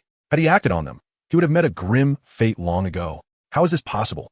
Cao Xiao's face twisted in disbelief as he regarded Chu Feng, unable to fathom how someone at the first level of the heavenly spirit realm could possess such strength. Through rigorous training, although Chu Feng's sword intent had yet to reach its zenith, it had achieved perfection. The sword energy he unleashed was terrifyingly potent, and coupled with his mastery of the chaos technique, his spiritual veins and energy far surpassed those of the average cultivator. Now, the sword energy he unleashed with all his might could instill fear even in peak heavenly spirit realm practitioners. Cao Xiao, being merely at the second level, was utterly incapable of withstanding Chu Feng's full-force attack. In an instant, thoughts of retreat began to form in Cao Xiao's mind. However, Chu Feng offered him no chance for escape, immediately launching a lethal strike toward him. Phantom Shadow Strike. Chu Feng unleashed the ultimate technique of the Netherworld Phantom Sword, manifesting multiple shadowy figures that lunged at Cao Xiao. Cao Xiao, horrified, summoned all his strength to defend himself, yet he was powerless against the assault. The shadows cleaved through him in an instant, severing his body into several pieces that fell to the ground. The scene fell eerily silent, the onlookers wide-eyed in astonishment. A first-level Heavenly Spirit Realm expert had just dispatched a second-level Heavenly Spirit Realm practitioner in a single strike. How could this be real? This was beyond belief. Lin Tai fixated on Chu Feng, his eyes brimming with incredulity. Chu Feng's prowess had utterly shattered his understanding of reality. Ignoring the stunned crowd, Chu Feng collected Cao Zhao's storage ring and set forth toward the capital city of the Tianluo Empire, Hurricane City. The Cao family was the largest clan in the Tianluo Empire, situated in Hurricane City. Chu Feng aimed to eradicate the Cao family, annihilating their descendants completely. Traveling westward, Chu Feng made no effort to conceal his movements. Upon learning of his whereabouts, the Cao family dispatched numerous assassins to eliminate him, all of whom fell victim to Chu Feng's counterattacks.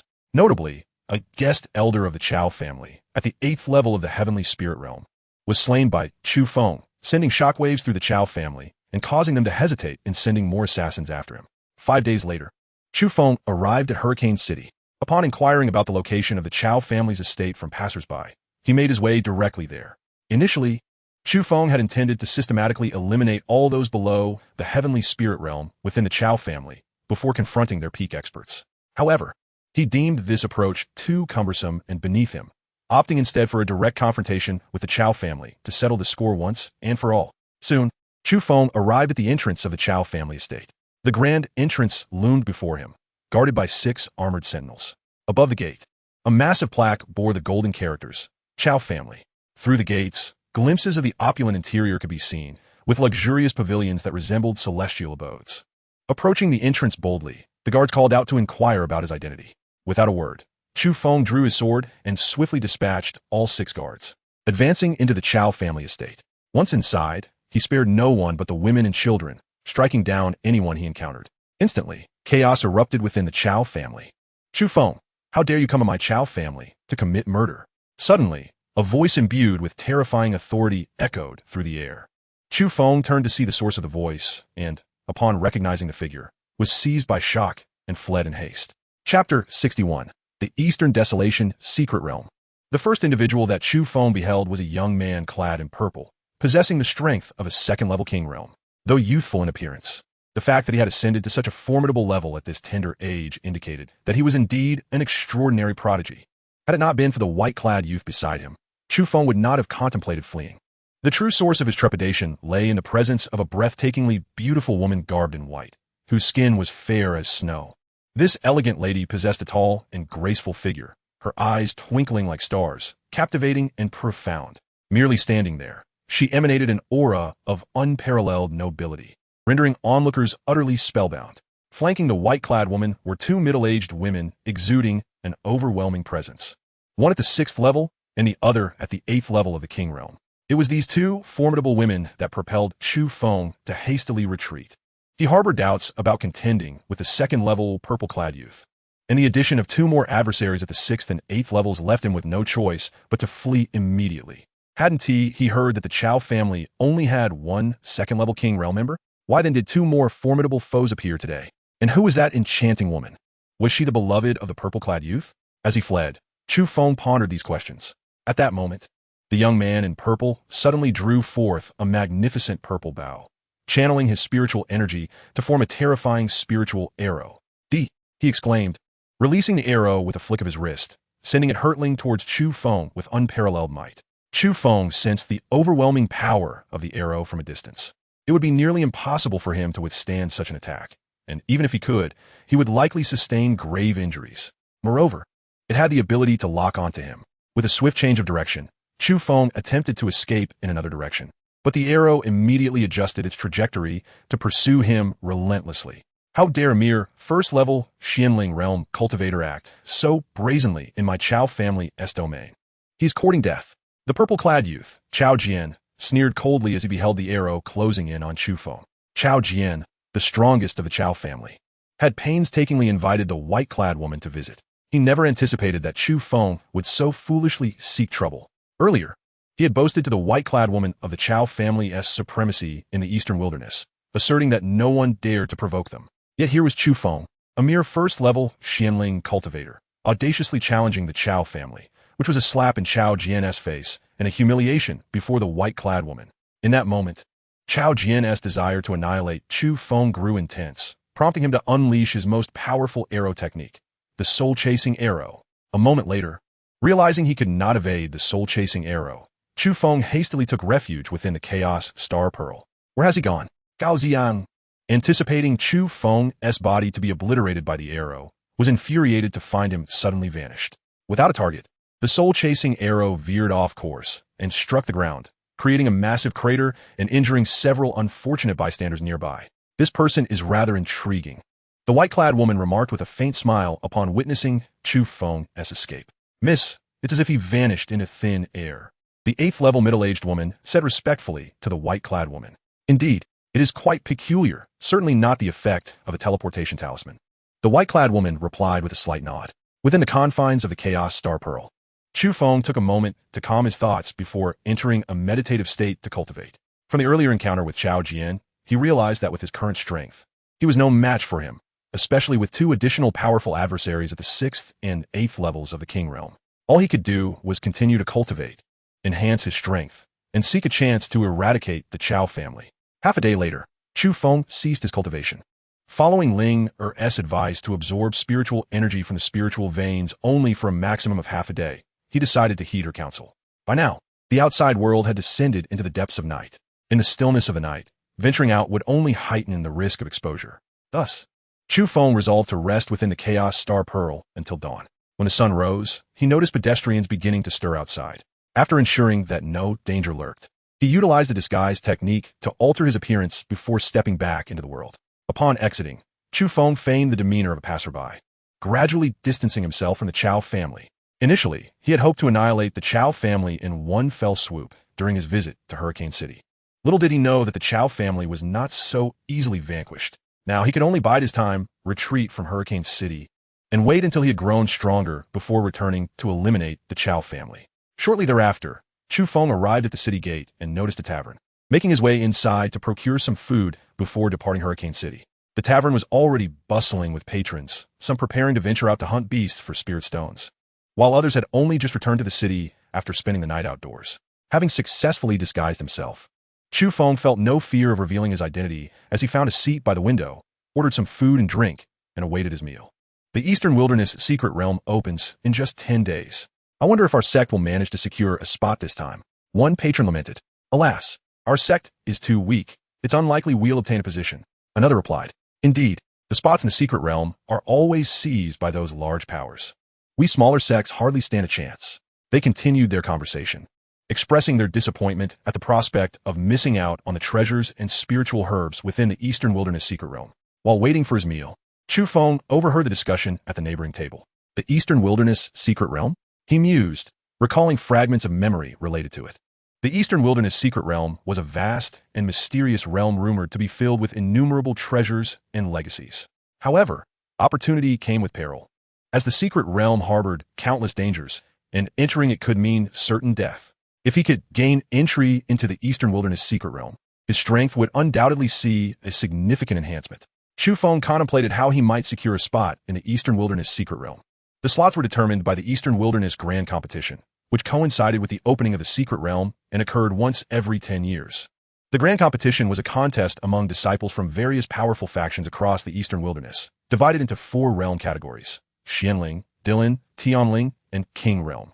The top 32 in each category would earn a spot in the Secret Realm, with higher rankings yielding more slots.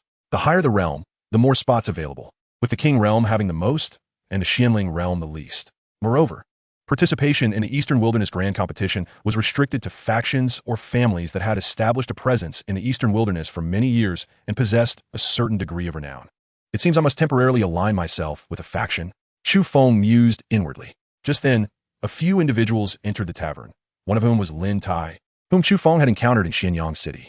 Lin Tai had mentioned being the leader of the Ling Xian sect. It remained to be seen whether his sect had the qualifications to participate in the Eastern Wilderness Grand Competition. Quickly, the food and drink arrived, and Chu Feng began to eat while keeping a close watch on Lin Tai and his companions. Lin Tai was accompanied by 2 individuals, a young man in blue and a young woman in a green dress. The young man was handsome, while the young woman had a sweet, somewhat adorable appearance, though her figure was commendable. Both of them were at the 10th level of the Xianling realm, seemingly having come specifically to participate in the Eastern Wilderness Grand Competition. After half an hour, Lin Tai and his companions finished their meal and prepared to leave. Chu Feng rose as well, discreetly trailing behind them. Ultimately, they entered in a named Uli Inn, and after waiting a moment, Chu Feng followed suit, booking a room adjacent to Lin Tai's.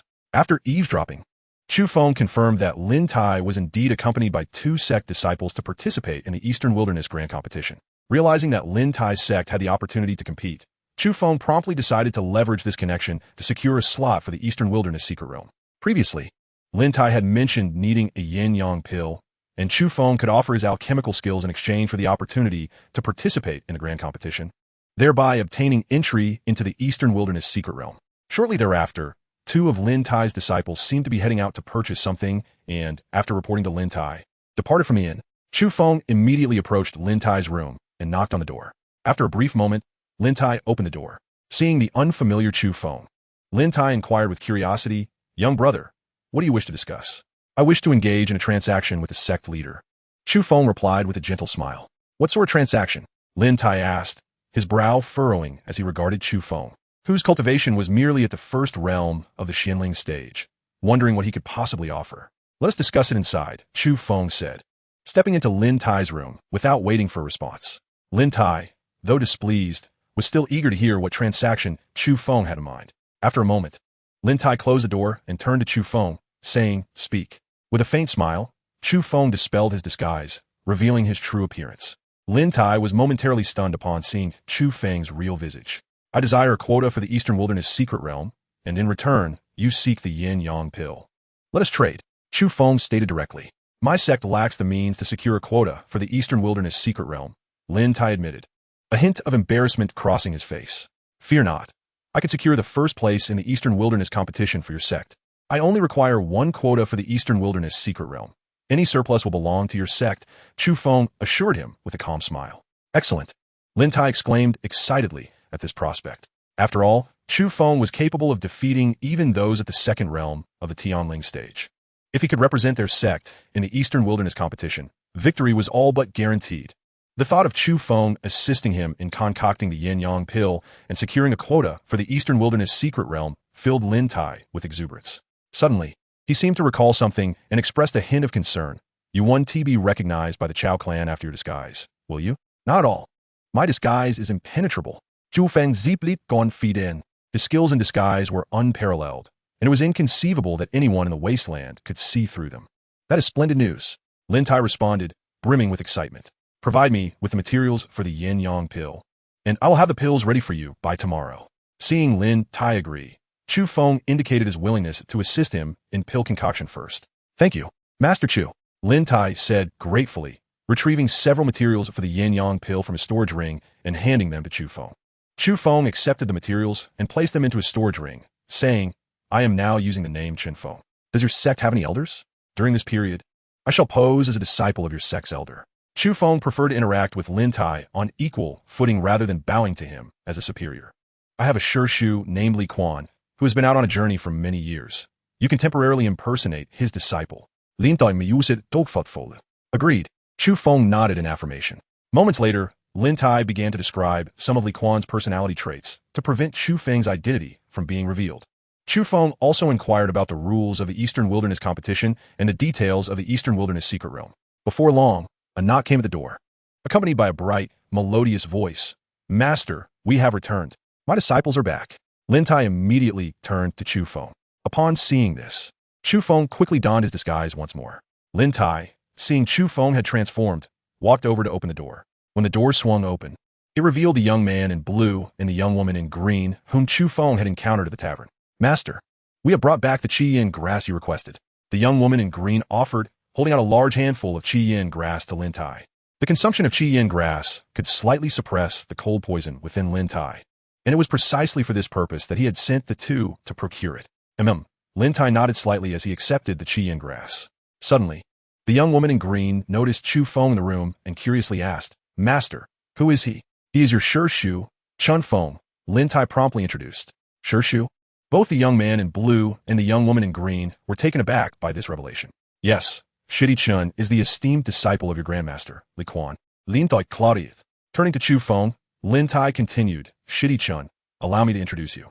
This is my direct disciple, Qin Shi, and this is Han Yuan, who recently joined our sect and is a core disciple. Both of you should pay your respects to your Shu. Shu, Qin Shi immediately greeted respectfully. Shu, Han Yuan.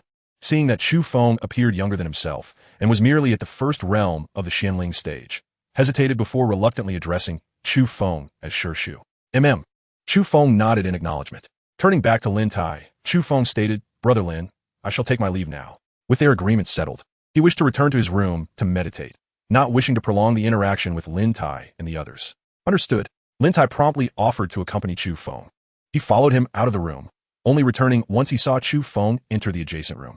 Qin Shi and Han Yuan exchanged glances, both taken aback by Lin Tai's evident esteem for Chu Feng. Master, what brings Shu Chen back this time? Qin Shi queried, puzzled by Chu Feng's sudden appearance. Your Shu has returned to participate in the Eastern Wilderness competition.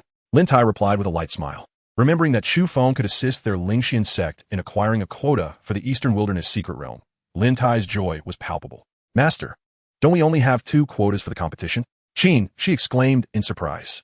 Han Yuan's expression darkened upon hearing this, as he cast a disapproving glance at Lin Tai. Indeed, Lin Tai acknowledged, turning to Han Yuan with an unyielding tone. Han Yuan, you shall cede your quota to your Shu. Master, he's merely at the first realm of the Xianling stage. Granting him a quota is a sheer waste. Han Yuan fumed at the thought of Lin Tai taking away his opportunity. Lin Tai ignored Han Yuan's anger and coldly replied, there's no need for further discussion. My decision is made. Master, how about allowing my quota to go to Han Shixiang instead? Qin Shi hastily suggested. Absolutely not. Lin Tai firmly declared. As Lin Tai's direct disciple, Qin Shi held a higher regard in his eyes than Han Yuan, who had only recently joined the sect. Lin Tai was keen on having Qin Shi participate in the Eastern Wilderness competition, even though neither of them might secure a quota. Participating in the Eastern Wilderness competition provided an invaluable opportunity to showcase themselves before the entire Eastern Wilderness continent. Lin Tai was determined to send his cherished disciple, Qin Shi, to represent them. Furthermore, Lin Tai had never harbored a fondness for Han Yuan, feeling that his presence in the sect posed a threat to Qin Shi. After joining the sect, Han Yuan had been arrogant and domineering, prompting numerous complaints from other disciples to Lin Tai. Initially, Lin Tai had considered Han Yuan's skills and sought his assistance in the Eastern Wilderness competition to secure a quota for the secret realm. However, now that Chu Feng was available to help, Lin Tai no longer felt the need to indulge Han Yuan. Master, if you won't allow me to participate in the Eastern Wilderness competition, I will withdraw from the sect. Han Yuan déclarait en gridi. Very well. From this day forth, you are no longer a disciple of Lingxian's sect, Lin Tai coldly stated. Lin Tai preferred Han Yuan to leave rather than staying in the sect, where he would have to share the quota with him after Chu Feng secured it. Good. I hope Master Lin does not regret this decision. Han Yuan, taken aback by Lin Tai's willingness to accept his withdrawal, stormed off in fury, leaving behind a harsh remark. Han Fikun, Qin called out, attempting to retain him. Do not concern yourself with him. He harbors ill intentions, and his departure is for the best. Lin Tai schwiftly admoniert. Understood, Qin replied, somewhat subdued. The following day, Chu Feng presented the yin-yang pill to Lin Tai. After consuming it, Lin Tai was able to swiftly expel the cold poison that had plagued him for years, and his cultivation ascended to the 8th realm of the dilling stage. This invigorated Lin Tai, who profusely expressed his gratitude to Chu Feng. In the days that followed, Chu Feng remained sequestered in his room for cultivation. During the day, he practiced outside, and, at night, he entered the Chaos Star Pearl to continue his training. Through this period of diligence, Chu Feng's own cultivation rose to the 2nd realm of the Xianling stage. Tomorrow marked the day of the Eastern Wilderness competition. At this moment, the entire Eastern Wilderness continent's forces congregated in Hurricane City, creating an extraordinary atmosphere. During this period, Lin Tai had been eager for Qin to accompany Chu Feng for an outing to deepen their relationship. However, Chu Feng consistently declined, citing his cultivation as the reason. With the Eastern Wilderness competition approaching tomorrow, Chu Feng found himself devoid of any desire for cultivation and wished to visit the competition venue in advance. Upon noticing Chu Feng's intent to venture out, Lin Tai promptly insisted that Qin accompany him. Qin caught up with Chu Feng and inquired, Master Uncle, where are you headed? I have visited Hurricane City several times and am quite familiar with it. I can guide you. Chu Feng, upon hearing this, did not refuse her company, as he was unfamiliar with Hurricane City and could benefit from her guidance. Moments later, Chu Feng informed Qin of his desire to inspect the venue for the Eastern Wilderness competition, and she happily led the way. After half an hour, they arrived at the venue for the Eastern Wilderness competition, the Hurricane Martial Arena. The arena was immensely vast, with an estimated 30,000 seats surrounding it. And if one were to account for the open areas capable of accommodating spectators, the entire Hurricane Martial Arena could likely host over 500,000 people. At the center of the arena stood several enormous competition platforms, where the Eastern Wilderness competition would likely take place tomorrow. After observing for a brief moment, Chu Feng decided to depart with Qin. As the two had just left the Hurricane Martial Arena, they spotted several individuals approaching them. Senior Brother Han, Qin exclaimed upon recognizing one of them. The approaching figure was none other than Han Yuan, whom Chu Feng had encountered previously, accompanied by a strikingly beautiful woman and 2 male disciples. They all donned identical attire, indicating they belonged to the same sect. Qin, I am no longer your senior brother. Refrain from calling me that. Han Yuan scoffed. Han Yuan is now a core disciple of our Tianxian sect. The beautiful woman chimed in, her voice melodious. She was Zhao Yin, a core disciple of the Tianxian sect, and was at the 9th level of the Xianling realm. Chu Feng cast a cold glance at Han Yuan and Zhao Yin before turning to leave. However, Han Yuan immediately blocked his path. Chu Feng, you worthless fool. You had better hope we do not cross paths in the competition. Otherwise, I will make you regret it. Han Yuan had long harbored resentment towards Chu Feng for taking a spot and was eager to teach him a lesson. Yet, with the Eastern Wilderness competition imminent, any conflict was strictly prohibited within Hurricane City, or else one would face disqualification. Han Yuan could only bide his time, hoping to encounter Chu Feng in the competition for retribution. I actually look forward to meeting you. Chu Feng replied with a faint smile. He possessed numerous means to quietly eliminate Han Yuan, but with the competition approaching, he preferred to avoid unnecessary complications. Chu Feng, I will ensure your demise is most unpleasant. Han Yuan seethed with rage at Chu Feng's audacity to provoke him. Sensing the escalating tension, Qin quickly positioned herself between Chu Feng and Han Yuan. At that moment, a large group of people approached from a distance. Chu Feng's gaze sharpened as he recognized the central figure, a breathtaking woman he had previously encountered at the Chao family estate. Today, she wore a gown of golden butterfly silk that accentuated her flawless figure, and her exquisite beauty would overshadow even the celestial maidens descending from the heavens. Her appearance captivated the attention of everyone present, and Han Yuan's eyes widened as he fixated on her, as if he were entranced. Chu Feng also stared at the woman, but not out of admiration for her beauty. Rather, he was perplexed by her cultivation level, having only caught a distant glimpse of her last time. He had not been able to discern her true strength. Now, he realized she was an ordinary woman without any cultivation. This revelation filled him with confusion. Accompanying the woman were two formidable guards at the 6th and 8th levels of the Wang realm, indicating her distinguished status. Logically, given her background, even if she were to possess a dormant cultivation, she should still have the means to cultivate further. Chu Feng could not fathom why she lacked any prowess. Just then, it seemed the woman noticed Chu Feng and the others, her expression momentarily pausing before she abruptly altered her course to approach them. Chu Feng was taken aback. Could it be that she recognized him? Ordinarily, with his disguise, it should have been impossible for her to identify him. Given her ties to the Chao family and the two Wang realm guards by her side, if she were to uncover his identity, he would have no choice but to retreat into the Chaos Star Pearl. Steeling himself, Chu Feng decided to observe the woman's intentions. Moments later, as she and her entourage drew closer, Han Yuan, believing she was seeking him out, eagerly stepped forward, saying, "This young lady, I am Han Yuan of the Tianxian sect. How may I assist you?" The woman ignored Han Yuan and fixed her gaze directly upon Chu Feng, smiling faintly. "May I inquire as to your esteemed name, young sir?" Chu Feng was momentarily taken aback, unsure of what had drawn her attention. Nevertheless, he promptly replied, "I am Chu Feng." "Chu Feng, is it? I see." She responded with a subtle smile. "Miss, this Chu Feng is merely a waste of the 2nd level of the Xianling realm.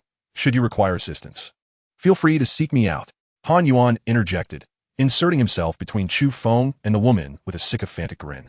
The woman shot Han Yuan a cold glance, prompting the middle-aged female guard beside her to understand her intent. With a flick of her wrist, Han Yuan was sent hurtling through the air. "Senior brother Han." Zhao Yan rushed towards Han Yuan as he fell. Fortunately, the middle-aged woman had not used excessive force, and Han Yuan sustained only minor injuries. However, this incident left him so shaken that he dared not speak further. At this moment, the woman locked her gaze on Chu Feng and remarked, "I hope you can continue to live well." With that, she turned and departed. Chu Feng was left in a state of bewilderment. He had initially thought she approached to confront him, only to discover she merely sought his name before uttering a cryptic farewell. The onlookers were equally perplexed. The woman's actions suggested she might have an interest in Chu Feng, yet given his disguised appearance, they could not comprehend why someone so exquisite would take notice of him. The two middle-aged female guards accompanying her exchanged knowing glances, recognizing that Chu Feng must possess extraordinary talent to garner the attention of someone like her. The crowd remained in a daze as they watched the woman and her entourage depart. It wasn't until her figure vanished from sight that she turned to Chu Feng, smiling, "Master Uncle, your charm is truly remarkable to have captured the attention of such a beautiful lady. Do not speak nonsense." Chu Feng chided, casting a sideways glance at Qin Shi. He did not believe the woman would genuinely take an interest in him. Her inquiry regarding his name surely had ulterior motives, though he could not yet discern what they might be. With that, Chu Feng and Qin Shi gradually made their exit. "Chu Feng, I will ensure you suffer greatly at the Eastern Wilderness competition." Han Yuan glared at Chu Feng's departing figure, his face twisted with resentment. Having been humiliated before everyone, he blamed Chu Feng for his misfortune and plotted revenge during the competition. The following day, Chu Feng rose early, having taken a simple breakfast before accompanying Lin Tai and the others to the Hurricane Martial Arena. Shortly thereafter, they arrived at the arena, which was already teeming with spectators. Aside from designated seating, every available space was filled with attendees. Chu Feng scanned the surroundings with his spiritual sense, discovering that nearly 400,000 to 500,000 people had gathered, and with some seats still vacant, the total attendance could easily surpass 500,000. He was astonished that such a grand event as the Eastern Wilderness competition could attract this multitude of cultivators. After a moment, the group squeezed into the Hurricane Martial Arena. Each participating sect had its designated seating, but since Lingxian's sect was a minor sect, their seats were assigned to a remote corner. Fortunately, the positions for participating sects were located in the front rows, which facilitated the contestants' entrance and offered a clearer view of the competition. Before long, Lin Tai led Chu Feng and Qin Shi to their designated seats within Lingxian's sect, where they awaited the commencement of the grand competition. By a stroke of fortune, the seats of the Tianxian sect were situated right beside those of Chu Feng and his companions. Han Yuan, upon spotting Chu Feng, cast him a cold and piercing glare for quite some time. Unperturbed, Chu Feng chose to close his eyes and meditate, biding his time for the commencement of the grand competition. Lin Tai had been unaware of Han Yuan's affiliation with the Tianxian sect. However, he paid little mind to which sect Han Yuan had joined, merely glancing at him before shifting his focus elsewhere. Before long, The Eastern Wilderness Grand Competition was set to begin. The Huantian sect, the largest sect on the Eastern Wilderness continent, was the host of this event. Prior to the start of the competition, the sect leader, Shi Haoyan, took to the stage to deliver some opening remarks and outline the rules of the competition, which were consistent with those of previous years, as Lin Tai had previously shared with Chu Feng. The first round of the competition would involve a selection process where 10 participants would compete, with only one emerging victorious to advance to the next round.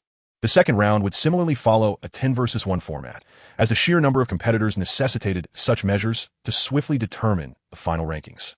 The second round would yield 128 contenders, and subsequent matches would transition to one-on-one duels until a champion was crowned. With the rules elucidated, the competition commenced, calling forth the first participant. Lingxian Sect, Chu Feng, Stage 1.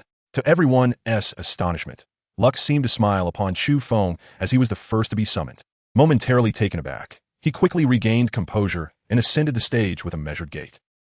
This waste will surely be the first one eliminated in this competition. Han Yuan scoffed loudly upon seeing Chu Feng take the stage. The participants of the Eastern Wilderness Grand Competition were all formidable experts at the pinnacle of their realms.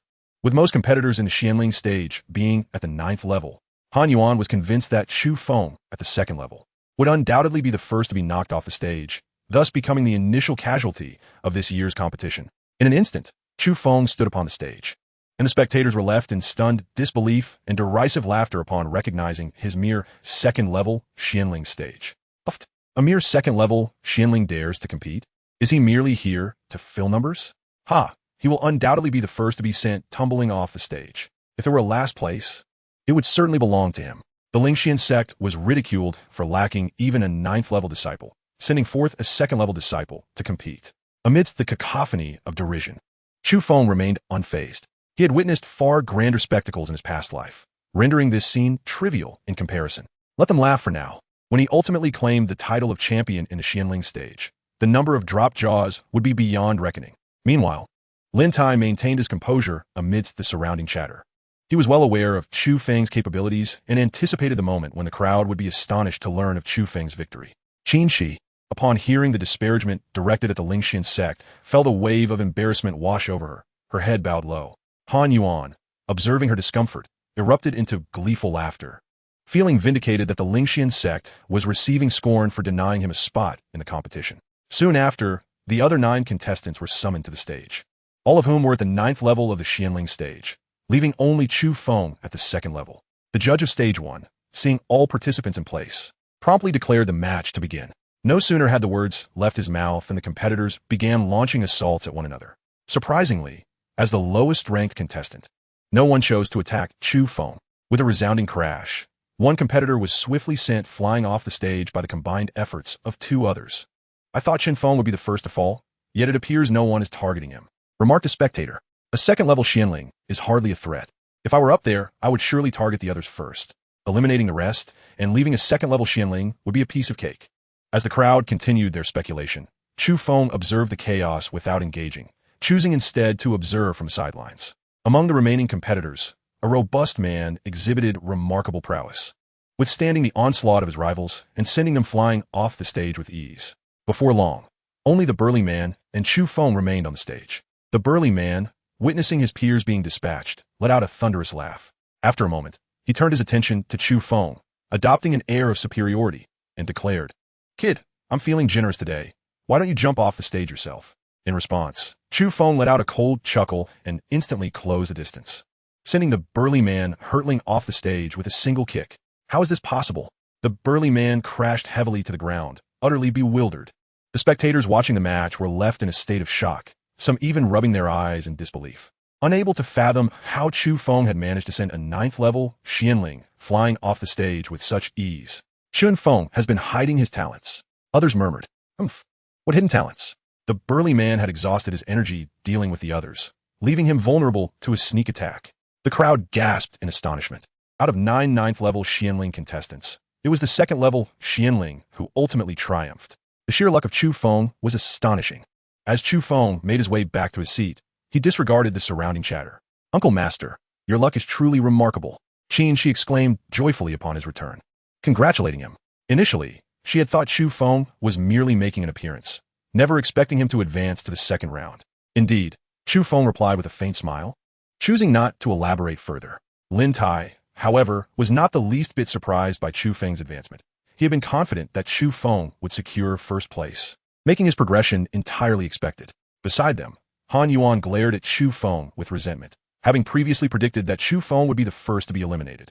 The fact that Chu Feng had not only survived but thrived was a bitter pill to swallow, a resounding slap in the face for him. Shortly thereafter, it was Qin Shi's turn to compete. Faced with 9 formidable 9th-level Xianling opponents, she received no mercy from them and, after just a few exchanges, was sent tumbling off the stage, regrettably eliminated. She returned to her seat with a sorrowful expression, apologizing to Lin Tai. "Master, I'm sorry, I let you down." "Not at all," Lin Tai replied nonchalantly. With Chu Feng in the competition, Qin Shi's advancement was no longer of any consequence. "Oh." Qin Shi was taken aback by Lin Tai's reaction. She was aware that he had aspired to secure a spot in the Eastern Wilderness Secret Realm, diligently training her to achieve a notable ranking in the competition. Thus, she expected him to be disappointed by her elimination, yet he displayed no sign of discontent whatsoever. Moments later, it was Han Yuan's turn to take the stage. Utilizing a somewhat intricate footwork technique, he dodged attacks and narrowly secured his advancement. Upon succeeding, he strutted back to his seat, passing by Chu Feng and casting a condescending glance at him. Yet, Chu Feng remained oblivious, his eyes closed in meditation. Meanwhile, matches in other realms were concurrently taking place on different stages, but Chu Feng paid them no heed, remaining focused on his own path. Before long, the first round concluded, and the second round commenced. This round was even more intense, as the participants had been filtered for greater strength. In this iteration, Chu Feng was not the first to compete. That honor belonged to Han Yuan. As the match began, Han Yuan relied once again on his adept footwork, evading attacks while his opponents shifted their focus elsewhere. Han Yuan occasionally assisted others in ambushing opponents, and gradually, the number of combatants dwindled. In the end, only Han Yuan and a robust figure clad in green remained on the field. The green-clad giant was in a poor state, and Han Yuan once again relied on his footwork to exhaust him. Ultimately, he seized an opportunity and sent the giant flying out of the competition. Han Yuan had advanced. Ha ha ha. Upon hearing the referee announce his progression, Han Yuan erupted into maniacal laughter. As the first contestant from the Xianling realm to reach the third round, he became increasingly arrogant. Passing by Chu Feng and Lin Tai, he looked down upon them with haughty disdain. Chu Feng closed his eyes, ignoring Han Yuan, while Lin Tai merely cast a fleeting glance before diverting his attention, disregarding him entirely. Witnessing Lin Tai's indifference, Han Yuan scoffed, "Master Lin, do you regret revoking my qualification for the grand competition? Get lost." Lin Tai retorted sharply, unwilling to engage further with Han Yuan. "Humph. Once I assist the Tianxian sect in securing a spot in the secret realm, you will have cause to lament." Han Yuan fumed in response. With that, he angrily returned to his seat at the Tianxian sect. The competition resumed. Soon, it was Chu Feng's turn to compete. This time, he faced 9 opponents, each at the 9th tier of the Xianling realm, yet they were even stronger than those in the previous round. After all, they had been selected from a pool of 10, their prowess not to be underestimated. As the referee declared the match to commence, the others zealously launched attacks at one another. Just like before, they disregarded Chu Feng entirely, opting instead to eliminate their fellow competitors first. The burly man from the previous round had been ousted by Chu Feng, and they attributed that defeat to the man's incompetence rather than Chu Feng's strength. The 9 now brimmed with confidence, believing they could easily dispatch the remaining Chu Feng. Observing their lack of aggression towards him, Chu Feng leisurely stationed himself in a corner, watching the chaos unfold. What remarkable fortune it was for him that no one targeted him. Surely, he wouldn't duplicate his earlier feat of defeating the last one standing to advance again? Absolutely not. The previous contestant had been woefully weak, while these 9 were carefully selected pinnacle warriors of the Xianling realm. There was no chance he could ambush them successfully. Was it possible that Chu Feng was merely concealing his true strength? Unlikely. As a mere 2nd-tier Xianling, he was 7 tiers beneath them. How formidable could he truly be? The crowd buzzed with speculation as they observed the combat stage where Chu Feng stood. Chapter 66. Master Uncle, you are remarkably strong. Soon, combatants were being eliminated from the stage, leaving only a green-clad giant and Chu Feng. The giant, sensing victory, erupted into laughter as if he had already advanced. He had sustained minimal injuries and expended little spiritual energy. Defeating a 2nd-tier Xianling like Chu Feng would be effortless. "Kid, just jump off yourself," the green-clad man began. But before he could finish, a tremendous force struck his abdomen, sending him hurtling off the stage. "Can I be declared the victor now?" Chu Feng turned to the dazed referee. The referee, snapping back to reality, announced, Chu Feng advances. The green-clad giant was utterly inept, allowing Chu Feng to execute a successful ambush. I see you are the truly inept one. It is clear now that the giant's incompetence pales in comparison to Chu Feng's genuine strength. He feigned weakness while others fought amongst themselves, ultimately reaping the rewards.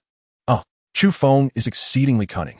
I had surmised that even if the Lingxian sect were to send a weakling, they wouldn't dispatch a second-tier Xianling disciple to compete. I never anticipated my intuition would prove correct. Chu Feng is indeed a hidden powerhouse. What a pity. Had the others recognized his ruse sooner and united to eliminate him, he would not have advanced. The crowd erupted into fervent discussion upon witnessing Chu Feng's progression. Chu Feng gradually returned to his seat. Master Uncle, you are truly formidable to have advanced to the third round. She exclaimed excitedly as she saw him return. Junior brother, congratulations. Lin Tai offered courteous praise. Chu Feng nodded in acknowledgement. Even if you are fortunate enough to reach the third round, you will not make it to the fourth.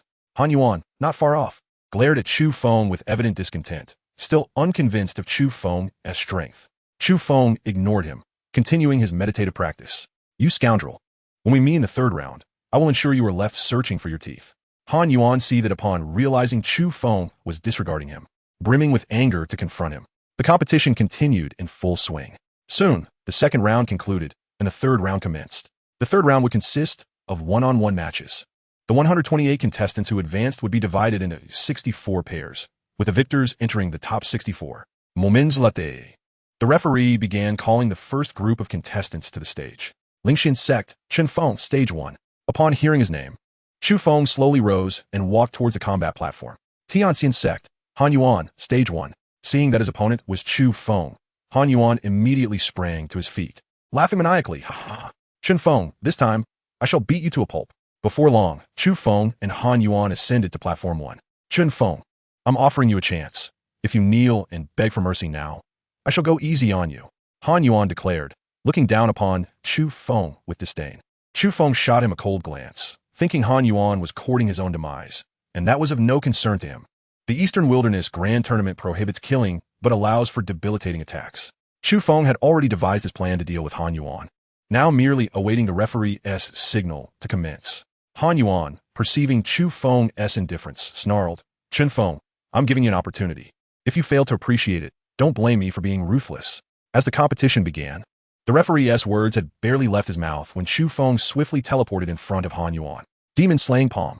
Chu Feng's hand, imbued with malevolent energy, struck Han Yuan's chest with the ferocity of a lightning bolt.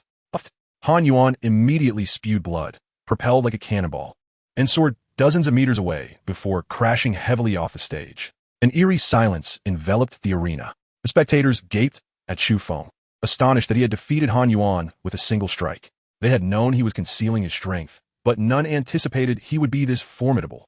Wow. Chu Feng's power is astounding. I previously thought he would be the first to be eliminated, but now I believe he could potentially claim the top spot. Indeed, Chu Feng's capabilities seem to exceed that of ordinary Xianling realm competitors. He certainly has a chance at first place. It was hard to believe that a mere second-tier Xianling could be so powerful. The crowd stared in disbelief at Chu Feng, abuzz with chatter. The referee, equally stunned, had never witnessed such a rapid match. It had barely begun, and it was already over. Brother Han. The Tianxian sect members rushed toward the motionless Han Yuan. The referee approached Han Yuan, checked his condition, and then returned to the stage to announce loudly, Lingxian sect's Chu Feng advances. Han Yuan had not perished, allowing Chu Feng to progress. Had Han Yuan died, Chu Feng's qualification would have been revoked. Chu Feng, you are ruthless. After assessing Han Yuan's injuries, Zhao Yan from the Tianxian sect discovered his meridians were completely severed, with a malevolent energy ravaging his body. She glared furiously at Chu Feng. He brought this upon himself. Chu Feng retorted coldly, slowly making his way back to the Lingxian sect's seating area. He had no intention of concerning himself with Han Yuan, but given that Han Yuan had sought his own demise, he bore no responsibility. Master Uncle, you are truly strong. She exclaimed in admiration upon seeing Chu Feng return. With his prowess, there was a high probability he would secure a spot, possibly even more than one. She is the sole disciple of Lin Tai, and should there be any surplus slots, she would undoubtedly be entitled to one. The mere thought of entering the Eastern Wilderness secret realm sent waves of exhilaration through her. Chu Feng ziplit non jialen. Master Uncle, how did you cultivate to become so powerful? Qin she inquired, her curiosity piqued. Chu Feng, with his eyes closed in meditation, offered no response. Observing this, Lin Tai interjected, sure, do not disturb your master uncle. He has a competition to prepare for. Oh, Qin Shi, resigned to the situation, turned to Lin Tai and asked, Master, did you already know of Master Uncle's strength, which is why you permitted Han Yuan to yield a slot to him? Indeed, Lin Tai affirmed with a smile. No wonder. Qin Shi's gaze shifted to the meditating Chu Feng, her eyes brimming with admiration. The competition was unfolding with fervor. Soon, the third round concluded, revealing the 64 victors. In no time, the fourth round commenced. This round would determine the top 32, and securing a place among them would grant access to the Eastern Wilderness Secret Realm. Contestants ranked from 32nd to 17th would each acquire 1 slot, while those from 16th to 9th would receive 2 slots. The competitors finishing in 8th to 5th place would gain 4 slots, 4th and 3rd places would earn 6. The 2nd place would be awarded 8, and the 1st place would grant 10 slots. These allocations pertain to the Xianling Realm competition, with even greater rewards available for those competing above this rank. For the 4th round, Chu Feng's opponent was Chao Man, a disciple of the Chao family. Moments later, Chu Feng and Chao Man ascended the martial stage. As the match began, Chao Man attempted to leverage his family's standing to coerce Chu Feng into conceding. In response, Chu Feng delivered a resounding slap, sending him flying from the stage, inciting Chao Man to rage and threaten retribution. Chu Feng medilis maikon li, dits mi sing Cao Man and di li. At this juncture, he sought to avoid unnecessary trouble. Had he wished, he could have incapacitated Chao Man with ease. Once he emerged from the Eastern Wilderness Secret Realm, he would address the Chao family in its entirety. The competition raged on, advancing through the top 16, the top 8, the top 4, and into the semifinals. Chu Feng demonstrated overwhelming prowess, swiftly defeating his adversaries until he reached the final showdown. Witnessing Chu Feng's progression to the finals, Lin Tai and Qin Shi were overwhelmed with excitement. Even if Chu Feng were to lose the final match, their Ling Xian sect would secure 8 slots for the Eastern Wilderness Secret Realm. 8 slots were more than sufficient for their sect's needs. Chu Feng awaited the final contest in contemplative silence. Having already secured his place in the Eastern Wilderness Secret Realm, the subsequent matches held little significance. However, he had previously pledged to Lin Tai to secure first place for the Ling Xian sect, and thus he was resolute in achieving that goal. Ling Xian sect, Chen Feng. Martial stage number 1. Huang Tian sect, Shi Bufan. Martial stage number 1. Chu Feng's final opponent was the young master of the Huang Tian sect, Shi Bufan. Renowned as the most gifted prodigy of the Eastern Wilderness continent, Shi Bufan had reached the pinnacle of the Xianling realm before the age of 20. It was rumored that he could easily transcend to the Diling realm, yet had restrained his advancement to participate in the grand competition. Soon, Chu Feng and Shi Bufan took their positions on martial stage number 1. Suddenly, Shi Bufan addressed Chu Feng brazenly, Brother Chun, how about you concede the first place to me? The woman I adore will only agree to be with me if I secure victory in this competition. If you yield the first place to me, I will owe you a favor. Feel free to call upon me in the future. As he spoke, Shi Bufan's gaze drifted toward the front row of spectators, where several young women were seated, including the stunning beauty Chu Feng had previously encountered outside the Chao family in the martial arena. Following Shi Bufan's gaze, Chu Feng also spotted the lady. She wore a gown of exquisite snow-white silk, intricately embroidered with snowflake patterns, making her appear ethereal, like a spirit amidst the snowfall. Isn't that woman connected to the Chao family? How does she relate to the Huang Tian sect? Chu Feng pondered with a hint of confusion. He cast a lingering look at her, tinged with regret, and asked, is she the one you fancy? Indeed, Brother Chun, if you concede first place to me, I will grant you all the rewards for winning, and even fulfill any other desires you may have. Shi Bufan professed, his gaze fixated on the lady with unabashed admiration. The surrounding spectators, hearing Shi Bufan's words, were taken aback. Such audacity was almost contemptuous of the audience's presence. Even if Shi Bufan was the young master of the Huang Tian sect, such blatant disregard for decorum was unacceptable. An uproar ensued among the crowd. Young master, you cannot act in such a manner. The referee, unable to remain silent, intervened to halt Shi Bufan's antics. His brazen demand for Chu Feng to concede first place was a severe violation of the competition's rules, threatening to tarnish the Huang Tian sect's reputation. Bufan ceased this nonsense. Suddenly, a middle-aged man seated at the esteemed position among the audience admonished Shi Bufan sternly. Chu Feng recognized him as Shi Haoyan, the leader of the Huang Tian sect, who had delivered the opening remarks before the competition commenced. I'm afraid I cannot acquiesce. I have already pledged to someone else that I would secure first place. Chu Feng coldly rebuffed Shi Bufan. He had promised Lin Tai to help the Ling Xian sect achieve victory, and he harbored no desire for that lady to be with Shi Bufan. Therefore, under no circumstances would he concede first place. Very well. Let us compete based on our abilities for the title. Shi Bufan shed his flippant demeanor, adopting a serious countenance. The match commenced. The referee, seeing both competitors prepared, promptly announced the start of the duel. As the referee's words fell, Shi Bufan brandished a massive 2-meter-long blade, cleaving towards Chu Feng with tremendous force. Instantly, a terrifying wave of blade energy surged towards Chu Feng. The ground beneath them fractured, leaving deep crevices, as if the very fabric of space were being torn apart. Nearby, four guardians of the Tianling realm swiftly surrounded the martial stage, ready to protect the spectators from potential harm. Is this the kind of attack that could be unleashed from the Xianling realm? This surpasses even the pinnacle of the Diling realm, not to mention the Tianling realm. The audience gasped in astonishment. Given the sheer ferocity of Shi Bufan's assault, could Chu Feng possibly withstand such a blow? Would he be reduced to mere fragments? With such formidable strength, Shi Bufan certainly did not require Chu Feng to relinquish first place. His earlier remarks must have been jest. With Shi Bufan's prowess, 10 or even 100 Chu Fengs would scarcely stand a chance. The crowd erupted in fervent discussion upon witnessing the terrifying attack unleashed by Shi Bufan. Great mastery of blade intent. Chu Feng's expression hardened at the sight of Shi Bufan's onslaught. Despite his youth, Shi Bufan's mastery of blade intent had reached an extraordinary level. It was truly astounding. In his previous life, at a similar age, Chu Feng had yet to attain such mastery of sword intent. Yet here was Shi Bufan, achieving such heights in a realm deemed inferior. He was undeniably a prodigious talent of unparalleled caliber. With a clang, Chu Feng, refusing to underestimate his opponent, drew the Shadow Demon Sword and executed a powerful strike. In an instant, a fierce wave of sword energy surged forth to meet Shi Bufan's blade attack. The collision of sword and blade energy unleashed a cataclysmic surge of power, causing the four guardian figures to stagger back in shock. This was utterly terrifying. It was unexpected that Chu Feng possessed such formidable strength. It seemed he had been concealing his true capabilities all along. No wonder Shi Bufan had requested he concede. Evidently, he lacked absolute confidence in defeating him. The audience buzzed once more, their astonishment palpable at the spectacle unfolding before their eyes.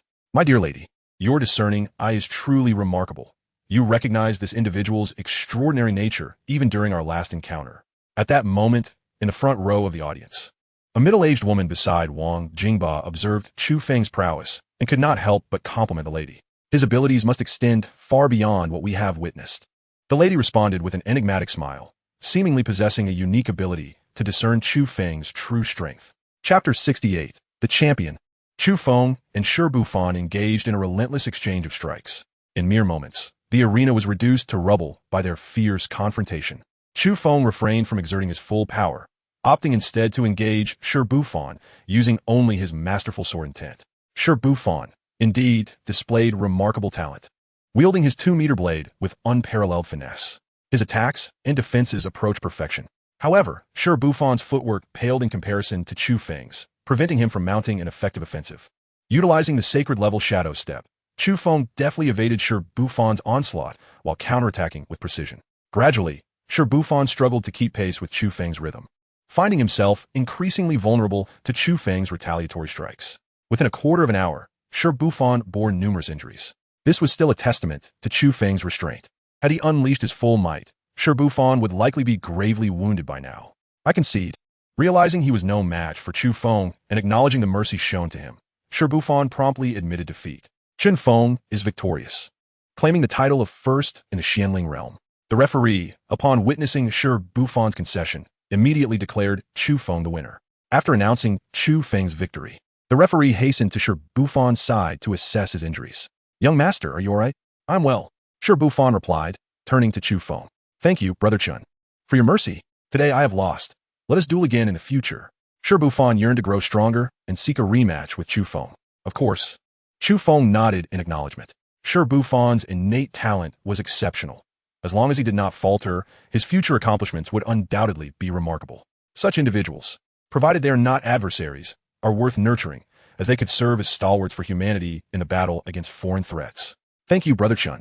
After expressing his gratitude, Sure, Buffon slowly descended from the arena, leaving it to Chu Feng. At that moment, Lin Tai and Qin Shi, witnessing Chu Feng's triumph, rushed to the edge of the arena, exuberantly celebrating. The audience erupted into fervent discussions. Who would have thought that the first place in the Xianling realm would be Qin Feng? Initially, I thought he would finish last, yet here he stands victorious. How utterly astonishing. Qin Feng is merely a disciple from a minor sect, previously unknown. If it weren't for the Eastern Wilderness Grand Tournament, I would have never realized that such a formidable prodigy existed in our Eastern Wilderness continent. It is a waste for such talent to remain in a small sect. He should be recruited into our own. The spectators continued to speculate about Chu Feng. In the Tianxian sect section, Han Yuan, having just regained consciousness, upon hearing that Chu Feng secured first place in the Xianling realm, instantly spat blood and fainted again. Senior brother Han, Zhao Yan exclaimed, anxiously cradling the unconscious Han Yuan. Why do you concern yourself with a worthless individual? It is this fool who has brought our Tianxian sect into conflict with Qin Feng. We must expel him from the sect and promptly apologize to Qin Feng.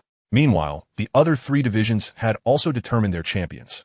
Gao Zian, upon discovering that the first place in the Wang realm belonged to Chao Jian, Chu Feng's expression turned grave. The Wang realm featured only a handful of participants, and he had previously encountered several competitors of higher caliber than Chao Jian, including those at the 6th level of the Wang realm. Unexpectedly, Chao Jian managed to clinch first place in the Wang realm despite only being at the 2nd level. This indicated the terrifying extent of his strength.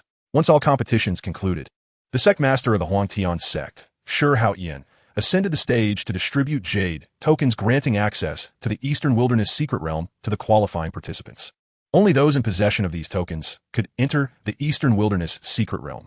At this moment, Chu Feng learned that the quota for the Di-Ling realm was double that of the Xianling realm, 5 times for the Tianling realm, and 10-fold for the Wang realm. By securing first place, Chao Jian had effectively granted the Chao family 100 quotas for the Eastern Wilderness Secret Realm. Once 100 disciples of the Chao family entered and emerged from the Secret Realm, their strength would undoubtedly surge. Chu Feng had already resolved that upon entering the Secret Realm, he would eliminate all members of the Chao family, ensuring their vitality was severely diminished. After the distribution of the quota jade tokens, this year's Eastern Wilderness Grand Tournament was officially concluded. Chu Feng retained 1 quota jade token, relinquishing the other 9 to Lin Tai. Junior brother, thank you, Lin Tai exclaimed, his face alight with excitement as he received the 9 quota jade tokens, expressing his heartfelt gratitude to Chu Feng. Without Chu Feng's assistance, the Lingxian sect would never have secured any quotas for the Eastern Wilderness Secret Realm, let alone such a substantial number. Lin Tai promptly handed one of the quota jade tokens to Qin Shi. Thank you, master. Thank you, uncle. During this year's Eastern Wilderness Grand Tournament, Qin Shi had never anticipated that she would earn a quota for the Eastern Wilderness Secret Realm. It was all thanks to Chu Feng's contributions that she could secure such an opportunity. Soon after, the 3 of them exited the Hurricane Training Arena. At that moment, 5 elder disciples of the Lingxian sect awaited outside. Having previously struck a deal with Chu Feng, Lin Tai had sent word to the Lingxian sect, summoning 5 loyal elder disciples to prepare for entry into the Eastern Wilderness Secret Realm. The 5 had only just arrived, but since they could not enter the training arena, they had to wait outside. Master, did our Lingxian sect secure the quotas? One elder in black inquired eagerly. The other 4 gazed at Lin Tai with anticipation. Previously, Lin Tai had sent word that their sect would obtain several quotas for the Eastern Wilderness Secret Realm, prompting the 5 to come. They had received the message with disbelief. Yet being under Lin Tai's command, they had no choice but to comply. Lin Tai smiled subtly at the inquiry, avoiding a direct answer as he introduced Chu Feng instead. This is our sect's junior brother, who represented us in the Eastern Wilderness Grand Tournament and secured first place in the Xianling realm. What? First place? The black-clad elder and the other 4 were momentarily rendered speechless, staring incredulously at Chu Feng. Only when Lin Tai presented them with the 5 quota jade tokens did they come to believe that Chu Feng had truly achieved first place, eagerly expressing their gratitude to him. All right, let us return to the inn and celebrate properly. Lin Tai signaled for everyone to head back to the inn. Shortly thereafter, they returned to their previous lodgings. By this time, the inn's patrons were already aware of Chu Feng's victory in the Eastern Wilderness Grand Tournament, holding him in high esteem. Some even eagerly approached him, hoping to purchase quota jade tokens for the Eastern Wilderness Secret Realm from him. Now, Chu Feng learned that the quota jade tokens could be sold if both parties were willing. However, forceful acquisition was strictly forbidden should it be discovered. It would lead to a relentless pursuit by the various factions across the Eastern Wilderness continent. For matters regarding the quoted jade tokens, please consult our sect master. Chu Feng stated before leisurely returning to his room in the inn. Having obtained the desired quoted jade token, he considered his transaction with Lin Tai complete. He preferred not to dwell on any further matters. Once they entered the Eastern Wilderness secret realm the following day, he and the Lingxian sect would part ways, severing all ties. The next day, Chu Feng awoke early, had breakfast, and set off with Lin Tai and the others toward the location of the Eastern Wilderness secret realm, the Eastern Wilderness Divine Palace. Chapter 69, Entering the Secret Realm. The Eastern Wilderness Divine Palace was merely a man-made structure. Long ago, several of the continent's top factions discovered the Eastern Wilderness secret realm here. To facilitate management, these factions united to construct the grand Eastern Wilderness Divine Palace around the secret realm. The Eastern Wilderness Divine Palace was enclosed on all sides and fortified with numerous deadly formations, allowing only a single main entrance for entry. Only those possessing quoted jade tokens could enter through the main gate of the Eastern Wilderness Divine Palace and subsequently access the Eastern Wilderness Secret Realm. The Eastern Wilderness Secret Realm opened once every 10 years, and only cultivators of the D-Ling realm and those below could enter. It was said that the entrance to the Secret Realm was random, not fixed to a specific location within the realm.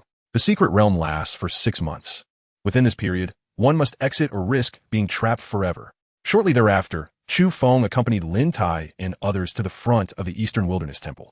At that moment, a long queue of individuals was forming, gradually entering through the main entrance. Many prominent figures were present at the entrance, including Chao Jian from the Chao family, who surveyed the entrance with a frigid gaze. Unfazed, Chu Feng stood in line with Lin Tai and the others for a quarter of an hour before finally entering the Eastern Wilderness Temple. Inside the temple, an expansive space greeted them, dominated by an ancient arched stone door at its center, while the rest remained devoid of any structures, creating an air of desolation. The temple soared nearly 10 meters high, spacious enough to accommodate thousands without issue. As Chu Feng scanned the crowd, he recognized several faces from the Eastern Wilderness Grand Competition, including Shi Fan. To his astonishment, he noticed a woman standing beside Shi Fan, seemingly lacking any cultivation. This was the same woman he had previously encountered at the Chao family, and she appeared to be someone Shi Fan held in high regard. Chu Feng pondered the rationale behind her entering the secret realm, given the myriad dangers within. Without any cultivation, was she not courting death? Yet almost instantaneously his perspective shifted. Surrounding her were 9 formidable experts at the 9th level of the Earth Spirit Realm. It was evident from their aura that they were no ordinary cultivators. With such protectors alongside Shi Fan, her venture into the secret realm seemed less perilous. Do you know who she is, senior brother? Chu Feng inquired of Lin Tai, having met the woman several times without discerning her identity. Lin Tai gazed toward her as well, shaking his head in reply. I, too, am unaware of her identity. Oh. Chu Feng ceased his inquiries, recognizing that if fate allowed, he would eventually uncover her identity. If not, no amount of probing would yield results. Moments later, the stone door at the center of the temple suddenly illuminated with a radiant circle. The secret realm was opening. Witnessing the glow, those around him rushed inside. Chu Feng followed suit, stepping into the circle. In an instant, he found himself standing upon a desolate expanse. The sky above was shrouded in dark clouds, casting a dim light reminiscent of the foreboding moments preceding a torrential downpour. Those who entered the secret realm appeared scattered within a radius of several hundred meters, with an ancient door glowing at the center, likely the exit of the realm. It was said that once one exited the secret realm, re-entry was impossible. Chu Feng's gaze drifted to the distance. To the east lay a vast ocean, veiled in mist, obscuring whatever lay beyond. To the south sprawled a barren wasteland, with a glimmering sky in the far distance. To the west, a colossal red mountain range loomed. The northern sky appeared even darker, with what seemed to be a black forest lurking ominously. Was this truly the Eastern Wilderness secret realm? It appeared somewhat daunting. Yet the spiritual energy here was far denser than in the outside world, making it a promising location for cultivation. Which direction should we head? Chu Feng heard discussions among other entrants, with some suggesting the south was safer. Let us proceed south. As the crowd debated their path, a moment later, some began to move. Chu Feng's attention was drawn to the stunning woman he had encountered before, leading a group towards the western Red Mountains. As she advanced, others began to follow suit, although the majority headed towards the southern wasteland. Lin Tai and the members of Ling Xian's sect prepared to journey south as well. Before departing, Lin Tai approached Chu Feng to bid farewell. Previously, Chu Feng had mentioned that once they entered the Eastern Wilderness secret realm, they would part ways. From that point onward, Chu Feng would no longer present himself as Chun Feng, signifying that the latter would effectively perish within this realm. Henceforth, he would sever all ties with Ling Xian sect. After the farewell, Lin Tai and his companions gradually departed. Master, won't the uncle join us? Qin Shi asked, puzzled as they walked. Your uncle has his own plans and will not accompany us, Lin Tai replied, casting a lingering glance at Chu Feng. Today, as parting meant, he would no longer address Chu Feng as junior brother again. Oh, Qin Shi felt a twinge of reluctance, but had no choice but to follow Lin Tai away. At that moment, members of the Chao family split into 4 groups, each heading in a different direction. It appeared the Chao family intended to seize everything within the secret realm, eager for all that it had to offer. After a brief moment, Chu Feng surveyed the 4 directions before choosing to venture north. He sensed that the northern realm was imbued with a suffocating darkness, a presence he was least fearful of, and the sparse population that would facilitate his quest for opportunities. Before long, after slipping out of sight from the surrounding crowd, Chu Feng dispelled his disguise, revealing his true self. He continued his journey northward. Soon, he arrived at the edge of a black forest. The trees within stood lifeless, resembling a forest ravaged by fire, with only blackened trunks remaining. At this juncture, over 20 members of the Chao family were hesitating at the forest's entrance. Dawned to step inside. Among them, the strongest was at the 9th level of the Earth Spirit Realm, while the weakest was at the Xian Spirit Realm. Included among them was Chao Man, who had previously faced Chu Feng during the Eastern Wilderness Grand Competition. At that time, Chao Man had attempted to leverage his family status to compel Chu Feng into submission, only to be sent flying from the arena by a single strike from Chu Feng. Kid, you go in and scout ahead, Chao Man commanded as he noticed Chu Feng approaching, eager to send him into the forest. The Chao family had placed a bounty on Chu Feng, and nearly all their members were familiar with his likeness. However, in the current dimness, Chao Man and the others seemed to fail to recognize him. Chu Feng silently regarded the black forest, ignoring Chao Man's taunts. He sensed a palpable aura of death emanating from within, and it felt as though peril lurked beneath the forest floor. Kid, are you deaf? Didn't you hear me? Chao Man threatened loudly. We are from the Chao family of the Tian Luo Empire. If you wish to survive, hurry inside and scout. At that moment, a nearby member of the Chao family seemed to recognize Chu Feng, his face turning pale with fear. What? Chu Feng? How could he possibly enter the secret realm when Lord Chao Jian has been guarding the entrance? The members of the Chao family were struck with terror upon realizing Chu Feng had infiltrated the secret realm. Suddenly, weapons were drawn, tremblingly aimed at Chu Feng. He is merely at the 2nd level of the Xian spirit realm. I refuse to believe we cannot overpower him. A leading disciple at the 9th level of the Earth Spirit Realm commanded the others to join him in attacking Chu Feng. Instantly, the Chao family members lunged at him with ferocity. With a clang, the demon shadow sword was unsheathed, and in an instant, a razor-sharp sword aura sliced through the ranks of the Chao family. Chu Feng did not hold back, unleashing a sword energy imbued with complete sword intent, effortlessly cleaving through the Chao family members. At that moment, a group of individuals approaching from the distance witnessed Chu Feng severing more than 20 Chao family members in a single stroke, and they were immediately struck with shock. Turning to flee, Chu Feng cast a dispassionate glance at the fleeing figures, disregarding them. At this juncture, he was no longer concerned about exposure. There was no need to silence unrelated individuals. Moments later, Chu Feng gathered all the storage rings from the Chao family members. Suddenly, he noticed the bodies of the fallen Chao family members rapidly desiccating.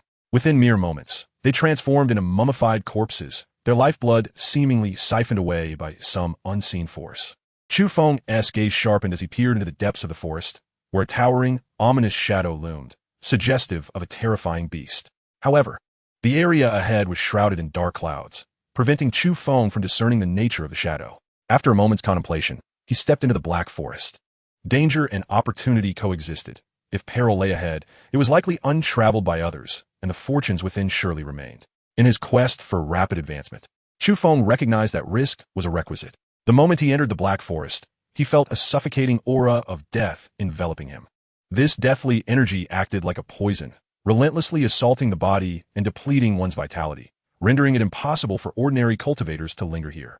Without hesitation, Chu Feng activated the Chaos technique, which could transform this death aura into a force akin to spiritual energy to absorb within himself.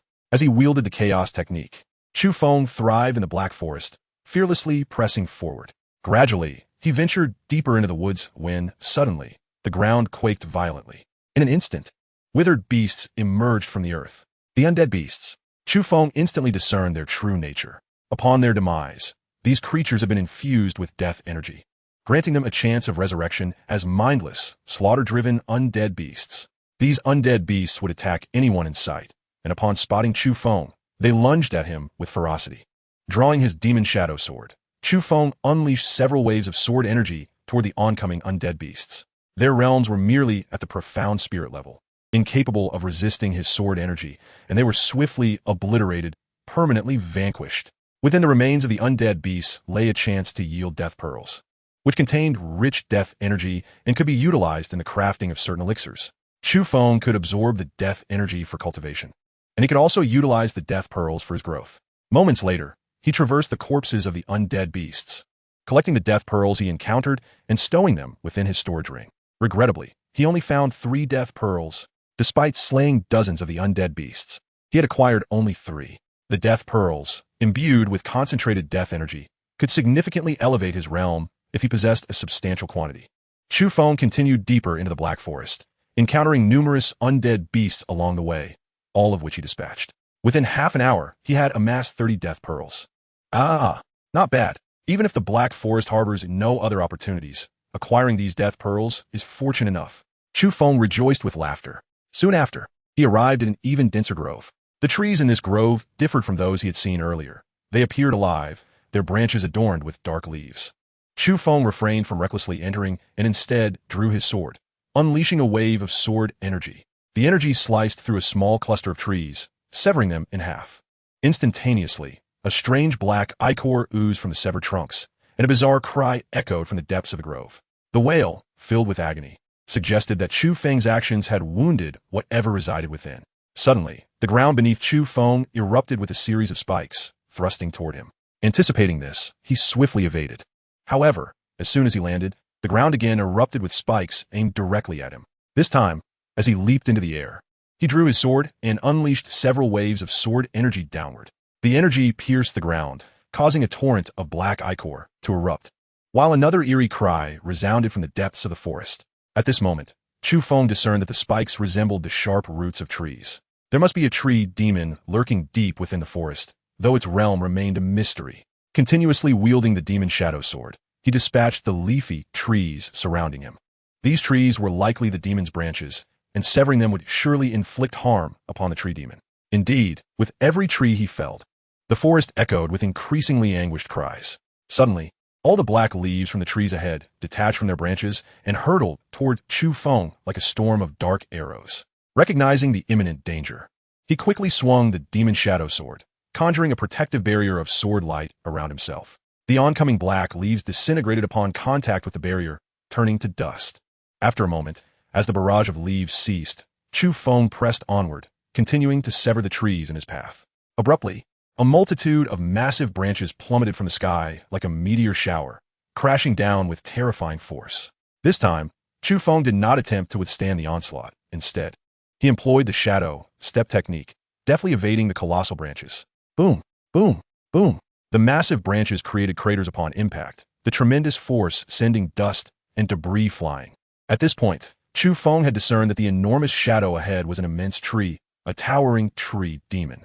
This tree demon must have existed for countless years to have grown so colossal. Fortunately, its realm was only at the 5th stage of the celestial spirit realm, which eased Chu Feng's apprehension. As he nimbly dodged the branches raining down from the tree demon, he charged toward its core. To slay this tree demon, he must extract its heart. Given its immense size, it had likely been alive for over 1,000 years, meaning its heart must have evolved into a top-tier spiritual herb.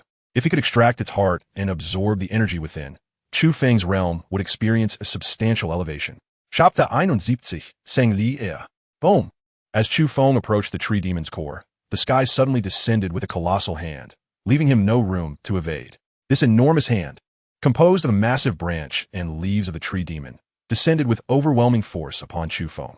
Without hesitation, he raised the demon shadow sword and charged upward, piercing through the tree demon's enormous hand. In an instant, he was near the core of the tree demon. With unwavering momentum, he merged with his sword, penetrating the heart of the tree demon and entering its interior. Inside, the tree demon was nearly hollow, with an intricate network of black branches resembling veins. Chu Feng swiftly leaped along these black branches. At this moment, the tree demon realized Chu Feng had invaded its interior. unleashing a cacophony of roars while the internal space trembled violently. Yet, Chu Feng had already breached its defenses. The tree demon was powerless to stop him and could only submit to his will. Shortly thereafter, he reached the center of the tree demon's interior. There, a black oval, the size of a large vat, pulsated ominously, with countless branches connected to it. This demon tree heart was at least 2,000 years old. Upon seeing the black oval, Chu Feng was filled with excitement. The black oval was the heart of the tree demon, containing a millennium's worth of pure energy, capable of significantly enhancing a cultivator's prowess. In an instant, Chu Feng grasped the ancient tree heart and severed all the black branches tethering it. Suddenly, the interior of the tree demon ceased its trembling. With the extraction of the ancient tree heart, the tree demon was irrevocably slain. Holding the ancient tree heart, Chu Feng swiftly entered the chaos celestial pearl. With dangers lurking outside, he prepared to absorb the energy of the ancient tree heart within the safety of the pearl. What a magnificent ancient tree heart! Chu Feng, you have obtained something truly remarkable, Ling Er exclaimed, her eyes wide with astonishment at the sight of the heart he held. Indeed, Ling Er, I must begin my cultivation. The secret realm allowed only half a year, and Chu Feng sought to swiftly absorb the energy of the ancient tree heart before exploring further. All right, Ling Er responded. Choosing not to disturb him further, Chu Feng immediately activated the chaos technique, commencing his absorption of the ancient tree heart's energy. 1 day, 10 days, a month. 3rd stage of the profound spirit realm. 4th stage of the profound spirit realm. 8th stage of the profound spirit realm. After a month of diligent cultivation, Chu Feng finally absorbed all the energy from the ancient tree heart, elevating his realm to the 8th stage of the profound spirit realm. In a moment, Chu Feng ceased his cultivation, his eyes wide with exhilaration. The heart of the Millennium Demon Tree had elevated him a staggering 6 minor realms. What a thrill! Congratulations! Chu Feng. Ling Er appeared before him, her voice filled with joy at his accomplishment. Thank you. Chu Feng laughed heartily. With his 6 minor realm advancements, his strength had surged significantly. Now, he felt confident enough to confront Chao Jian. After exchanging pleasantries with Ling Er, Chu Feng ventured into the outside world. Time within the secret realm was limited, and he yearned to explore further opportunities for growth. At this moment, the demon tree outside had withered. Its branches connecting to the Millennium Heart also dried up. Chu Feng emerged from the demon's body and continued his exploration of the surroundings. However, after an extensive search, he found nothing of value, save for a few soul orbs obtained from slaying spiritual beasts along the way.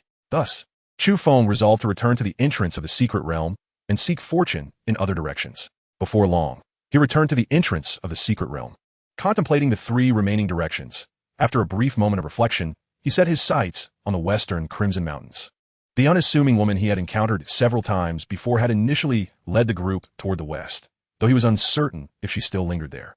As he approached the Red Mountains, a wave of searing heat met him, intensifying with each step. Is this a volcano? Chu Feng wonder muli. Yet, even if it were a volcano, it should not radiate such heat from a distance. Clearly, something extraordinary lay within the mountains, braving the sweltering conditions. Chu Feng spent the day searching the mountains and eventually discerned an anomaly atop a colossal peak. This mountain appeared to be an active volcano, where dozens of individuals had gathered around its crater. Among them was the unassuming woman he had seen before, standing at the crater's edge and intently observing the situation below. The blistering temperature was likely unbearable for an average practitioner at the Xianling realm, yet the woman, devoid of any cultivation, stood there with an air of ease. This struck Chu Feng with curiosity. After a moment, he cautiously approached the crater and was suddenly enveloped by a delightful fragrance wafting from within. This is a rare spiritual herb. Chu Feng's eyes widened with excitement. The aroma was undoubtedly indicative of an extraordinary spiritual herb. At that moment, he comprehended why so many were gathered there. Yet he was perplexed as to why they had not descended to seize the spiritual herb. Saint Lady, the demon dragon below is terrifying. A burly man, his face filled with dread, exclaimed. Its cultivation is at the 9th level of the Tianling realm, and I guard the Qian Honglian closely. We have no chance of obtaining it. They had attempted to claim the herb multiple times, only to return empty-handed and with injuries. Should they try again, it seemed likely they would perish in the jaws of the demon dragon. Saint Lady? Chu Feng murmured to himself, finally grasping the woman's surname. From the burly man's words, he also learned the identity of the spiritual herb within the volcano. Indeed, it was the Qian Honglian. Peering into the crater, Chu Feng beheld several red lotus flowers floating amidst the magma, approximately 2 kilometers below. The volcano's interior was vast, with the crater standing 2 kilometers above the magma surface. which spanned roughly 5 kilometers. Chu Feng could not spot the demon dragon the burly man had mentioned. It was likely submerged beneath the magma, concealed beneath the Qian Honglian. Who are you? Suddenly, a robust man nearby noticed Chu Feng approaching the crater and bellowed furiously. Chu Feng turned to regard the man with indifference. His words drew the attention of all present toward Chu Feng. Oh! The woman in the distance gasped in surprise upon seeing him. Her name was Sheng Liar, gifted with the illusory, glazed eyes, capable of seeing through all illusions and disguises. She recognized that the previous Chu Feng was indeed Chu Feng. Yet, had he not just been at the 2nd level of the Xianling realm? How could he have ascended to the 8th level in merely a month's time? This revelation left Sheng Liar momentarily astonished. You are Chu Feng? The burly man exclaimed in fright upon recognizing Chu Feng's face. Those surrounding him quickly drew their weapons, aiming them at Chu Feng. Are you from the Chao family? Chu Feng inquired coolly, fixing his gaze upon the burly man. Chu Feng, with so many of us here, you would do well to refrain from any rash actions.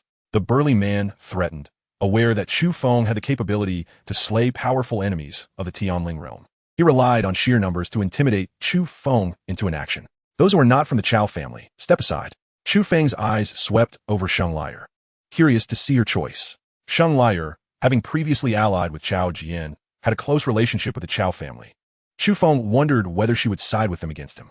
We are not from the Chao family, Sheng Liar declared, leading her 9 guards, all at the 9th level of the Dilling realm, to step aside. Saint Lady? The burly man appeared agitated at her decision. With 9 formidable guards by her side, they could easily assist her, and it seemed Chu Feng would not stand a chance. Now that Sheng Liar had distanced herself, the Chao family would struggle to withstand Chu Feng's might. The guard beside Sheng Liar were equally perplexed. They had known of her amicable relations with Chao Jian and were astonished at her willingness to sever ties with the Chao family over Chu Feng, who had reached the 8th level of the Xianling realm. Clang! Suddenly, the sound of a sword being unsheathed echoed through the air. Instantly, 2 razor-sharp sword energies surged forth, crashing toward the burly man and the Chao family members beside him. Ah! The cries of despair erupted, only to be abruptly silenced. How could this be? The remaining onlookers were left in shock, their expressions frozen in disbelief. Just moments ago, Chu Feng had casually unleashed 2 strikes, annihilating over 20 members of the Chao family. It was known that among them were 8 at the Dilling realm, while the others were predominantly high-ranking practitioners of the Xianling realm. Such a formidable force had been effortlessly obliterated by Chu Feng's 2 strikes from the Xianling realm. Had they not witnessed it firsthand, they would never have believed such an event possible. In that instant, they finally understood why Sheng Liar had so decisively distanced herself from the Chao family. After dispatching the adversaries, Chu Feng began to search their bodies. Once finished, he cast a deep, surprised glance at Sheng Liar, impressed by her earlier decisiveness. Chu Feng never showed mercy to his foes. Had she chosen incorrectly, she might have met a similar fate. After a moment, Chu Feng leaped into the volcano, swiftly descending along its walls. Miss Lin, can he procure the Qian Honglian? One of Sheng Liar's guards inquired, questioning whether Chu Feng could defeat the demon dragon below and claim the prized herb. He should be able to. Sheng Liar nodded slightly. Based on previous intel, Chu Feng had been capable of slaying a practitioner at the 2nd level of the Tianling realm when he was just at the 1st level of the Xianling realm. Now that he had reached the 8th level, he should be able to contend with the 9th level demon dragon. Soon, Chu Feng approached the surface of the magma. The searing heat was intense, far beyond what an ordinary practitioner of the Xianling realm could withstand. However, it posed no threat to Chu Feng. At that moment, 3 resplendent Qian Honglian floated at the center of the magma. Each lotus bore a seed pod, each pod containing more than 10 Qian Honglian seeds. These seeds were rare spiritual herbs capable of significantly enhancing a practitioner's cultivation. Chu Feng reached the edge of the magma, closest to the Qian Honglian, gathering his spiritual energy at his feet and swiftly gliding across the magma's surface towards the coveted lotus flowers. As Chu Feng was on the verge of approaching the crimson flame lotus, an ominous dragon breath erupted violently from beneath the magma, hurtling toward him. Anticipating this, Chu Feng wielded the shadow magic sword, unleashing a sword chi that dissipated the dragon breath with ease. Almost immediately, a colossal crimson dragon, measuring 100 meters in length, surged forth from the magma, roaring fiercely as it charged at Chu Feng. Death! Unfazed, Chu Feng gathered all his strength and swung his sword chi toward the dragon. The sword chi, imbued with an overwhelming might, cleaved through the air as if it were slicing the very fabric of space itself. The crimson dragon, witnessing this, displayed a flicker of fear, desperately attempting to evade. However, the sword chi was far too swift, arriving in an instant, leaving the dragon no chance to escape. In a flash, the sword chi severed the dragon from head to tail, as if it were mere air. At the volcano's mouth, onlookers were momentarily stunned, their expressions frozen in disbelief as they beheld Chu Feng's effortless vanquishing of the Crimson Dragon with a single strike. Sheng Liar's eyes widened in astonishment, her mouth agape, her face a canvas of incredulity. She had always known Chu Feng to be formidable and believed he stood a good chance against the Crimson Dragon. Yet, she had anticipated that, even if he triumphed, it would come at a significant cost. To her utter astonishment, Chu Feng had dispatched the dragon with but a single blow. This was utterly beyond belief. The 9 guards beside Sheng Liar were equally rendered speechless. All of them were at the 9th level of the Earth Spirit Realm, a significant tier above Chu Feng. Previously, they had fought valiantly, yet could not inflict a single scratch upon the Crimson Dragon, and had even suffered injuries from its dragon breath. Now, a person of a lower realm had, with a single strike, obliterated the dragon. This was simply too much for them to fathom. After slaying the dragon, Chu Feng swiftly approached the Crimson Flame Lotus and harvested 3 of its seed pods. Regrettably, the Crimson Flame Lotus could only thrive in such magma. Otherwise, he could have transplanted it into his world. As he stored the seed pods in the Chaos Star Pearl, he prepared to depart when suddenly, he heard Linger's voice. Chu Feng, there is a rare fire beneath the magma. Rare fire? Upon hearing this, Chu Feng's heart surged with joy. Rare fire was the favorite of alchemists, not only enhancing the success rate of alchemy, but also serving as a potent means of attack. In his previous life, Chu Feng had obtained a top-tier rare fire, the Netherworld Ghost Fire. It was precisely with the aid of the Netherworld Ghost Fire that he could concoct divine-grade elixirs. Moreover, as an offensive tool, the Netherworld Ghost Fire was extraordinarily powerful, often catching enemies off guard and inflicting severe damage. Indeed, beneath the magma lies a type of Red Lotus Earth Fire, a high-grade rare fire. Ligne elaborated. Excellent, Chu Feng exclaimed, excitement coursing through him. Although his realm was currently low, acquiring this rare fire would provide him with an unexpected means of attack against higher-level foes. With that, he gathered his spiritual energy to form a shield and plunged into the magma. As he descended, the temperature rose dramatically. After a quarter of an hour, Chu Feng had plunged nearly 1,000 meters, but still had not sensed the Red Lotus Earth Fire. Sensing a depletion of his spiritual energy, he quickly consumed a Crimson Flame Lotus seed to sustain his shield and protect himself from the searing magma. Red Lotus Earth Fire is just 500 meters below, but your body may not withstand it. Linger warned suddenly. I'll give another try. Chu Feng was unwilling to concede defeat and swallowed another Crimson Flame Lotus seed, continuing his descent. No, I can't endure it. Chu Feng persisted for a while longer, but the temperature below was unbearable, and his spiritual energy shield could no longer hold. Chapter 73. The Treasure on Her Chest. Shortly thereafter, Chu Feng resurfaced from the magma, soaring to the edge of the volcano. Such a pity, he sighed as he glanced towards the center of the magma. His current realm was too low to obtain the Red Lotus Earth Fire. If he could break through to the Earth Spirit Realm, perhaps he could claim it, with time still remaining before the Secret Realm closed. Chu Feng resolved to continue seeking opportunities to strengthen himself before returning for the Red Lotus Earth Fire. Meanwhile, Sheng Liar and the others had not departed. They had witnessed Chu Feng plunge into the magma and were curious about what treasure he had discovered, choosing to wait for the outcome. To their surprise, Chu Feng emerged after more than a moment, and his expression suggested he had not acquired the coveted treasure, heightening their intrigue regarding what lay beneath the magma. Soon, Chu Feng returned to the volcano's mouth. Why have you not left? He inquired coolly. The fact that they remained made him suspect they were coveting his Crimson Flame Lotus seeds. Chu Feng, what is beneath the magma? Sheng Liar voiced her curiosity. A treasure you cannot possess, Chu Feng replied nonchalantly, preparing to leave. Suddenly, Linger's voice reached his ears. Chu Feng, the treasure on that woman's chest may help you obtain the Red Lotus Earth Fire. The treasure on her chest? At this, Chu Feng immediately turned his gaze toward Sheng Liar's bosom. It was voluptuous and alluring, rendering him parched. This woman was not only beautiful, but also possessed such an enviable figure, though regrettably, she could not cultivate. Noticing Chu Feng's gaze, Sheng Liar quickly covered herself, glaring at him with indignation. What are you looking at? Nothing. Chu Feng chuckled awkwardly. Linger, how can the treasure on her chest assist me in acquiring the Red Lotus Earth Fire? Indeed, there was a treasure upon Sheng Liar's chest, but Chu Feng could not fathom how it could aid him in obtaining the rare fire.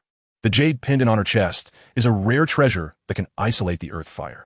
If you can persuade her to give it to you, your chances of obtaining the Red Lotus Earth Fire will significantly increase. Linger explained. Ajat pendant, Chu Feng was momentarily taken aback, realizing he had initially overlooked the significance of the jade pendant on Sheng Liar's chest. After a moment's pause, he turned to Sheng Liar and softly inquired, "Might I have the honor of knowing your name, fair lady?" "Absolutely not," Sheng Liar responded coldly. Given that Chu Feng had been staring at her chest and was now inquiring about her name, she perceived his intentions as lewd. Thus, she turned her back on him, unwilling to engage further. As she prepared to leave with her 9 guards, Chu Feng interjected, "Fair lady, I wish to propose a trade." Seeing her intent to depart, he stepped in front of her. "Step aside. I have no interest in any trade with you." Sheng Liar believed that Chu Feng harbored ulterior motives. Assuming his proposed trade will be no good, then I must insist. Chu Feng's tone turned icy. The rare fire was of utmost importance to him, and he was unwilling to relinquish it. Should Sheng Liar refuse, he would forcibly seize her jade pendant. "Chu Feng, do not presume my lack of cultivation makes me an easy target. If you dare to harm me, you will surely meet your demise." Sheng Liar warned coldly. "Demise? I find that hard to believe. I shall give you one last chance. Hand over the jade pendant on your chest, or I will slay you all." Chu Feng's gaze hardened as he regarded Sheng Liar. "The jade pendant?" Sheng Liar was momentarily taken aback. "Of course it's the jade pendant. What else could it be? You don't think I have any other intentions toward you, do you?" "Oomph. With you, I wouldn't give it a second thought." Chu Feng pretended to feign disdain as he appraised Sheng Liar. "You scoundrel." Sheng Liar, incensed by his dismissive glance, felt her anger swell, her chest heaving in fury. "Enough with the preamble. I will give you a crimson flame lotus in exchange for the jade pendant," Chu Feng proposed, wishing to strike a fair deal without taking advantage of Sheng Liar. One crimson flame lotus contained several seeds, so she would not be at a loss. "Not a chance," Sheng Liar retorted angrily. "If you refuse, don't blame me. I can kill you all and take it," Chu Feng declared, drawing his shadow magic sword and feigning an aggressive stance. The guards surrounding Sheng Liar immediately tensed and formed a protective barrier around her. "Stop," Sheng Liar called out as she realized Chu Feng was serious about his threat. "What? Changed your mind?" Chu Feng smiled lightly at her. "Let South leave this place first, and then I will give you the jade pendant." Saint Liar did not wish for everyone to be slaughtered alongside her. Thus, she reluctantly acquiesced to hand over the jade pendant to Chu Feng. Very well.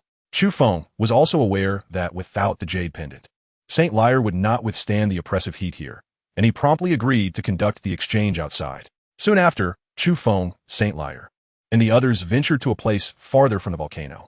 Saint Liar shot Chu Feng a fierce glare before slowly extending her hand to retrieve a jade pendant from around her neck. "You bastard, take this," she said, as she hesitantly offered the pendant to Chu Feng. He joyfully accepted the pendant, feeling its warmth and a refreshing fragrance emanating from it. Unable to resist, Chu Feng brought the pendant closer to his nose for a gentle sniff. "You bastard, I will kill you." Saint Liar, witnessing Chu Feng's action, was instantly enraged and lunged at him, sinking her teeth into his hand. It was then that Chu Feng realized his previous action had been rather reckless, humiliating Saint Liar. Allowing her to bite for a moment, he gently wriggled his hand free. "All right, I apologize," he declared, casting aside a crimson flame red lotus before quickly turning to leave. "You bastard, I will remember you. Once we exit this secret realm, I shall make you pay." Saint Liar glared at Chu Feng's retreating figure, her voice seething with anger. "Our strength is insufficient, allowing the lady to suffer such indignity. Please, punish us." Her 9 guards, witnessing Saint Liar's fury, immediately bowed their heads in acknowledgement of their fault. After a moment, Saint Liar slightly calmed her temper and spoke evenly. "It is not your fault. It is that despicable bastard who is to blame. Once we exit the secret realm, I shall deal with him. Come, let us explore other areas." With that, Saint Liar turned to leave. "Lady, the crimson flame red lotus." A guard in green attire picked up the crimson flame red lotus that Chu Feng had left aside and hurried to catch up with Saint Liar to present it to her. "Forget it. I have no use for that bastard belongings," Saint Liar replied coldly. The green-clad guard filled with reluctance, and the other guards wore expressions of regret. The crimson flame red lotus seeds were rare spiritual herbs that could significantly enhance one's cultivation. Losing them would be a great pity. "Very well. Though it is regrettable to discard it, each of you take 1 seed of the crimson flame red lotus, and the remainder shall be mine." Saint Liar, observing the expressions of her followers, swiftly changed her mind. Indeed, losing it was a shame. It would be better to distribute them among her guards, ensuring their dedication to her protection. The crimson flame red lotus given by Chu Feng contained 12 seeds. Each of the 9 guards received 1, while the remaining 3 were stored in Saint Liar's storage ring. Chapter 74. The Glimmering Island. Not long after, Chu Feng returned to the volcano. Once he adorned the jade pendant gifted by Saint Lyre around his neck, he felt no heat whatsoever, and instead, a refreshing coolness enveloped him. What a splendid treasure! Chu Feng mused, sensing that the pendant not only dispelled the heat, but also greatly accelerated the absorption of spiritual energy, proving immensely beneficial for cultivation. Initially, he intended to return it after use, but now he was tempted to keep it for himself. A moment later, Chu Feng again descended to the heart of the magma. Swiftly diving down, with the aid of Saint Lyre's pendant, he easily approached the red lotus earth fire, suspended in the magma. The red lotus earth fire appeared to be in a slumber. The magma within a 2-meter radius was scorched and evaporated by its heat, creating a vacuum around it. Chu Feng, do you know how to subdue the Yaoa? Linger transmitted telepathically. Yes. Chu Feng not that Hen Li. Yaoa possesses a certain degree of sentience. To subdue it, one must possess greater strength, as well as patience and luck. In his previous life, it took Chu Feng nearly half a year to subdue the ghost fire of the underworld. However, the ghost fire was a top-tier Yaoa, while the red lotus earth fire is merely of high grade, so the time required for subjugation would surely be less. Moreover, with the experience from his previous life, Chu Feng could subdue Yaoa more swiftly this time. Moments later, Chu Feng cautiously entered the vacuum circle of the red lotus earth fire. Although the jade pendant insulated him from the heat, he still felt a painful burning sensation upon entering the vacuum. Chu Feng gradually enveloped the red lotus earth fire with his spiritual energy, but as soon as his energy approached it, the fire seemed to awaken, drifting away slowly. Chu Feng immediately followed suit, increasing his spiritual energy to ensconce the red lotus earth fire. In an instant, the red lotus earth fire erupted with a formidable force, scattering Chu Feng's spiritual energy. Unfazed, he continued to envelop the red lotus earth fire with his energy, while simultaneously exerting his soul power to suppress it. With his soul reborn and immensely powerful, Chu Feng quickly managed to subdue the red lotus earth fire. However, the red lotus earth fire did not yield immediately, continually unleashing its power to disperse his spiritual energy. Fortunately, Chu Feng still had the crimson flame red lotus seeds on hand. Whenever his spiritual energy waned, he consumed a seed, persistently battling the red lotus earth fire. 1 day, 10 days, a month, 2 months. After a full 2 months, Chu Feng finally subdued the red lotus earth fire. Once subdued, it fluttered around him like a little sprite, its flames no longer affecting him. Ha ha ha! Chu Feng lauet zayu sili. With the red lotus earth fire, his alchemical endeavors would become significantly easier, enabling him to concoct higher-grade pills. Moreover, the red lotus earth fire would serve as an immensely powerful offensive tool. Furthermore, during these 2 months of consuming crimson flame red lotus seeds, his cultivation had ascended 2 small realms, reaching the pinnacle of the Xinlingjing. Now, all that remained was to break through to the next level, which would greatly enhance his strength. Suddenly, the flow of magma surged upward rapidly, as if erupting forth. Chu Feng felt a twinge of confusion. The red lotus earth fire has been suppressing the magma here. Now that it has been subdued, the magma is set to explode. Linger suddenly communicated. Oh, so the volcano is about to erupt. Chu Feng smiled faintly, eager to experience the scene of a volcanic eruption. Soon, he was swept up with the surging magma. Rising to the volcano's mouth, he was shot outward in a burst. Ha ha ha! Chu Feng spread his arms wide, laughing in delight as he reveled in the joy of flying. Before long, Chu Feng landed on the ground. At this moment, the surroundings were engulfed in magma, presenting a scene reminiscent of the apocalypse. Chu Feng concentrated his spiritual energy in his feet, skimming across the surface of the magma, as he swiftly made his way toward the entrance of the secret realm. With over 2 months remaining before the realm closed, Chu Feng sought to change direction and continue seeking opportunities. In the previous 2 directions, he had acquired the heart of the Millennium Demon Tree and the red lotus earth fire, significantly boosting his strength. Now, only the east and south remained unexplored, and these places surely held further opportunities. An hour later, Chu Feng returned to the entrance of the secret realm. At this point, several individuals were meditating at the entrance. These individuals seemed to have already obtained certain opportunities and preferred not to take further risks, choosing to cultivate at the entrance for a while longer before exiting the secret realm. Others had not ventured out in search of opportunities, entering the realm solely for its abundant spiritual energy to cultivate. Chu Feng glanced toward the east and south, momentarily a loss as to which direction to explore. I have heard there is a glimmering island to the east, filled with countless treasures. Previously, 2 individuals there acquired some treasure and exited the realm, seemingly fearful that we might rob them. However, it is said that the sea and that island are home to many terrifying beasts, and many have perished there. Never mind. Our strength is too low. There is no need to risk our lives competing for opportunities with those of higher realms. As Chu Feng hesitated, he overheard some conversations among the individuals at the entrance of the secret realm. A glimmering island? He pondered, but in an instant, he resolved to venture eastward in search of opportunities. The perilous places that others feared were precisely where he could find his fortune. A quarter of an hour later, Chu Feng arrived at the eastern shoreline. The sea was shrouded in thick fog, the water dark and unfathomable. In the distance, a small island radiating a soft glow appeared, akin to a celestial isle. Upon witnessing this, Chu Feng immediately stepped onto the surface of the sea, swiftly propelling himself towards the small island. The island can move? As he drew closer, Chu Feng discerned that the island was indeed slowly shifting. No wonder he hadn't spotted it when he first entered the secret realm. It must have recently traversed to this location. Moments later, Chu Feng leaped, soaring onto the island. The instant he set foot on the island, he was met with an overwhelming pressure, as if burdened by a colossal stone weighing 1,000 pounds. How peculiar. The surroundings of the island were enveloped in silence. Yet numerous footprints were visible on the ground, indicating that many had previously ventured onto the island. Following the footprints, Chu Feng advanced, only for them to vanish abruptly upon entering a dense forest. A formation. Chu Feng immediately recognized the forest was imbued with an illusory array. However, it was merely a rudimentary illusion, capable of ensnaring those ignorant of formations. It posed no challenge to Chu Feng whatsoever. He cautiously stepped into the forest, swiftly traversing through the illusory array. Along the way, he spotted several individuals ensnared within the formation, but he did not extend a helping hand. Those who chose to ascend the island in search of fortune must be prepared to forfeit their lives at any moment. Not long after, Chu Feng emerged from the forest, only to find several hundred people gathered outside. Chapter 75, The Sacred Level Inheritance. Outside the forest stood Sheng Lier and others whom Chu Feng recognized, including Lin Tai and Qin Shi from the Lingxian sect.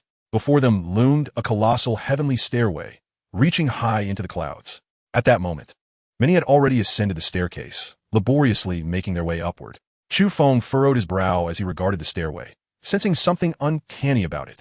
Such a towering structure piercing the clouds had gone unnoticed when he was outside the island. The stairway appeared to be an illusion, yet numerous individuals had already embarked upon it, suggesting it was indeed real. Suddenly, a blood-curdling scream echoed from the stairway. A robust man clad in green suddenly exploded into a gruesome spectacle several steps up, his flesh and blood splattering across the staircase, only to vanish shortly thereafter. The onlookers gasped in shock. This individual was of such a low realm, yet he dared to pursue the inheritance. It was a clear invitation to death. Indeed, he was merely at the 9th level of the Xianling realm, attempting to seize the inheritance. His demise was well-deserved. This stairway was intended for those in the Diling realm.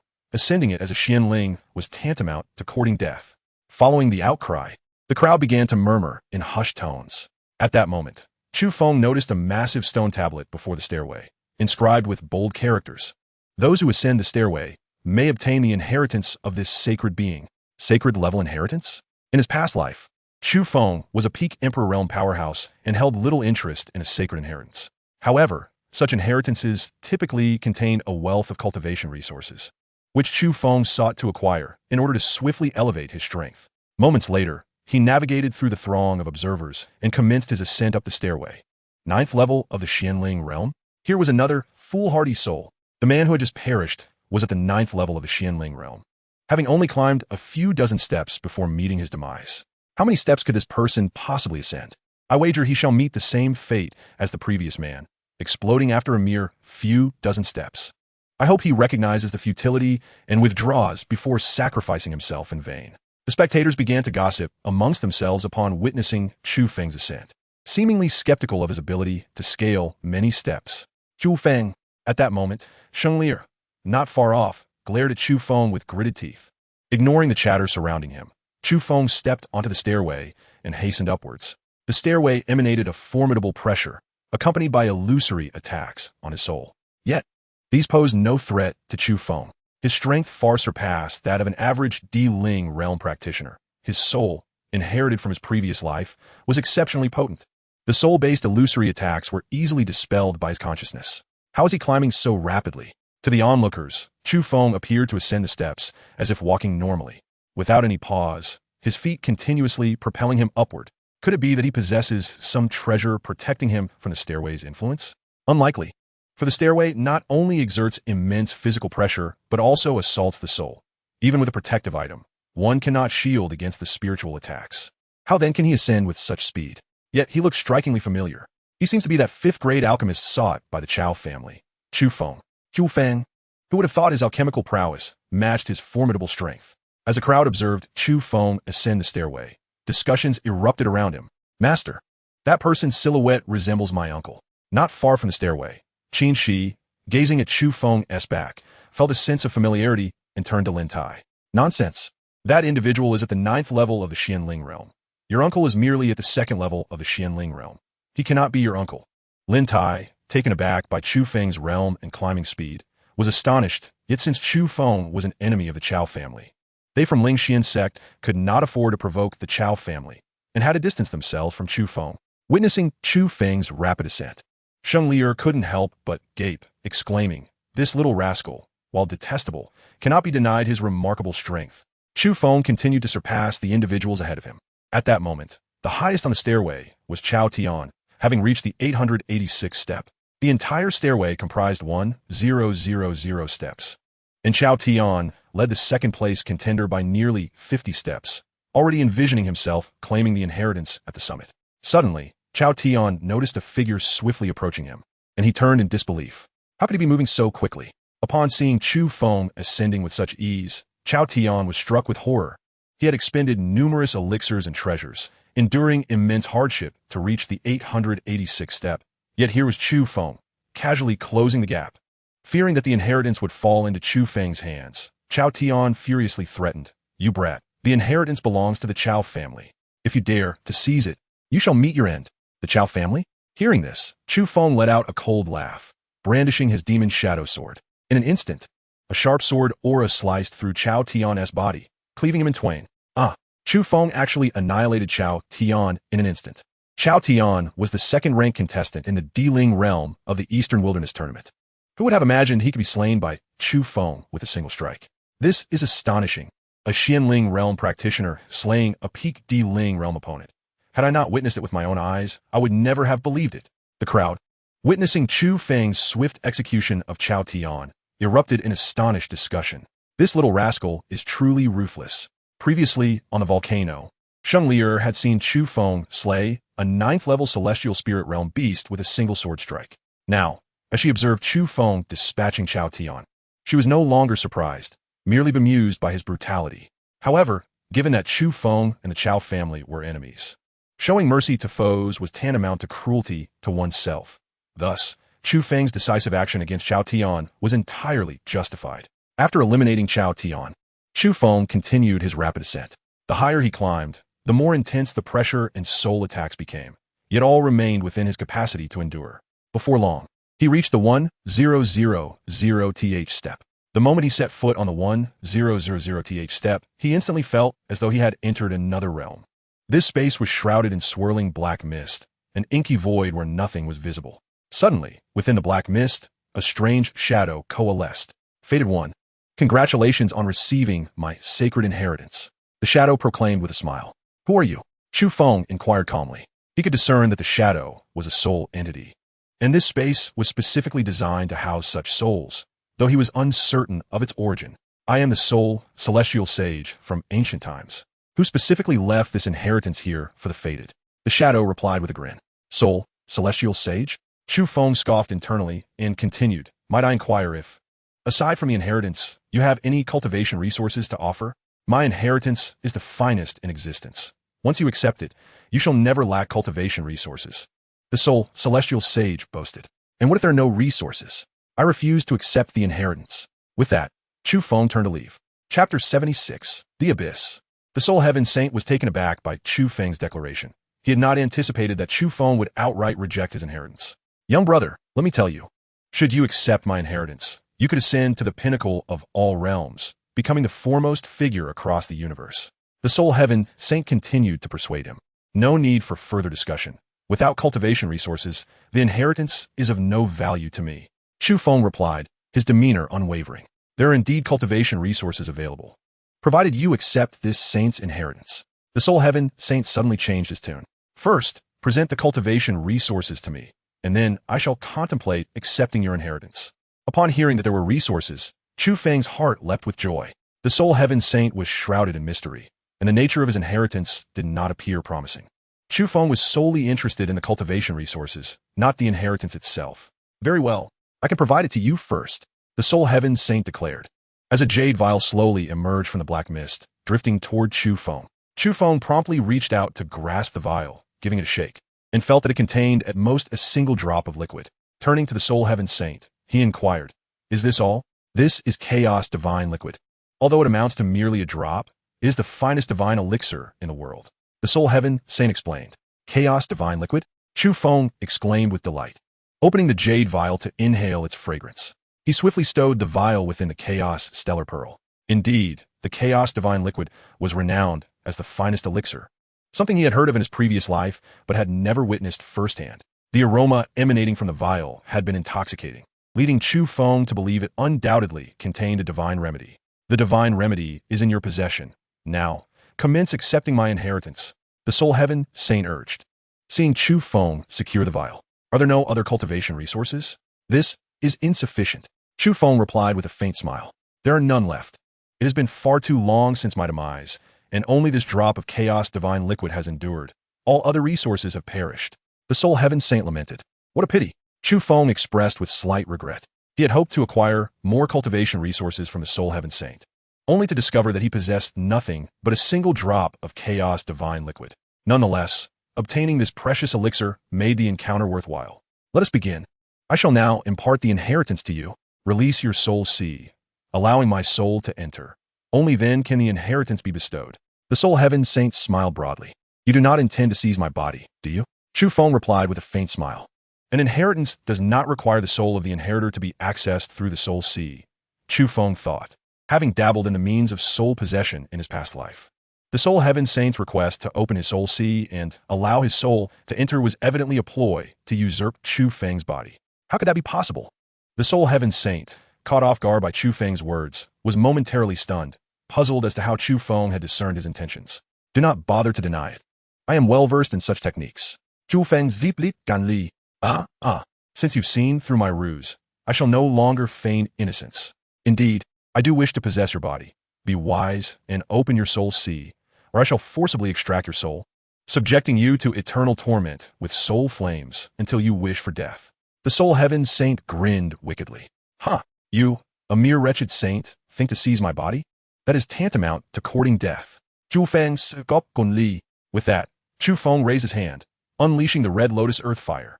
In an instant, a dazzling red lotus flame appeared in his palm, exuding an aura of terror. The extraordinary fire inflicted tremendous damage upon soul entities, and with Chu Feng's formidable spiritual power, he could easily subdue the Soul Heaven Saint's soul form. Extraordinary fire? The Soul Heaven Saint's expression turned fearful. Suddenly, the Soul Heaven Saint let out a blood-curdling scream. "How can your soul be so powerful? Are you a reincarnated soul?" The Soul Heaven Saint was severely injured by Chu Feng's overwhelming soul attack. Chu Feng did not respond to the Soul Heaven Saint, instead directing the extraordinary fire toward him. The Soul Heaven Saint frantically darted around the space, continuously assaulted by Chu Feng's onslaught. "You scoundrel! Even if my soul dissipates, I shall not allow you to escape unscathed." With that, the Soul Heaven Saint abruptly vanished, and the entire space began to collapse. In an instant, the ground upon which Chu Feng stood transformed into an unfathomable abyss, sending him plummeting downward. Meanwhile, outside the heavenly ladder, the sky darkened dramatically, the earth trembled, and the ladder vanished without a trace.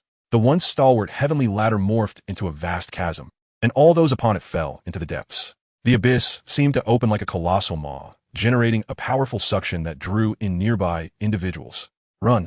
Those who had been observing immediately fled for safety. Lin Tai and Qin Shi, positioned at the outer edge of the crowd, grasped each other's hands and dashed into the forest shrouded in illusory array as soon as they saw the abyss. The others followed suit, frantically seeking refuge within the trees. Upon entering the forest, the group noticed that they were unaffected by the abyss outside, and they collectively sighed in relief. "Where's the young lady? Weren't you just protecting her?" Suddenly, the guards of saintly air realized that she was missing. Chu Feng continued to plummet into the abyss. The surroundings were shrouded in darkness, the abyss below unfathomably deep, concealing what lay beneath. The gravitational force here was several times stronger than outside, causing Chu Feng to accelerate his descent. If this continued, he feared he would meet his demise upon impact.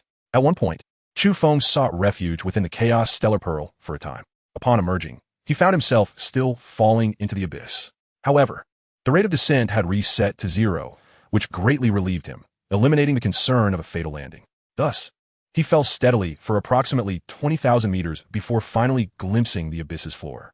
The bottom was a pool of inky water, with several corpses floating upon its surface, remnants of those who had perished from their fall.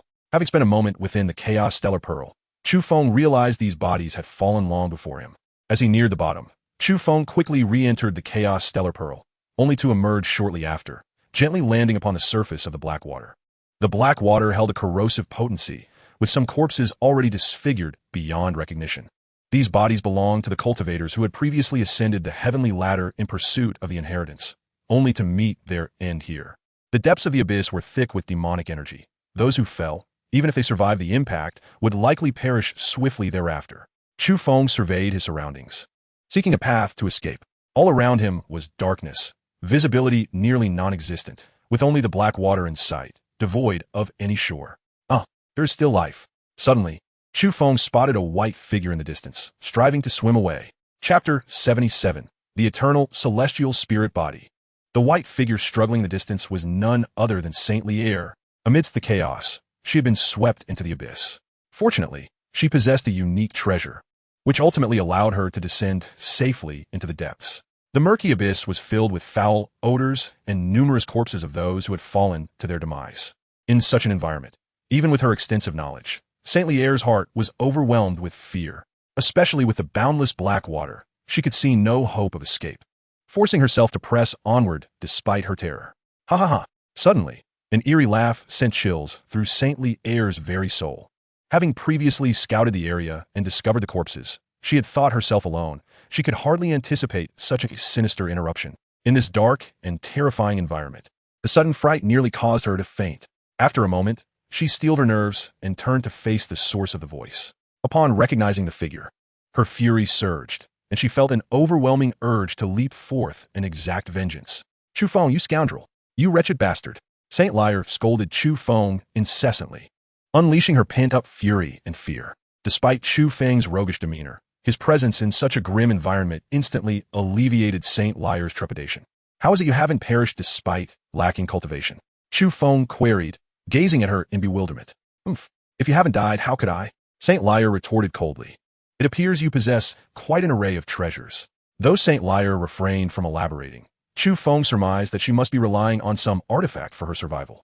Return my jade pendant at once. The mention of treasures reminded Saint Liar of how Chu Feng had taken her pendant, prompting her insistence on its return. This pendant was exchanged for with the crimson flame lotus. Thus it rightfully belongs to me, Chu Feng declared, producing the pendant from around his neck and taking a playful whiff, feigning obstinacy. You scoundrel, give it back to me right now, I no longer desire it. Upon seeing Chu Feng with the pendant so closely, Saint Liar lost all desire for it. It would be too distasteful for her to carry something he had touched. Even if you wish for it, I shall not part with it. Chu Feng teased, deliberately attempting to vex her. You scoundrel, once we escape, I shall teach you a lesson. Saint Liar glared at him with her beautiful eyes, brimming with indignation. Perhaps we may never escape. Chu Feng sensed the boundless expanse surrounding them, devoid of any end. There must be a formation here, but I cannot ascertain its core or break it. Saint Liar was taken aback at Chu Feng's words. The thought of being trapped in this dark, repugnant place was unbearable. What transpired on the heavenly ladder that led to this abyss? She inquired. There was no inheritance on the ladder, merely an evil spirit seeking to possess those attempting to ascend. I thwarted its attempt, and it sought to perish with me. Chu Feng ziplit non jialen. What shall we do now? Are we to await our demise? Despair etched itself upon Saint Liar's face at his words. Since we are here, we might as well make the best of it. I shall meditate for a time. The abyss below was thick with demonic energy, and Chu Feng intended to absorb this energy to cultivate, hoping that by consuming it all, he might unravel the formation. What kind of physique do you possess? Why does the demonic energy shy away from you? Suddenly, Chu Feng noticed the malevolent energy lingering at a distance from Saint Liar. Not due to any artifact, but rather her innate ability to resist it. I do not know. I have been this way since birth. No foul air can approach me. Yet I have always struggled to cultivate. Saint Liar's beautiful eyes dimmed slightly at his words. Since her birth, she had never fallen ill. Toxins and impurities had no effect on her, and she had not aged a day past 18. This state had persisted for centuries, and she had long sought the secret of her physique. Her journey to the eastern wilderness was motivated by the hope of uncovering her body's mysteries. Extend your hand. Let me examine it. Chu Feng expressed his curiosity, wishing to discern more about her condition. After a moment of contemplation, Saint Liar finally agreed and offered her hand. Her delicate, snow-white hand stood out starkly in the darkness. Chu Feng gently grasped her wrist, instantly feeling an exquisite warmth. After a prolonged moment, he reluctantly withdrew his hand, unable to discern the nature of her physique. Just as he prepared to inform her of his inability to uncover anything, a voice whispered in his ear. Her physique is the eternal celestial spirit body, an exceedingly rare gift in the lower realms, with awakening only possible in the divine realm. Upon awakening, her strength will soar beyond the imperial realm, and her cultivation speed will be astonishing. As long as she does not perish during her growth phase, she will become one of the strongest beings in this world. Chu Feng, seize her before she awakens. Make her your woman. If you wait until her physique fully manifests, capturing her will become impossible. She is already stunning now, and her beauty and grace will only enhance post-awakening. If you do not act now, you shall regret it for eternity. If all else fails, you could confine her within the Chaos Star Pearl until you can fully subjugate her. Chu Feng was taken aback by Ling Er's words, surprised to discover such a sinister side to her. However, gazing at Saint Liar's exquisite beauty, he suddenly found the idea of capturing her not entirely unappealing. Chu Feng, what troubles you? If you cannot discern anything, that is acceptable. Saint Liar noticed the myriad expressions flitting across his face: surprise, excitement, confusion, hesitation, wickedness, and conflict, all of which left her puzzled. I know your physique, yet I currently lack the means to awaken it. Chu Feng managed to steady his emotions and spoke calmly. What? You know what I am? Pray tell. Saint Liar exclaimed, her excitement boiling over as she lunged at him, gripping his hand tightly. After hundreds of years in search of her body's secrets, hearing Chu Feng claim knowledge of her physique left her ecstatic beyond words. Your physique is known as the eternal celestial spirit body, Chu Feng revealed. Eternal celestial spirit body? Why have I never heard of such a physique? Saint Liar questioned, her skepticism rising. Chu Feng, you wouldn't deceive me, would you? Having perused countless ancient texts over the centuries without encountering such a term, she was filled with doubt. Chapter 78, Call Me Brother. Observing her disbelief, Chu Feng promptly sought further clarification from Ling Er regarding the characteristics of the eternal celestial spirit body. An eternal celestial spirit body remains ageless, possesses an almost infinite lifespan, is immune to illness, and is impervious to any negative influences. Furthermore, it will never encounter the red peril. Following Ling Er's guidance, Chu Feng relayed this information to Saint Liar. Stop. I believe you. Saint Liar quickly interrupted, realizing the previous inquiries regarding her lineage might also yield answers. However, the claim of never encountering the red peril was something only she could know, thereby solidifying her belief in Chu Feng's knowledge of her physique. Hee, now that you believe me, I shall speak no more. Chu Feng chuckled, pleased with her acceptance. I still do not know your esteemed name, fair lady. Might you share with me? Previously, when Chu Feng had asked Saint Liar for her name, she had remained silent, and he had yet to learn it. Saint Liar, with the revelation of her physique, she no longer concealed her name from him. Saint Liar? A lovely name. Chu Feng smiled gently, his gaze lingering on her. Now that he understood her physique, he began contemplating how to win her heart. The suggestion from Ling Er to imprison Saint Liar within the Chaos Star Pearl had merely been a fleeting thought. He could never resort to such nefarious methods. When it came to loving a woman, he intended to treat her sincerely, not through wicked means. Yet their current relationship was tenuous. Had they not fallen together into this abyss, they would have never had the chance to be alone. Moreover, Saint Liar shared a close bond with Sherbufan, who had claimed victory in a previous Eastern Wilderness competition, leading to her agreeing to be with him. Reflecting on Sherbufan, Chu Feng realized with surprise that he was not by Saint Liar's side. Why is Sherbufan not with you? Chu Feng in Guit, Sherbufan, why would he be with me? Saint Liar responded, perplexed. Chu Feng paused momentarily before asking, are you not in a romantic relationship with him? Who told you I was in a relationship with him? That little brat. How could I possibly be with him? Saint Liar retorted, anger flashing across her face. During the last Eastern Wilderness competition, he claimed to have secured first place, thus he would be together. Chu Feng explained. Sherbufan was referring to the young lady from the Du family, not me. Saint Liar replied, curtly. Oh, then I must have been mistaken. Chu Feng exclaimed, elated. Last time, When Shi Bufan gazed in Sheng Lier's direction, Chu Feng mistakenly believed that Shi Bufan was referring to her. However, it has now become evident that he was speaking of another woman. What? Do you have feelings for my sister?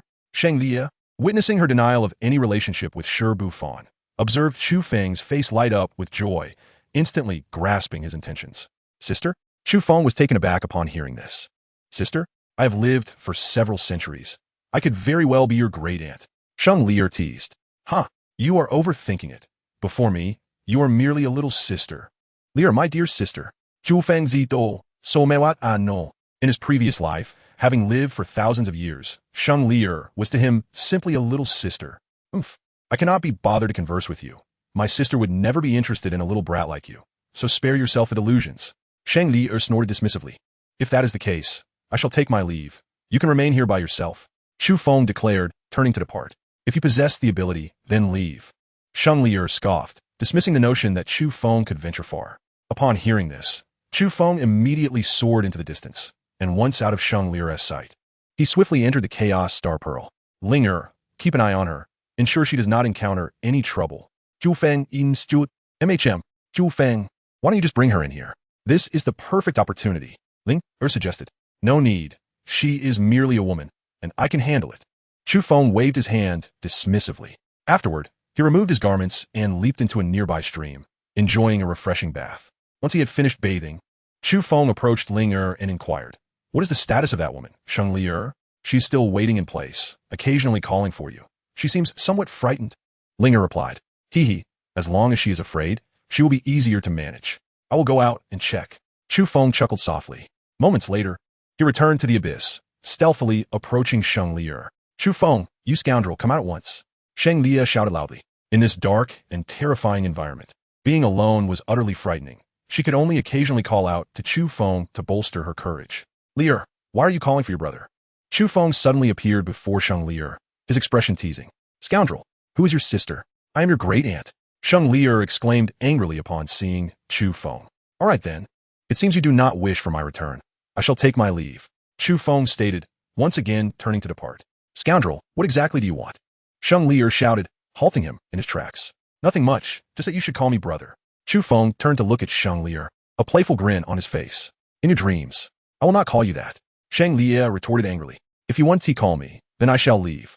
Chu Feng declared, turning away without looking back, re-entering the Chaos Star World. Scoundrel, just get lost. It would be best if you never returned. Sheng Lier cursed vehemently as Chu Feng vanished from sight. After a while of cursing, she gradually ceased her tirade. How infuriating. Must I truly be trapped in this place? Sheng Lier surveyed her surroundings, unable to conceive any means of escape. After contemplating for a moment, a figure suddenly drifted towards her from a distance. Chu Feng, you scoundrel. Still trying to scare me? Just watch. I will bite you to death. Sheng Lier, mistaking the silhouette for Chu Feng, swam towards it.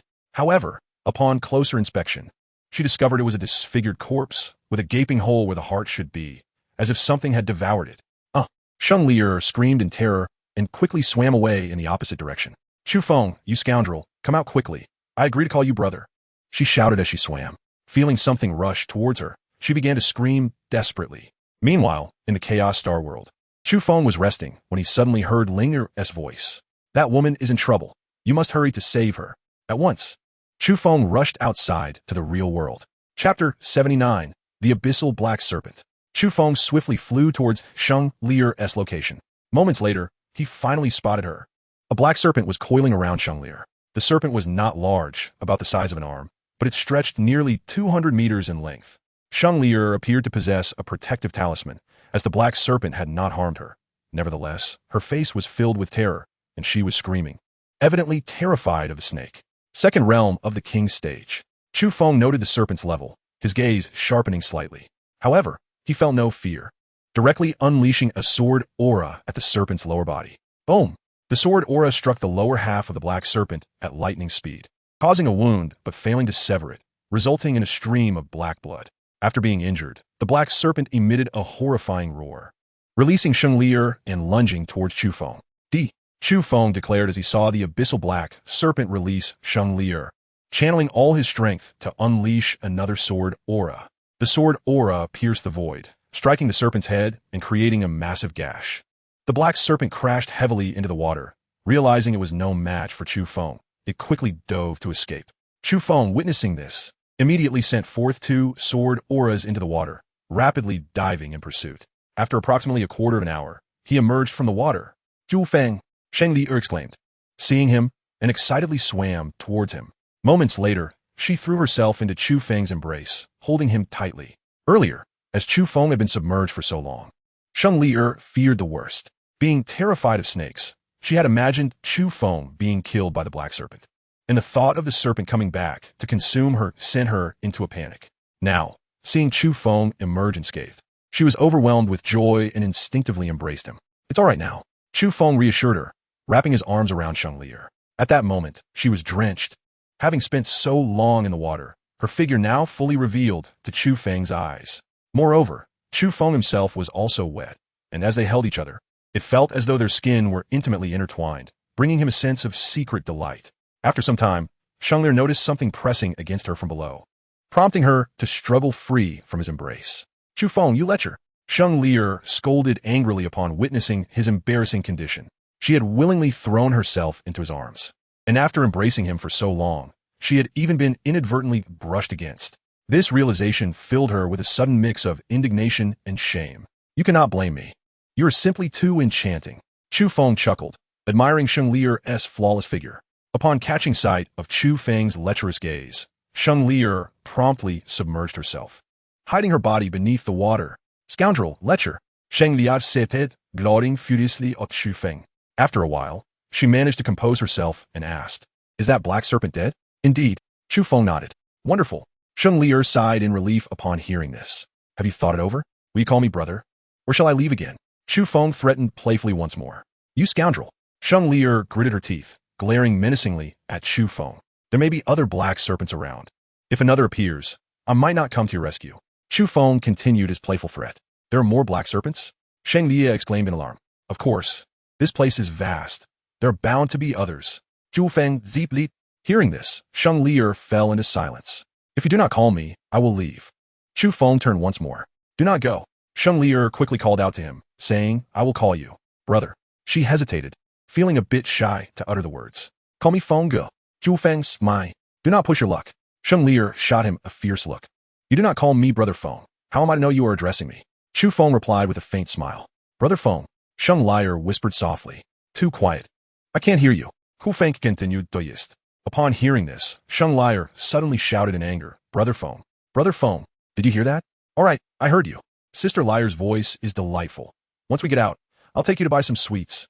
Chu Feng exclaimed with a playful tone. Hurry and think of a way to escape. Sheng Li paid no heed to Chu Feng's teasing. She could not bear to remain in this place for another moment, only wishing to leave as swiftly as possible. I currently cannot think of a way out either. I will first cultivate for a while and contemplate my strategy upon breaking through to the Earth Spirit Realm, with an abundance of magical energy surrounding them. Chu Feng intended to absorb this energy to cultivate, hoping to advance from the peak of the profound spirit realm to the Earth Spirit Realm. Having said this, Chu Feng disregarded Sheng Li and floated above the dark waters, channeling the chaotic technique to absorb the magical energy around him. In an instant, the magical energy rapidly converged towards Chu Feng. You are actually cultivating a demonic technique. Seeing the magical energy gathering around him, Sheng Li immediately distanced herself from Chu Feng. No, this is not a demonic technique. What kind of miraculous method is this? How can you absorb magical energy for cultivation? Sheng Li exclaimed in sudden surprise. After observing for a moment, Sheng Li confirmed that Chu Feng was not practicing a demonic technique, but rather some extraordinary method. Although Sheng Li had not been able to cultivate for centuries, she had studied countless techniques, including many demonic ones. She recognized the characteristics of demonic techniques. While Chu Feng could absorb magical energy, there was no trace of demonic energy emanating from him, and he even exuded a righteous aura. This certainly was not a demonic technique, but a wondrous method unknown to her. Chu Feng did not respond to Sheng Li and immersed himself in his cultivation. The peak of the profound spirit realm was exceedingly difficult to break through, requiring a considerable amount of time. With over 2 months remaining before the secret realm's closure, Chu Feng aimed to absorb as much magical energy as possible to reach the Earth Spirit Realm. Seeing that Chu Feng ignored her, Sheng Li could only silently watch him. The distant darkness was silent, leaving her uncertain if the deep abyssal black serpent still lingered. The thought of the black serpent made her inch closer to Chu Feng once more. After a moment, Sheng Liar rummaged through her storage ring and found a few water-resistant garments. She placed these garments atop the dark water and gently leaned against them, ensuring she would not sink. Thus, Sheng Liar kept her gaze fixed on Chu Feng, occasionally dozing off, only to awaken shortly thereafter. Upon seeing Chu Feng beside her, she felt a wave of comfort. 1 day, 3 days, 10 days. Chu Feng continued to cultivate in silence, while Sheng Liar remained by his side, consuming spirit-replenishing pills when hunger struck. As the surrounding magical energy dwindled, Chu Feng led Sheng Liar to a new location rich in magical energy. However, upon relocating, the magical energy was quickly depleted once more. Before long, Chu Feng realized that the space here was not particularly vast, and the magical energy was not abundant. It only appeared immense due to the formation's influence. In nearly a month's time, Chu Feng absorbed all the magical energy in this area and utilized the soul pearl he had acquired earlier, yet his realm still did not break through. Suddenly, Chu Feng took out the chaotic divine liquid he had obtained from the soul heavenly sage, preparing to consume it for cultivation. Chapter 80. Exiting the Abyss. What kind of divine medicine is this? The moment Chu Feng opened the vial, Sheng Liar felt a wave of serenity wash over her, prompting her to inquire with curiosity. Chaotic divine liquid. Chu Feng replied briefly before immediately pouring the liquid into his mouth. Such a divine medicine truly exists? Sheng Liar's face was filled with astonishment. Earlier, Sheng Liar had come across a description of the chaotic divine liquid in an ancient text, but that text spoke of many things that did not exist in the abandoned remnant realm. She had always assumed they were figments of imagination. Never did she expect that Chu Feng would possess the divine medicine described in the ancient text, the chaotic divine liquid. Chu Feng paid no further attention to Sheng Liar. Once the chaotic divine liquid entered his body, he felt a terrifying force erupt within him, relentlessly assaulting his meridians and energy sea. He immediately activated the chaotic technique to slowly absorb this power. 1 day, 10 days, a month, boom! A tremendous surge of energy erupted from within Chu Feng, blasting everything around him away. Sheng Liar was also violently propelled several dozen meters back. Fortunately, she possessed a protective artifact that automatically activated to shield her in that instant. Are you trying to kill me? Sheng Liar surfaced from the water, shouting angrily at Chu Feng. I lost control for a moment. My apologies. Chu Feng laughed with excitement, celebrating his breakthrough. Having ascended to the Earth Spirit Realm, Chu Feng's meridians and energy sea expanded significantly, and his strength surged immensely. Now, facing Chao Jian, Chu Feng felt absolute confidence in his ability to defeat him. You have broken through to the Earth Spirit Realm. Quickly think of a way to escape. We have only a few days left before the secret realm closes. Sheng Liar urged Chu Feng, her concern palpable. However, she could not interrupt him during the critical moment of his breakthrough. Don't worry, if we can't get out, we can just stay here and have a dozen or so children together. Chu Feng joked with a cheeky grin. Go to hell. I would never bear your children. Sheng Liar exclaimed, her anger flaring. At such a time, Chu Feng still had the presence of mind to joke, which infuriated Sheng Liar, who gritted her teeth in frustration, wishing she could bite him to death. All right, I will now go find an exit. With that, Chu Feng plunged into the water. In fact, during the earlier chase of the abyssal black serpent, Chu Feng had already discovered a way out. However, he had refrained from revealing it immediately to spend more time with Sheng Liar. Underwater, there was a barrier isolating this place from the open sea. Previously, Chu Feng did not possess the confidence to break through that barrier, but now, having attained the Earth Spirit Realm, he was certain he could shatter it. Feigning a search beneath the water, Chu Feng surfaced to inform Sheng Liar that he had found a way out. Upon hearing this, Sheng Liar's excitement was palpable. Then let us hurry and leave. I cannot bear to stay in this deep, terrifying place any longer. All right, wait for me. I will first go down and break open the barrier below. With that, Chu Feng dove back into the water. 200 meters beneath the surface, a massive barrier awaited. Chu Feng unleashed all his strength to strike it multiple times, creating a fissure wide enough for passage. He quickly resurfaced, addressing Sheng Liar. I will now take you out. With that, Chu Feng approached Sheng Liar, wrapping his arms around her before plunging into the water. Sheng Liar had initially contemplated resisting, but she realized it would be difficult for her to escape on her own, so she reluctantly allowed Chu Feng to embrace her. Before long, Chu Feng guided Sheng Liar to the ocean floor outside. The seabed outside was approximately at the same depth as where they had fallen into the abyss. Around 20,000 meters deep, the ocean floor remained shrouded in mystery, with no indication of how deep it truly was. Chu Feng had no time to explore further. He conjured a spiritual shield to protect both himself and Sheng Liar as they swiftly ascended. During their ascent, they encountered numerous sea beasts.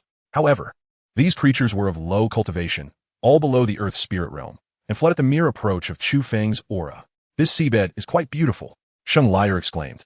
Admiring the vibrant fish and mysterious creatures nearby, her spirits lifted, having escaped the abyss. Sheng Liar's mood transformed into one of sheer joy as she delighted in the beauty of the seabed. Observing Sheng Liar so close, Chu Feng felt a surge of happiness as well. Through their 2 months of interaction, he and Sheng Liar had grown exceedingly familiar. Jokes flowed freely, and now, with their bodies so close, Sheng Liar showed no significant resistance. "What are you staring at?" Sheng Liar suddenly remarked, noticing Chu Feng's unwavering gaze upon her. Rolling her eyes in response, "You are simply stunning." "Chu Feng Chuka like the umph." Sheng Liar let out a soft huff, disregarding Chu Feng, and continued to gaze at the mysterious underwater creatures in the distance. For the past 2 months, she had spent most of her days observing Chu Feng, seemingly accustomed to his presence beside her. They had even shared moments of intimacy, and during this time, Sheng Liar's garments had remained perpetually damp, revealing more than they should have to Chu Feng. Now, she found herself uncertain of her feelings for him, and was at a loss as to how to interact with him once they emerged from this predicament. Ultimately choosing to temporarily avoid the dilemma. Before long, a radiant light appeared above them. They had finally surfaced. Moments later, both emerged from the depths of the sea, and Sheng Liar could not help but express her joy aloud. At that moment, they found themselves in an expanse of boundless ocean. The small island they had previously encountered was mobile, and now Chu Feng was uncertain of their current whereabouts.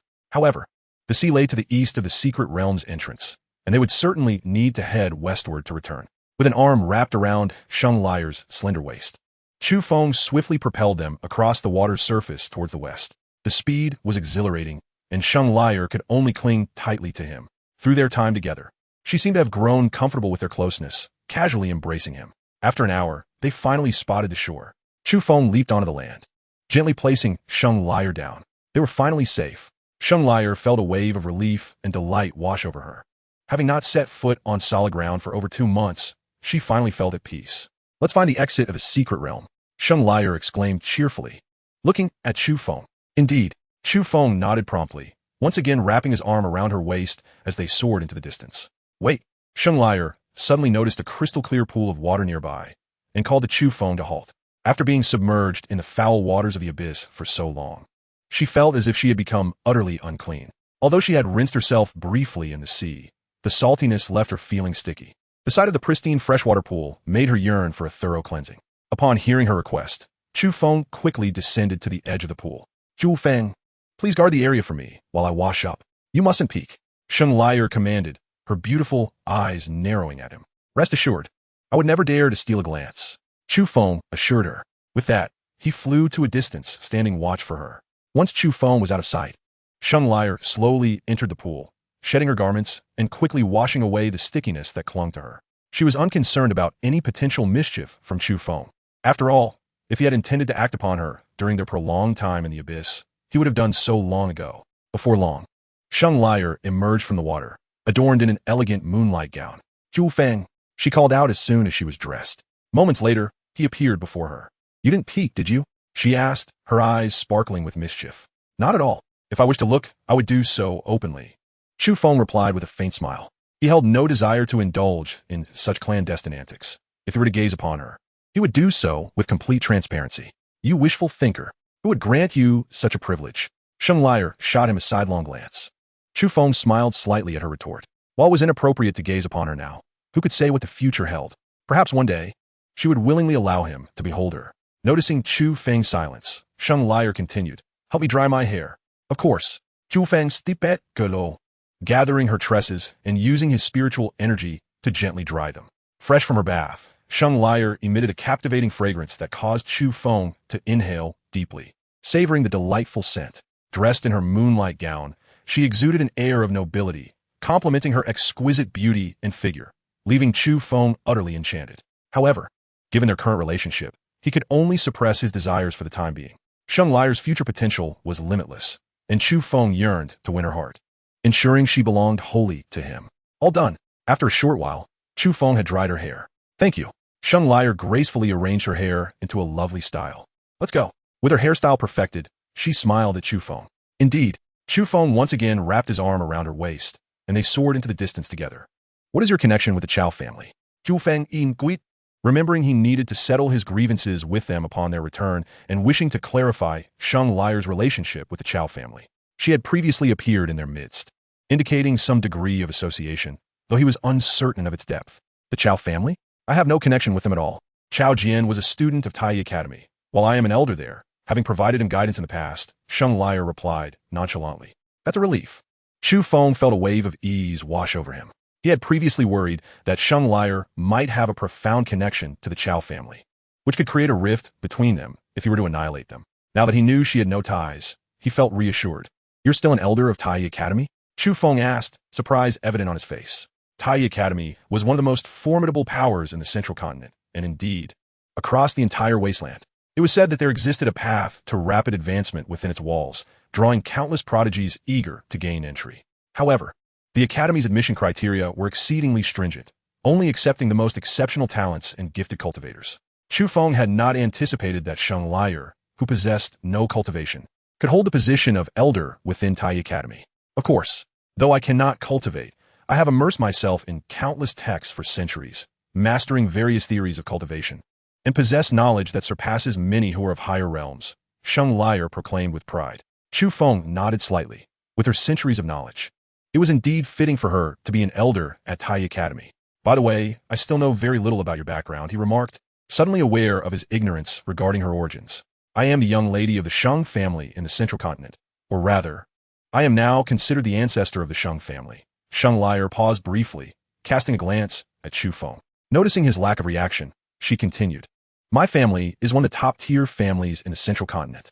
Chu Feng pressed further. Is that all? Have you ever been married, or had someone you admired? Upon hearing this, Sheng Liar shot him an indignant glare, proudly declaring, never. However, I have had no less than 8,000 suitors. Chuckling softly, Chu Feng couldn't help but find her haughty demeanor endearing. What are you laughing at? Be careful. I might just take you down. Sheng Liar warned playfully. Nothing at all. I just find you quite charming. Chu Feng replied with a gentle smile. Oomph. Sheng Liar huffed before continuing. I have heard of your grievances with the Chao family. I know that your partner, although a student of Tai Academy, is Chao Jian. I cannot assist you in dealing with the Chao family, so be cautious. I do not wish to aid in collecting your remains. You need not worry. My current strength is sufficient to annihilate the Chao family. Chu Feng asut gone feed in. Indeed. By the way, I have been curious about your background and how you became a 5th grade alchemist. I'm also intrigued by how your power is so formidable. Sheng Liar posed a question that had lingered in her mind. Chu Feng did not respond immediately. Instead, he gazed deeply at Sheng Liar for a moment before slowly saying, What if I told you I was reborn? Would you believe me? Having already envisioned Sheng Liar as his future partner, he felt no need to hide anything from her, and he was no longer afraid of his secret being revealed. Being candid with Sheng Liar could expedite the development of their relationship. Reborn? Sheng Liar's expression shifted to one of astonishment. It seemed only by being reborn could one explain how Chu Feng had achieved the status of a 5th grade alchemist at such a tender age, alongside his immense strength. Indeed, in my previous life, I lived for several thousand years. As I mentioned before, in my eyes, you are merely a little sister. Chu Feng chuckled lightly. You are the little sister, Sheng Liar retorted, shooting him an annoyed glare. Chuckling softly, Chu Feng couldn't help but smile again. Chu Feng, what kind of person were you before your rebirth? Saint Liar expressed her desire to learn more. I shall tell you on another occasion. For now, we have returned to the entrance, and your companions await you.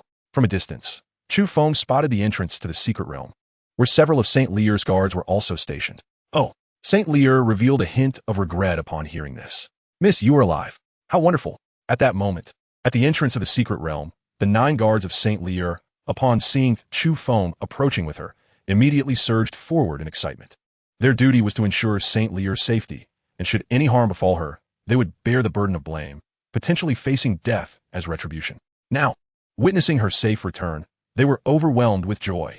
Moments later, as Chu Feng gently set Saint Liar down upon the ground, the 9 guards knelt on one knee, humbly seeking her forgiveness. It is our failure that has caused you distress. Please punish us, miss.